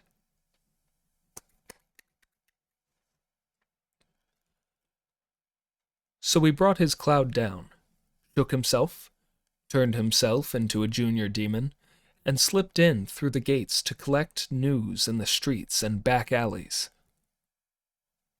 "The Tang priest was eaten raw by the senior king during the night," was what all the people in the city were saying wherever he went.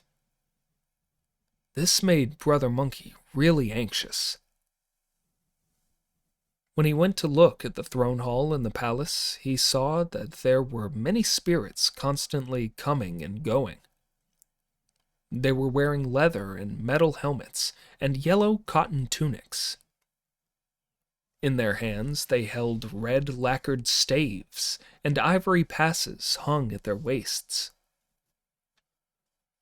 These must be evil spirits who are allowed in the inner quarters of the palace, thought Monkey. I'll turn myself into one, go in, and see what I can find out. The splendid great sage then made himself identical to the demons, and slipped in through the inner gates of the palace.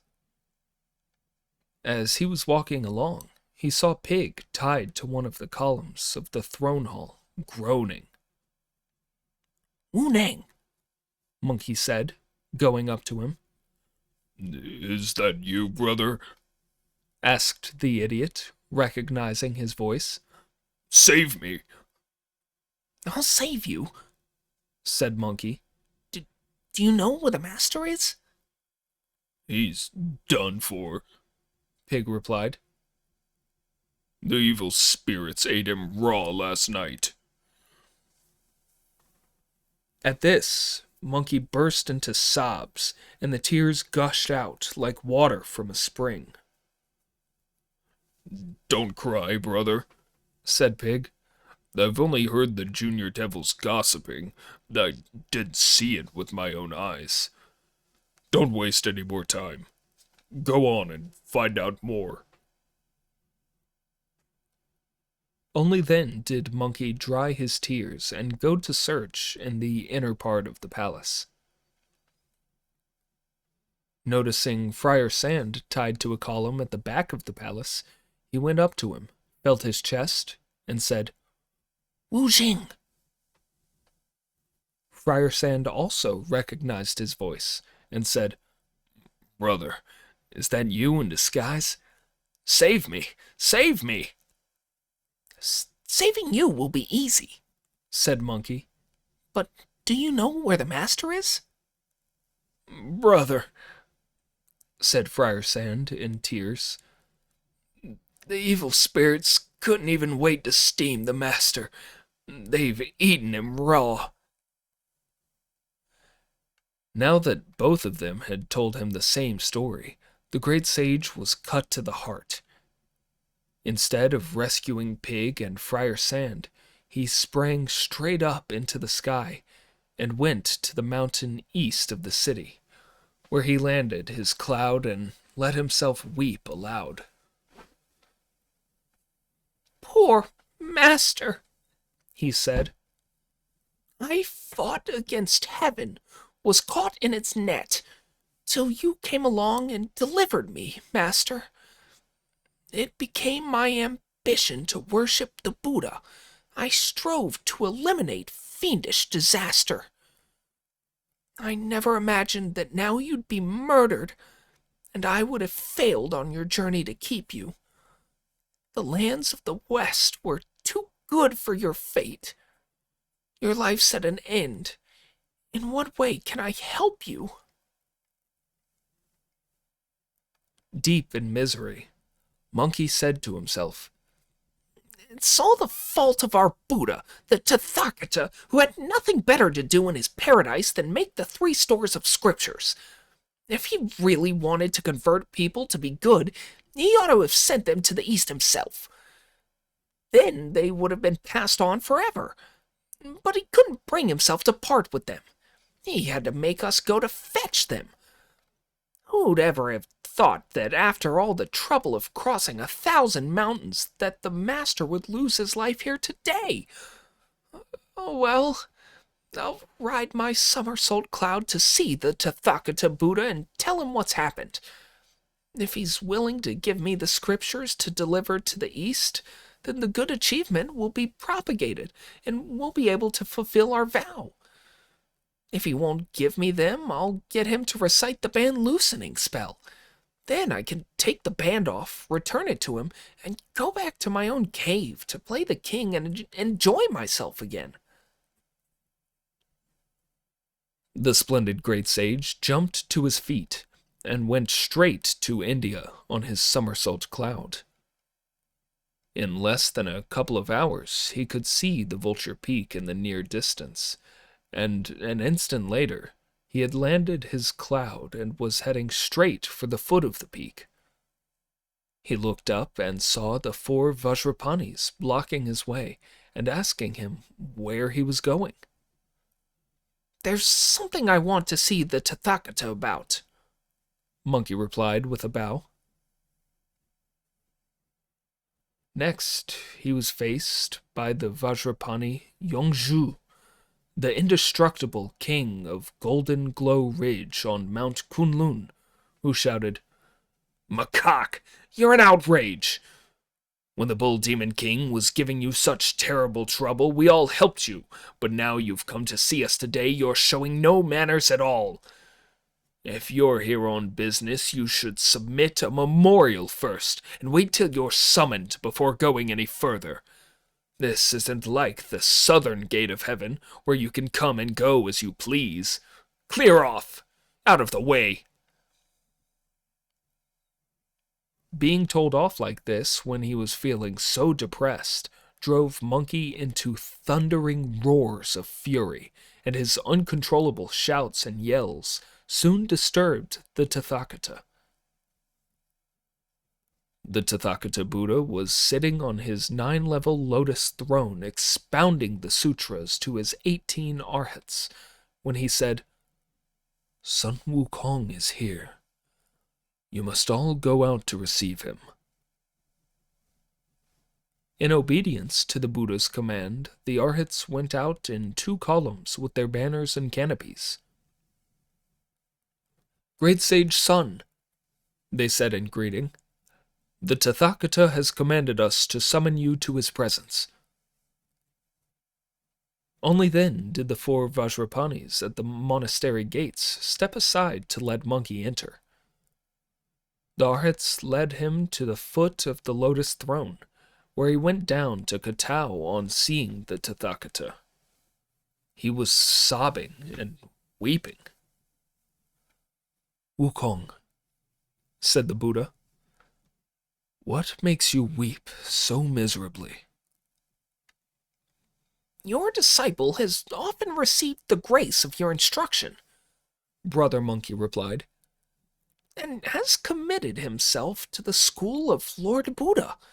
Since being converted to the true achievement, I have taken the Tang priest as my master and been protecting him on our journey. No words could describe what we have suffered. We have now reached the city of Leonia, near Lion Cave on Lion Mountain, where 3 vicious monsters, the Lion King, the Elephant King, and the Great Rock, seized my master. All of us disciples of his were in a very bad way, too, tied up and put in a steamer to suffer the agony of fire and boiling water. Fortunately, I was able to get away and summon a Dragon King to save the others, but we could not escape our evil star. The master and the others were recaptured when I was trying to sneak them out last night. When I went back into the city this morning to find out what had happened, I learned that those utterly evil and ferocious monsters ate my master raw during the night. Nothing is left of his flesh and bones. On top of that, my fellow disciples, Wu Nang and Wu Jing, are tied up there and will soon be dead too. I'm desperate. That's why your disciple has come to visit the Tathagata.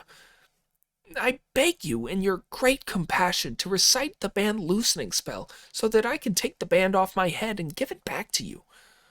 Let your disciple go back to the mountain of flowers and fruit and enjoy himself." Before he had finished saying this, the tears welled up again. There was no end to his howls of misery.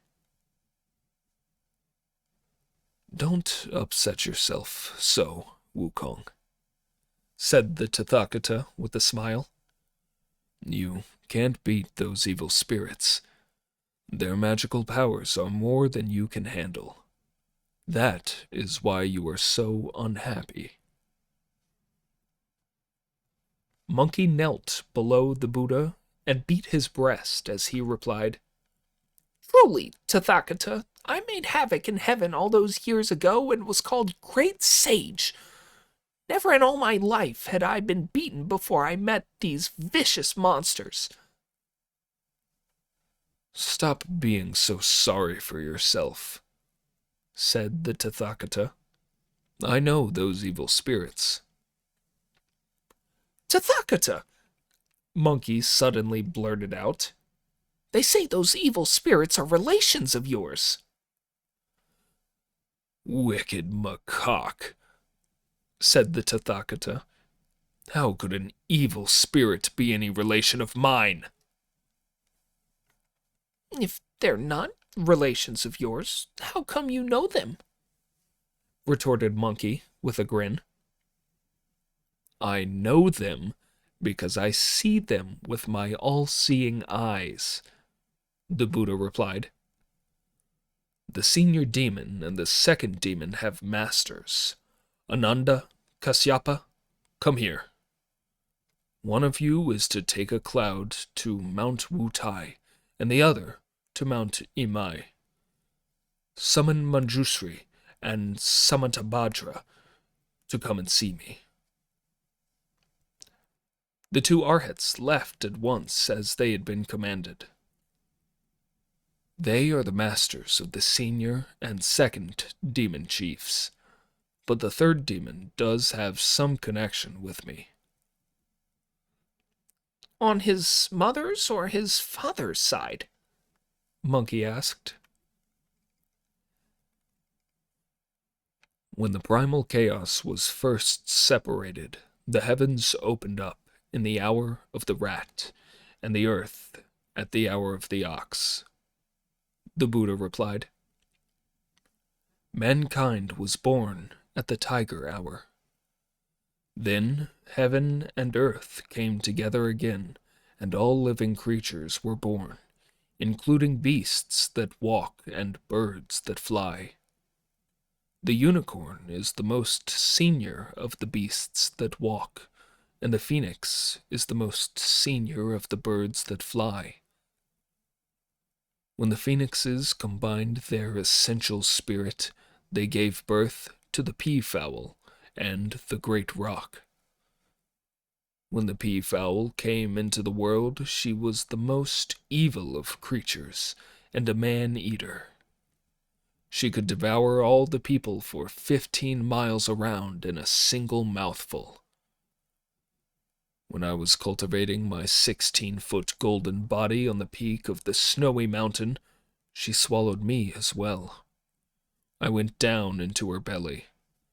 I wanted to escape through her backside, but for fear of soiling my body, I cut my way out through her backbone and climbed Vulture Peak. I would have killed her, but all the Buddha host dissuaded me. To kill the peahen would have been like killing my own mother. So I kept her at my assembly on Vulture Peak and appointed her as the Buddha Mother, the great, illustrious peahen Queen Bodhisattva. The great rock was born of the same mother as she was. That is why we are relations of a kind. When Monkey heard this, he said with a smile, By that line of argument, Tathagata, you're the evil spirit's nephew. I shall have to go and subdue that demon in person, the Tathagata said. Monkey kowtowed as he respectfully replied, I beg you to condescend to grant us your illustrious presence.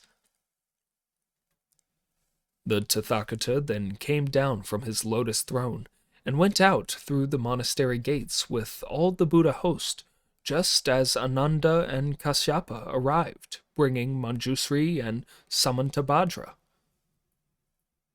These two bodhisattvas bowed to the Tathagata, who asked them, "How long have your animals been away from your mountains, bodhisattvas?"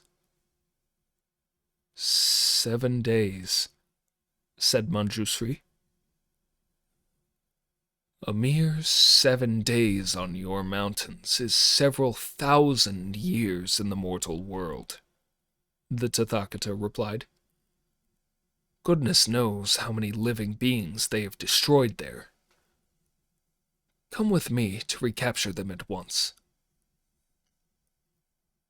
The two bodhisattvas traveled at the Buddha's left and right hand as they flew through the air with the host. This is what could be seen. The shimmering clouds of blessing parted for Lord Buddha. As in his great compassion, he came down from his shrine. He taught the truth about all beings since creation, explaining how everything had been transformed in time. Before him went 500 holy arhats. Behind him were 3,000 guardians of the faith. Ananda and Kashyapa were both in close attendance. Samantabhadra and Manjushri came to conquer monsters. The great sage had been granted this favor and succeeded in bringing the Lord Buddha and his host with him. It was not long before the city was in sight.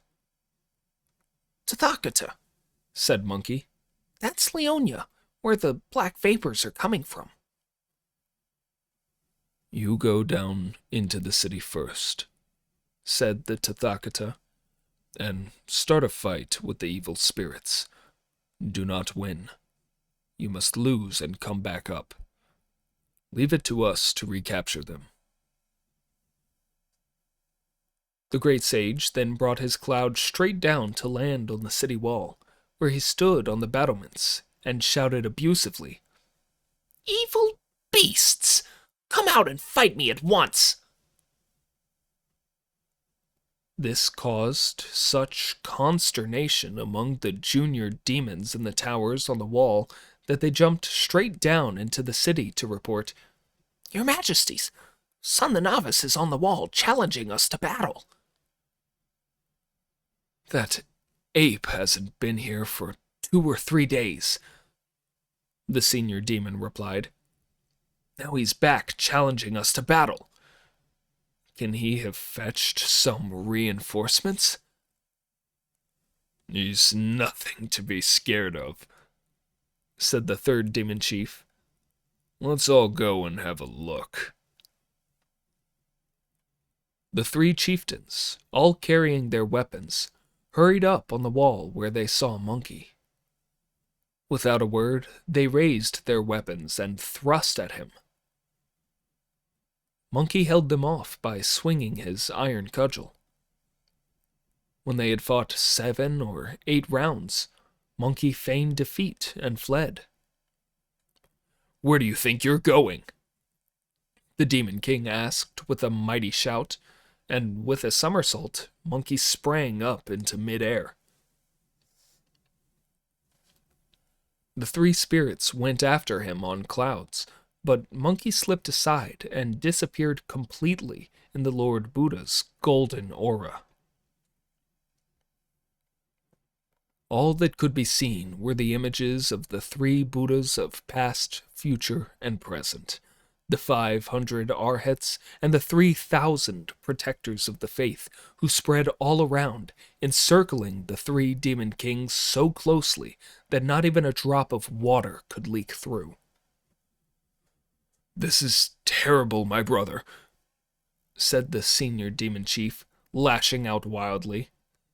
That ape is a really sharp operator. How did he manage to bring my master here? Don't be afraid, elder brother, said the third demon. If we all charge together, we can cut down the Tathagata with our swords and spears and seize his thunder monastery. The demons, who had no sense of proper behavior, really did raise their swords to charge forward, hacking wildly. Manjusri and Samantabhadra recited the words of a spell and shouted, "Won't you repent now, evil beasts? What else do you hope for?" The senior and the second demon chiefs gave up the struggle, threw down their weapons, rolled, and reverted to their true images. The two bodhisattvas threw their lotus thrones on the demons' backs and flew over to sit on them. The two demons then gave up and submitted. Now that the blue lion and the white elephant had been captured, only the third evil monster was still unsubdued. Spreading its wings, it dropped its heaven-square halberd and rose straight up to try to catch the Monkey King with a swing of its sharp talons. But as the great sage was biding in the golden aura, the demon dared get nowhere near him. When the Tathagata realized what it was trying to do, he made his golden aura flash and shook his head, the supreme meditator in the wind, to turn the creature into a bright red lump of bloody meat.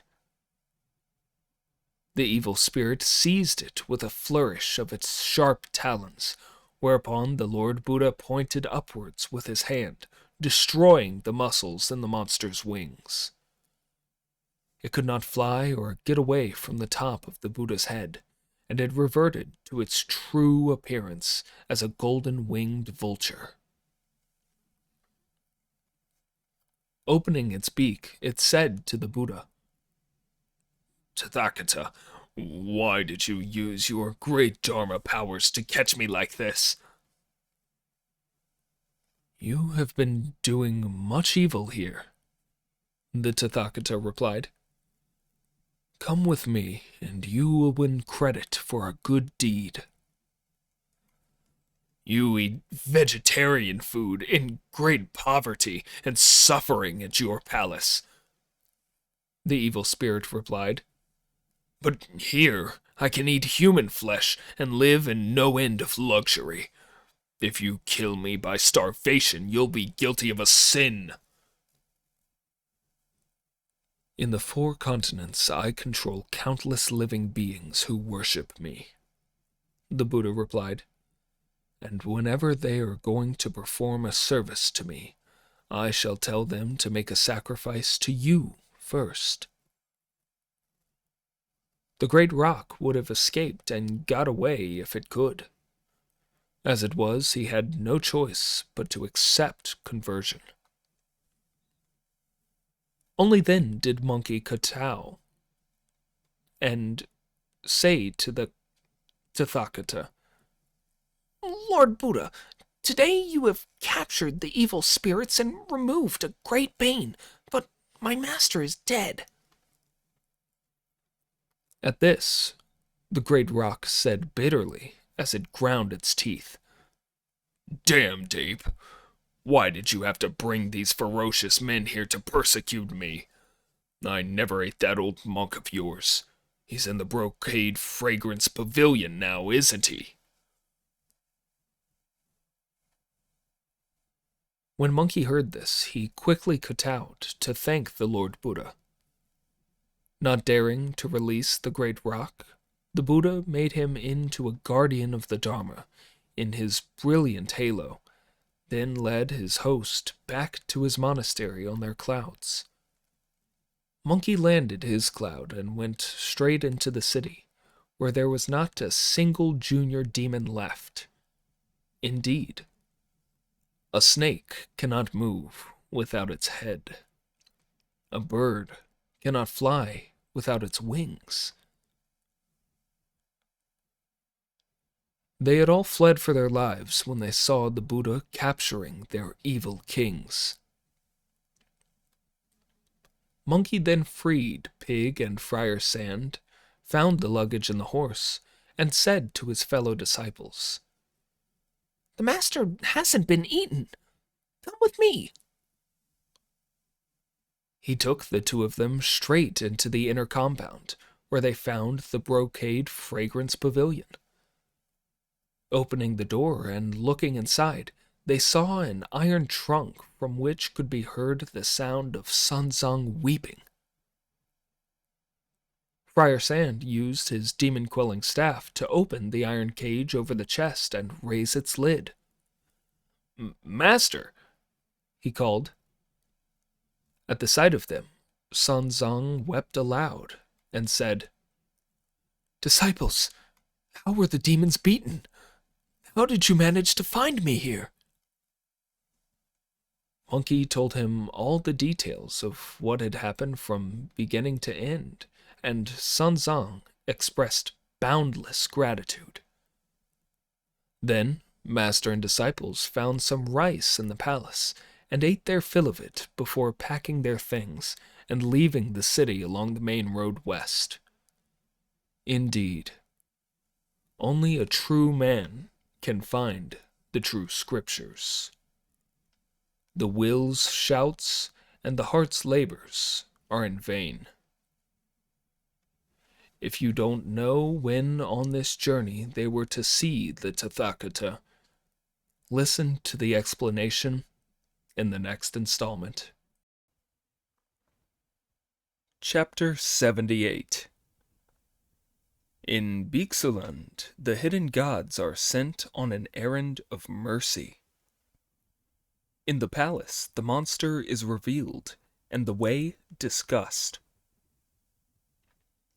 A single thought at once disturbs 100 monsters. The hardest efforts are all to no avail. One can only wash away each speck of dust, tidy everything, and polish well. Sweep all causation away and come to nirvana. Waste no time and destroy the 1,000 demons.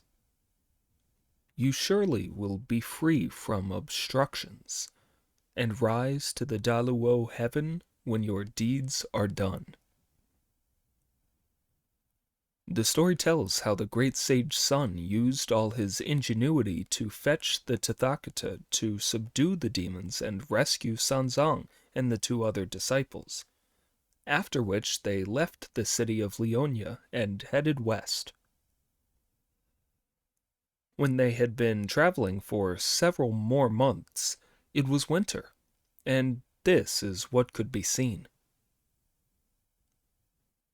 The plum on the ridge was like broken jade, as the water in the pond slowly turned to ice. All the red autumn leaves had fallen, and the green of the pine looked fresher than ever.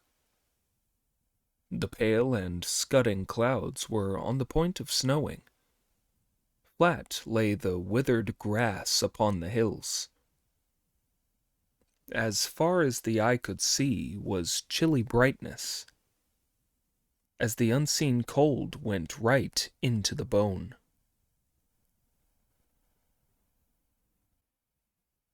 Master and disciples braved the cold, sleeping out in the rain and dining off the wind, until as they were walking along, another walled and moated city came into sight. "What sort of place is that over there, Wukong?" Sanzong asked Monkey, who replied, "We'll know when we get there. If it's the capital of a western kingdom, we'll have to present our passport to be inspected and returned. If it's a prefecture or county town, we'll go straight through." Before Master and disciples could finish their conversation, they had arrived at the city gates. Sanzang dismounted, and the four of them went in through the curtain wall outside the gates. Noticing an old soldier sleeping shielded from the wind under the south-facing wall, Brother Monkey went up to him, shook him, and said, "Sir!" When the old soldier awoke with a start to open his bleary eyes and see Monkey, he fell to his knees to kowtow and say, "My lord!" There's no need for such alarm, said Monkey. I'm no evil god, so why call me your lord? Aren't you Lord Thunder God? The old soldier asked, kowtowing again. What a thing to say, Monkey replied. We're monks from the east on our way to fetch the scriptures from the western heaven. We've just arrived here. Could I ask what this place is called? This finally eased the old soldier's mind. With a yawn, he got back on his feet, stretched, and said, Please forgive me, reverend gentlemen. This country used to be called Bixaland, but its name has been changed to Boytown. Do you have a king? Monkey asked. Yes, the old soldier replied. Monkey then turned to report to the Tang priest. This country used to be called Bixaland, but the name's been altered to Boytown, though I don't know what the change signifies. If it was Bixaland before, why is it Boytown now? The Tang priest wondered. I expect there was a King Bixu who died, said Pig, and they changed the name to Boytown when a boy succeeded him. Impossible, said the Tang priest. Impossible. Let's go in and make some inquiries in the street. That's right, said Friar Sand.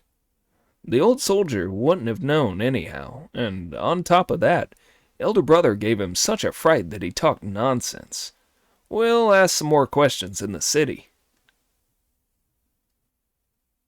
When they had gone through the third pair of gates, they came to a great market on a main street. The people were well dressed and their bearing distinguished. A hubbub of voices came from bar and music hall. High hung the curtains outside splendid shop and tea-house. Business was good in firms by the thousand. Wealth flowed free in shopping street and market. The dealers in metal and silk were swarming like ants, caring only for money while struggling for fame and wealth. With these noble manners, magnificent scenery, and peaceful waters, it was a time of prosperity. The master and his 3 disciples, who were leading the horse and carrying the baggage, spent some time walking around the streets as they admired the general air of prosperity. In the entrance to every house there was a basketwork coop of the sort geese are kept in. Disciples, said Sanzang, why do all the people here put coops in their gateways? Pig's response to this was to look around and see that there were indeed lines of coops hung with satin curtains of many colors. Master, said the idiot with a smile, today must be a lucky one for weddings and celebrations. Everybody's having a wedding. Nonsense, said Monkey. How could every single family possibly be having a wedding? There must be some other reason for this. I'm going over to take a look. You're not to go, said Sanzang, grabbing hold of him. You look so ugly that people might take offense. I'll go with something else, Brother Monkey replied. Making a spell with his hands, the splendid great sage said the words of a spell, shook himself, turned into a bee, spread his wings, flew to one of the coops, and slipped in through the curtains to take a look. A little boy was sitting inside.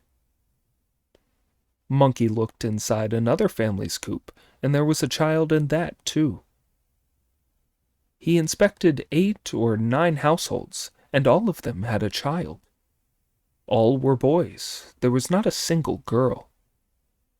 Some were sitting up in their coops and playing, and some were crying. Some were eating fruit, and some were snoozing. His inspection over, Monkey turned back into his normal self and reported to the Tang priest, "There are little boys in the coops. The oldest is under 6, and the youngest only 4. I don't know why they're here." Sanzang wondered what the explanation could be. Turning a corner, they saw the gateway to an official building. It was a government hostel with golden pavilions. The venerable elder was delighted. "Disciples," he said, "we will go into this hostel. We can find out where we are, give the horse a rest, and put up for the night." "Yes, that's right," said Friar Sand. "Let's go straight in." This the 4 of them happily did, a fact that the officials there reported to the hostel's superintendent. When the superintendent had led them inside, greetings had been exchanged, and they had all sat down, the superintendent asked, "Where have you come from, Reverend Sir?" "I am a monk sent by the great Tang in the east to fetch the scriptures from the western heaven," Sanzang replied. "Now that we have arrived at this excellent establishment, I will of course present my passport for inspection. Could we, I wonder, impose on your hospitality for the night?" The superintendent ordered tea, and when it had been drank, he saw to their entertainment and told the staff who were on duty to look after the pilgrims. After thanking him for this, Sanzang went on to ask, "Could we go to the palace today to see His Majesty and have our passport inspected?" "That will not be possible this evening," the superintendent replied. "It will have to wait until tomorrow morning. I hope that you will spend a comfortable night in this humble hostel." A little later, when all had been prepared, the superintendent of the hostel invited the 4 travelers to take a vegetarian meal with him. He also told his staff to sweep out the guest rooms for them to spend the night in. Sanzang expressed endless gratitude. When they were all seated, the venerable elder said, "I wonder if I could trouble you for information on something that I cannot understand. How do you raise your children in your country?"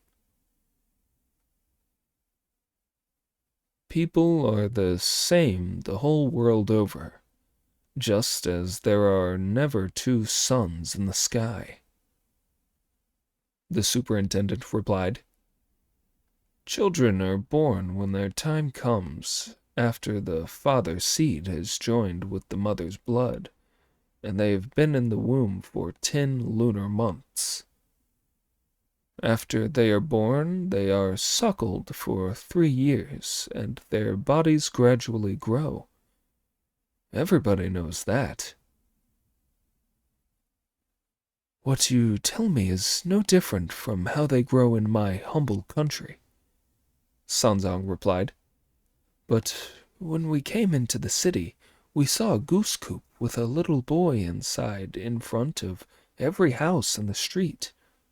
This is something I cannot understand, which is why I ventured to raise the question."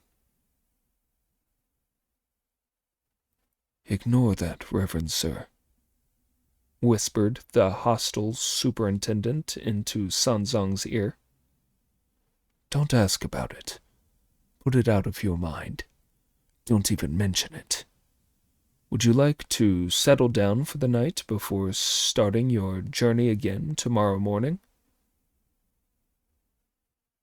Sanzang's response was to seize hold of the superintendent and demand an explanation. "What's your words?"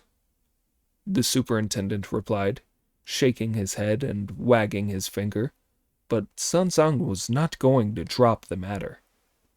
He insisted on being told all the details. The superintendent had no choice but to dismiss all the staff on duty. When they were alone under the lamplight, he whispered to Sanzang, "Those goose coops you asked me about are because our king is a bad ruler. Why ever do you have to keep asking about it?" "How is he a bad ruler?" Sanzang asked. "I will not be able to set my mind at ease until you give me an explanation." "This country is really called Bixuland," the superintendent replied. "Boytown is only what the people have started calling it. 3 years ago, an old man dressed as a Taoist came here with a girl just 15 years old. She was a ravishing beauty, just like a Bodhisattva Guanyin. He presented her to our king, who was so smitten by her charms that she became the favorite of all his women. She was given the title Queen Beauty. For some time now he's had no eyes for any of his other queens or consorts. He's so insatiable that he's been at it day and night.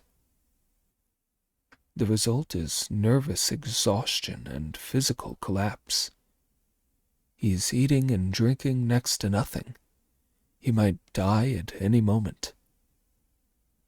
The Royal College of Physicians has tried every possible medicine without any success. The Taoist who presented the girl to the king was rewarded with the title of Elder of the Nation. He has a secret foreign formula for making people live a great deal longer. He's been to 10 continents and the 3 magic islands to collect the ingredients. Everything is ready.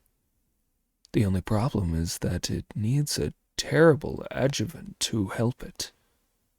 A potion made from the hearts of 1,111 little boys. When he's taken it, he'll have 1,000 years of vigorous life ahead of him.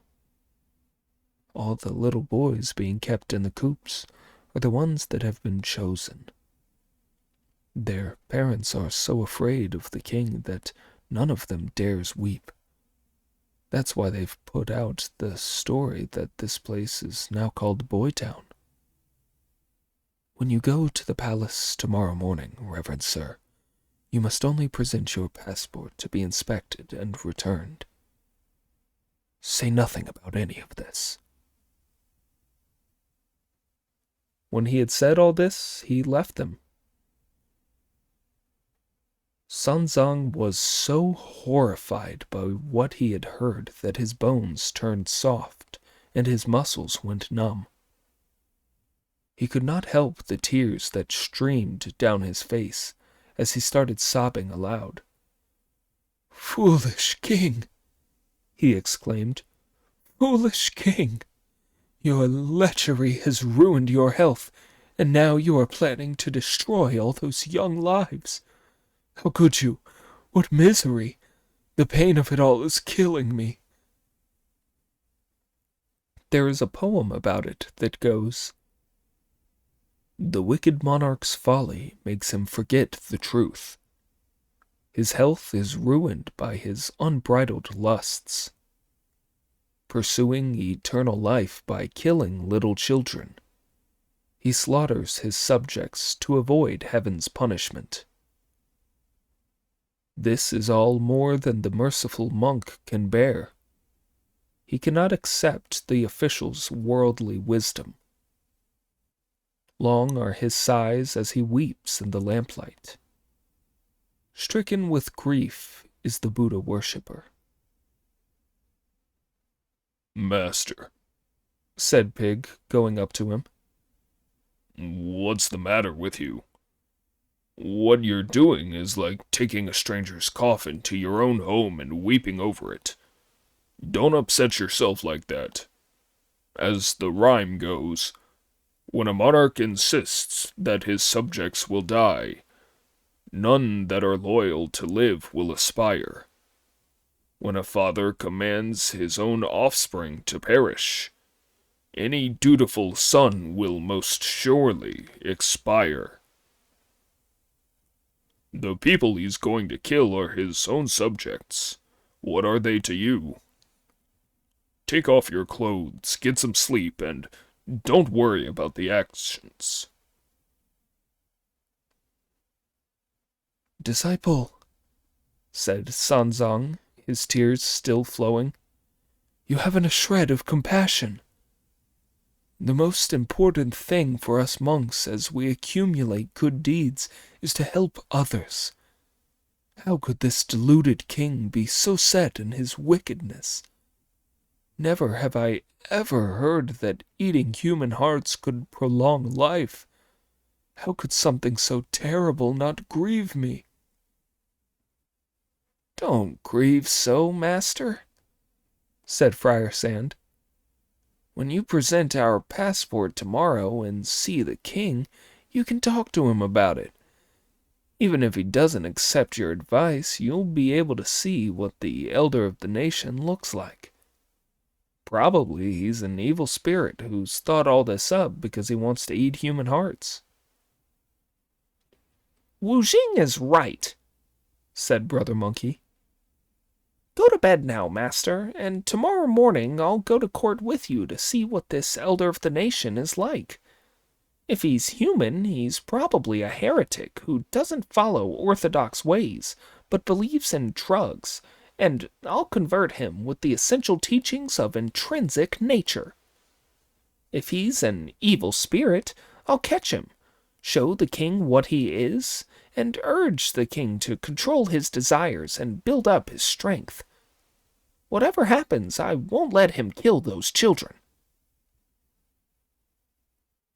As soon as he heard this, Sanzang bowed to Monkey with great courtesy and said, What an excellent suggestion! But when we see the deluded king, we must say nothing about this in case he thinks we are guilty of not knowing our place and spreading slander. What could we do if that happened? I've got my magic powers, Monkey replied. First of all, I'm going to get the little boys in the coops away from the city so that he'll have nobody to take the hearts out of tomorrow. The local officials will of course report this, and the king will be bound either to order a discussion with the elder of the nation or else to demand more information. This will give us a chance to submit our memorial without getting ourselves into trouble. Sanzang was very pleased. How are you going to get the children out of the town now? He asked. If you really can rescue them, you will be doing the greatest of good deeds, worthy disciple. But do it quick, because if you lose any time, you may be too late.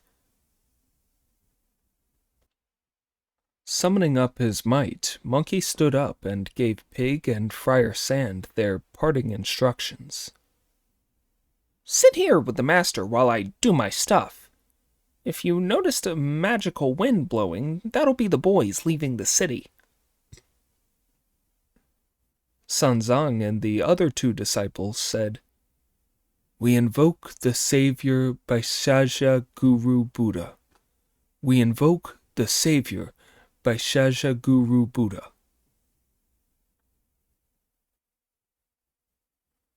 Once outside the doors, the great sage whistled, rose into mid-air, made a spell with his hands, and said the magic words, called out, Om, pure Dharma world.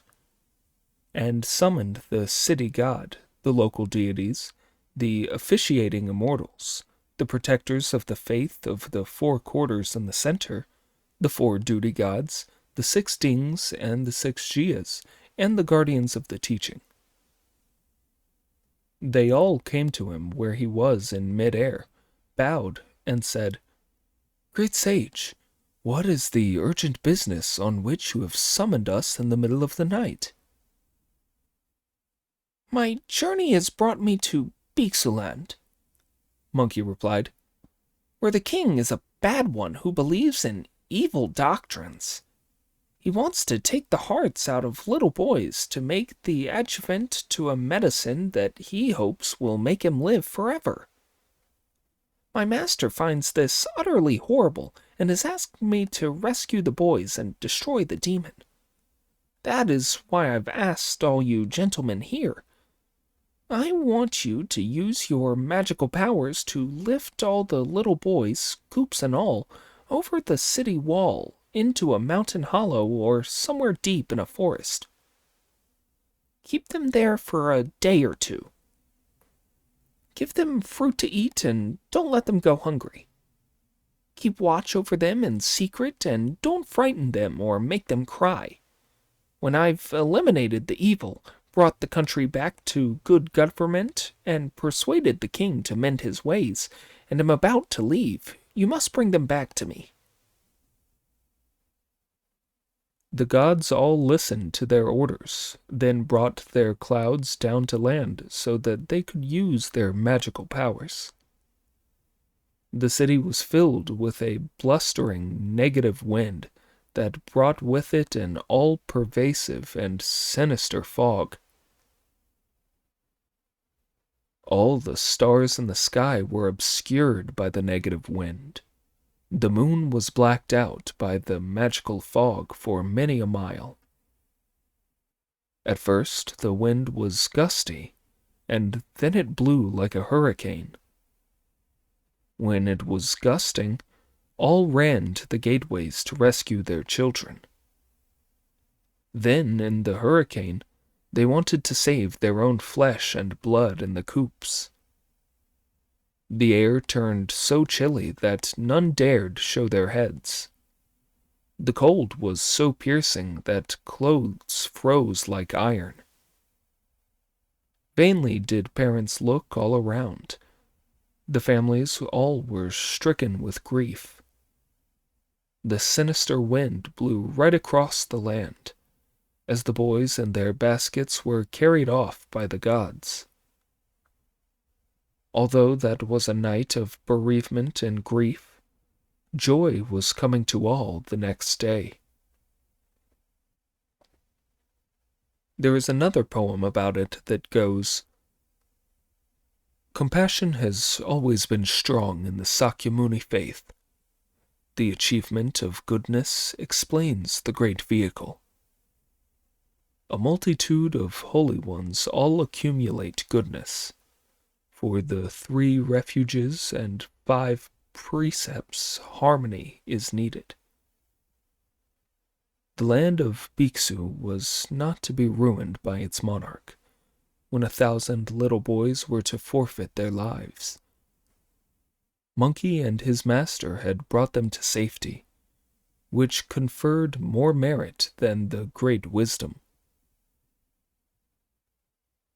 By the 3rd watch of the night, the gods had carried all the coops off and hidden them in all the safe places. Monkey then landed his auspicious light and went straight back to the government hostel, where, to his secret delight, he could hear the other 3 still chanting.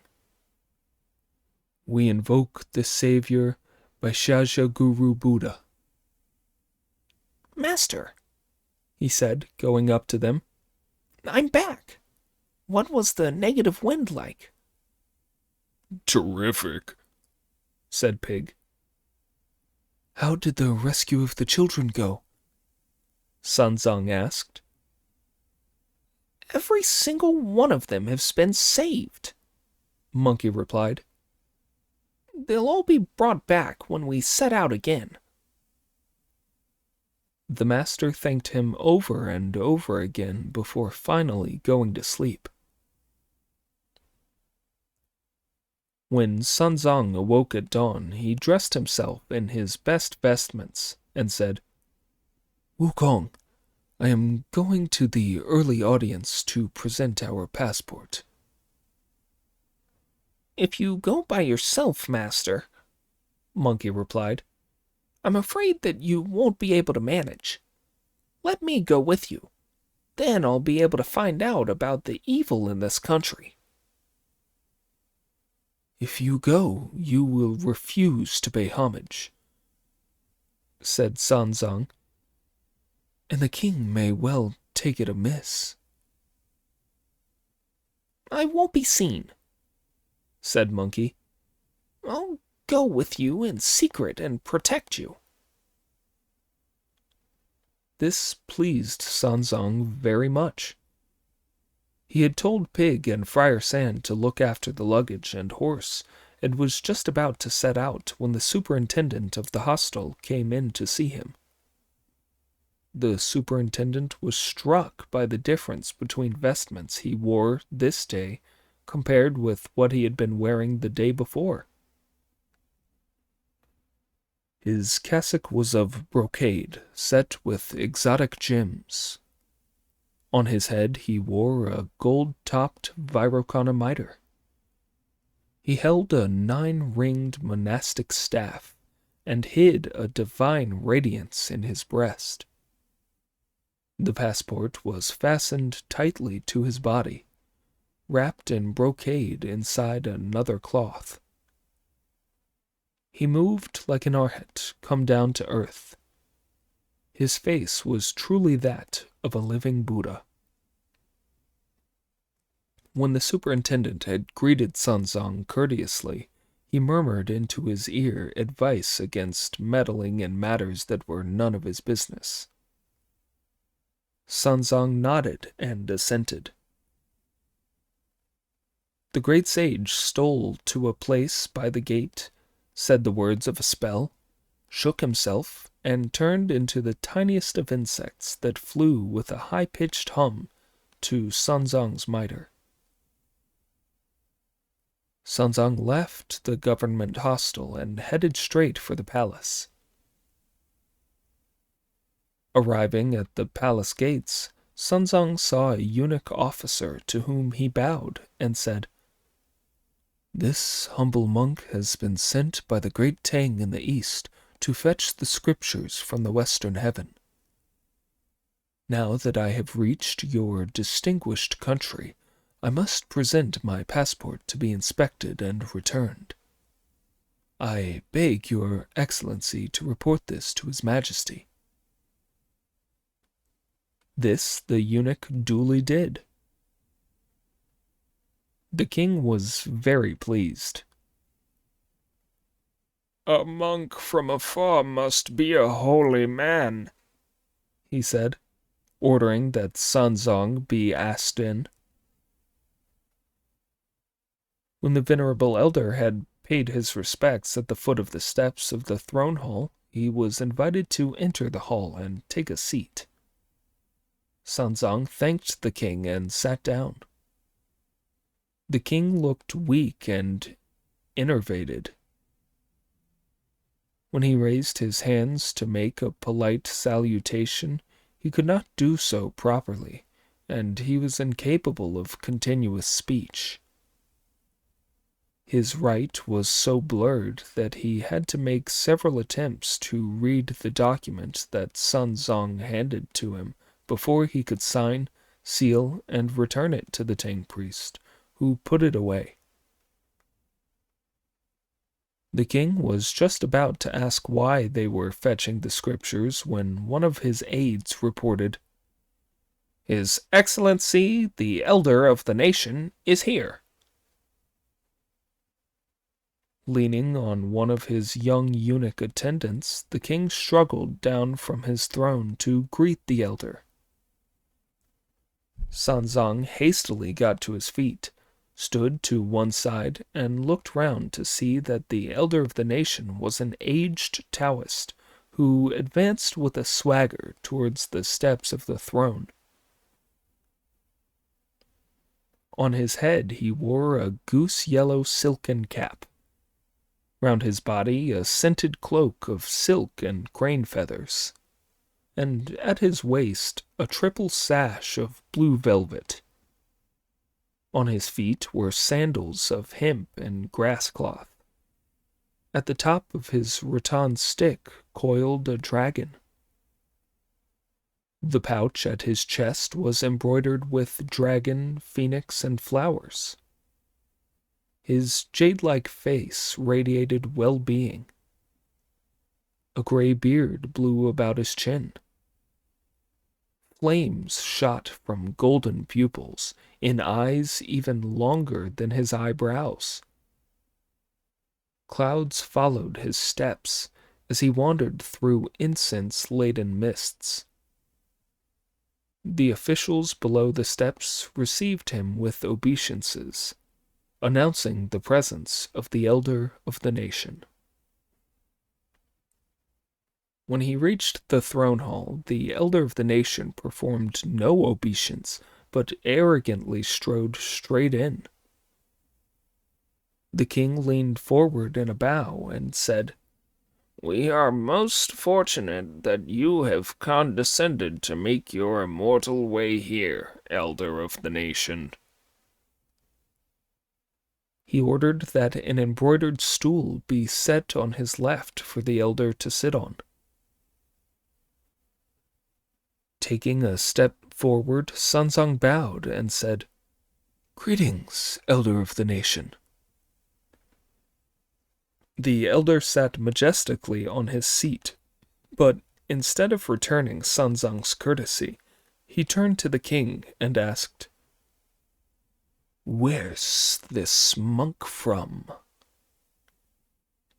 "He has been sent by the Tang court in the east to fetch the scriptures from the western heaven," the king replied, "and is here to present his passport for inspection." "The road west is dark and dismal," said the elder of the nation with a smile. "There's nothing good about it." "The West has always been a land of bliss," Sanzang replied. "How can it not be good?" "There is an old saying we once heard that monks are disciples of the Buddha," said the king. "I wonder whether it is true that by being a monk and turning to the Buddha, one can live forever." When Sanzang heard this, he put his hands together and replied, "One who becomes a monk gets away from all kinds of causation. By understanding nature, he learns that all dharmas are empty. Great wisdom is casual and drifts in non-living. The true secret is hidden. It wanders in extinction. When the three worlds are empty, all origins are ordered. When the six sense organs are purified, all troubles are finished. To be resolute, single-minded, and enlightened, one must understand the heart. When the heart is purified, it can shine alone. When the heart is sincere, all regions are imbued with it. The true appearance has neither deficiency nor excess, and can be seen in life. The images of illusion are always decay. Why seek what is beyond one's lot? The way to enter meditation is through meritorious deeds and by sitting in silence.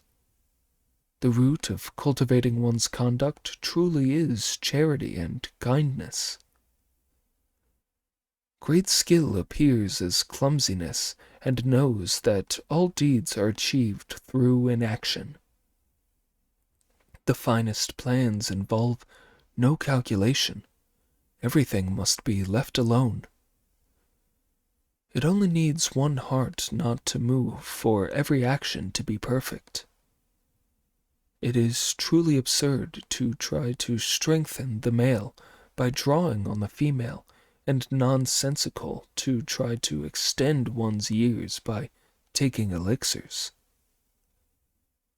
The only essential is that all the causation of every speck of dust must be discarded, and that every type of matter should be empty. Live plain and pure. Let your desires be few. Then, naturally, you will enjoy life without end forever. When the elder of the nation heard this, he laughed at it. "Phooey," he said, pointing at the Tang priest. "Phooey. You're talking a load of rubbish, monk. Fancy you talking about understanding nature, and you a member of the faith that preaches nirvana. You don't have any idea of where nature comes from. Sitting still like a dead tree to enter the dhyana is wasted effort as far as self-cultivation and tempering are concerned. In the words of the saying, sit, sit, sit, your backsides split. The fire's too hot, good that's not. What you don't realize at all is this. One who cultivates immortality has strong bones. One who attains the way has the most magical spirit. Carrying his bowl and ladle, he goes into the mountains to visit his friends. He picks every kind of herb to succor humanity. He makes a rain hat from immortal flowers, picks the fragrant orchid to make his bed. He sings, claps, and dances, then goes to sleep. When expounding the way, he teaches the doctrines of the Supreme One. He eliminates the evil of the human world with holy water. He takes the finest breath of heaven and earth, gathers the essence of the sun and moon. By controlling the negative and positive forces, he creates the elixir. Through the mastery of fire and water, the fetus is formed. On the 16th day of the month of the negative is eliminated hastily and obscured. In the 27th day of winter, the positive begins to grow, darkly and mysteriously. He gathers the herbs of each of the 4 seasons, refining his elixir to nourish the 9 transformations. Astride his blue phoenix, he ascends to the purple palace. Riding his white crane, he goes to the jasper capital. He visits all the splendors of heaven, showing the efficacy of the wonderful way. Just compare it with the dhyana teachings of your Sakya Muni, your elimination of Atman, and your nirvana that enables you to shuffle off your stinking husk. None of this lifts you out of the worldly dust. Among the 3 teachings, it is supreme. The way alone has always been esteemed. The king was delighted to hear this exposition, and all the court officials exclaimed with admiration, "That's splendid! The way alone has always been esteemed." Sanzang was overcome by humiliation at all this praise going to his rival. The king then told his Department of Foreign Relations to lay on a banquet of vegetarian food for the monks from a far country when they left the city to travel west. Sanzang thanked the king for his kindness and withdrew. As he was leaving the throne hall and going out of the palace, Monkey flew down from the top of his mitre to say into his ear, Master, the elder of the nation is an evil spirit, and the king has been bewitched. Go back to the hostel and wait for your meal while I get some information here. Sanzang understood this and left through the main gates of the palace. Of him we will say no more. Watch Monkey as he flies straight to a jade screen in the throne hall and lands on it. From the ranks of officials, the military commanders of the capital stepped forward to report, Your Majesty, last night a cold wind carried all the little boys in their goose coops from every house in every ward of the city. They have all vanished without a trace, coops and all. This report both alarmed and angered the king, who said to the elder of the nation, Heaven must be destroying us. We had the good fortune to be given the formula for your elixir after months of serious illness that the royal physicians have been unable to cure. We were preparing to have the boys cut open at noon today, and their hearts taken out to be made into the adjuvant for the elixir. Never did we imagine that a cold wind would blow them all away. If this is not heaven destroying us, what is it? Don't upset yourself, the elder of the nation replied with a smile. By blowing them away, heaven is giving your majesty eternal life. How can you maintain that heaven is giving me eternal life when they have just been blown away? The king asked. When I was coming to court this morning, the elder of the nation replied, I saw a uniquely marvelous adjuvant that will be far superior to 1,111 little boys' hearts. They would only lengthen your majesty's life by 1,000 years, but if you take my elixir with this other adjuvant, you can live for 100 million years. The king was mystified about what this adjuvant could be, but only after repeated questions did the elder of the nation reply, The monk from the east who is being sent to fetch the scriptures has pure organs and regular features. His is the body of one who has cultivated his conduct for 10 lifetimes. He has been a monk since childhood and preserved his masculine purity, which all makes him 10,000 times better than those little boys. If you can make a decoction from his heart with which to take my elixir, I can guarantee you an extremely long life. When the deluded king heard this, he believed it completely. Why didn't you tell us this before? He said to the elder of the nation. If it's as good as you say, we should have kept him when he was here just now and not let him go.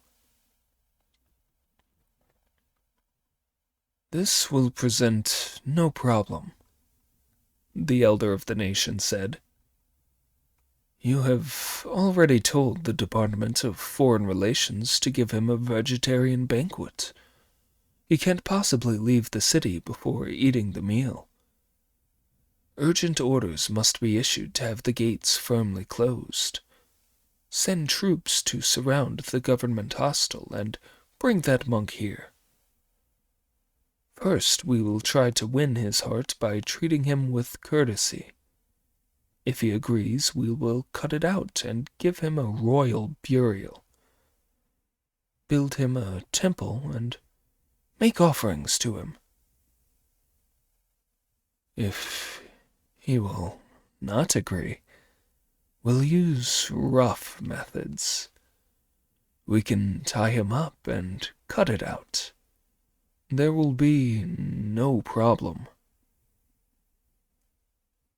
The deluded ruler accepted this suggestion and ordered that all the gates be closed. He then sent the officers and men of the royal guard to surround the hostel. Having found all this out, Monkey flew straight to the hostel, turned back into himself, and said to the Tang priest, "Something terrible's happened, master. Something terrible." Sanzang had just begun to eat the king's vegetarian banquet with pig and Friar Sand, when this sudden announcement scattered his 3 bodily spirits and made smoke come out of his 7 orifices. He collapsed in the dust, pouring with sweat, and unable to see clearly or speak. Friar Sand was so alarmed he came forward to help him back to his feet, calling, "Wake up, master! Wake up!" "What's so terrible?" Pig asked. "What's so terrible?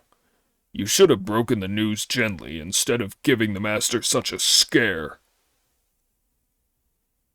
"When the master left the palace, I went back to keep an eye on things," Monkey replied. "That elder of the nation is an evil spirit. A moment later, the city garrison came to report about the cold wind carrying the little boys away. This upset the king, but the elder of the nation cheered him up by saying that this was heaven giving him eternal life. He wants to use your heart as an adjuvant for the elixir of immortality, master. The deluded king has accepted this wicked suggestion and ordered his best troops to surround this hostel. He's also sent an aide to ask you for your heart, master." "What a merciful and compassionate chap you are," said Pig with a laugh. "You saved the boys and made the wind blow all right, but now you've got us in this disastrous mess." Trembling and shaking, Sanzang dragged himself to his feet, seized hold of Monkey, and said imploringly, "Good disciple, how are we to get out of this?" "If you want to get out of this," said Monkey, "there'll have to be a switch." "What do you mean by a switch?" Friar Sand asked. "If you want to survive," Monkey replied, "the disciple will have to become the master, and the master the disciple. Do that and we'll be safe." "Save my life," said Sanzang, "and I will gladly become your disciple, or even your disciple's disciple." "In that case, there must be no hesitation," Monkey replied, continuing, "Pig, mix up some mud at once." The idiot loosened some earth with his rake, then, not daring to go outside for water, lifted his tunic to make some water himself. With this he mixed up a lump of foul-smelling mud that he handed to Monkey. Monkey had no option but to beat it out flat and press it against his face so that he looked like a monkey's face. Then he told his master to stand up and neither move nor say anything while he placed the mask on his face, said the words of a spell, blew a magic breath, and said, "Change!" The venerable elder now looked just like Monkey. He took off his own clothes and put on Monkey's, while Monkey dressed in his master's clothes, made a spell with his hands, said the magic words, shook himself, and made himself look just like the Tang priest. Even Pig and Friar Sand could not tell that he really was not. Just when they had completed the disguises together, there came the sound of gongs and drums, as a dense forest of spears and swords appeared. The commanders of the royal guard had surrounded the hostel with their 3,000 men. A royal aide came into the main hall of the hostel to ask, "Where is the reverend gentleman from the Tang Court in the east?" The superintendent of the hostel anxiously fell to his knees and said, pointing, "In the guest room over there." The aide then went into the room and said, "Venerable elder from Tang, His Majesty has sent for you." Pig and Friar Sand stood on either side of the imitation monkey to guard him, while the imitation Tang priest went out through the door, bowed, and said, "Your Excellency, what does His Majesty wish to say to me? Why has he sent for me?" The aide stepped forward to grab hold of him and say, "You and I are going to the palace. His Majesty must have some use for you." Alas, wickedness was stronger than goodness and mercy. Goodness and mercy only led to catastrophe. If you don't know whether they were to survive this departure, listen to the explanation in the next installment. Chapter 79. Searching the cave to capture the fiend, they meet longevity. The reigning monarch saves the little boys. The story tells how the royal aide dragged the imitation priest out of the government hostel and marched him, heavily surrounded by royal guardsmen, straight to the gates of the palace, where he said to the eunuch gate officer, "Please be so good as to report to His Majesty that we have brought the Tang priest." The eunuch officer hurried into the palace to pass this on to the deluded king, who ordered that they be brought in. All the officials knelt at the foot of the steps to the throne hall, leaving the imitation Tang priest standing alone in the middle of them. "King of Bixaland," he shouted, "what have you summoned me here to say to me?" We are sick with a chronic illness that has dragged on for many a day without any improvement," the king replied. "Now the elder of the nation has, to our good fortune, presented us with a prescription that has been made up. All that is needed now is an adjuvant. The reason we have sent for you, reverend sir, is to ask you for the adjuvant. If we recover, we will build a temple to you in which offerings will be made in all 4 seasons, and incense will be burnt to you in perpetuity by our country." "I am a man of religion," the imitation Tang priest replied, "and have brought nothing with me. I do not know what adjuvant the elder of the nation has told your Majesty you need." "Your heart, reverend sir," the deluded monarch replied. "I will be frank with your Majesty," the imitation Tang priest said. "I have a number of hearts. I don't know which you want." "Monk," pronounced the elder of the nation, who was standing beside the king. "I want your black heart." "Very well, then," the imitation Tang priest replied. "Produce your knife at once and open up my chest. If there is a black heart there, I shall offer it to you obediently." The deluded monarch thanked him delightedly and ordered an official in attendance to bring a small knife with a blade shaped like a cow's ear that was handed to the imitation Tang priest. Taking the knife, the imitation Tang priest undid his clothes, thrust out his chest, and pressed his left hand against his abdomen and cut the skin of his stomach open with the knife in his right hand. There was a whoosh, and rolled out a whole pile of hearts. The civilian officials all turned pale with fright. The military officers were numbed. When the elder of the nation saw this from inside the throne hall, he said, "This monk is a suspicious-minded character. He has too many hearts." The imitation Tang priest then held up the hearts one by one, each dripping with blood for all to see.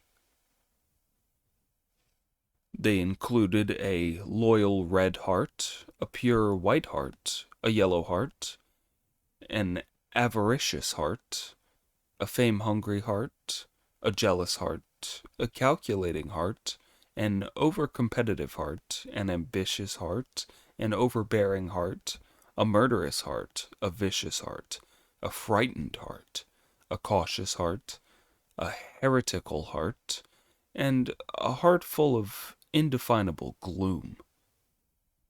There was every kind of evil heart except a black one.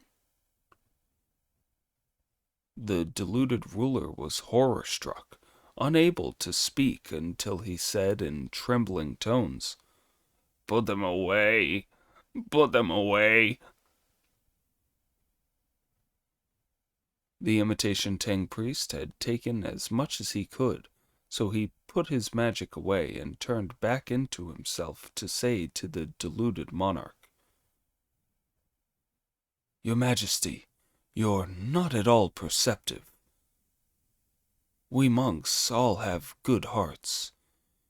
It's only this elder of the nation of yours who has a black heart." His would make a good adjuvant for the medicine. If you don't believe me, I'll take his out to show you. When the elder of the nation heard this, he opened his eyes wide to take a careful look. He saw that the monk's face had changed to something quite different. Heavens! Recognizing him as the great sage Monkey, who had been so famous 500 years ago, he made a getaway by cloud. Monkey did a somersault and sprang up into mid-air to shout, "Where do you think you're going? Take this from me!" The elder used his stick with a dragon on its head to meet the blow from Monkey's cudgel. The two of them fought a fine battle up in the sky. The as-you-will cudgel and the dragon stick, making clouds up in the sky. The elder of the nation was really an evil spirit, using his fiendish daughter's seductive charms. The king had made himself ill through his lust. The monster wanted to butcher the boys. There was no escape from the great sage's divine powers. To catch demons and to rescue their victims. The cudgel's blows to the head were really vicious. Splendid was the way in which the stick met them. They fought so hard that the sky was full of mist, casting city and people into darkness and fear. The souls of civil and military officials went flying. The faces of the queens and concubines turned pale. The deluded king tried desperately to hide, trembling and shaking, unable to do anything. The cudgel was as fierce as a tiger from the mountains. The staff whirled round like a dragon leaving the sea. Now they made havoc in Bixuland, as good and evil were clearly set apart.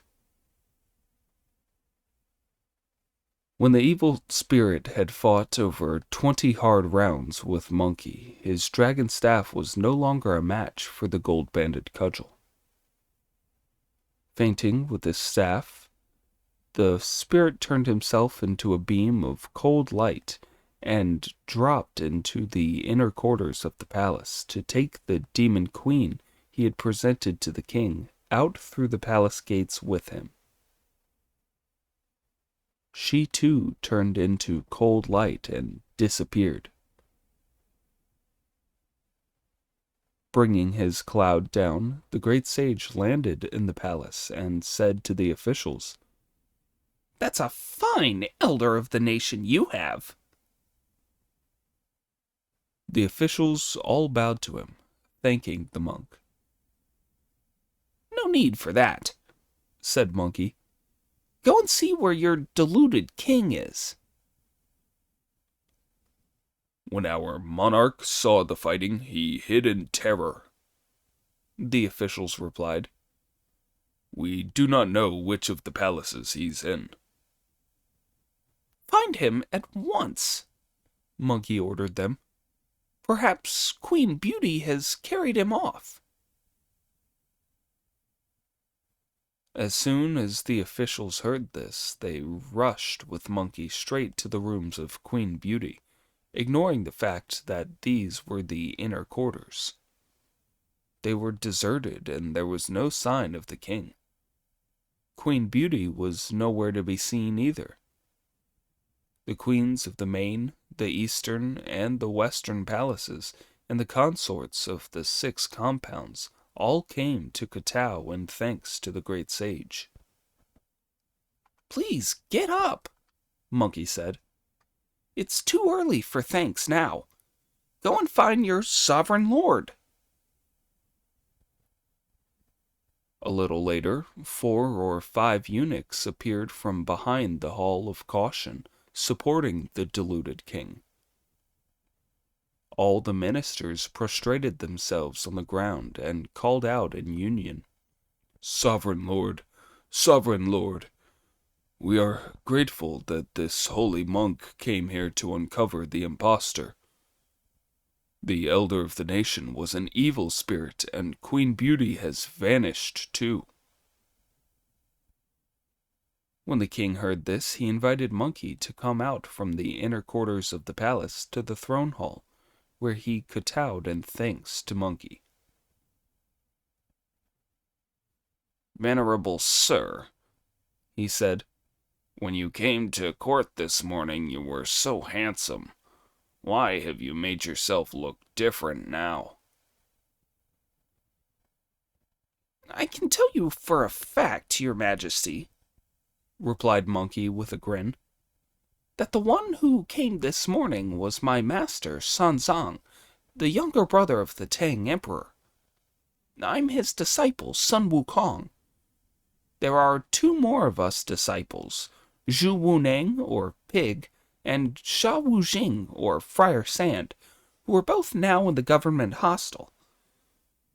I turned myself into my master's double and came here to defeat the monster because I knew that you had been deluded by his evil suggestions and were going to take my master's heart to use an adjuvant for your elixir."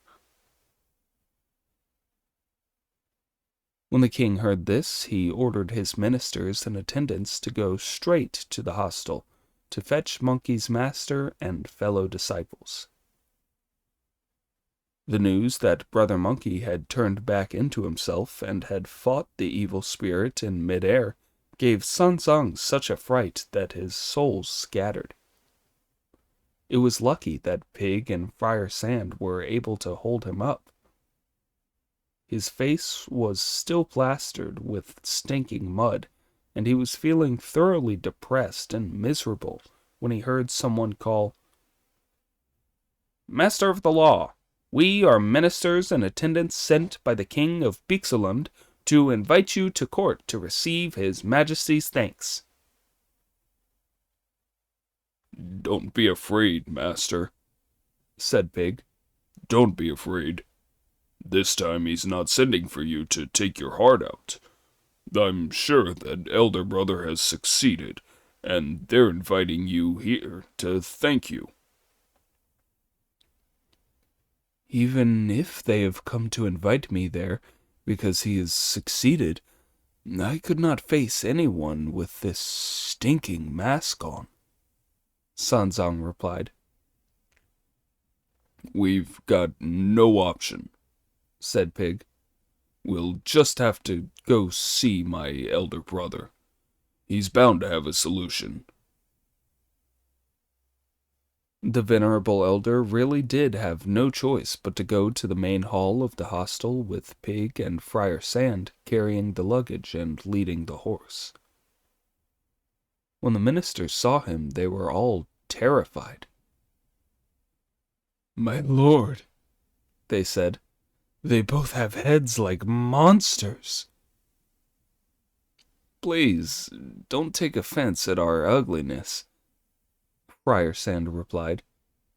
"Both of us have the bodies that were left after an earlier life. If my master could see my elder brother, he'd become handsome straight away."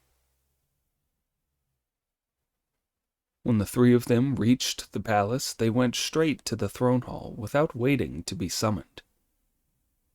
As soon as Monkey saw them, he turned round and came down from the hall to meet them.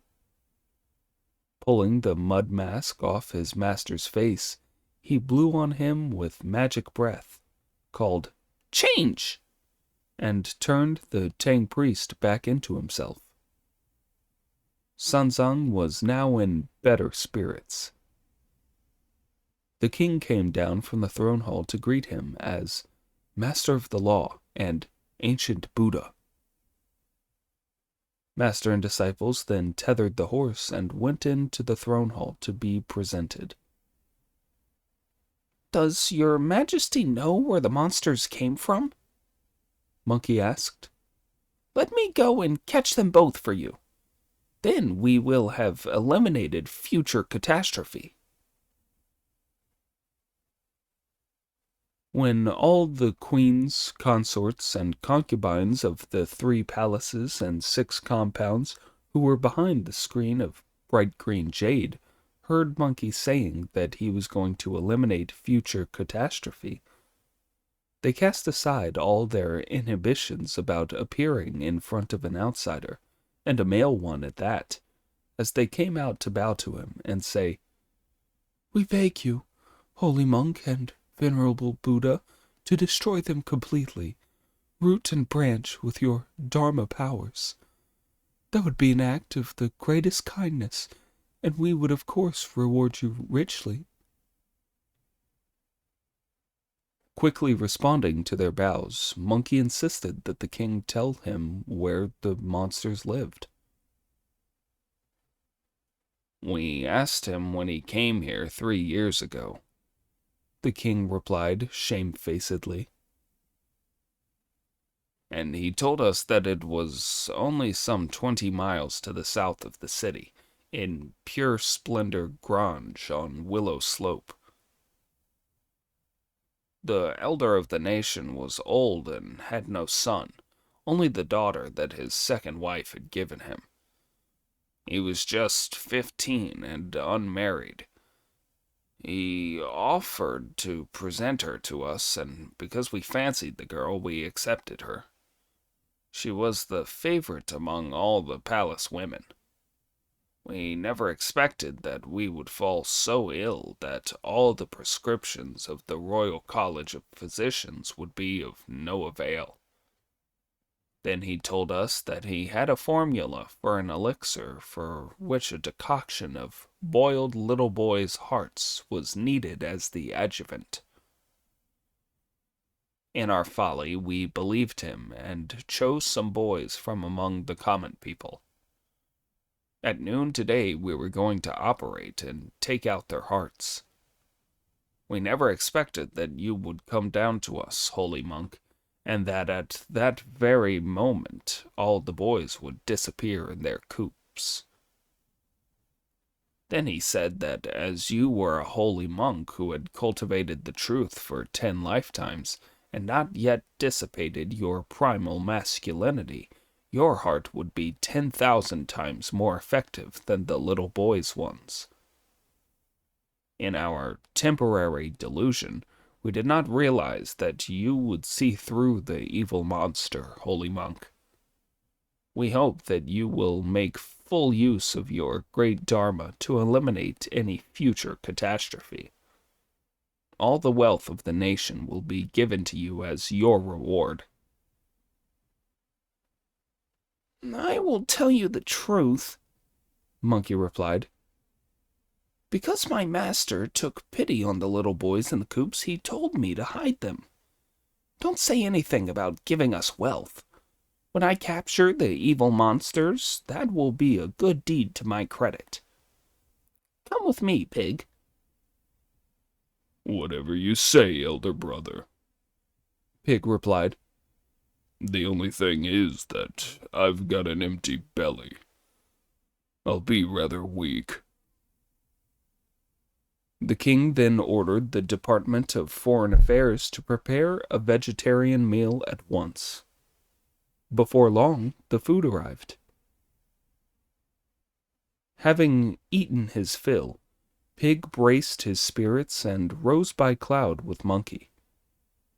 The kings, queens, consorts, and civil and military officials were all so astonished that they all kowtowed to the sky, exclaiming, "They really are immortals and Buddhas come down to earth."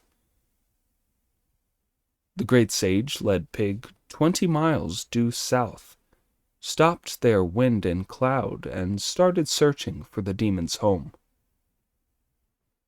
All he could see was a clear stream running between banks on which grew thousands of willows. He had no idea where the Pure Splendor Grange might be. Indeed, endless expanses stretched out in his gaze. The embankment had vanished amid willows and haze. When he could not find the Grange, the great sage's son made a spell with his hands, said the magic word Om, and summoned the local deity, who approached shivering and shaking, fell to his knees, and called out, "Great sage, the local god of Willowbank kowtows to you." Don't be afraid, Monkey said. I'm not going to hit you. Tell me this, is there a Pure Splendor Grange on Willow Hill? And where is it? "There is a Pure Splendor cave," the local deity replied, "but there has never been a Pure Splendor Grange. I suppose you have come from Beekseland, great sage." Yes, Monkey replied. The king of Beekseland was hoodwinked by an evil spirit till I turned up, saw through the monster, defeated him, and drove him away. He turned into a beam of cold light, and I don't know where he went. When I asked the king of Beekseland about it, he told me that when the demon first presented him with the girl 3 years ago, he asked the spirit about his background. The demon said that he lived in Pure Splendor Grange on Willow Hill, 20 miles south of the city. I've found this place with its wooded hill, but can't see any Pure Splendor Grange. That's why I asked you about it. "I beg your forgiveness, great sage," said the local god, kowtowing.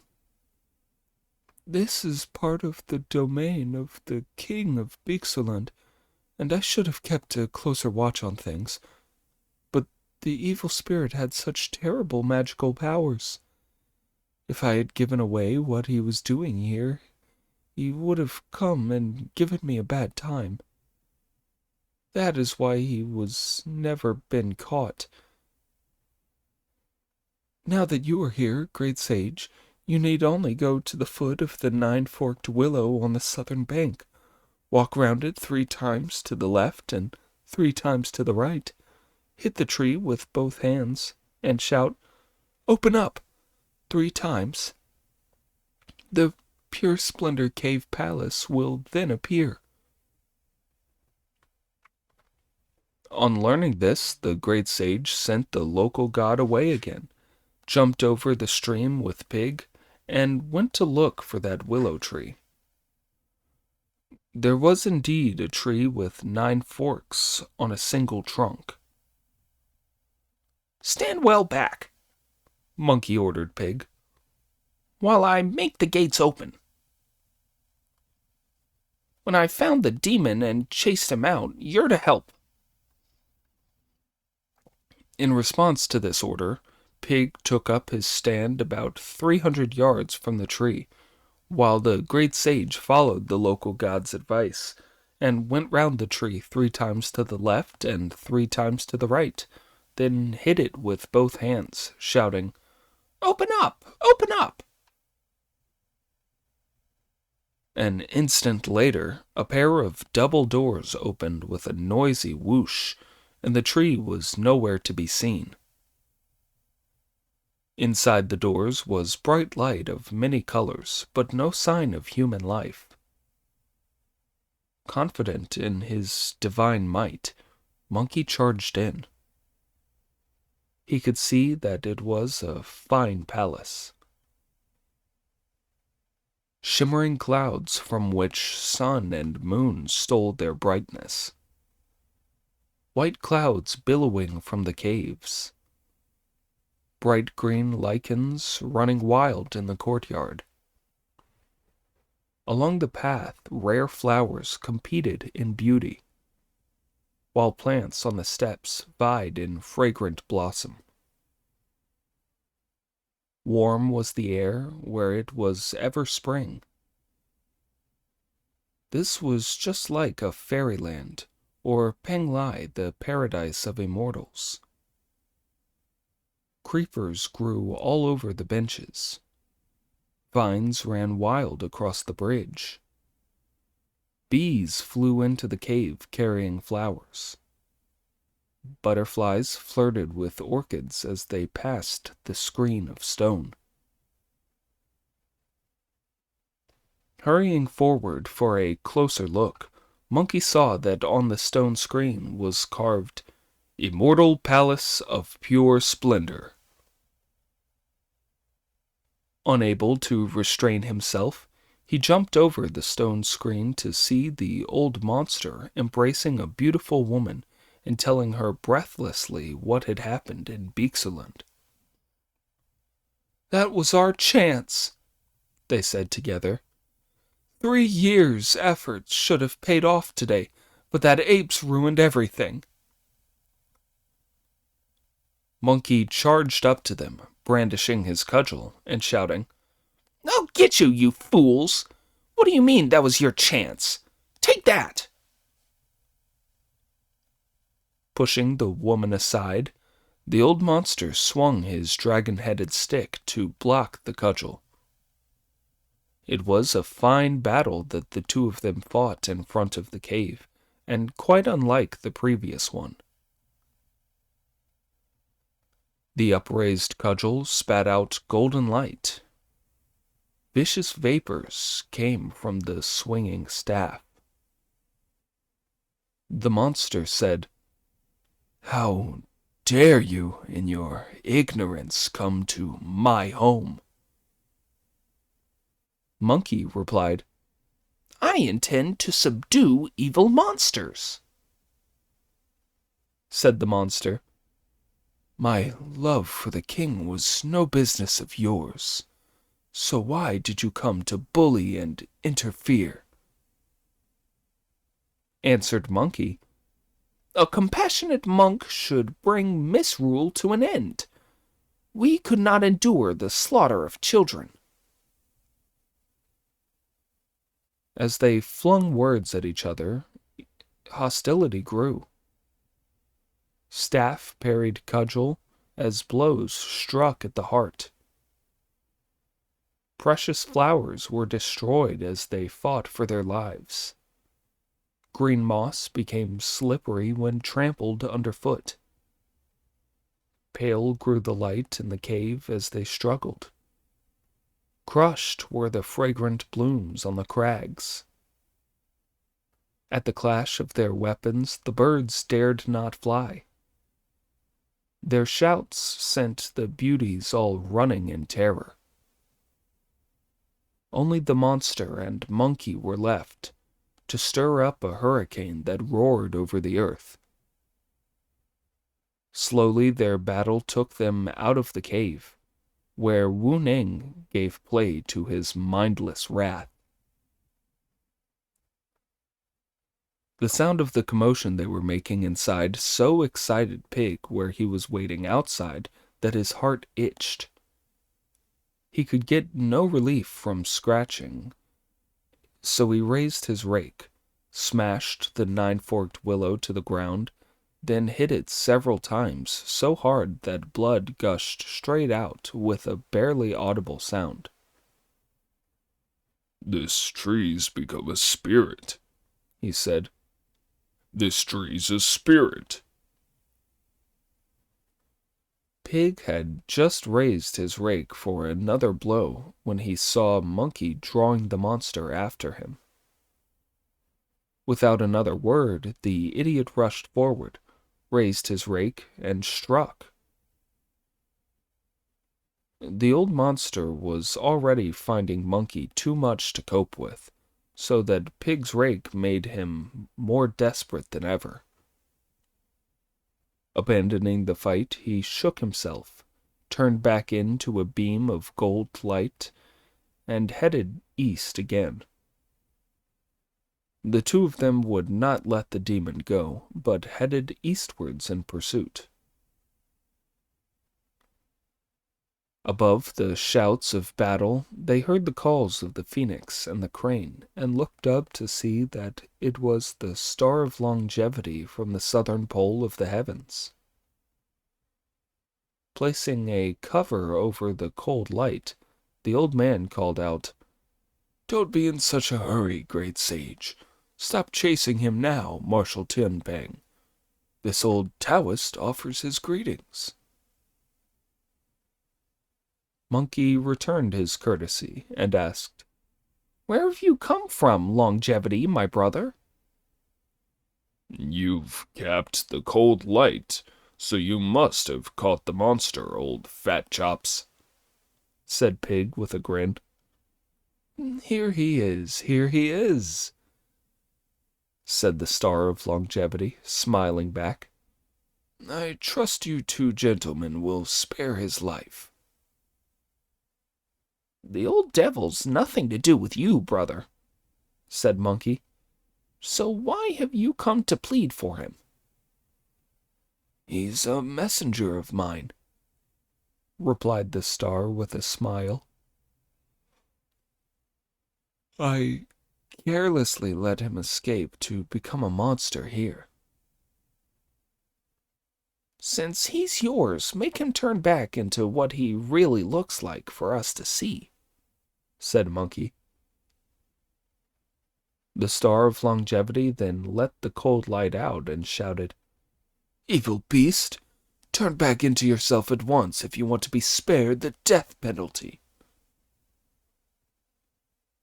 The demon turned himself round and revealed that he was really a white deer. Picking the staff up, the Star of Longevity said, "You've even stolen my staff, evil beast." The deer lay down in submission, unable to speak, but only kowtowing and weeping. Look at him. Brindled like a tablet of jade, and carrying a pair of 7-branched antlers. When hungry, he used to find the herb garden. On mornings when thirsty, he drank from the misty stream.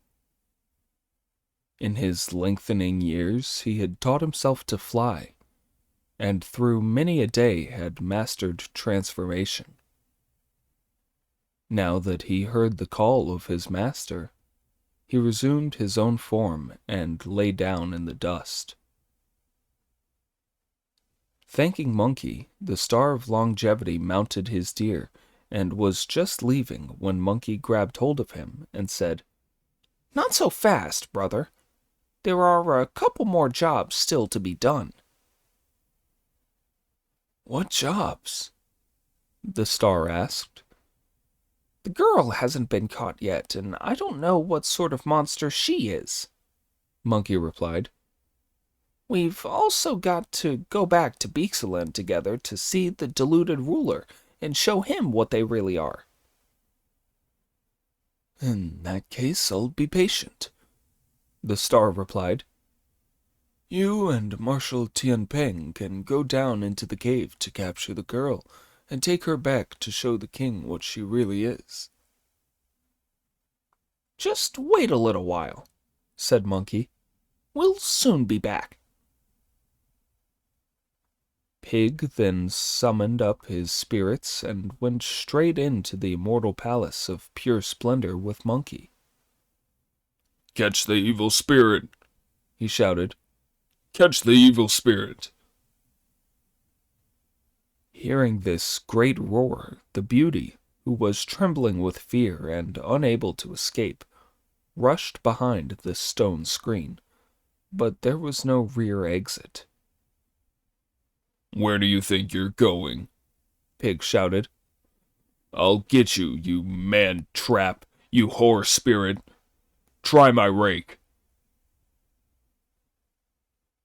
As the beauty was unarmed, she could not fight back, so she dodged the blow and turned herself into a beam of cold light and fled, only to be stopped by the great sage, who, with 2 thumping blows of his cudgel, knocked her off her feet and laid her low in the dust. She turned back into her real form as a white-faced vixen. Unable to restrain himself, the idiot lifted his rake and struck a blow on her head. The great beauty of so many smiles was now a hairy fox. Don't smash her to pulp, Monkey said. Keep her in that shape to show her to the deluded king. The idiot grabbed her by the tail, not minding the filth, and dragged her out through the cave entrance with Monkey. Here he saw the Star of Longevity stroking the deer's head and giving him a dressing down. Evil beast, he was saying. Why did you run away from me and come here to turn yourself into a spirit? If I hadn't turned up, the great sage Sun would certainly have killed you. What's that you're saying, brother? Asked Monkey, springing out of the cave. I was telling the deer off, the Star explained. Telling the deer off. Throwing the body of the dead fox in front of the deer, Pig said, Your daughter, I suppose. The deer nodded, then stretched his head out to sniff the body and whimpered as if with grief at its bereavement until the Star of Longevity cuffed its head and said, Evil beast, you're lucky to have got away with your life. What are you sniffing her for? He then took off the belt he wore round his gown, fastened it round the deer's neck, and let it off with the words, Great sage, let's go to Beexland. Wait a moment, said Monkey. I feel like cleaning the whole place up so that no other evil creatures can ever live here again. When Pig heard this, he raised his rake and started to smash the willow down wildly. Monkey then said the magic word, Om, and summoned the local deity once more. Gather some dried firewood, Monkey ordered him, and start a roaring fire that will rid this place of yours of evil. Then you won't be bullied anymore. The local deity then turned around with a roaring negative wind, led his spirit soldiers to gather all sorts of withered vegetation that had dried out since the previous year. Frostbitten grass, autumn grass, knotweed grass, mountain grass, dragonbone grass, rushes, and seeds. Once set alight, they would burn like oil or grease. "There's no need to go knocking trees over, Pig," said Monkey. "Fill the mouth of the cave with all this and set it alight. That'll burn the place clean out." And indeed, once they were lit, they turned the evil demon's pure splendor home into a fiery furnace. Only then did Monkey dismiss the local god and go with the Star of Longevity as they dragged the fox to the steps of the throne hall, where he said to the king, "Here's your Queen Beauty. Do you want to fool around with her now?" This caused the king a terrible shock. At the sight of the great sage Monkey bringing the Star of Longevity with the white deer before the throne hall, monarch, ministers, consorts, and queens all dropped to the ground to kowtow. Monkey went up to the king and held him up. "Don't kowtow to me," he said with a smile. "This deer is the elder of the nation. It's him you should be kowtowing to." The king was now so overcome with shame that he could only say, "Thank you, holy monk, for saving the boys in my kingdom. It was truly an act of heavenly kindness." He then ordered the Department of Foreign Relations to prepare a vegetarian feast, had the eastern hall of the palace opened up, and invited the Star, the Ancient of the Southern Pole, to take part in a Thanksgiving feast with the Tang priest and his 3 disciples. Sanzong bowed in greeting to the Star of Longevity, as did Friar Sand. "If the white deer is one of your creatures, Star of Longevity," they both asked, "how did he get here to become such a nuisance?" "Some time ago, Lord of the Eastern Splendor came to my mountain," the Star of Longevity replied with a smile, "and I persuaded him to sit down for some chess. The wicked creature escaped before our first game was over. It was only when I couldn't find him after my visitor had gone that I worked out by calculating on my fingers that he must have come here. I had just reached here in my search for him when I met the great sage Sun using his mighty powers. If I had been any later, this beast would be dead." Before he could finish his remarks, it was announced that the banquet was ready. It was a splendid vegetarian feast. The room was overflowing with color. Exotic fragrances filled the hall. Embroidered hangings made the tables magnificent. Red carpets on the floor shimmered like the glow of dawn. From duck-shaped censers curled the scented smoke of eaglewood. Before the king's place were fragrant vegetables. See how high the towers of fruit were piled. Sugar dragons and prowling animals. Molded mandarin ducks, lion confections, looking quite lifelike. Parrot goblets, cormorant ladles, shaped like the real thing. Every kind of fruit in abundance, each exquisite dish a delicacy. Giant longans and tender bamboo shoots. Fresh lychees and peaches. Sweet smelled the jujubes and persimmon cakes. More fragrant than wine were the pine nuts and grapes. many a sweet dish made with honey, steamed pastries of various kinds, sugar-drenched donuts, piled up like bouquets of flowers, mountains of rolls on golden dishes, fragrant rice heaped high in silver bowls, long bean noodles in a hot chili soup. Tasty dishes came out in succession. There was no end of button mushrooms, tree ear fungus, tender bamboo shoots, sealwort, vegetables of many flavors, 100 kinds of rare delights. They came and went in endless succession, all the abundant dishes offered at the feast. The seating was arranged on the spot, and the seat of honor going to the Star of Longevity, and the next best place to the Tang priest. The king sat between them, while Brother Monkey, Pig, and Friar Sand sat at the side places.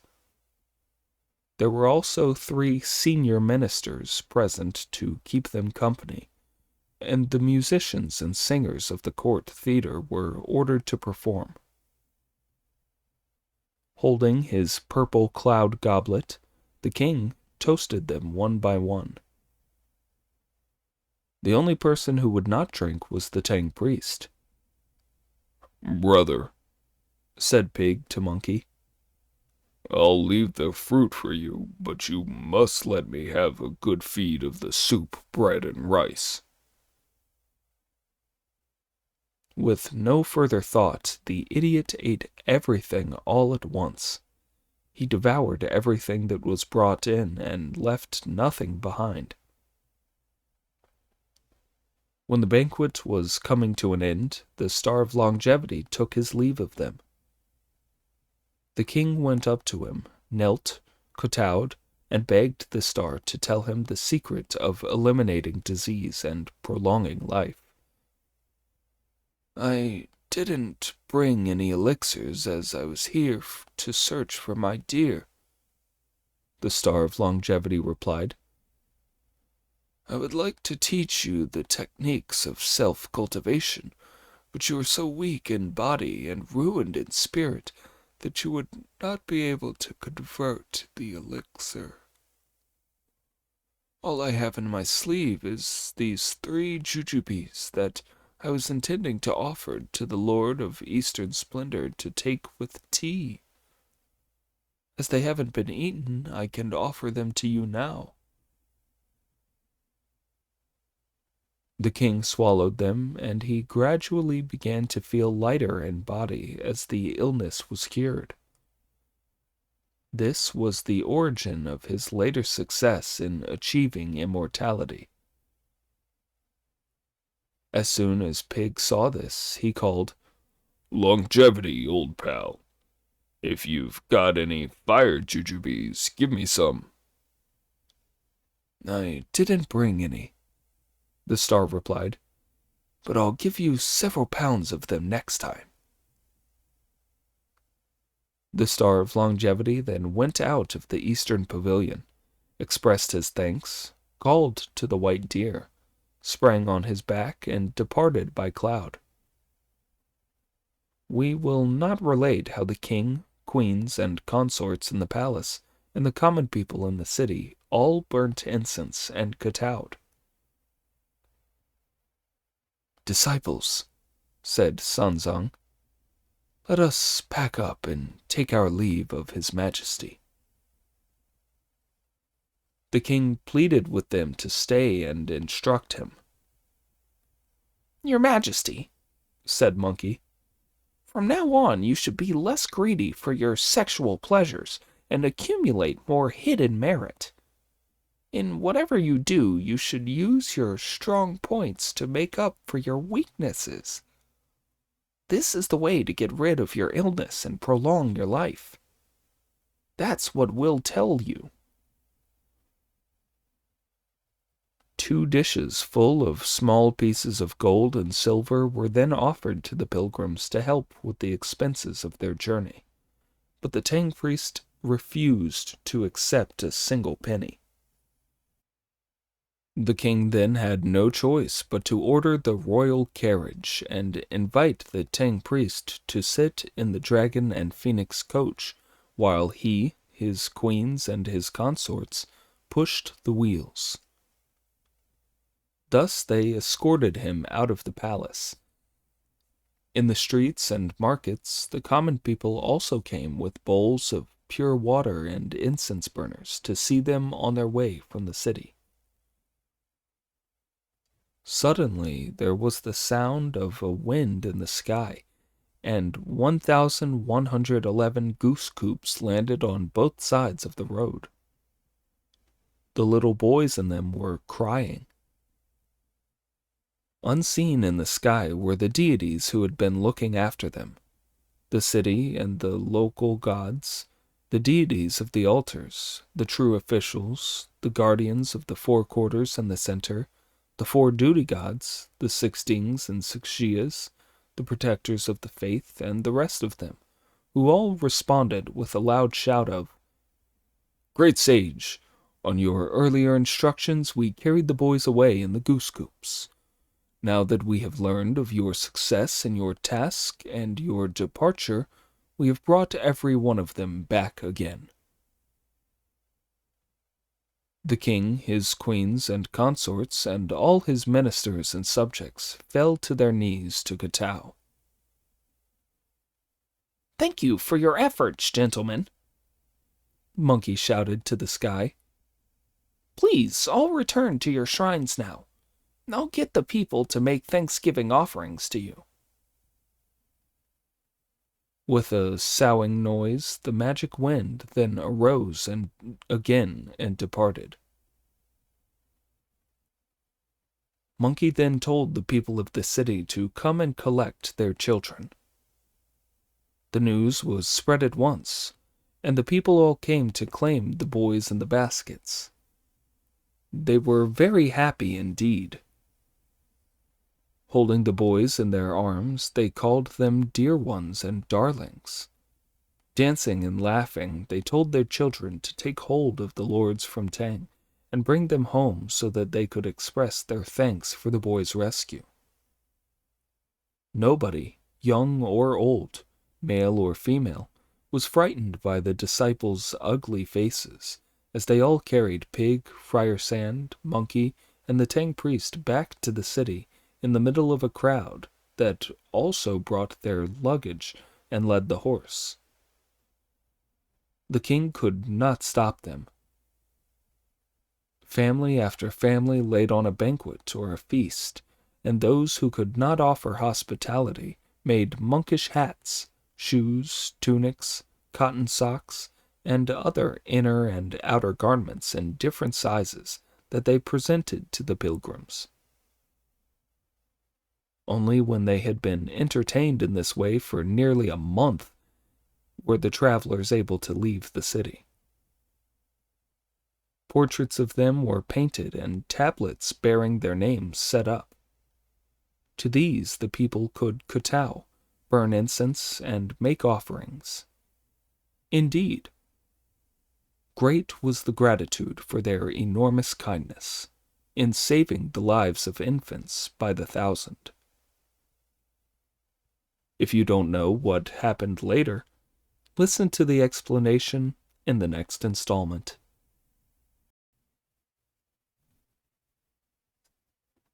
Chapter 80. The young girl seeks a mate to build up the male.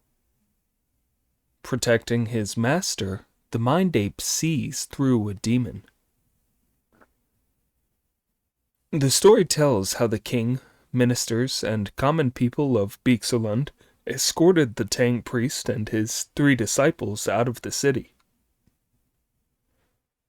7 miles later, they were still unwilling to part from the pilgrims, but Sanzong insisted on getting out of the coach, mounting the horse, and taking his leave of them.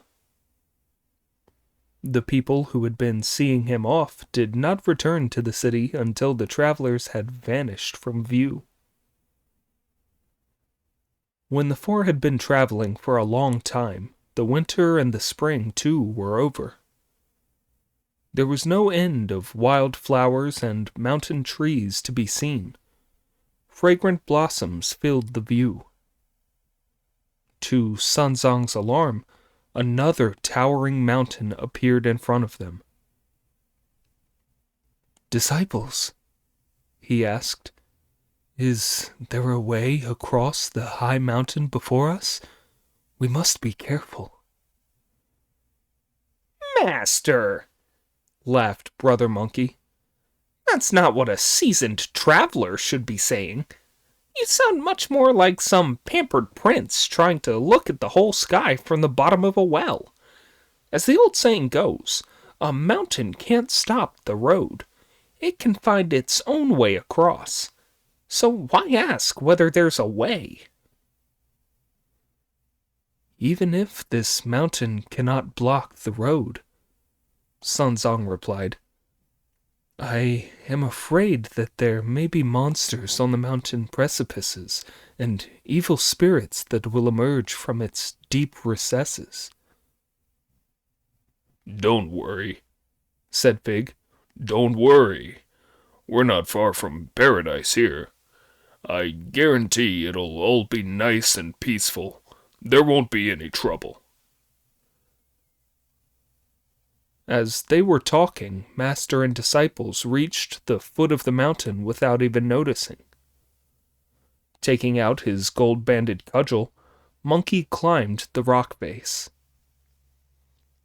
"Master," he called, "there's a path that goes round the mountain. The going's very easy. Hurry up." The Tang priest now put his worries aside and whipped the horse forward. "Carry the luggage for a while, brother," said Friar Sand to Pig, who did so while Friar Sand held the horse's reins, and the master sat in the carved saddle.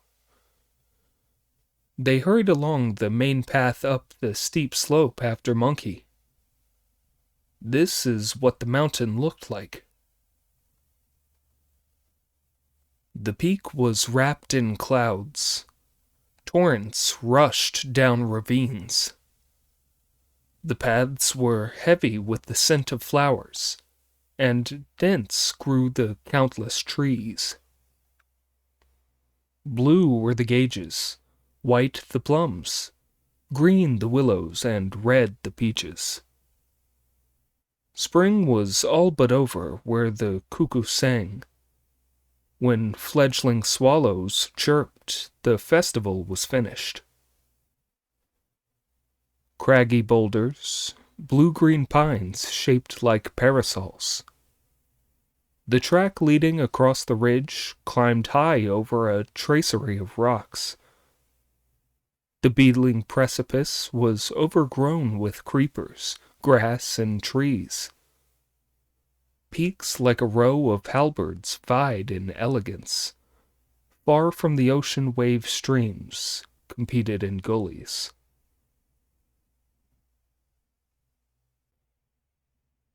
As the master was taking an unhurried look at the mountain scenery, he was moved to homesickness by the sound of a bird singing. "Disciples," he said, "after receiving His Majesty's command, I was given my passport in front of the brocade screen. Watching lanterns on the 15th night, I left the eastern land, and then was parted from the Emperor of Tang. Just when the dragon and tiger winds both met, I and my disciples had to struggle with the horse. 12 may be the peaks of Mount Wu, but when shall I face and see you again?"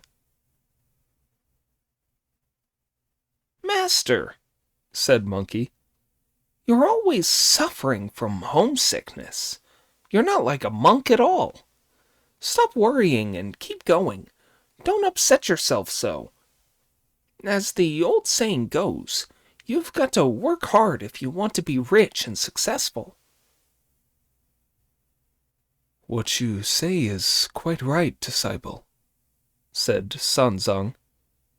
"But I do not know where the road to the west runs." "Master, said Pig. it's all because our Tathagata Buddha can't bring himself to give those scriptures away. He must have removed the path because he knows we're coming to fetch them. Why else can we get to the end of the journey?" "Don't talk such nonsense," said Friar Sand. "Just keep going with Big Brother. As long as we stick with him, we're bound to get there in the end."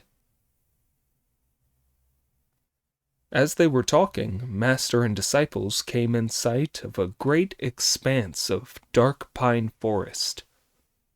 In his fear, the Tang priest called out, "Wukong, no sooner have we taken that precipitous track over the mountain than we come to this deep, dark pine forest.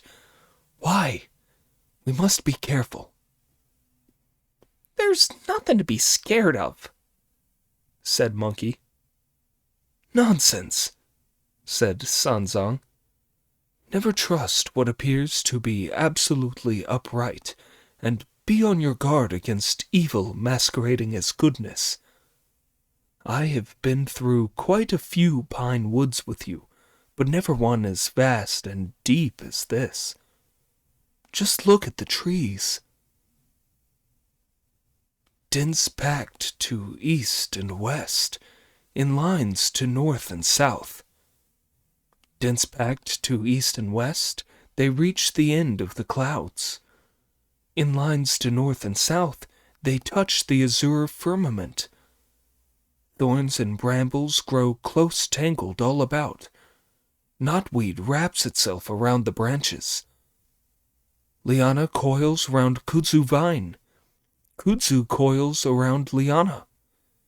Where liana coils around kudzu, travelers cannot move between east and west.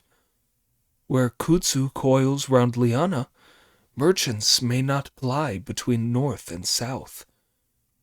In this forest, you could spend half a year not knowing whether sun or moon was out, or travel for miles and never see the stars. Where the outlook is to the north, the view is unbounded. On southern slopes, the bushes are in flower. There are 1,000-year-old locust trees, 10,000-year-old junipers, pines that endure the winter cold, mountain peaches that bear fruit, wild peonies and hibiscus, all growing in a close-packed profusion, so wild that not even a god could paint it. Birdsong could be heard, parrots shrieking, cuckoos calling, magpies in the branches, crows feeding their mothers, orioles with their aerial dance, and the mianas adjust their voices. Quail singing, swallows chirping, mianas imitating people, and thrushes that could recite sutras. Then there were great beasts swishing their tails, tigers gnashing their teeth, aged foxes and raccoon dogs disguised as ladles, ancient gray wolves at whose baying the forest shook. Had the pagoda-carrying heavenly king come here, his power to suppress demons would have been of no avail. The great sage Sun was unafraid. Clearing the way ahead with his cudgel, he led the Tang priest into the depths of the forest.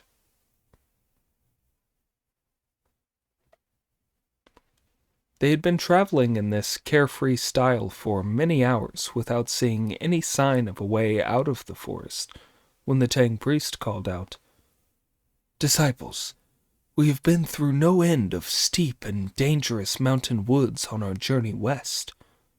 Thank goodness we have found this purity and elegance and a smooth path. The rare and unusual flowers here are truly delightful. I intend to sit here for a moment to let the horse have a rest. I am, besides, famished. Go and bake me some meat-free food from somewhere." Master, said Monkey, please dismount while I go begging. This the venerable elder did. While Pig tied the horse to a tree, Friar Sand put the luggage down, brought out the begging bowl, and handed it to Monkey. Sit still here, master, Monkey said, and don't even say the word fear. I'll be back in a moment. While Sanzang sat upright in the shade of the pines, Pig and Friar Sand amused themselves looking for flowers and fruit. Let us tell of the great sage who somersaulted into mid-air, brought his cloud to a halt, and looked back. All he could see coming from the pine forest were auspicious clouds and auras that coiled and spread all around. Good, good, he found himself saying. Do you know why? He was expressing his admiration for the Tang priest, the reincarnation of the venerable golden cicada, and a holy man who had cultivated his conduct for 10 successive lifetimes, which explained there was such an aura of good omen above his head. 500 years ago, when I made havoc in heaven, Monkey thought, I wandered to the very corners of the oceans and ran wild at the end of the sky. I held a host of spirits and called myself the great sage equaling heaven. We subdued dragons and tigers, and I took us off the registers of death. I used to wear a triple golden crown and a coat made of golden mail, and with my gold-banded cudgel in my hands and my cloud-treading shoes on my feet, I had 47,000 demons under me. They all used to call me Lord Great Sage. I really was someone in those days. But ever since being rescued from heaven's punishment, I've been a small-time nobody as his disciple. I reckon that as the master has such an aura of auspicious clouds over his head, things are sure to turn out well for us on our way back to the east, and I'm bound to win the true achievement. As Brother Monkey was congratulating himself along these lines, he saw a column of black vapor rising from the south of the forest. That black vapor means evil for sure, he thought with alarm. No black vapors could come from our Pig or Friar Sand. While the great sage was still trying to make out exactly what the vapors were coming from, Sanzang was sitting in the forest, clarifying his mind and contemplating the Buddha nature as he recited the Mahaprajna Paramita Heart Sutra, when he suddenly heard a high-pitched cry of, Help! "This is all very well," said Sanzang with astonishment. "But who could that be calling so deep in the forest?" "It must have been someone terrified by a wolf, a tiger, a leopard, or some other wild beast. I shall go to take a look." The venerable elder rose to his feet and walked through the 1,000-year-old cypresses and even more ancient pines, holding on to vines and creepers as he went close enough to see a woman tied to a big tree. The top half of her body was bound to the trunk with creepers, and her lower half buried in the ground. Sanzang stopped to ask, "Why are you tied up here, Lady Bodhisattva?" It was quite obvious that the wretched creature was an evil monster, but with his mortal eyes in a worldling's body, Sanzang was unable to perceive this. The monster's response to the question was to weep copiously. Just look at the tears rolling down her peachy cheeks. She was so lovely that fish would have sunk and wild geese fallen out of the sky at the sight of her. The beauty of her sorrowing and sparkling eyes would have made the moon hide away and put the flowers to shame. Sanzang did not dare go any closer to her as he opened his mouth to ask, "What crime have you committed, Lady Bodhisattva? Tell me so that I can rescue you." The evil spirit then quickly put together a pack of lies as she replied, "Master, my home is in the country of Pinpo, which is some 70 miles from here. Both my parents are at home, and they are very great lovers of goodness. All their lives they have been on good terms with their relations and devoted to their friends. At the clear and bright festival they invited all their relations and members of their own family to pay their respects at and sweep the ancestral graves. A whole procession of carrying chairs and horses all went to the graves in the wilds outside the city. Here we set out our offerings and had just burnt the paper models of horses when a band of brigands sprang upon us with the sound of gongs and drums. They charged us, shouting, 'Kill!' My parents and relations all got hold of horses and carrying chairs and fled for their lives. Because I am so young, I was too frightened to run. I just collapsed and was carried back to the mountains by the brigands.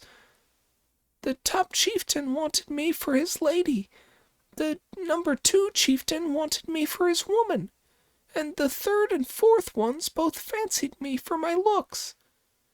There were 70 or 80 of them all quarreling over me, and none of them would give way. So they tied me up here in the forest and broke up the band.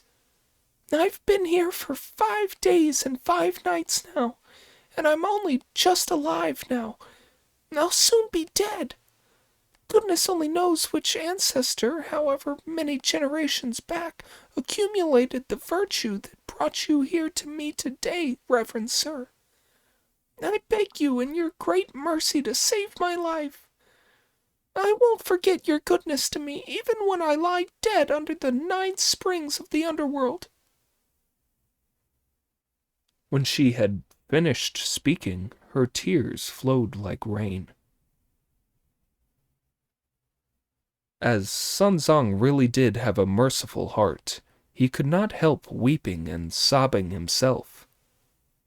"Disciples!" he shouted.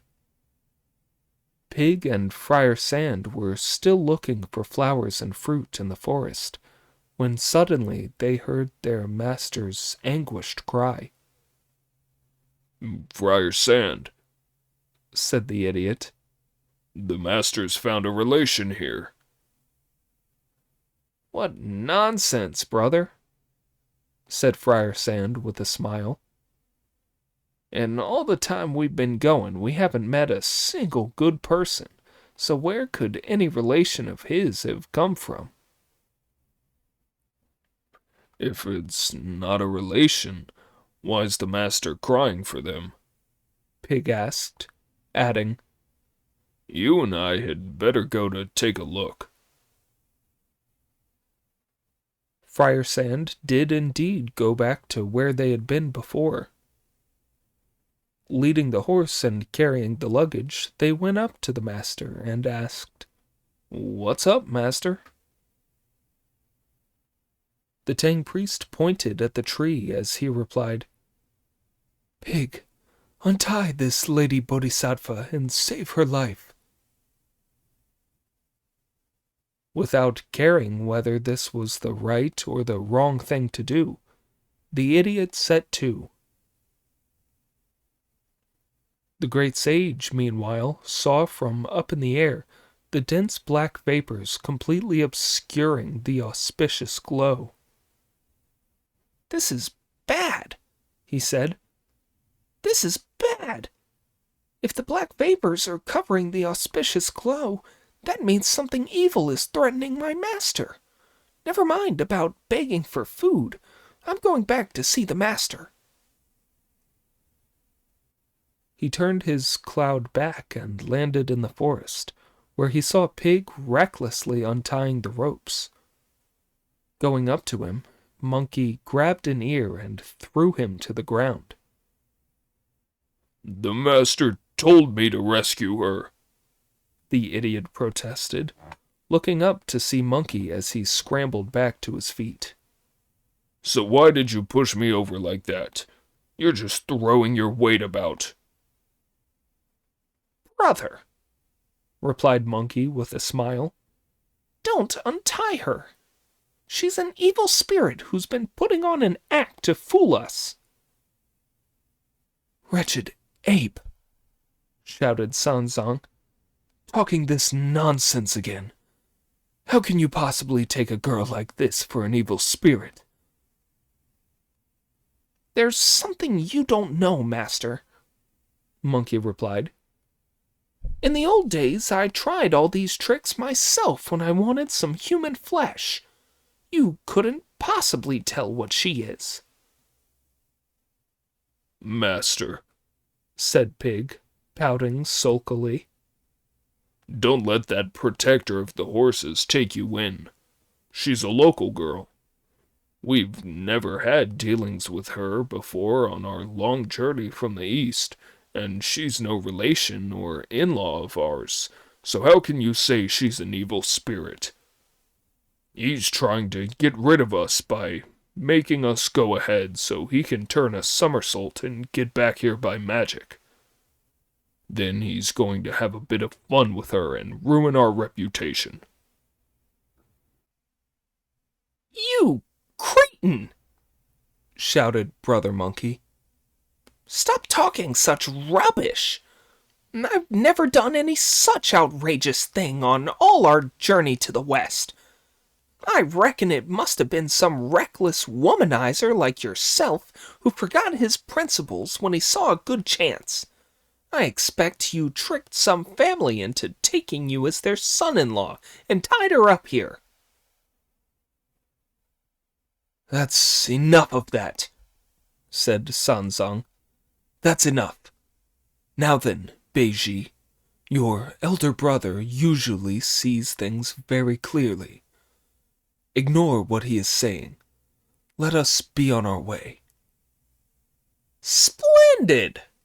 said Monkey with great delight. "You have a good destiny, master. Please mount. Once we're out of the pine forest, there will be a house where we can beg some food for you." The four of them then pressed on together, leaving the monster behind. The story tells how the monster gnashed her teeth with fury as she was left tied there to the tree. "I've heard tell of Sun Wukong's tremendous magic powers for years," she said. "And now I've seen him today, I know that his reputation's well-founded. As that Tang priest has been cultivating his conduct ever since he was a boy, he has never lost a drop of his primal masculinity. I was longing to mate with him so that I could become a golden immortal of the supreme ultimate. I never expected that monkey to see through my magic and save him. If I'd been untied and released, I could have carried him off whenever I chose, and he'd have been mine. Now that Sun Wukong has made those damaging remarks and taken the Tang priest away, my efforts have all been for nothing. Let's see what happens when I give him another couple of shouts." Not shifting her ropes, The evil spirit made the most of the wind being in the right direction to carry some high-pitched words of morality into the Tang priest's ear. Do you know what she was shouting? Master, She called. if you forget your conscience and refuse to save a living being's life, what's the use of fetching your scriptures from the Buddha? When the Tang priest heard this call, he reined in his horse and said, Wukong, go and rescue that girl. You've started on your way, Master, Monkey replied. What made you think of her again? She is shouting again there, the Tang priest said. Did you hear, Pig? Monkey asked. My big lugs cover my ear holes, Pig replied. and I didn't hear anything. Did you, Friar Sand? I was walking ahead, carrying the pole with the luggage, Friar Sand replied. I wasn't paying attention, and I didn't hear anything either. Neither did I, said Monkey. What did she say, Master? You were the only one who heard. What she called was quite right, the Tang priest called.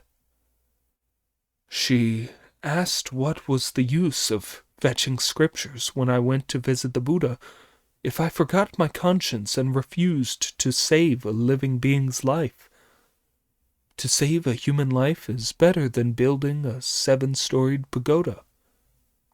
Rescuing her straight away would be even better than worshipping the Buddha and fetching the scriptures. If you're wanting to be charitable, Master, Monkey replied, you're incurable. Just think of all the demons you've met and all the mountains you've crossed on your journey west since leaving the east. They've often taken you into their caves, and I've had to come rescue you. I've killed tens of thousands of them with this iron cudgel of mine. So why can't you bring yourself to let a single devil die today? Why do you have to rescue her? Disciple, the Tang priest replied, there's an old saying. Do not fail to do a good deed because it is small. Do not commit a bad deed because it is small. You're still to go and save her. If that's the way you're going to be, Master, I can't accept that responsibility, Monkey replied. You insist on rescuing her, and I dare not try too hard to dissuade you. When I did make a little attempt to do so, you lost your temper again. You can go and rescue her if you want to. Watch your tongue, ape, Sanzong retorted. Sit here while Beiji and I go to rescue her. The Tang priest went back into the forest and told Pig to undo the ropes around the top half of her body and dig the lower half out with his rake. The demon stamped her feet, fastened her skirt, and happily followed the Tang priest out of the pine forest. When she met Monkey, all he did was to wear a mocking smile. Impudent ape, said the Tang priest abusively. What are you smiling at? I'm laughing at you, Monkey replied. You meet up with good friends when your luck is going well, and when it's going badly, you find yourself a belle. Impudent macaque, said Sanzong, being abusive again. What nonsense! I have been a monk ever since I came out of my mother's womb. I am now making this journey west at His Majesty's command with the devout intention of worshipping the Buddha and fetching the scriptures. I am not the sort of person to care about wealth and office. So what do you mean by my luck going badly?" "Master," replied Monkey with a grin, "you may have been a monk since you were a child, and you may be good at reading sutras and invoking the Buddha, but you have never studied the text of royal laws. This girl is young and beautiful. If monks like us travel with her, we may well meet with evil people who arrest us and turn us into the authorities. They won't care about worshipping Buddhas or fetching scriptures. They'll treat it as a case of illicit sex, and even if that isn't proved, we'll still be convicted of abduction. You will lose your ordination license, master, and be beaten half to death. Pig will be sent into exile, and Friar Sand sentenced to penal servitude. Even I won't get off scot-free. No matter how I try to walk my way out of it, I'll still be found guilty of wrongdoing." "Don't talk such rubbish," Sun Zong shouted. "After all, I did save her life. There will be no trouble. We are taking her with us. I will be responsible for whatever happens." "You may say you'll be responsible, master," Monkey replied. "But what you don't realize is that so far from rescuing her, you're destroying her." "I saved her life by rescuing her from the forest," said Sanzang. "So how can I be destroying her?" If she had stayed tied up in the forest without any food for 3 to 5 days, 10 days, or even half a month and starved to death, said Monkey, she would at least have gone to the underworld with her body in one piece. But now you've taken her away from there. You're on a fast horse and traveling like the wind. The rest of us have to follow you. How will she be able to keep up on her tiny feet? She can barely walk. If she gets left behind and a wolf, a tiger, or a leopard eats her up, you'll have killed her." "You are right," Sunzong said. "Thank you for thinking of it. What are we to do about it?" "Lift her up and let her ride on the horse with you," replied Monkey with a grin. "I could not possibly ride on the same horse as her," moaned Sunzong. "Then how is she to travel?" Monkey asked. "Beiji can carry her on his back," Sunzong replied. "You're in luck, idiot," said Monkey. "There's no such thing as a light load on a long journey," Pig replied. "Having to carry her isn't luck." "With your long snout, you'll be able to turn it round and chat her up on the quiet while you're carrying her," Monkey replied, "which will be very convenient for you." Pig's reaction to hearing this was to beat his chest and jump about in fury. "That's terrible," he said. "That's terrible. I'd sooner put up with the pain of a flogging from the master. If I carry her, I won't possibly come out of it clean. You've always been a slanderer. I'm not carrying her." "Very well, then," Sanzong said. "Very well, then. I can walk a little further. I shall come down and walk slowly with you. Beiji can lead the horse with nobody riding it."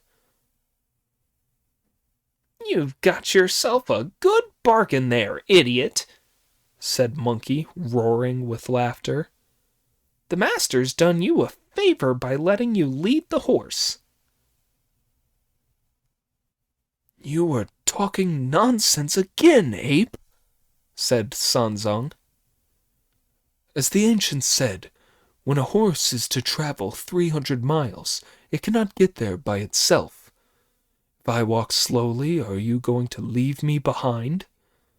When I go slowly, you will have to go slowly too. We shall all take the Lady Bodhisattva down the mountain together. We can leave her in some convent, temple, monastery, or house that we come to. Then we will still have rescued her. You're right, master, Monkey replied. Let's press on quickly. Sanzang took the lead while Friar Sand carried the luggage, Pig led the riderless horse and the girl, and Monkey carried his iron cudgel as they carried on together. Within 7 to 10 miles, the evening was drawing in, and a tall building came into sight. Disciple, said Sanzang, that must be a temple of some sort. We shall ask to spend the night here and be on our way first thing tomorrow. What you say is right, master, said Monkey. Let's all get a move on. They were soon at the gates, where Sanzang told them, Keep well out of the way while I go in first to ask if we can stay for the night. If it looks suitable, I shall send someone to call you. So they all stood in the shadows of the poplars, while Monkey kept an eye on the girl, his iron cudgel in his hand. The venerable elder walked forward to see that the gates were hanging crooked and falling to pieces. What he saw when he pushed the gates open chilled him to the heart. The cloisters were deserted, the ancient shrine left desolate. The courtyard was overgrown with moss. Sagebrush and brambles choked the paths. The only lanterns came from fireflies, while the croaking of frogs had replaced the water clock. The venerable elder started crying. Indeed, the desolate halls were falling down, the lonely cloisters collapsing. Broken bricks and tiles lay in a dozen heaps, and all the pillars and beams were askew. Grass was growing all around. The kitchens were crumbling and buried in dust. In derelict towers, the drums had lost their skins. Broken was the glass lamp. The color had gone from the Buddha's golden statue. The figures of arhats lay strewn upon the floor. Guan Yin had turned to mud in the soaking rain. Her pure vase with a willow spray fallen to the ground. No monk was to be seen there by day, and only foxes slept there at night. As the wind roared with the sound of thunder, this was a place for tiger and leopard to shelter. The walls around had collapsed, and no gates could be closed to guard it. There is a poem about this that goes, For many a year had the temple been unrepaired. In its derelict state, it had gone from bad to worse. The gales had destroyed the faces of the temple guardians, and rainstorms had washed the heads off the Buddha statues. The Vajrapani had collapsed and been soaked through. The local god had lost his shine and stayed outside at night. Two other things were even more depressing. Bell and drums lay on the ground instead of hanging in their towers. Summoning up his courage, Sanzang went in through the inner gates, where he saw that the bell tower and drum tower had both collapsed, leaving only a single bronze bell planted in the ground, its bottom half the color of indigo. With the passage of the years, the top half of the bell had been bleached in the rain, while the earth's vapors had greened the lower part. "Bell," Sanzong called aloud as he touched it. "Once you roared from high in the tower, calling afar from the painted beam where you hung. At cock-crow you used to ring in the dawn, and at evening you announced the dusk. Where now are the lay brothers who begged for the copper, or the craftsmen who cast it to form you? Both, I imagine, are now in the underworld. They have gone without trace, and you are left silent." The venerable elder's loud sighs had by now disturbed someone in the monastery. A lay brother who was offering incense heard the voice, climbed to his feet, picked up a broken brick, and threw it at the bell.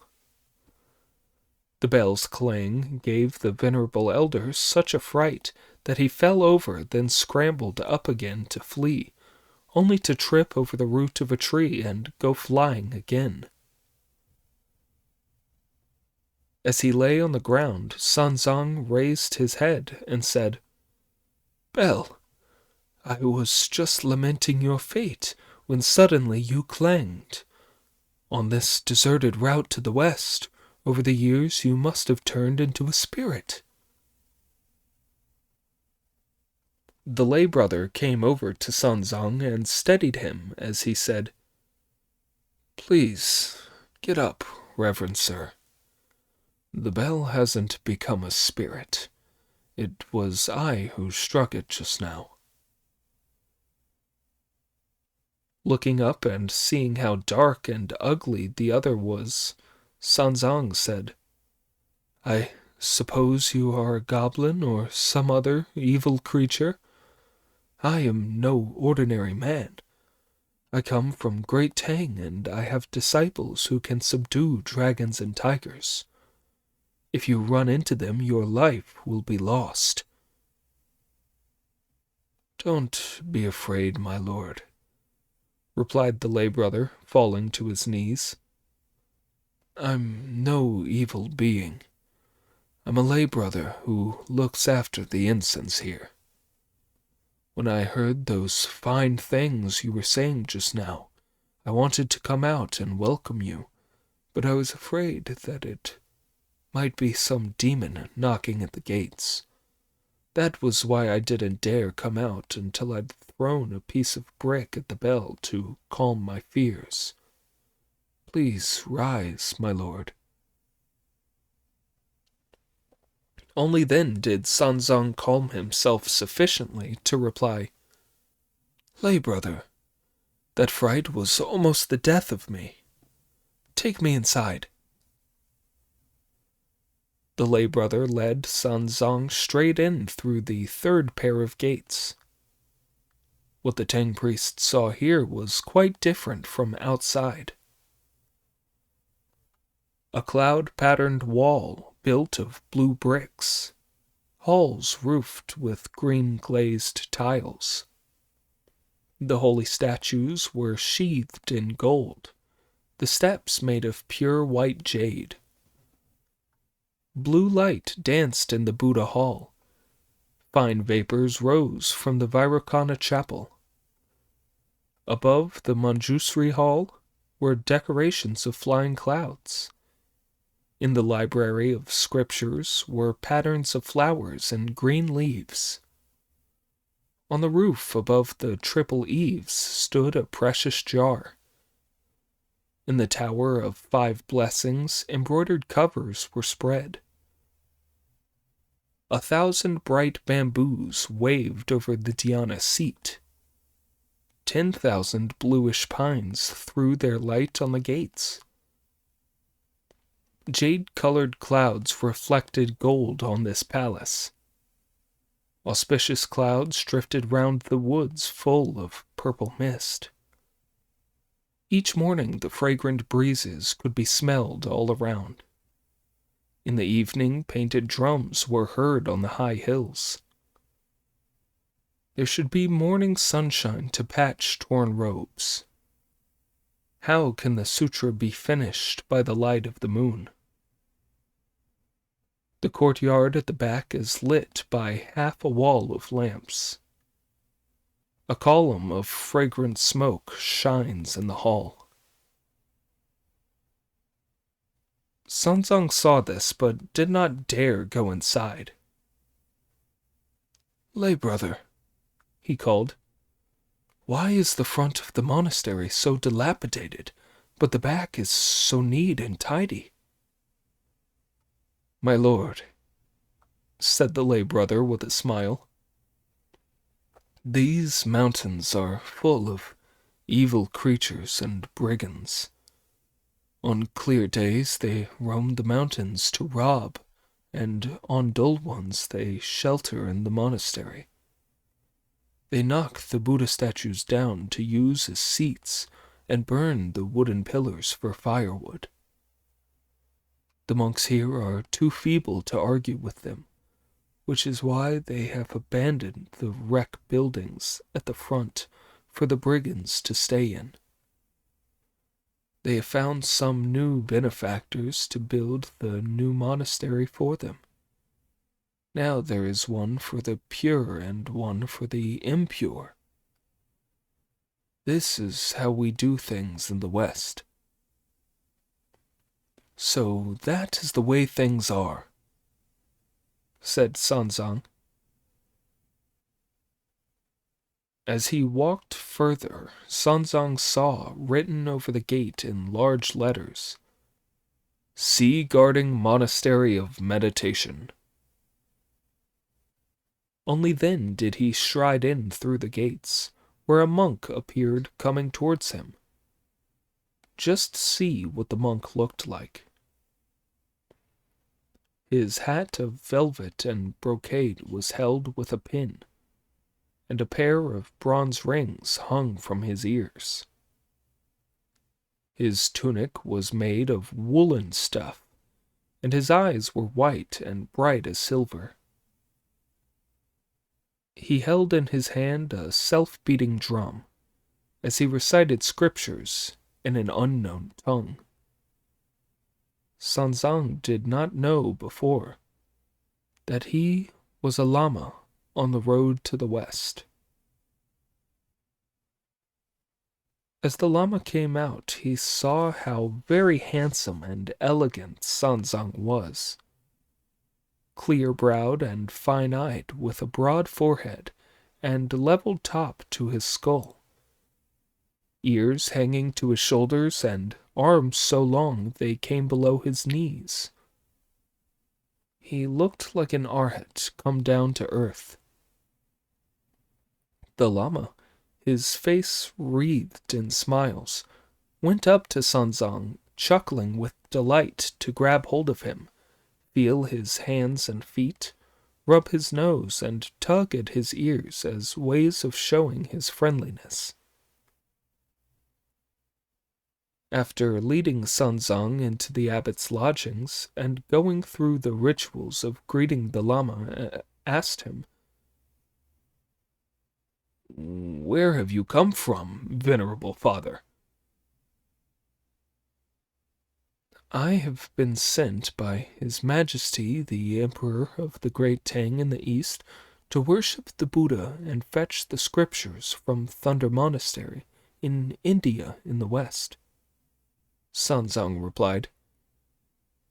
"As we were passing this way when it was becoming dark, I have come to your distinguished monastery to put up here for the night before leaving early tomorrow morning. I beg you to grant me this expeditious help." "You really shouldn't say that," replied the Lama with a smile. "You shouldn't say that." We didn't really want to become monks. We were all given life by our mothers and fathers, and only cut our ties with them because we had unlucky destinies, and our families could not afford to keep us. Even though we are now disciples of the Buddhist faith, you must not talk empty words. I spoke in all sincerity, Sanzang replied. However far is the journey from the east to the western heaven? The monk said. Along the way there are mountains, there are caves in the mountains, and there are spirits in the caves. I don't think that a lone traveler looking as delicate as you could possibly be a pilgrim going to fetch the scriptures. You are quite right, Abbot, Sanzang replied. I could never have got here alone. I have 3 disciples who clear my way across the mountains and build me bridges over rivers. It is only because they have protected me that I have been able to reach your monastery. Where are your 3 distinguished disciples? The Lama asked. Waiting outside the gates of the monastery. Father, said the Lama with alarm. You don't realize that there are dangerous tigers, wolves, evil bandits, ghosts, and demons here. We don't dare roam far, even by day, and we shut the gates before nightfall. How can you leave people outside this late? He then told his disciples to ask them in at once. 2 young llamas hurried outside. At the sight of Monkey, they fell over, and then fell over again when they saw Pig. Scrambling to their feet, they ran back in as fast as they could and said, My lord, your luck is out. Your disciples have disappeared. There are only 3 or 4 evil monsters standing outside the gates. What do they look like? Sanzang asked. One has a face like a thunder god, the young llamas replied. One has a face like a tilt hammer, and one has a green face and terrible fangs. There's a girl with them too. She has oiled hair and a powdered face. You would not know who they are, replied Sanzang with a smile. The 3 ugly ones are my disciples, and the girl is someone I rescued in the pine forest. My lord, the Lama said, how can a master as handsome as you have found yourself such ugly disciples? Ugly they may be, Sanzang replied, but they are all useful. Ask them in a straight way. If you take any longer, the one who looks like a thunder god is a bit of a troublemaker. He was not born to a mother and father, and he will fight his way in. The young llamas then hurried outside again and fell to their knees, shivering and shaking, as they said, My lords, Lord Tang invites you in.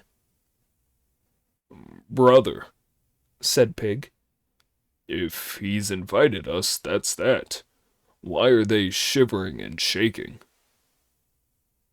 They're scared because we're so ugly, Monkey replied. Rubbish, said Pig. We were born that way. None of us is ugly from choice. Make yourself look a bit less ugly, said Monkey, and the idiot really did tuck his snout into his tunic and keep his head down as he led the horse, while Friar Sand carried the pole, and Brother Monkey brought up the rear, holding his cudgel in his hand and dragging the girl along. They went past the ruined buildings and cloisters and in through the third part of the gates. When they had tethered the horse, they went in to the abbot's lodgings to meet the Lama and take their seats in order of precedence. The Lama then went inside to lead 70 or 80 young Lamas to greet them, tidy their rooms, give them a vegetarian meal, and look after them. Indeed, in storing up achievement, be mindful of mercy. When the Buddha's Dharma flourishes, monks admire each other. If you do not know how they left the monastery, listen to the explanation in the next installment.